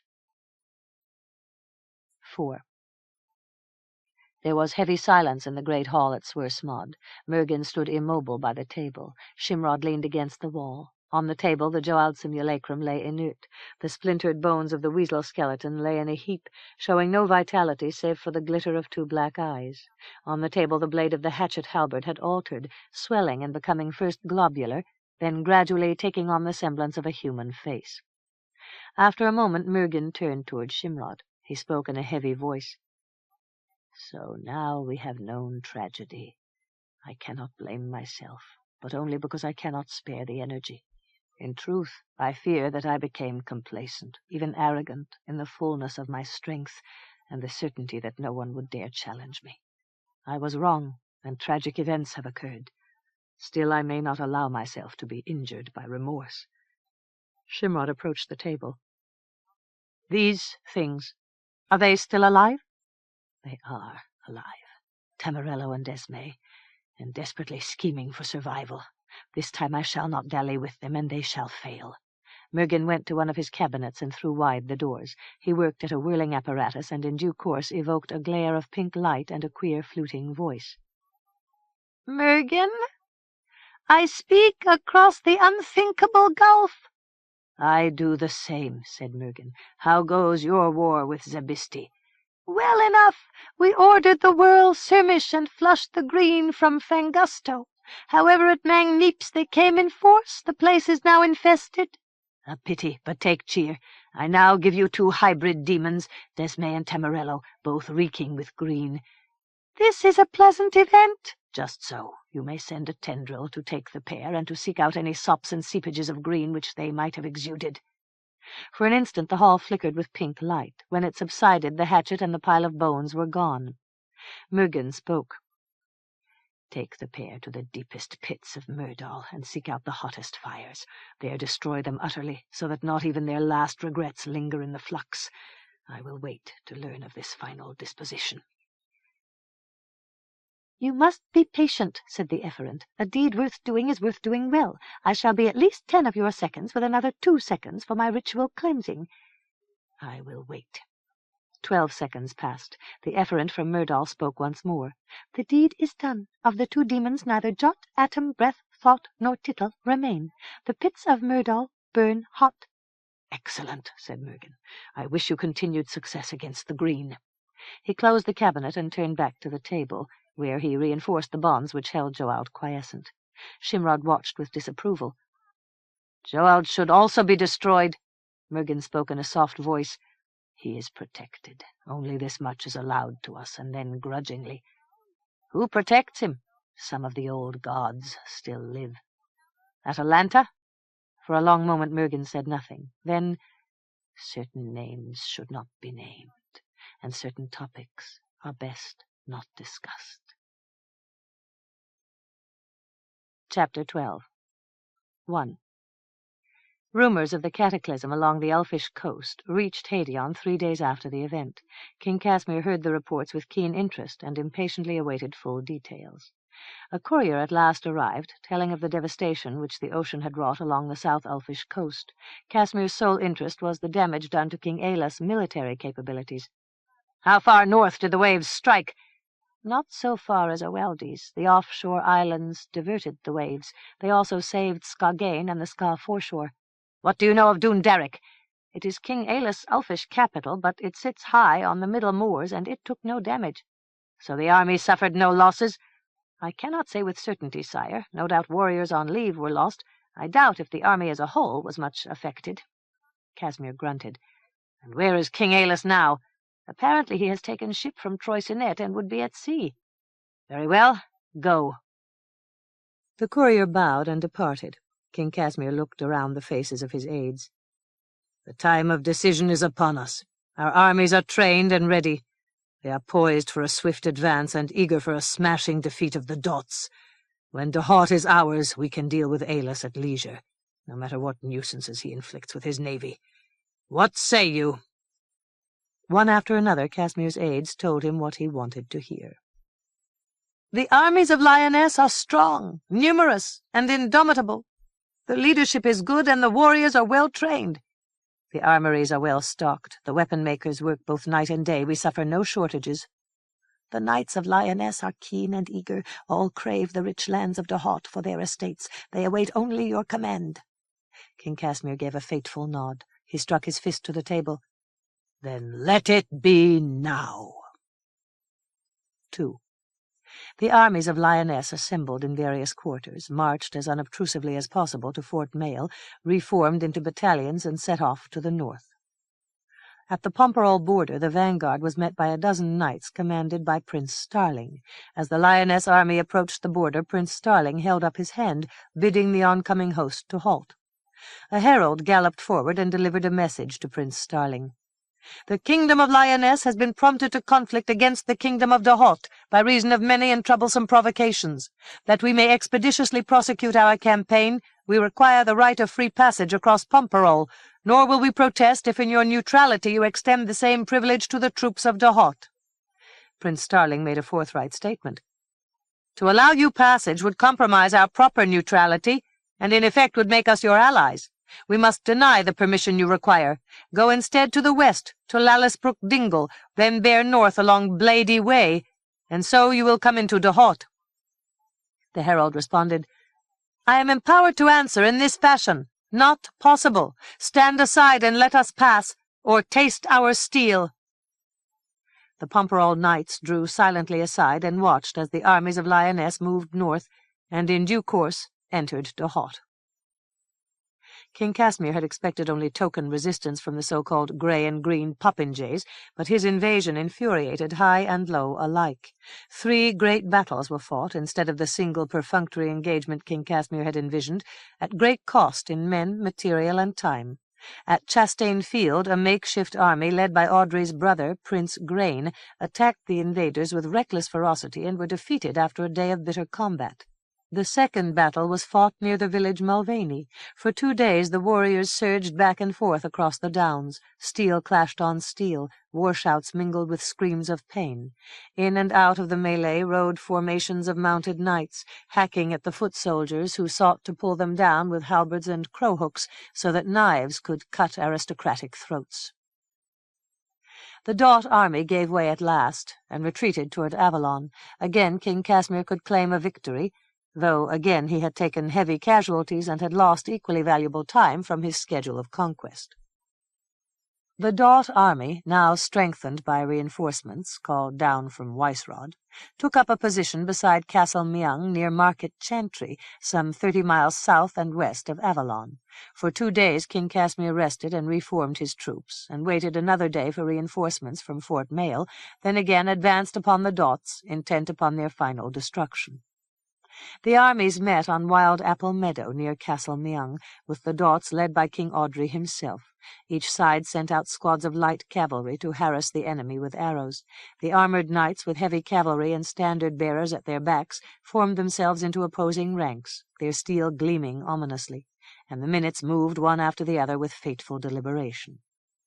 The Dahot heralds, splendid in grey and green, raised their clarions and sounded a sweet, shrill call. The Dahot knights lowered their lances and charged at a thunderous gallop. The knights of Lyonesse did the same. At the centre of Wild Apple Meadow the 2 ranks collided in a great dull clang of metal striking metal, and in an instant order gave way to a yelling chaos of toppling bodies, rearing horses, flashing steel. The Lyonesse charge was supported by squads of pikemen and archers, using disciplined tactics. In contrast, the Dahot infantry arrived in amorphous groups and were met by shoals of sighing arrows. The battle at Wild Apple Meadow was shorter and more decisive than the 2 which had preceded it, since the Dahots now were demoralized and no longer expected to gain the day through sheer élan. They were finally sent reeling from the field. King Audrey and the surviving elements of his army retreated at best speed and took refuge in the forest of Tantravallis, where they no longer constituted a threat and could be dealt with at leisure. King Casimir marched upon Avalon and entered without resistance. He rode at once to Fallowfale, where he would finally take possession of Caebra an Meadan, the table, and Evandig the throne, and send them back to Castle Hadion in Lyonesse town. Casimir entered the quiet palace without ceremony. He went at once to the Hall of Heroes, only to find no sign of the furniture which figured so largely in his ambitions. From a portly young under-chamberlain he learned that Caebra an Meadan and Evandig had been taken away 2 days before by a company of Troyes marine warriors. They had carried throne and table to a Troyes ship, and then set sail to a destination unknown. Casimir's rage was almost too large to be borne. His face became congested with choler. His round china-blue eyes bulged so as to show white encircling rims. With legs planted wide and hands gripping the back of a chair, Casimir stared blindly at the empty areas. His thoughts finally settled into a semblance of order, and he chanted vows of revenge, which horrified Tybalt, the under-chamberlain. At last Casimir calmed himself, and thereby became even more baleful than before. The deed had been done with the connivance of the Dots. Who were the persons responsible? Casimir put the question to Tybalt, who could only stammer that all the high officials of Fallowfale had fled Avalon to join their fugitive king. There was no one on hand to punish, save underlings. To Casimir's further displeasure, a courier arrived on a lathered horse with dispatches from Lyonesse, to the effect that Ulfish warriors had stormed down the south ramparts of the Tir Tatir into Cape Farewell province, an area where Casimir's strongholds had been depleted of their garrisons for the benefit of the main army. The invaders had reduced castle after castle without difficulty, and the town Pargetta was under siege. Casimir took stock of his situation. He had broken the Dot armies, and in effect controlled Dahot, even though King Audrey still survived and still commanded a few dispirited fugitives. Audrey must be hunted down and either captured or killed before he could rally the provincial gentry about him and assemble a new army. For this reason, Casimir could not yet weaken his expeditionary forces by detaching a force strong enough to expel the Ulfs from Cape Farewell province. Instead, he sent Bannoy, Duke of Tremblance, to Fort Mail, and there put together as best he could a new army, comprising levies currently under training and contingents of veterans from garrisons at forts along the coast. These in turn must be reinforced by drafts of local yeomen, sufficient to resist the inevitable raids to be expected from the Troyes navy. Bannoy would take his fresh new army into Cape Farewell province, and there send the Ulf bandits scuttling back into the fastnesses of the Troach. Meanwhile, Casimir's forces in the field would complete the conquest of Dahot.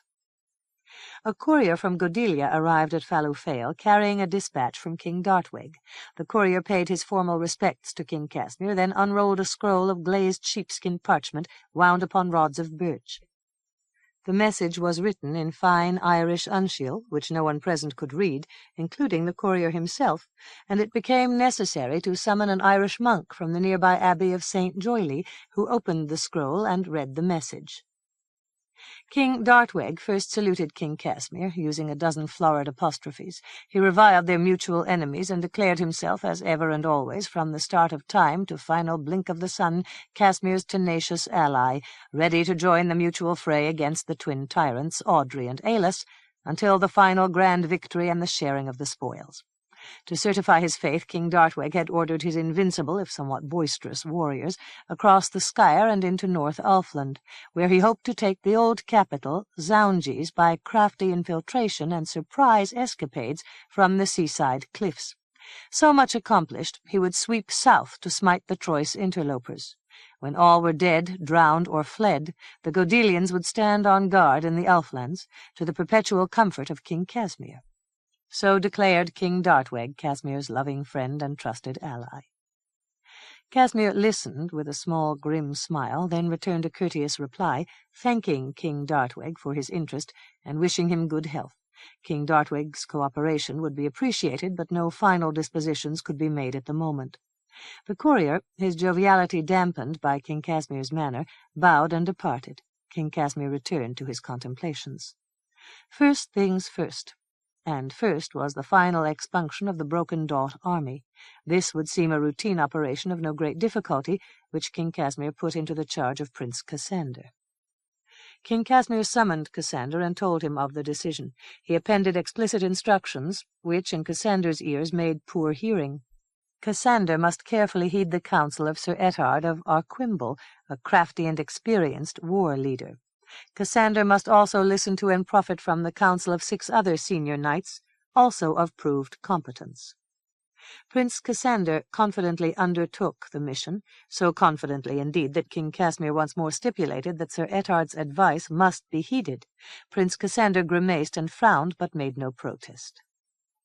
On the following morning Prince Cassander, mounted on a mettlesome black stallion, clad in gilded armour with a scarlet jupon and a gilded helmet flaunting a scarlet plume, led his army into the west. King Casimir settled himself to the reorganization of his new lands. As a first priority he ordered construction of 12 new shipyards along the Cambermouth, where warships equal or superior to those of Troysenet might be constructed.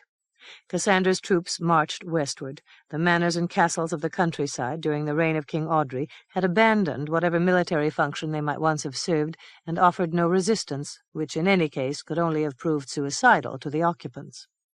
As Cassander advanced, Audrey withdrew, ever westward, gathering reinforcements along the way. Arriving in the western march, he took his army still further west and out upon the plain of shadows. The army of Lyonesse came in close pursuit, never more than a day behind him. With the Long Dan barring further progress to the west, Audrey's options began to dwindle. His councillors, notably Claractus, Duke of the March, urged counter-attack, and at last had their way. They selected the ground with care and took concealment in a north-thrusting salient of the great forest. In the army of Lyonesse, Sir Etard suspected such an intent and urged Cassander to halt near the village market Wireditch to take local information and to send out scouts that the Dot army might definitely be located. Sir Etard had occasionally counselled Cassander to caution on previous occasions, and none of his forebodings had come to pass. Cassander, therefore, had come to dislike and distrust Sir Etard, and blamed him for their failure so far to come to grips with the Dots. Cassander was certain that Audrey intended to take refuge in the Ulfish highlands behind the Long Dan. There he might well join his forces to the Ulfish armies. Far better, insisted Cassander, that the Dots be intercepted before they escaped by some secret way over the Long Dan. He refused to delay, and ordered his armies forward at best speed. As Cassander rode past the forest, a line of Dot knights charged from cover, lances levelled. Cassander became aware of drumming hoofs. He looked around in startlement to find a knight bearing down on him with lance ominously steady. Cassander tried to wheel his horse, but in vain. The lance pierced his right shoulder and carried him from his horse, so that he fell heavily on his back in a confusion of stamping hooves and clambering warriors. An old Dot, face contorted in battle rage, hacked at Cassander with an axe. Cassander screamed and jerked. The blow sheared the proud crest from his helmet. The Dot yelled in fury and again struck down with his axe. Once again Cassander rolled aside, and one of his aides cut through the Dot's neck with a sweep of the sword, so that the spurting blood drenched Cassander where he lay. King Audrey came lunging forward, swinging his sword back and forth like a man possessed. At his side rode Prince Jaswin, fighting with equal energy. At their back rode a young herald on a white horse, holding high the grey and green standard. The battle swirled in confusion. An arrow pierced Prince Jaswin's eye. He dropped his sword, clapped his hands to his face, slid slowly from his horse, and was dead before he struck the ground. Audrey gave a great groan. His head sagged, and his sword became listless. Behind him the young herald took an arrow in the chest. The grey and green standard tottered and fell. King Audrey called a retreat. The Dots fell back into the forest. With Cassander wounded, Sir Etard assumed command and restrained his forces from pursuit, for fear of the losses which they would surely take from ambush and arrow. Cassander sat on a dead horse, holding his shoulder, his face white and clenched in a dozen emotions: pain, offended dignity, fright to see so much blood, and nausea which caused him to vomit even as Sir Etard approached. Sir Etard stood watching with eyebrows contemptuously arched. Cassander cried out, "What now? Why have we not given pursuit and destroyed the whelps?" Sir Etard explained with patience, "Unless we advanced with the stealth of ferrets, we would lose 2 for their 1. This is both foolish and unnecessary." "Ay-ha!" cried Cassander in pain, as one of the heralds tended his wound. "Be easy, I pray you. I still feel the thrust of the lance." Grimacing, he turned back to Sir Etard. "We cannot sit here in a stupor. If Audrey escapes us, I will be the laughing-stock of the court. Go after him, into the forest." "As you command." The Lyonesse army cautiously advanced into the forest, but came upon no Dot resistance. Cassander's dissatisfaction was compounded by the pulsing pain in his shoulder. He began to curse under his breath. Where are the skulkers? Why do they not reveal themselves?" "They do not wish to be killed," said Sir Ethard. "So it may be, and so they defy my wishes. Have they nested high in the trees?"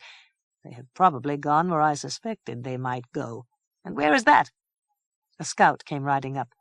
"Your Highness, we have discovered signs of the dots. They have fared westward, where the forest gives upon the plain." "What means that?" cried Cassander in perplexity. "Is Audrey bereft that he would invite a new attack?"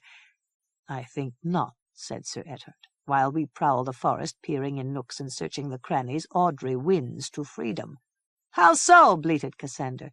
"Across the plain is Poelitets. Need I say more?" Cassander hissed between his teeth. "The pain in my shoulder has stopped my thinking. I had forgotten Poelitets. Quick, then, out of the forest!" Breaking once more out upon the plain of shadows, Cassander and Sir Ethard discerned the straggling Dot army already halfway to the scarp. Sir Ethard, with his knights and cavalry, dashed off in hot pursuit. Cassander, unable to ride at speed, remained with the foot soldiers. The sally port of Poelitets showed as a dark blot at the base of the long den. Other elements of the fortress, built of native rock, seemed a part of the scarp itself. Almost in front of Poelitets, Sir Ethard and his cavalry overtook the Dots. There was a short, sharp skirmish, in which King Audrey and a dozen of his bravest knights were killed, and as many more cut down as they guarded the way into Poelitets for the defeated Dot troops. The portcullis clanged down at last. The lioness cavalry wheeled away to avoid the arrows which were striking down at them from the parapets. On the plain before the scarp sprawled a dismal litter of dead and dying. The portcullis lifted once again. A herald emerged upon the plain, carrying a white flag, followed by a dozen warriors. They circulated among the bodies, giving the coup de grace where needful to friend and foe alike, and conveying the wounded, again friend and foe alike, into the fortress for such rude treatment as might be practical. Meanwhile, the balance of the lioness army arrived and made camp on the plain of shadows, not much more than an arrow's flight from the fortress. Cassander set up a command pavilion on a hummock directly in front of the portal. At the instigation of Sir Ethard, he called his advisers together for a consultation. During an hour of discussion, interrupted by Cassander's groans and curses, the group considered their present condition. All agreed that they had honorably fulfilled their mission and might now return to the east, if that were to be their decision. King Audrey lay dead and twisted out on the plain of shadows, and his army had been reduced to a rabble. But there still remained scope for greater achievement and further glory. Close at hand and seductively vulnerable was North Ulfland. Admittedly, the Long Dan barred the way, with the only feasible access guarded by the fortress Poelitets. However, another fact must be taken into account, so one of the group pointed out. The Godelians were now at war against King Aelus, and had in fact invaded North Ulfland. A courier might therefore be sent to King Dartweg, urging him to march south and attack Poelitets from its vulnerable rear approaches. If Poelitets fell, then both North and South Ulfland lay exposed to the might of the lioness army. The opportunity seemed too good to ignore, and might well yield victories beyond all King Casmire's expectations. In the end, a decision was made to explore the situation. The army built its fires and cooked its evening rations. Sentries were posted, and the army composed itself to rest. Across the eastern edge of the plain of shadows the moon rose full.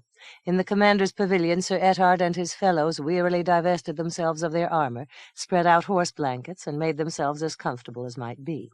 Cassander kept to his own tent, where he gulped down wine and ate powdered willow bark to dull the throb of his mangled shoulder. In the morning, Sir Home and 3 men-at-arms rode north to find King Dartweg, that they might urge his attack upon Poelitets. During their absence, scouts would explore the face of the Long Dan in the hope of discovering another feasible route up to the high moors. In the fortress Poelitets, the garrison cared for the haggard Dot warriors to the best of their ability, and kept a vigilant watch upon the activities of the lioness troops. A day passed, and another. At noon on the 3rd day King Aelus arrived with a strong contingent of Ulfish troops.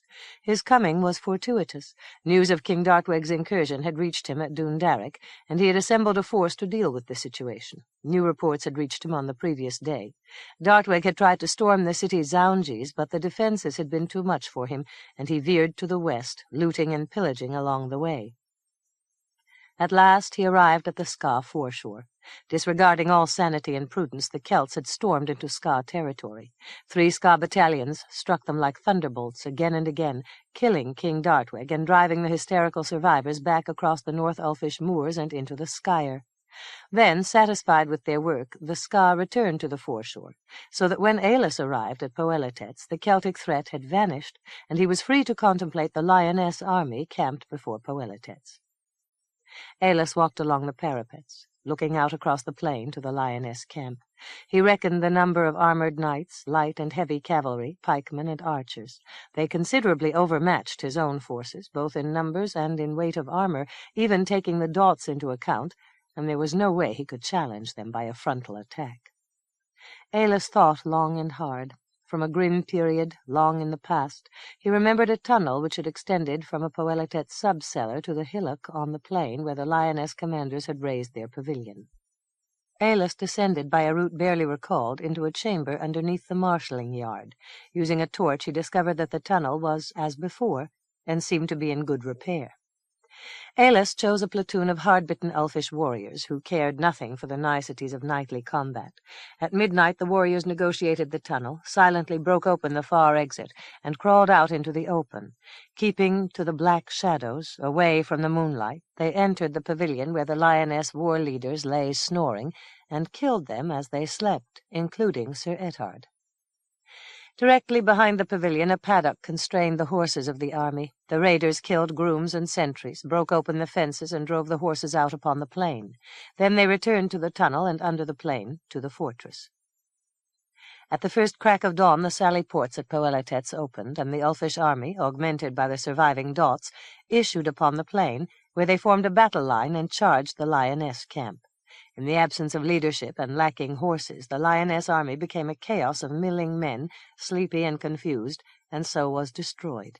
Abandoning all order, the fugitives ran eastward, pursued by the vengeful Dautes, who showed them no mercy and cut them down as they ran, including Prince Cassander. The liberated horses were herded together and brought back to the paddock. With captured armor, Aelus mounted a new corps of heavy cavalry and without delay set out to the east. 3.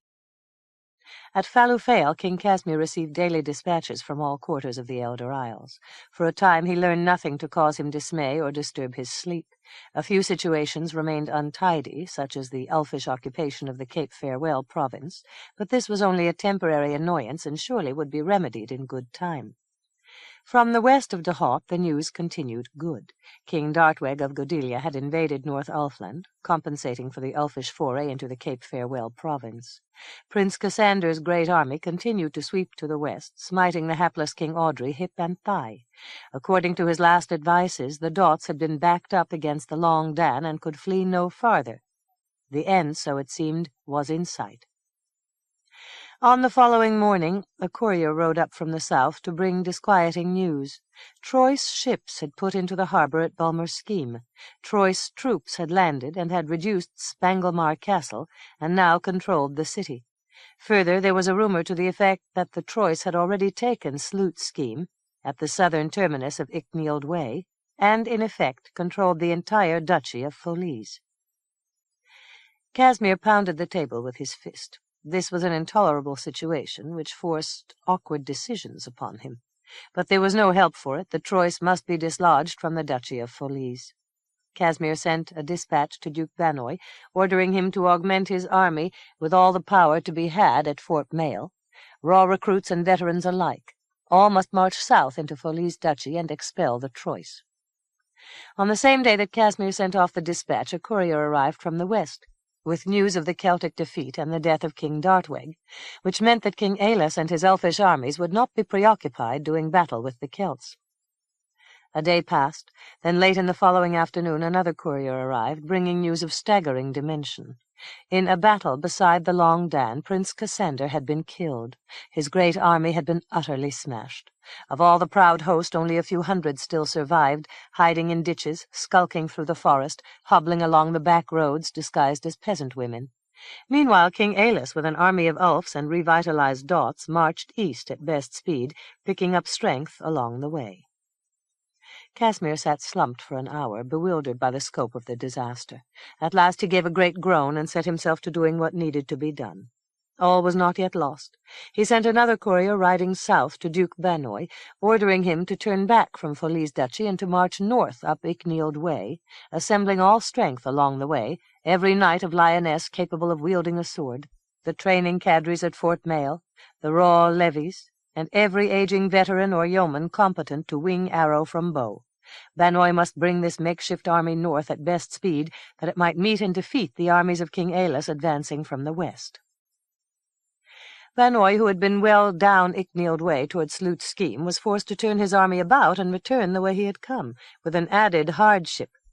The Troyes and Dass they had been sent south to attack now followed them north, harassing the rear guard with light cavalry.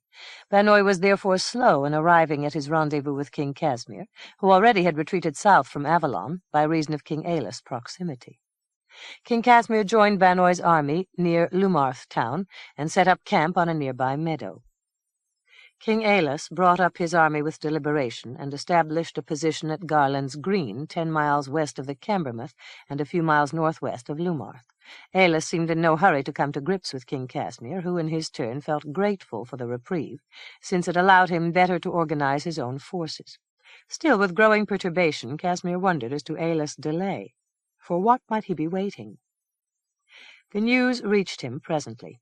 The Troyes and Dass, who had taken Folies Duchy, were now at hand, and joining them were the entire might of Pomperol, Blalock, and also the former kingdom of Caduz, which Casimir had assimilated.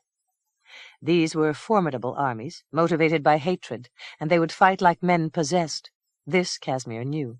The combined forces moved northward with ominous deliberation, and Ailus' army of Ulfs and Daughts moved toward Lumarth.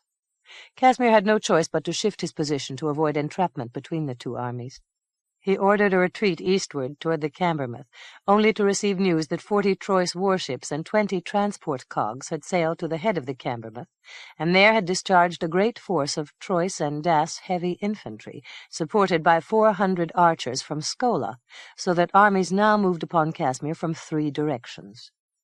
In a tactic of desperation, Casimir ordered full and vehement assault upon Ailus' army, which was closest at hand, and included components of the Daut warriors whom he had already chased the width of Dohot. The two armies met on a stony field known as Breeknock Barrens. Casimir's warriors knew themselves to be fighting a lost cause, and their assault was listless, almost tentative, and was at once thrown back on itself. The other two armies now appeared, and Casimir found himself pressed from 3 directions, and he realized that the day was lost. Many of his untried troops were slaughtered in the first 10 minutes. Many surrendered, many fled the field, including King Casimir. With a small troop of high-ranking knights, squires, and men-at-arms, he broke through the battle lines and fled to the south. His only hope now was to arrive in Lyonesse town, where he would commandeer a fishing vessel and attempt the passage to Aquitaine. Casimir and his comrades outdistanced pursuit, and in due course rode unchallenged down the Sver Arkt into Lyonesse town. At the king's parade, Casimir turned aside toward Hadion, where he met a final bitter surprise. Troy's troops, commanded by Sir Yane. They had overcome the weakened garrison several days before, and now occupied the city. Casimir was unceremoniously clapped into shackles and taken to the Pain Hadder, where he was confined in the deepest and dankest of the 33 dungeons, and there left to brood upon the vicissitudes of life and the unpredictable directions of destiny. 4. The Elder Isles were quiet, in the torpor of exhaustion, grief, and satiated emotion. Casimir huddled in a dungeon from which Ailus was in no hurry to extricate him. One frosty winter morning Casimir would be brought up and led to the block behind the Pain Hadder. There his head would be detached from his torso by the axe of Zurling, his own executioner, who for the nonce also occupied a dungeon. Other prisoners, depending upon their offences, had been liberated or returned to the Pain Hadder, pending more careful judgment. Queen Solace had been put aboard a ship and exiled to Benwick in Armorica. In her baggage she carried an antique blue chalice, double-handled, with a chipped rim, upon which she lavished a great devotion. It remained in her custody for several years, then was stolen, causing her such distress that she refused to eat or drink, and presently died. When the Troyes took Lyonesse town, Father Umfred went into hiding, using the cellars under the new cathedral for his lair. Upon the departure of Queen Solace he became desperate and decided to follow. Early one grey and blustery morning he took himself aboard a fishing vessel and paid the fishermen 3 gold pieces for passage to Aquitaine. Yane, at Ailith's instructions, had been seeking Umfred high and low, and had been waiting for just such an occasion. He took note of the priest's furtive embarkation and notified Ailith. The two boarded a fast galley and set off in pursuit. 10 miles to sea, they overtook the fishing vessel and sent aboard a pair of stalwart seamen. Umfred saw them come in sad-eyed dismay, but managed a nervous little wave of the fingers and a smile. He called, "This is a pleasant surprise." The two seamen brought Father Umfred aboard the galley. "Truly, this is all a nuisance," said Father Umfred. "I am delayed in my travels, and you must suffer the bite of this brisk sea air." Ailith and Yane looked around the deck, while Umfred volubly explained the reason for his presence on the fishing boat. "My work is done in the Elder Isles. I have achieved wonderful things, but now I must move on." Yane tied a rope to a stone anchor. Umfred spoke more feelingly than ever. "I have been guided by divine instruction. There have been signs in the sky and prodigies known only to me. The voices of angels have spoken into my ears." Yane coiled the rope and cleared it of kinks that it might run freely. Umfred spoke. "My good works have been manifold. Often I recall how I cherished the Princess Sodren and assisted her in her hour of need." Yane tied the end of the rope around Umfred's neck. Umfred's words tumbled over each other. "My work has not gone unnoticed. Signals from above have beckoned me onward that I may achieve new victories in the name of the faith." A pair of seamen lifted the anchor and carried it to the rail. Umfred's voice rose in pitch. "Henceforth I will be a pilgrim. I will live like a bird of the wild in poverty and abstention." Yane thoughtfully cut away Umfred's pouch, and looking within discovered the glitter of gold and jewels. "Wherever you are going, you surely will not need so much wealth." Ailith looked around the sky. "Priest, it is a cold day for your swim, but so it must be." He stood back. Yane pushed the anchor overboard. The rope snapped taut, jerking Umfred across the deck in a stumbling run. He clawed at the rail, but his fingers slipped. The rope pulled him over the side. He struck the water with a splash and was gone. Ailith and Yane returned to Lioness Town and spoke no more of Father Umfred. 5. Ailith summoned the grandees of the Elder Isles to Hadeon. At an assembly in the monumental old Hall of Justice he issued a proclamation. "My heart is too full to speak at length," said Ailith. "I will be brief, and you will hear my message in simple words, though the concepts and their consequences are large. At the cost of blood, pain, and woe beyond reckoning, the Elder Isles are at peace, and in practical terms united under a single rule, my own. I am resolved that this condition shall continue and remain in force forever, or at least so far as the mind can project into the future. I am now King of the Elder Isles. Kestrel of Pomperol and Milo of Blalock must henceforth use the title Grand Duke. Once again Godelia becomes the province of Feraquilla, and there will be many reapportionments. The Scar will remain independent on Scargain and the foreshore. That is the force of our treaty. We shall maintain a single army, which need not be large, since our navy will guard us against attack from abroad. There will be one code of law. The same justice will apply to high and low alike, without regard for birth or wealth." Ailith looked around the hall. "Does any person protest or make complaint? Let him air his feelings now, though I warn him that all arguments in favor of the old ways will go for naught." No one spoke. Ailith proceeded. "I shall rule not from Miraudra, which is too remote, nor from Falufale, which is too splendid, nor yet from Hadeon, which is haunted by too many memories. I shall undertake a new capital at Florency Court, near the village Tatwillow, where Old Street meets Icknield Way. This place shall be known as Alcyone, and here I shall sit on the throne Evandig, and dine with my faithful paladins at Cairbre an Miadam, and my son Droon after me, and his son after him, and so shall there be peace and kindness throughout the Elder Isles, and neither man nor woman will ever claim that he or she lacked recourse for wrongs done to him or to her." 6. Castle Miraudra at Domrase could no longer serve Ailith as his seat of government. Hédion, where he had set up a temporary residence, oppressed him by reason of its melancholy associations, and he was resolved to move as quickly as convenient to Ronart-Cinquelon, near the site of his new palace, Alcyone, at Flarency Court. To assist in the organization of his government, he transported his council of ministers from Domrey's to Lyonesse town aboard the galleass Flor Vilas. Madouc, feeling lonely and neglected at dank old Castle Miraldra, took herself uninvited aboard the vessel and arrived with the others at Lyonesse town. The councillors were met by carriages for their immediate journey to Ronart-Cinquelon. Madouc found herself standing alone on the docks. "If that is the way of it, so it must be," said Madouc to herself, and set off on foot up the Spher Arcte. Castle Hédion loomed above her, massive, grey, and cheerless. Madouc climbed steps to the terrace and crossed to the front portal. The men-at-arms on guard duty now wore the black and ochre of Troysenet instead of Lyonesse lavender and green. As she approached, they thumped the butts of their halberds smartly down upon the stone by way of salute, and one opened the heavy door for her. Otherwise they paid her no heed.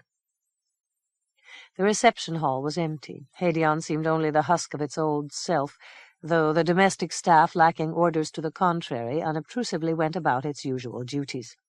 From a footman, Madouc learned that both Ailess and Droon were absent from the premises, but where they had gone and when they would return the footman could not say.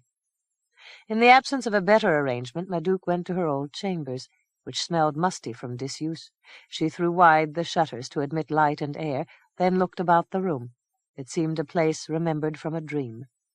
Madouc had brought no baggage from Castle Miraldra. In the wardrobe she found garments she had left behind, but marvelled to discover how small and tight they had become.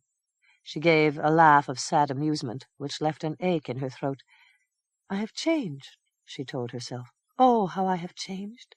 She stood back and surveyed the room. Whatever happened to that long-legged little wretch who lived in this place and looked from yonder window and wore these clothes? Madouc went out into the hall and summoned a maid who recognized her and began lamenting the tragic changes which had overtaken the palace. Madouc quickly lost patience with the recital. "It is clearly all for the best. You are lucky to be alive with a roof over your head, since many are dead, or homeless, or both. Now go fetch the seamstress, since I have no clothes to wear. Then I wish to bathe, so bring me warm water and good soap." From the seamstress, Madouc learned why Ailess and Droon were away from Hédion. They had gone to Watershade on Troysenet, where Glyneth was close upon her time. The days passed pleasantly enough. Madouc was fitted with a dozen pretty new gowns. She renewed her acquaintance with Kirse the librarian, who had remained at Hédion, along with a small number of courtiers and their ladies, who for one reason or another had been granted residence and now had no other place to go. Among those who lingered at the court were 3 of the maidens who at one time had attended Madouc: Devanette of the long golden hair, pretty Idrainte, and Felice. At first the 3 kept themselves warily apart, then, perceiving the possibility of advantage, began to make themselves agreeable, despite the lack of any responsive cordiality from Madouc. Devanette was especially persistent and sought to remind Madouc of old times. "Those were truly wonderful days, and now they are gone forever." "What wonderful days are these?" asked Madouc. "Don't you remember? We had such glorious fun together." "You had glorious fun calling me bastard. I remember that well enough. I was not at all amused." Devanette giggled and looked aside. "It was just a silly game, and no one took it seriously." "Of course not, since no one was called bastard but me, and I ignored you for the most part." Devanette heaved a sigh of relief. "I am happy to hear you say so, since I hope to find a place in the new court." "Small chance of that," said Madouc briskly. "You may call me bastard again, if you like." Devanette put her hands to her mouth in horror. "I would never think to be so rude, now that I know better." "Why not?" asked Madouc reasonably. "Truth is truth." Devanette blinked, trying to grasp not only the sense but also the overtones of Madouc's remarks. She asked cautiously, "So you never learned the name of your father?" "I learned his name well enough. He announced himself to my mother as Sir Pellinore. But unless they undertook marriage vows at almost the same instant they met, and my mother does not remember such a ceremony, I am still a bastard." "What a pity, after all your longing for a pedigree and respectable lineage," Madouc sighed. "I have stopped caring about such things, since they are not to be mine. Sir Pellinore may still exist, but I suspect that I shall never know him." "You need not grieve," declared Devanette, "since now I will be your dear friend." "Excuse me," said Madouc. I am reminded of an errand I have neglected." Madouc went around to the stables to search out Sir Pom-Pom, only to learn that he had been killed in the battle at Breeknock Barrens. Madouc slowly returned to the castle, musing as she went. "The world now lacks a Sir Pom-Pom with all his funny ways. I wonder where he is now, or is he anywhere at all? Can someone be nowhere?" She pondered the matter an hour or more, but could find no decisive answer to the question. Late in the afternoon, Madouc discovered, to her delight, that Shimrod had arrived at Hadion. He had been with Ailess and Droon at Watershade, and brought news that Glyneth had borne a baby girl, the Princess Searle. He reported that Ailess and Droon would return by ship in a day or two. Glyneth would remain at Watershade for yet another month. "I have no patience for travelling, either by horse or by ship," said Shimrod. "When I discovered that you had come to Hadion, I decided on the instant to join you, and the next instant I was here." "I am happy that you are here," said Madouc, "although, if the truth be known, I have almost enjoyed the time alone." "How have you been occupying yourself?" "The days go by quickly. I visit the library, where I confer with Kirst, the librarian, and read books. Once I went up the cloisters, through Zoltra Brightstar's gate, and out on the Urquheel. I went close to the Pane Header, so that when I looked at the ground I could imagine King Casimir sitting deep below me in the dark. The thought made me feel strange. I went back across the Urquheel and pushed through the old gate, so that I could look into Soldran's garden, but I did not go down the path. The garden is far too quiet. Today I went out to the stables, and I found that poor Sir Pom-Pom had been killed in Dahot, and now is dead. I can hardly believe it, since he was so full of foolishness. His life barely got started before it was done." "Once I spoke along similar lines to Murgen," said Shimrod. "His response was not exactly to the point, and it puzzles me to this day. To some extent, at least." "What did he say?" "First he leaned back in his chair and looked into the fire. Then he said, 'Life is a peculiar commodity, with dimensions of its own. Still, if you were to live 1,000,000 years engaged in continual pleasures of mind, spirit, and body, so that every day you discovered a new delight, or solved an antique puzzle, or overcame a challenge, even a single hour wasted in torpor, somnolence, or passivity would be as reprehensible as if the fault were committed by an ordinary person with scanty years to his life.'" Said Madouc. "He gave you no exact information, or so it seems to me." "This was my own feeling," said Shimrod. "However, I did not assert as much to Murgen." Madouc said thoughtfully, "It might be that he was confused by your question and gave the first answer that entered his mind." "Possibly so.